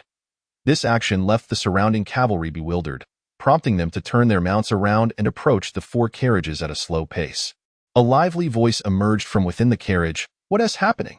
The driver remained silent for a moment before quietly responding, "There are some unwelcome bandits behind us." Bandits? The occupants of the carriage seemed to find this somewhat amusing. Continuing with their inquiry, "Are there really bandits at the border of Anzhou and Longzhou?" For centuries, the Dacian dynasty had been engaged in endless warfare, seeking to expand its territory, while internally upholding strict laws. Not only was military discipline severe, but civilian conduct was equally stringent in this region. Especially within the borders of the 2 frontier states, incidents of robbery and highwaymen were virtually unheard of, regardless of whether they were spies from the Dali kingdom. During wartime, if such incidents were to occur, the mere accusation of breaching the borders would deter anyone from daring to test the waters. At this moment, a distant sound of galloping hooves grew louder, reverberating like thunder. As the sound approached, the many guards flanking the carriage exchanged apprehensive glances, recognizing the fear reflected in each other's eyes. If these were not the unwelcome bandits, then who could they be? A few riders had already begun to retrieve their longbows from their backs, their inner energies surging. Meanwhile, those who had yet to attain their ranks took out powerful crossbows, preparing their bolts. A dark cloud surged forth from the distance. Although it appeared to consist of only 9 riders, they created an overwhelming presence that overshadowed the sun. The rider at the forefront, clad in cold iron armor, brandished a massive lance, directly aimed at the convoy. A stir of anxiety spread among the mounted guards, for they knew that if these ironclad riders were to breach their formation, there would be no survivors. One impatient rider could no longer contain himself. He drew his bow, channeling his inner energy, and released a swift arrow that flew straight toward the foremost rider approaching from behind the convoy. Yet, before the rider could react, the lance merely flicked, effortlessly deflecting the arrow. Throughout this exchange, the lance remained unwaveringly directed toward the convoy. At this sight, the driver of the luxurious carriage finally stood up from his seat, leaped down, and calmly awaited the charge of the armored riders. In contrast to his composure, the guards behind him were already restless, raising their longbows and crossbows toward the unfamiliar cavalry. The 9 riders, on the verge of entering the range of the crossbows, showed no sign of retreat, maintaining their formation as if the gleaming arrows posed no threat to them. "Enough, lower your weapons." In that critical moment, the guards could even hear the taut bowstrings creaking, when a gentle voice unexpectedly resonated among them. The riders turned in shock to look at one among them, who had remained silent and distant throughout the journey but now commanded authority, as if he were the leader of the entire convoy. After a brief hesitation, the 9 black-armored riders suddenly accelerated, their horse hooves thundering as they closed the distance, seemingly about to crash into the convoy, leaving the guards in despair. The imposing driver lowered his shoulders, slightly raising his hands, as if attempting to halt the unstoppable charge with his own body. But the next instant, the foremost rider let out a light laugh, veering off to the side, followed closely by the other 8 riders, narrowly brushing past the convoy. After clearing a distance of 10 paces, the lead rider turned his horse around, gazing back at the convoy with a hearty laugh. "I've seen this tactic before." Huyen Honghuan employed a similar strategy, hiding within the cavalry ranks and severely depleting the morale of my flags. The black-armored knight removed his helmet, tucking it under his arm, and then planted his lance beside the azure steed. Yang Mianquan addressed the seemingly unremarkable rider within the convoy with a smile. "You still haven't delivered the 1,000 fine steeds you promised me. Are you leaving in such a hurry?" The questioned rider urged his horse a couple of paces closer to Yang Mianquan, his tone flat. "Yang Mianquan, do you intend to rebel?" With that, his gaze lingered momentarily on the unfamiliar azure steed beneath Yang Mianquan. Frowning slightly, a flicker of fear crossed Yang Mianquan's face, and he feigned a gasp. "Your Highness Zhao Wang, you mustn't place such a crime upon me." Zhao Wang, the youngest prince of the Dacian dynasty? Upon hearing this title, the guards of the convoy collectively fell into a momentary stupor. The next instant, the sound of bones cracking accompanied by a muffled grunt echoed beside the convoy. The imposing figure of the imperial hand, standing resolutely at the forefront of the convoy, suddenly turned and struck, catching the numerous guards off guard. Under the betrayal of a master, the resistance of the convoy's protectors was rendered futile, resembling a massacre devoid of suspense. Blood-red blossoms adorned the convoy, while the imperial hand remained beside the opulent carriage, the scene drenched in carnage. Yang Mianchuan observed the unfolding tableau with a sigh, lamenting that while men may be slain, the horses should be spared. They were all fine steeds. The Zhao Wang, whose identity had been revealed with a mere utterance, showed no sign of panic, instead fixing his gaze intently on Yang Mianchuan, as if awaiting a response to his inquiry. Sensing this, Yang Mianchuan sighed again and patted the azure beast beneath him, stating, "As your highness can see, aside from yourself, there are other benevolent souls concerned for the safety of the Anfeng army." The luxurious carriage's curtain was drawn aside, revealing an oddly charismatic youth peering out. Clad in coarse cloth, he appeared devoid of any vital energy, his face adorned with a grotesque smile that seemed more like a ruse. Was he to be slaughtered? Upon hearing the youth's voice from behind, the Zhao Wang finally displayed a hint of annoyance, ignoring the youth as he rubbed his brow, demanding to know Yang Mianchuan's intentions. Yang Mianchuan scrutinized the peculiar youth peering from the carriage, grinning widely. "Your Highness, do not be suspicious. My visit has nothing to do with you." This retort visibly irked the Zhao Wang, causing him to exhale impatiently. "Then what do you?" His words were left unspoken, for Yang Mianchuan had already wiped the smile from his face, dismounting gracefully and standing ready, with the other 8 riders following suit, their demeanor respectful. The youth who had emerged from the opulent carriage seemed to sense something amiss, retracting his head and withdrawing into the confines of the carriage. A solitary carriage approached from afar, curiously lacking a driver. A magnificent stallion, entirely snow-white save for its mane of fiery red, dragged the carriage forward, the axles creaking as it halted nearby. A splash of deep crimson caught the attention of the onlookers, an embroidered robe adorned with the image of a royal snake and celestial cranes. Yang Mianchuan lowered his gaze, no longer willing to look directly at it. The celestial crane robe was one the Zhao Wang was certainly familiar with, as it belonged to the very eunuch who had once berated the literati of the court. The Daoqian dynasty's numerous campaigns relied heavily on the fine steeds from the imperial horse supervisor, and this eunuch, the sole one clad in a python robe, wielded power surpassing even that of the emperor's scribes, earning the title of the foremost eunuch of Daoqian. After descending from the carriage, the eunuch first surveyed the Zhao Wang, then swiftly diverted his gaze, as if losing interest, and turned to the azure beast beside Yang Mianchuan. The azure beast, sensing a threat, which had spontaneously risen to leadership after the general Xinyuan Jingju led away its companion, now appeared somewhat timid, unable to suppress its instinct to step back. "Where did this come from?" came the raspy voice. Yang Mianchuan bowed his head, murmuring, "Your Highness, Zhao Wang has heard that the Anfeng cavalry is in need of horses. I requested a batch of fine steeds from the Dragon Court's horse supervisor.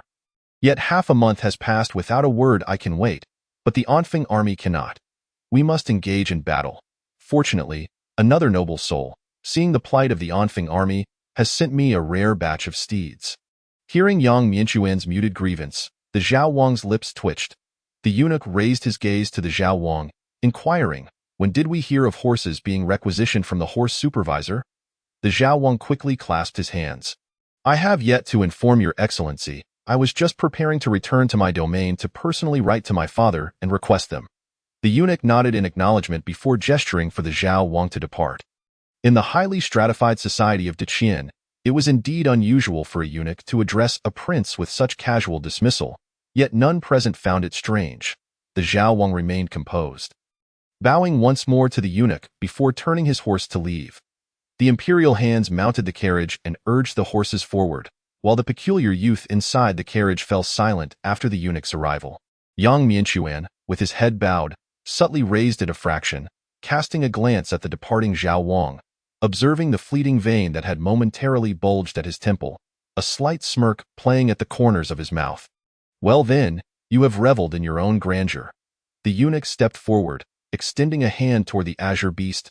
Despite its reluctance, the beast dared not display any defiance before this figure, submissively extending its head to allow the eunuch's withered hand to rest upon its neck.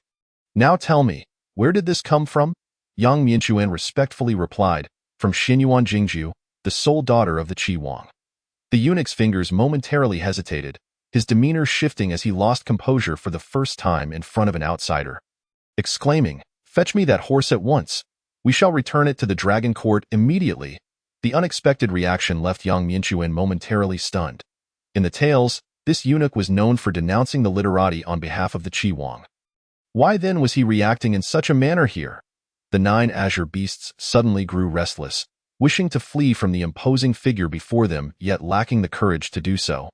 Instead, stamping their hooves anxiously, Yang Mianchuan raised his gaze, staring blankly at the eunuch, who was fixated on the azure beast, appearing less like a horse-esque glare and more as if seeking an explanation from the figure lurking in the background through the horse that belonged to the Qi Wang's daughter.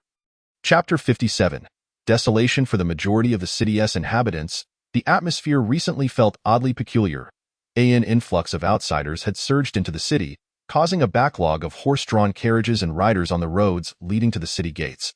Even before approaching the walls, it was unclear where these people had come from, but their accents suggested they hailed from various prefectures of Deqian. Most of these newcomers bore weapons, and initially, they incited several violent incidents within the city.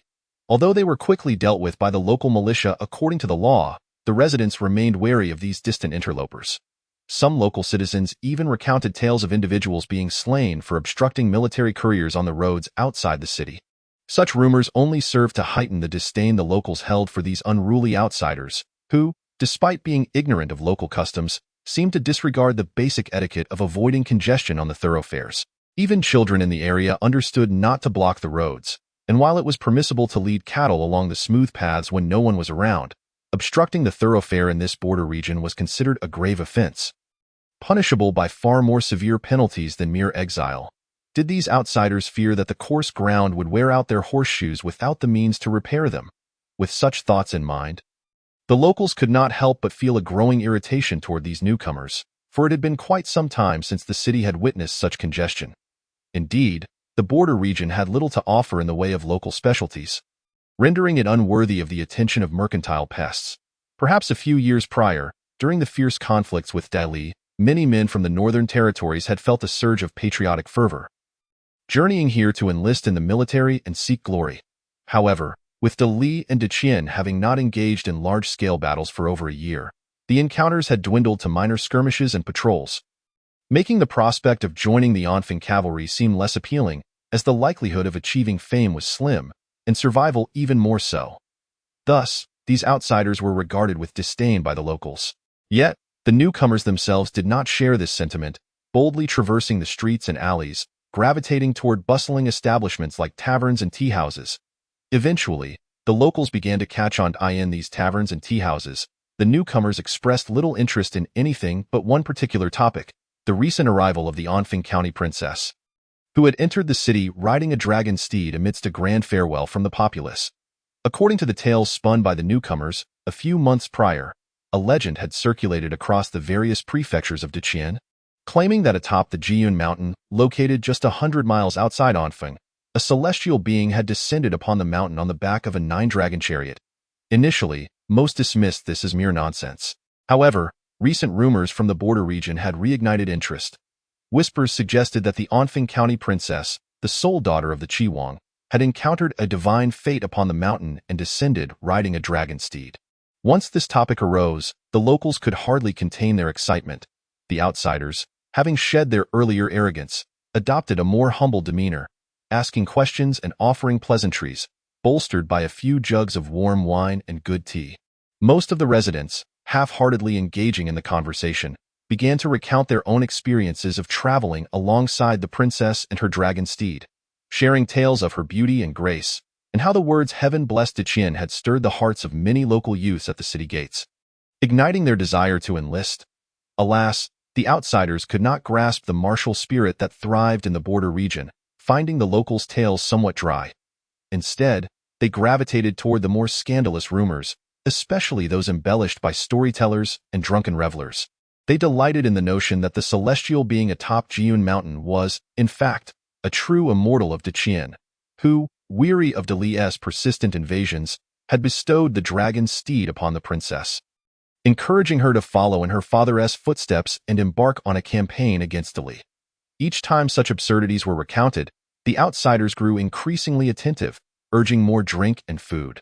Feigning interest, over time, even the locals found themselves drawn into the allure of this tale. Previously, When the princess rode the dragon horse into the city, it was merely a fortuitous occasion. Firstly, this princess, renowned as the unparalleled beauty of the imperial capital since the establishment of the residence, had never once revealed herself before the eyes of the people of Shanglua, leaving everyone eager to catch a glimpse of her grace. Secondly, the mythical dragon horse was excessively alluring, igniting a desire to draw near and inhale its celestial aura. For even a mere whiff could extend one's lifespan. However, now, with the encouragement of these outsiders, the locals found themselves uncertain. Could it be that there truly existed an immortal atop the familiar Jiyun mountain, waiting for fated individuals like the princess to ascend and attain a share of everlasting life? Rumors swirled with increasing fervor, and the hearts of the townsfolk were in turmoil. The very subject of these whispers stood upon the muddy ground. Crimson blood meandering past her feet, bright as petals, while she, clad in purple, stood amidst the flowers, untainted as the delicate stamen of a blossom. Yet, the Zhao Wang did not share this sentiment. A total of 5 convoys departed the city simultaneously, 2 heading towards Qingzhou, 1 towards Longzhou, and 2 others taking a detour directly to Qizhou at the border. Xinyuan Jinglu, with a serene demeanor, had half of her delicate face ensconced in a fluffy white tiger fur shawl, rendering her akin to a refined and gentle lady of the household.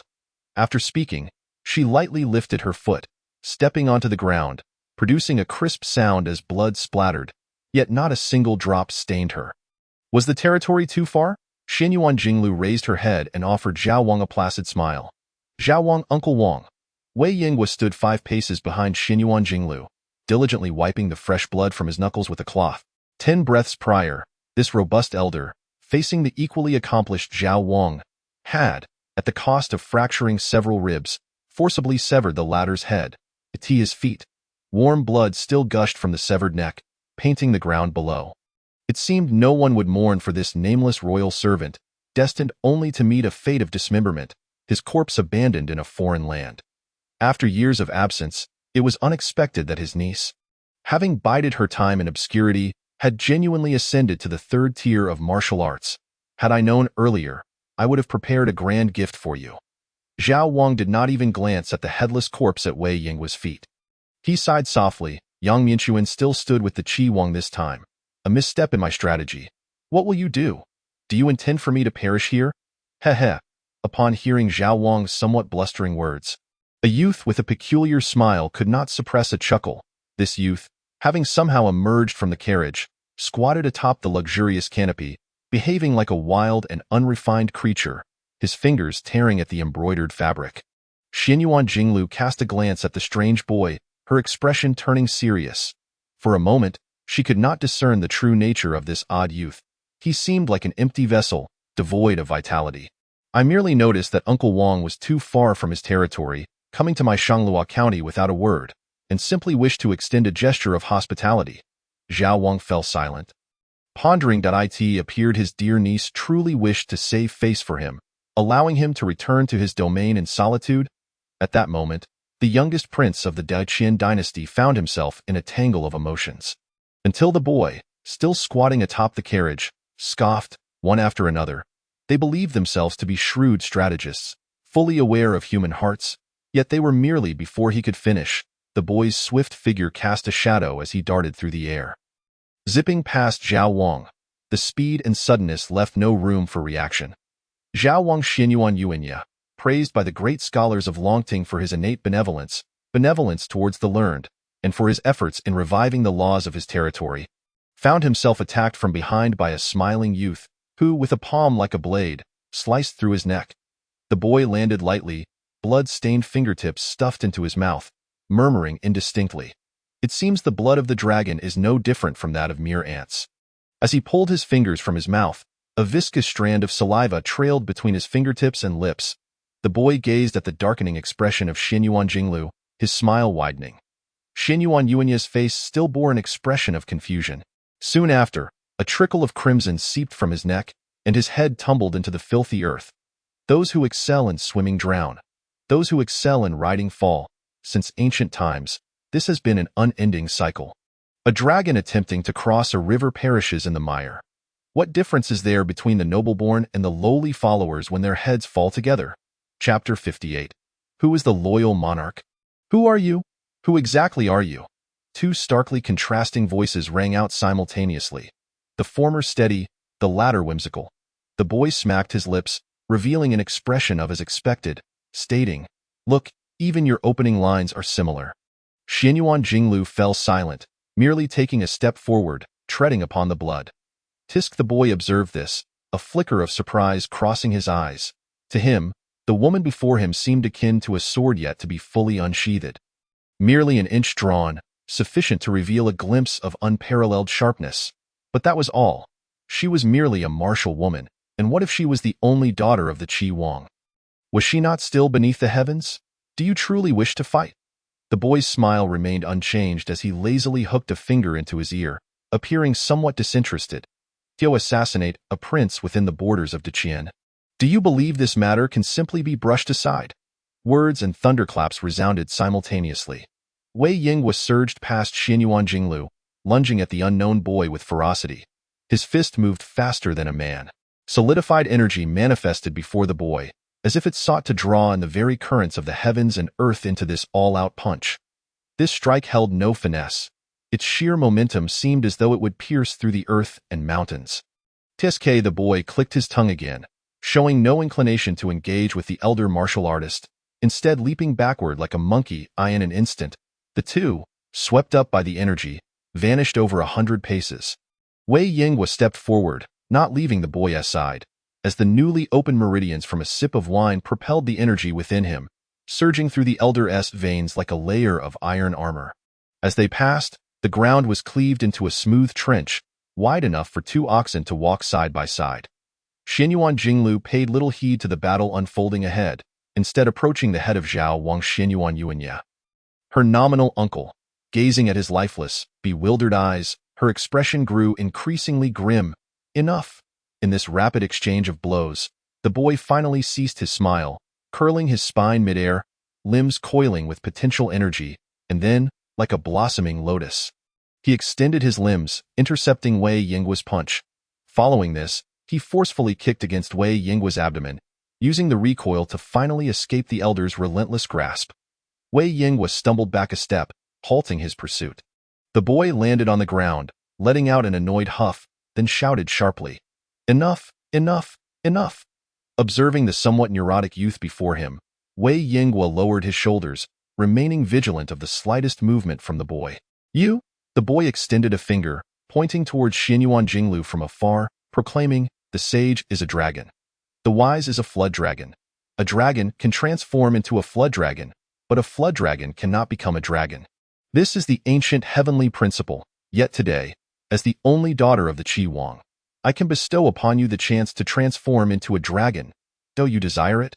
The sharpness of his voice echoed across the land. Xianyuan Jinglu withdrew her gaze from Zhao Wang's head, casting a sidelong glance at the boy. "Did you say the same to him before?" The boy paused for a moment, having delivered this impassioned speech no fewer than 10 times. Each time, regardless of whether the recipient was a noble or a humble villager, it elicited a moment of awe and suspicion. But this time, the girl before him seemed utterly disinterested in his words. Even too lazy to feign interest, merely appearing disappointed. Disappointed? How dare she be disappointed? This unexpected scene ignited his anger, and he stared wide-eyed at Xianyuan Jinglu from afar. At that moment, Wei Yingwa stepped aside, blocking the boy's line of sight, an action that only fueled the boy's irritation, prompting him to shift sideways to evade Wei Yingwa's imposing figure. Such a small movement utterly disrupted the rhythm of the boy's beguiling words. "You deceived him into believing you could help him attain the position of the Daqian Emperor, and he actually believed you." Xianyuan Jinglu pointed at the head of Zhao Wang on the ground. Inquiring, Xianyuan Yuanya may have been overly arrogant, but he is not a foolish man. "How did you accomplish this?" The boy pondered for a moment, licking his lips, and revealed that peculiar smile again, preparing to respond. At that moment, a surge of inexplicable rage welled up within Wei Yingwa, and he frowned, unable to suppress the urge to slap the boy, wishing to shatter that pretentious smile on his face. As if sensing Wei Yingwa's intent, the boy's smile froze, glaring fiercely at Wei Yingwa, shouting, "I intend to bestow upon your master a great fortune, a great fortune. You foolish imbecile, do you comprehend what is meant by great transformation?" The gentle voice of a maiden echoed in the ears of the youth, startling him into a sudden retreat, his expression a mixture of astonishment and uncertainty as he beheld Xianyuan Jingju, who had unexpectedly materialized before him. How grand indeed! Xianyuan Jingju tilted her head, seemingly in earnest inquiry. The youth cleared his throat, his voice resonating with clarity. Might I inquire if the vast expanse of the central plain suffices? Who amongst you shall divide the realm with me? Xianyuan Jingju inquired.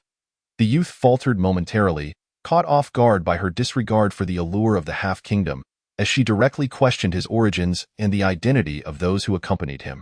After a brief hesitation, he proclaimed loudly, "In the Great Zhou, there exist 3 kings, and my sovereign humbly claims the title of Eastern Zhou's monarch, restoring the Great Zhou as the Eastern Zhou." Upon utterance of these words, sensing the astonished and dubious gazes from the Wei Yin kingdom, the youth, swelled with pride, reiterated, "The Eastern Zhou monarch has manifested. The brothers of the Great Zhou vow to serve the royal cause with their lives. Calamity is imminent, for my sovereign harbors the hearts of the people and wishes to avert rivers of blood that follow a change of dynasties. I have been sent here to inform you that while the monarch may perish, the descendants of the Calamity Dragon bear no guilt, if only—" "Enough!" Xianyuan Jingju interrupted the youth's impassioned speech. "So, your master behind you is of the royal bloodline of the former Great Zhou." Perhaps due to the casualness of Xianyuan Jingju's words, the youth merely shot her a furious glare, remaining silent. Xianyuan Jingju appeared to be struck by an amusing thought, a faint smile gracing her lips. "There was once a sage, who was deemed to be a charlatan by my companions, even suspected of being a remnant of the former dynasty." The youth was momentarily taken aback, his anger flaring up anew as he sharply retorted, "The Eastern Zhou monarch has never sent anyone to meet you before me. You are a fraud, yet how could I not harbor doubts?" Xianyuan Jingju continued, undeterred by the youth's rising ire. But looking back with a sigh, she pointed at the youth. "Those who pretend to be sages do not wear peculiar smiles like yours.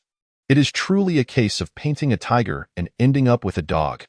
The youth widened his eyes in disbelief, unable to fathom why Xianyuan Jingju focused on such trivial matters. "In this life and the next, to put it succinctly, a barrel of fine wine can revive the dead." Xianyuan Jingju chuckled. "Now that is what one calls a great transformation." The youth gazed blankly at Xianyuan Jingju, his mind swirling with confusion. Suddenly, Wei Yin Kingdom raised a hand and struck downwards. The blow fell with the force of a thunderclap, akin to a fierce battle in the wilderness, leaving a scarlet mark. Taken by surprise, the youth felt the impact land solidly on his cheek, the forceful strike causing a sharp crack in his neck, sending him crashing to the ground. Collapsed and unconscious, the youth's peculiar smile finally vanished. Wei Yin let out a deep breath, feeling a sense of relief as if the agony from his previous battle with the Zhao King's royal hand had diminished. Observing the now motionless youth, Xianyuan Jingju gradually withdrew her smile. "So, the call for the lords to serve the royal cause has reached our Xianyuan family." She glanced back at the head of the Zhao King, now muddied, unsure of what expression to wear, ultimately settling on a perplexed inquiry. "Uncle Wang, do you truly believe this?" The Zhao King, Xianyuan Yuanya, stared vacantly at Xianyuan Jingju, silent and unresponsive. Chapter 59. The Heavenly Book is legible to none. On the lofty Xiandu mountain, the atmosphere was grand. A solitary figure sat amidst a sea of blossoms. Sunlight cascaded down from the heavenly pillar, transforming into a tangible stream, the golden glow gently dripping upon each blooming flower. Draping the floral expanse in a dreamlike radiance, a gentle breeze stirred the flowers, wafting delightful fragrances into the air. Surrounding the area were pools of spring water, bordered by 4 tall trees resembling jade, their verdant branches swaying gently, casting a shadow over the figure above. The canopy shielded the individual, enveloping them in a soft, azure glow, as if the shade did not merely cover this solitary figure, but shielded all creation. With closed eyes, the figure focused deeply, the 4-colored clouds swirling behind their eyelids, spilling forth from the corners of their tightly shut eyes, cascading through the floral thicket. In an instant, these ethereal streams transformed into luminous characters, descending 100 feet, breaking through the clouds, and hanging in the air. They spontaneously coalesced into the 8 heavenly scripts of the celestial book.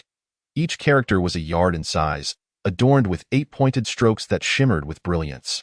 Hundreds of words floated across the sky, each glimmering like gold, illuminating the surroundings as if celestial beings were imparting divine knowledge. The myriad of spiritual beasts upon Sien Du Mountain gazed skyward. Though they could not comprehend the celestial script, an inexplicable instinct beckoned them to draw nearer for a better view. The beasts raised their hooves, serpents coiled their tails, and eagles flapped their wings. All creatures of Sien Du Mountain instinctively gathered outside the Sea of Blossoms, silently observing the figure seated within, fearful of disturbing the celestial being. A young Taoist boy, Dao Xian, stood at the periphery of the floral sea, his eyes fixed on the characters emerging in the sky. "Can you understand it?" a voice inquired beside him. Though the question seemed somewhat impolite, it bore no hint of mockery, only pure curiosity and wonder. The young Taoist turned to glance at the speaker, Ao Qi, who stood behind him, gazing at the unfamiliar script above with an expression rarely devoid of malice, but instead filled with perplexity. "What is this? What do these characters signify?" In response, the young Taoist displayed no hostility. He pondered for a moment, counting on his fingers. Cloud script, 8 forms, 6 writings, 6 texts, symbols, imperial writings, heavenly scripts, dragon chapters, phoenix scripts, jade tablets, gold texts, jade characters, stone texts, and inscriptions. Running out of fingers, the young Taoist paused, then crouched down, gently plucking green leaves from the ground and recounting them. With each recitation of a canonical text, he placed a leaf neatly on the ground. Standing proudly, he proclaimed, "This constitutes the 12 heavenly books." 11. A voice interjected, unceremoniously pointing out the young Taoist's miscalculation. Upon hearing this, the young Taoist furrowed his brow, bent down again, and recounted, only to discover that there were indeed only 11 leaves. Scratching his head, he began to recite the names of the 12 heavenly books once more, only to find himself increasingly muddled. In the end, he could not compile the 12 titles he had mentioned. Frustrated, he gathered the leaves from the ground, replanting them one by one, as they miraculously took root again. "Forget it, you wouldn't understand anyway," Ao Qi observed as Li Shoshue, who had unknowingly approached her side, stood there, the same exterior as before, yet entirely transformed within. A hint of wariness flickered in Ao Qi's eyes. However, Li Shoshue paid no heed to the cautious sentiment directed at her. She merely smiled gently at Ao Qi and gazed up at the celestial script. Perplexed, the diagrams, books, changes, mysteries, strategies, symbols, and techniques.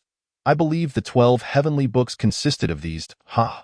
The young Taoist chuckled lightly, a note of arrogance in his tone. "These are but superficial imitations of the heavenly books that mortals attempt to replicate.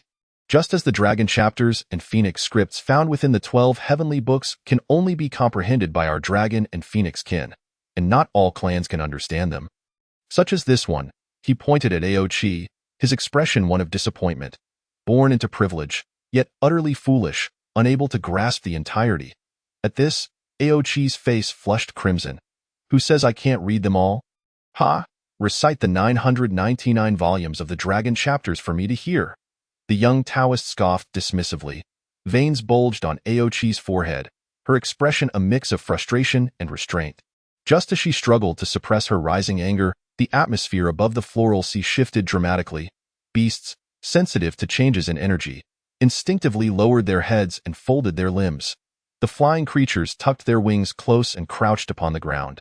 The serpents coiled and shrank their forms. In the next moment, the figure in the floral sea opened their eyes, surveying the myriad beings before them. Their gaze was cold and indifferent, akin to an emperor surveying mere ants. The young Taoist felt a jolt in his heart, his breath almost halting as he anxiously watched the figure in the floral sea. When that figure lowered their brow and cast their gaze down, upon raising their head once more, the icy indifference in their eyes seemed to vanish. The 4-colored clouds swirled warmly, yet upon closer inspection, a hint of dissonant coldness lingered deep within their gaze. Silence. Everything fell into an utter stillness, as if the world itself had ceased to exist. The multitude of creatures outside the floral sea dared not break the silence, fearing to disturb the ethereal presence seated among the blossoms. "Disperse," Qin Shouzhang said gently, gesturing with his hand. Only then did the sounds of hooves and wings emerge. Countless spirited creatures, upon hearing his words, dared not linger, turning to retreat.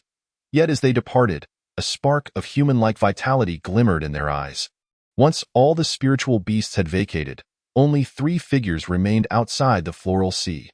The young Taoist was the first to speak, standing in place, thumping his chest in despair, his expression one of utter devastation. Tears glistening at the corners of his eyes. "Oh, dear sir, how lamentable!"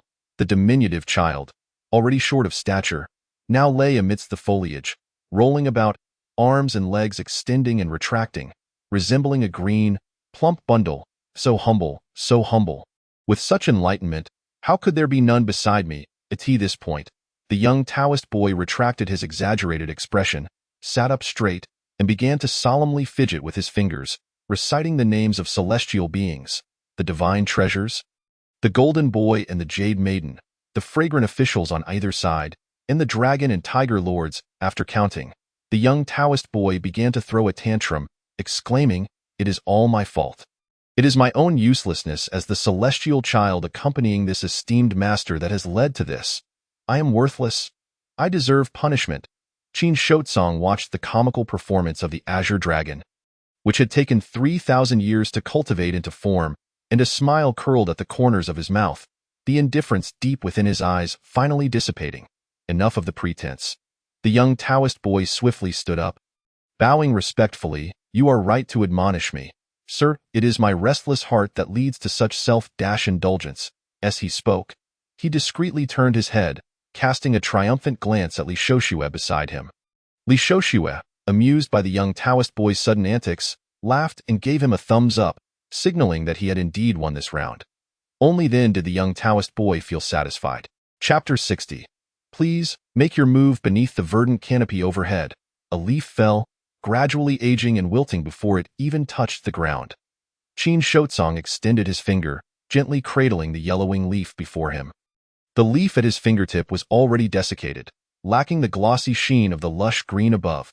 Qin Shotsong narrowed his eyes, watching as the leaf crumbled upon the slightest touch, drifting down to his feet. What is the realm of the transcendent? It is merely the construction of a heart pavilion within the 36 heavens, akin to erecting a skyscraper. The skyscraper manifests into substance, subsequently overflowing from the true immortal's heart. Branches, pores, and membranes. Naturally, the pavilion is vast, filling the world and resonating with the transcendent. It creates an atmosphere of the union of heaven and humanity. Just as the previous verdant canopy, though it only enveloped his own head, seemed to cover the entirety of the immortal capital mountain. The so-called physical refinement of mortals operates similarly, using the internal meridians and acupoints as the foundation, channeling vital energy, honing the physical form, and continually constructing upon it. Even with this as a reference, mortals cannot fathom the intricate circumstances within the body of a true immortal in the realm of the transcendent, after attaining enlightenment. True immortals bathe daily in the Tao, cleansing their bodies of worldly dust and burdens.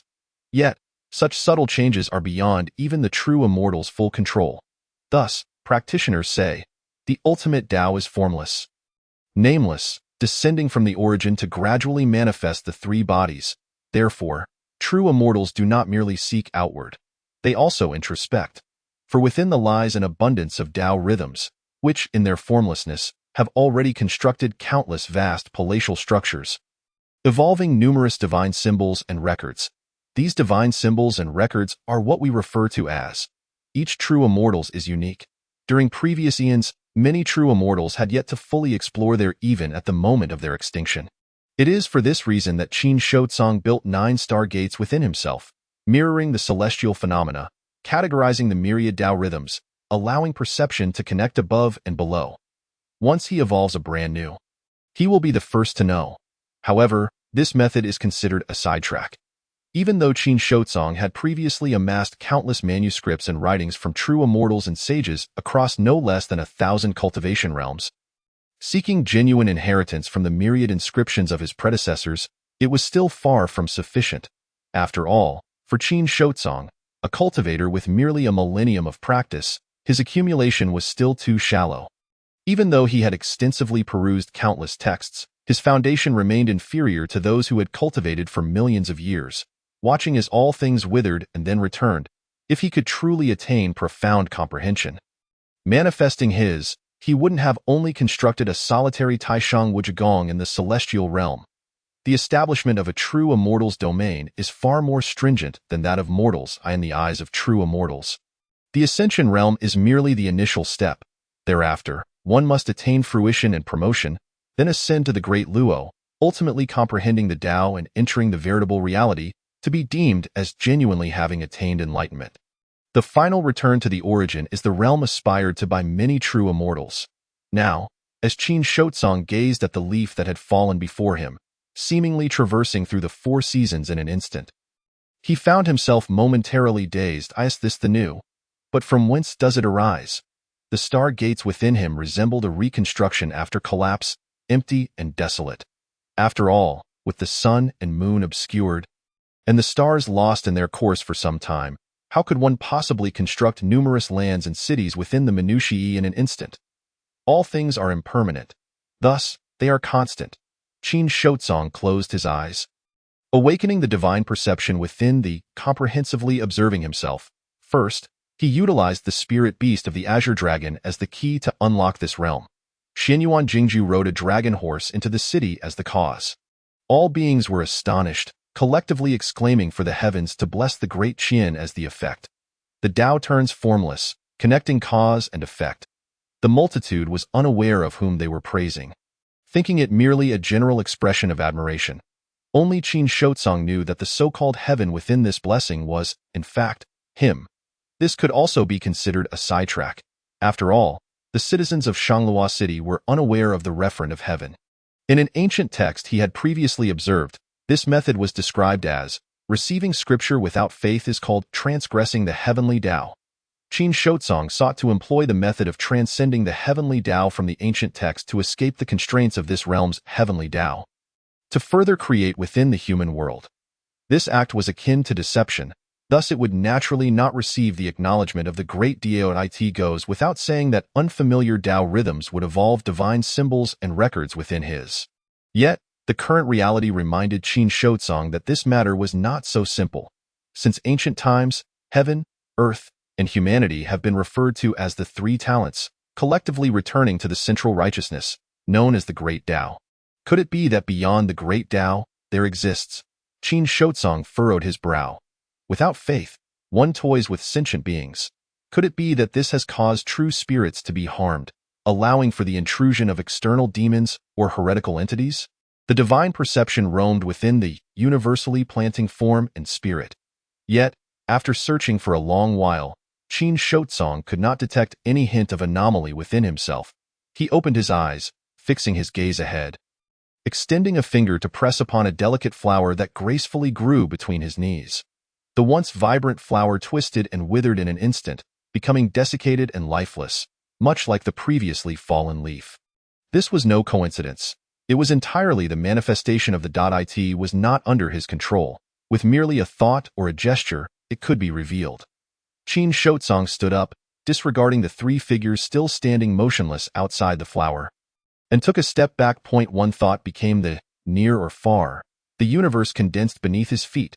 In the next moment, he found himself seated at the tea table within the room. A long scroll woven from silk floated before him, slowly cascading to the ground. The scene depicted mountains and rivers stretching for miles, cities and lands, with the myriad beings appearing minuscule as flies, yet all were distinctly visible, rendered in strokes of emerald green, deep crimson and rich black, showcasing exquisite craftsmanship. It had been a long time since Qin Shotsong had allowed the Qian Kuan Dao field to manifest in such a manner. He leaned forward, holding a brush that materialized in his fingers, ready to create various images, truly embodying transformation as if it were an extension of himself. The brush tip touched the scroll, and the image violently rippled. He aimed to use the myriad beings within the Qian Kuan Dao field to deduce the events occurring within himself. After completing this task, Qin Shotsong set down the brush, gazing at the continuously rippling Qian Kuan Dao field, taking a deep breath before closing his eyes to enter a state of contemplation. Countless texts and documents flowed through his mind. Eventually, his divine perception settled upon a scripture with which he was exceedingly familiar. That was the true heavenly book, inscribed with celestial jade characters existing long before countless tribulations. Almost every cultivator, upon attaining enlightenment, encounters this scripture within their sea of consciousness. It contains 1,109 characters, of which even Qin Shotsong could not fully comprehend. Yet, he knew that 668 characters spoke of the original roots of the three paths of heaven, earth, and humanity. The three paths of heaven, earth, and humanity. The sun and moon radiate, the stars return.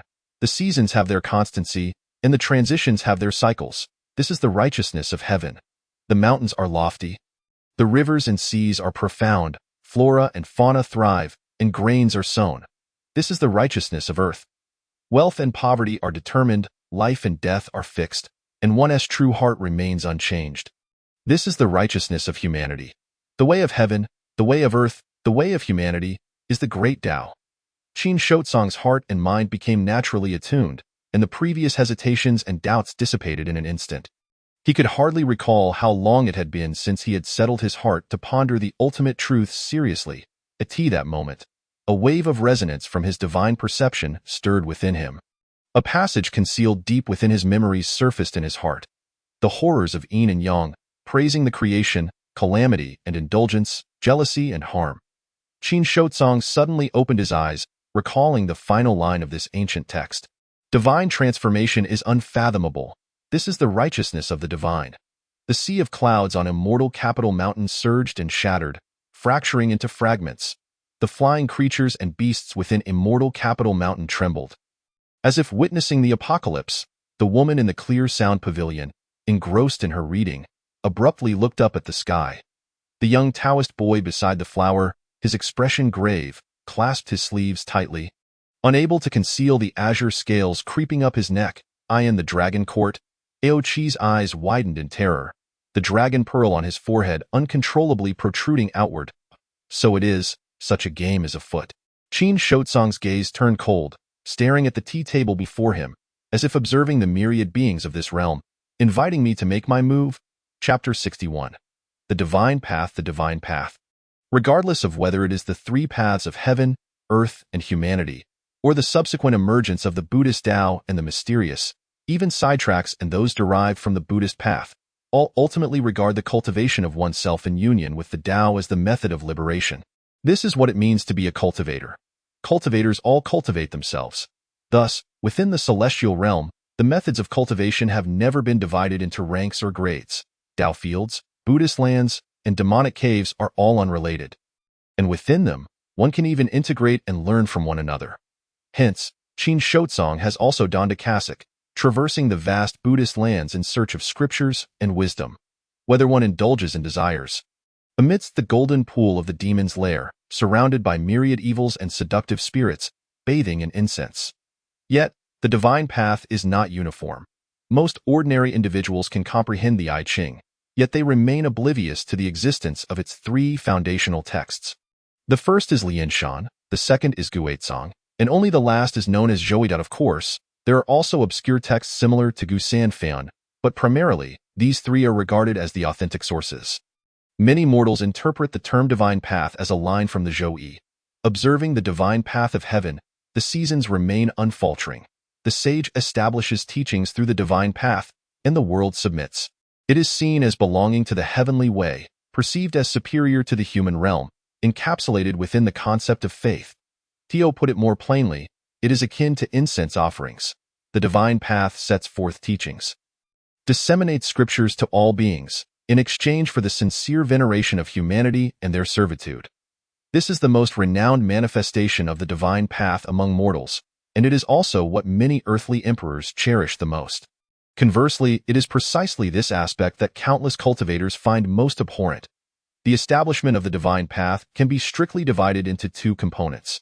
One is the divine path itself, and the other is the establishment of teachings. This constitutes the greatest contradiction within.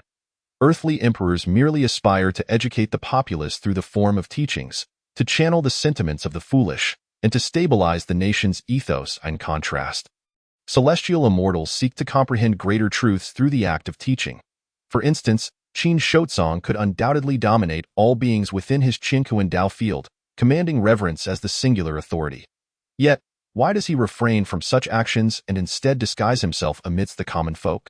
It is simply because if all beings regard him as their sole ruler, what path or resonance of the Tao could be spoken of? If anyone could become his servant with a mere utterance, monopolizing the fate of all beings, then who is truly cultivating the Tao, him or the multitude he guides? Matters of the mortal realm belong to mortals. Matters of the celestial realm belong to the celestial. This is a definitive conclusion. Yet, if an earthly emperor pursuing the divine path wishes to construct a realm of divinity in his honor, to mold his golden body, and to create a divine altar, thereby attaining the supreme rank through incense offerings, the initial I Ching text, Lian Shan, records a saying. The divine path is difficult to comprehend, mortal emotions are inscrutable. Beneath one person, sins abound, yet creation never ceases. This is also to say that all beings possess their own destinies. Noble scions or beggars, plagues or longevity. Such truths ought not to be altered. Qin Shotsong's gaze was icy upon his arrival here. His intention to act on behalf of heaven naturally falls within the realm of the Tao. Acting on behalf of heaven does not imply that he can strike down those who displease him with a bolt of celestial thunder, reducing them to ashes. The heavenly Tao is profound and silent, whether summoning the yin or the yang, or harmonizing with myriad realms. Creation, within its boundless scope, never concerns itself with the good or evil of beings, merely fulfilling its own duties.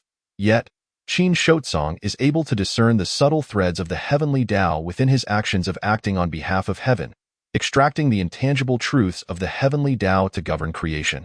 This is why he initially refrained from the most violent actions, refraining from directly refining the Tao seeds of this realm. Such an action would yield nothing but harm, for if he truly desired to become the supreme ruler of the mortal realm, an entire Qinkuan Tao field awaited him. However, the divine path is different. It genuinely acts as heaven's agent, executing actions reflective of the heart of heaven. It can alter fates, allowing servants and courtesans to be born as esteemed ministers. It can also grant restoration, enabling the deaf, blind, and crippled to regain their original forms. Without arduous cultivation, it can render the celestial nets and earthly traps mere thoughts. This is a pursuit focused outward. Neglecting self-cultivation and solely refining others, it sounds profoundly mystical, seemingly simpler and more direct than the cultivation methods of Buddhism and Taoism. Yet, there is one critical point that the vast majority of practitioners find utterly unacceptable. Cultivating the divine path does not permit ascension. Once ascended, one becomes indifferent to the affairs of this mortal realm. Followers may shift their faith, and the immense power within them dissipates into nothingness, falling back into the dust. Upon realizing this, Qin Shotsong began to understand that the conventional notion of ascension harbors a certain profound truth. Qin Shotsong resumed his position at the front, casually waving his arm to dismiss the still undulating Qinkuan Tao field before him. Despite not having entered the divine path, nor established teachings, the mere vague praises uttered by beings allowed him to generate new divine abilities. This implies that prior to this moment, the beings of this realm had once offered incense to a certain mighty being, yet for some unknown reason, that being had vanished. Nevertheless, the remnants of faith lingered within the beings of this realm, which fortuitously enabled this outsider to take a step towards the divine path through accidental encounters. The heavenly Tao and the divine path, truly two paths converging. Qin Shotsong gazed upward, his sight piercing through the tea house, staring into the heavens. There was no anomaly above the celestial dome. The existence of this realm was indeed not a coincidence. Initially, he believed this place to be merely a Qinkuan Tao field left behind by a true immortal, perhaps still holding the remnants of previous plans, posing no threat to his own schemes. He no longer held such thoughts. It was evident that this realm served as a trial ground for one or several true immortals. Could it be abandoned? Or perhaps a few sheets of blue paper fluttered down from the air above the tea table, and Qin Shotsong, holding a red brush, began to sketch on one of the blue sheets. His movements were gentle yet solemn. The door of the tea house, without being knocked upon, was gently pushed open from the outside. A young acolyte peeked in, cautiously observing Qin Shotsong's profile as he sat before the tea table. "Sir, what has transpired?" On Xiandu Mountain, Qin Shotsong, while sketching on the blue paper, casually inquired if millions of years ago, a certain true immortal or several true immortals foresaw that an immeasurable calamity would wreak havoc at this very moment. "What do you think they would do?" The young acolyte blinked, stepping cautiously into the tea house, closing the door behind him. Uncertainly, he replied, "Seek methods to avoid disaster." Qin Shotsong paused his brush, turning to look at the young acolyte. "I have cultivated for merely 1,000 years. During the immeasurable calamity, have I ever avoided it?" The young acolyte shook his head.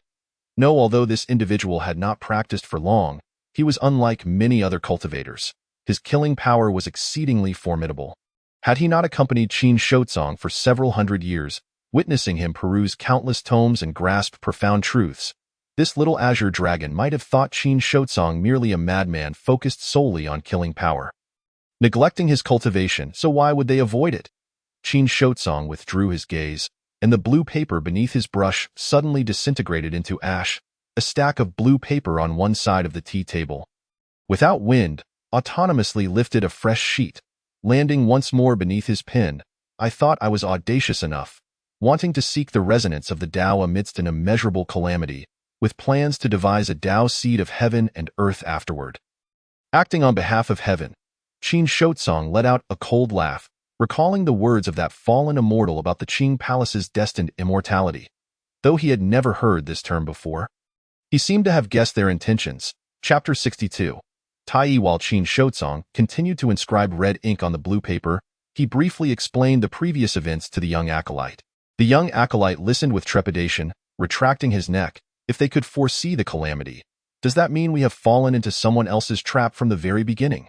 Qin Shotsong did not respond to the young acolyte's concerns, but remained focused on sketching symbols on the blue paper. The young acolyte, standing by the door, was in a state of turmoil. Lacking the ability to calculate past and present, he could only incessantly replay the details of their time in this realm in his mind. Only then did he realize how peculiar the situation was in this realm. It seemed there were no cultivators, yet they managed to survive the immeasurable calamity until being discovered by Qin Shotsong, ultimately ending up here. Where had the problem arisen? The young acolyte furrowed his brows, leaning against the door, racking his brain in deep thought. After a while, he concluded that there was no need to ponder further. Qin Shotsong set down his brush, and the last sheet of blue paper also turned to ash beneath his gaze. His expression became obscured as he placed down the red brush. Since his arrival, from the very beginning, Xinyuan Jingyu had already been ensnared in someone else's schemes. Not long ago, he had jested about whether he should take a look at her past lives.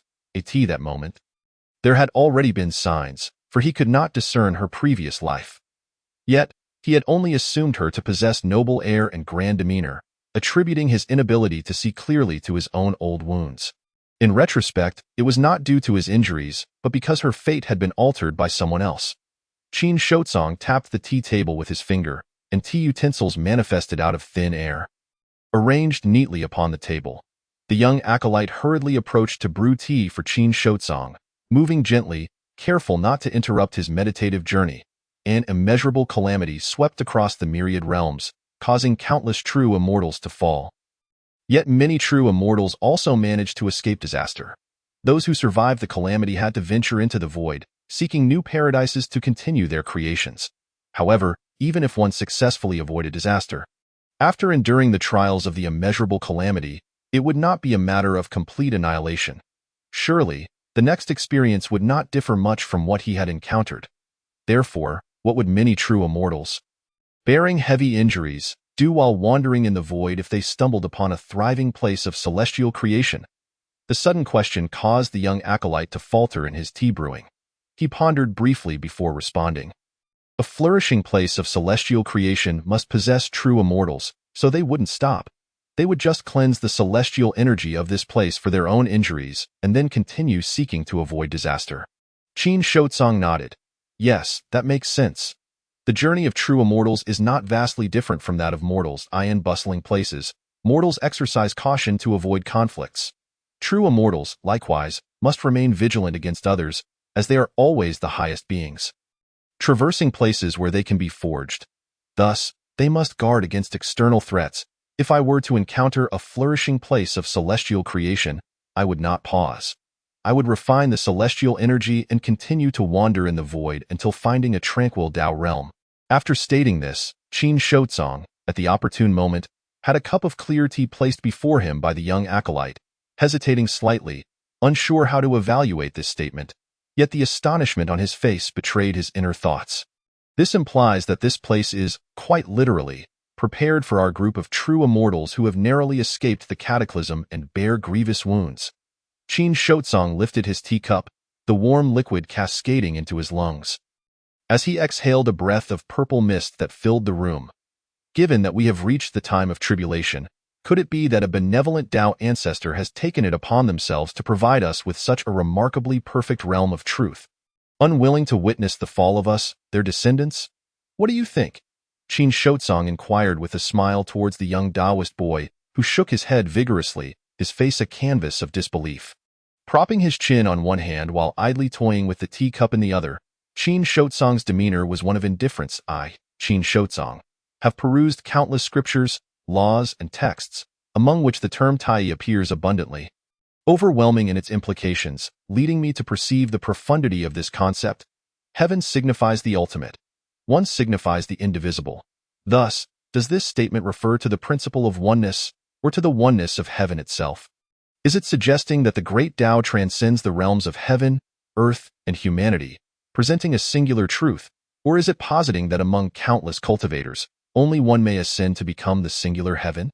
Utterly fascinating. Although he spoke of intrigue, Qin Shotsong's expression belied any genuine interest. The four hues of cloud-like energy in his eyes seemed to congeal, suspended in stasis. Upon hearing these words, the young Taoist boy's countenance transformed dramatically. The primal resonance embedded within the discourse began to weigh heavily upon him, as if a mountainous burden pressed upon his spine, compelling him to hunch over involuntarily. Numerous layers of azure scales cascaded from his neck, creeping towards his cheeks, as if he struggled to maintain his human form. Unable to bear the weight of such revelation, the young Taoist boy was struck with terror, hastily assuming a seated position before the tea table. Closing his eyes to cultivate his spirit, striving to erase any trace of Qin Shotsong's words from his heart. Meanwhile, an unusual phenomenon arose upon the celestial peaks, as numerous avian and terrestrial creatures grew restless anew. However, this time, Qin Shotsong did not allow the chaos to continue. He set down his teacup and gently tapped the table, dispelling the external disturbances. The meditating boy exhaled a soft, calming breath as the azure scales gradually withdrew beneath his skin, vanishing from sight. Subsequently, Qin Shotsong addressed the air beside him, uttering a single word. Come die in. The next moment, a graceful figure inexplicably materialized beside the tea table. Li Shoshue, summoned by the genuine prophecy of words, appeared somewhat disoriented, scanning her surroundings in confusion. Upon fixing her gaze upon Qin Shotsong, she exhaled a sigh of relief. Master, what brings me here? Can you recall more of your past life now? Li Shoshue pondered momentarily, revealing only a few more fragmented memories than before. What is it that you wish to know, Master? What prompted your prior vow to eradicate the immortal families? Qin Shotsong inquired further. It was nothing more than the cliché conflict between the mundane and the celestial, where immortals wielded the nations as mere pawns, blood flowing in torrents. As an ordinary person, I journeyed forth, discovering that I could not save the world, and thus turned my sword against the cultivators. Li Shoshue recounted this experience, which was akin to reshaping the very cosmos, without an ounce of pride gracing her features, her demeanor as calm as if recounting another's tale. Qin Shotsong, upon hearing this, refrained from further discourse on the matter, offering no explanations, merely nodding before shifting to an ostensibly unrelated query. Have you finished the book in the Qingyan Pavilion? Almost, Li Shoshue replied with a smile. In comparison to your past life, how has the world changed? Without hesitation, she answered, there are no longer immortal sects wreaking havoc in the heavens. You may go. Li Shoshue nodded, casting a glance at the young Taoist boy seated before the tea table, his eyes closed and smiling as she took her leave. Qin Shotsong regarded the meditative boy. The divine path of humanity can no longer satisfy the multitude, though become the deity among the myriad immortals, unifying the transformations of heaven and earth within a single being. In the celestial palace, even the highest-ranking true immortals must defer to one individual for judgment. To achieve the true Tai? Qin Shotsong rolled up his sleeves,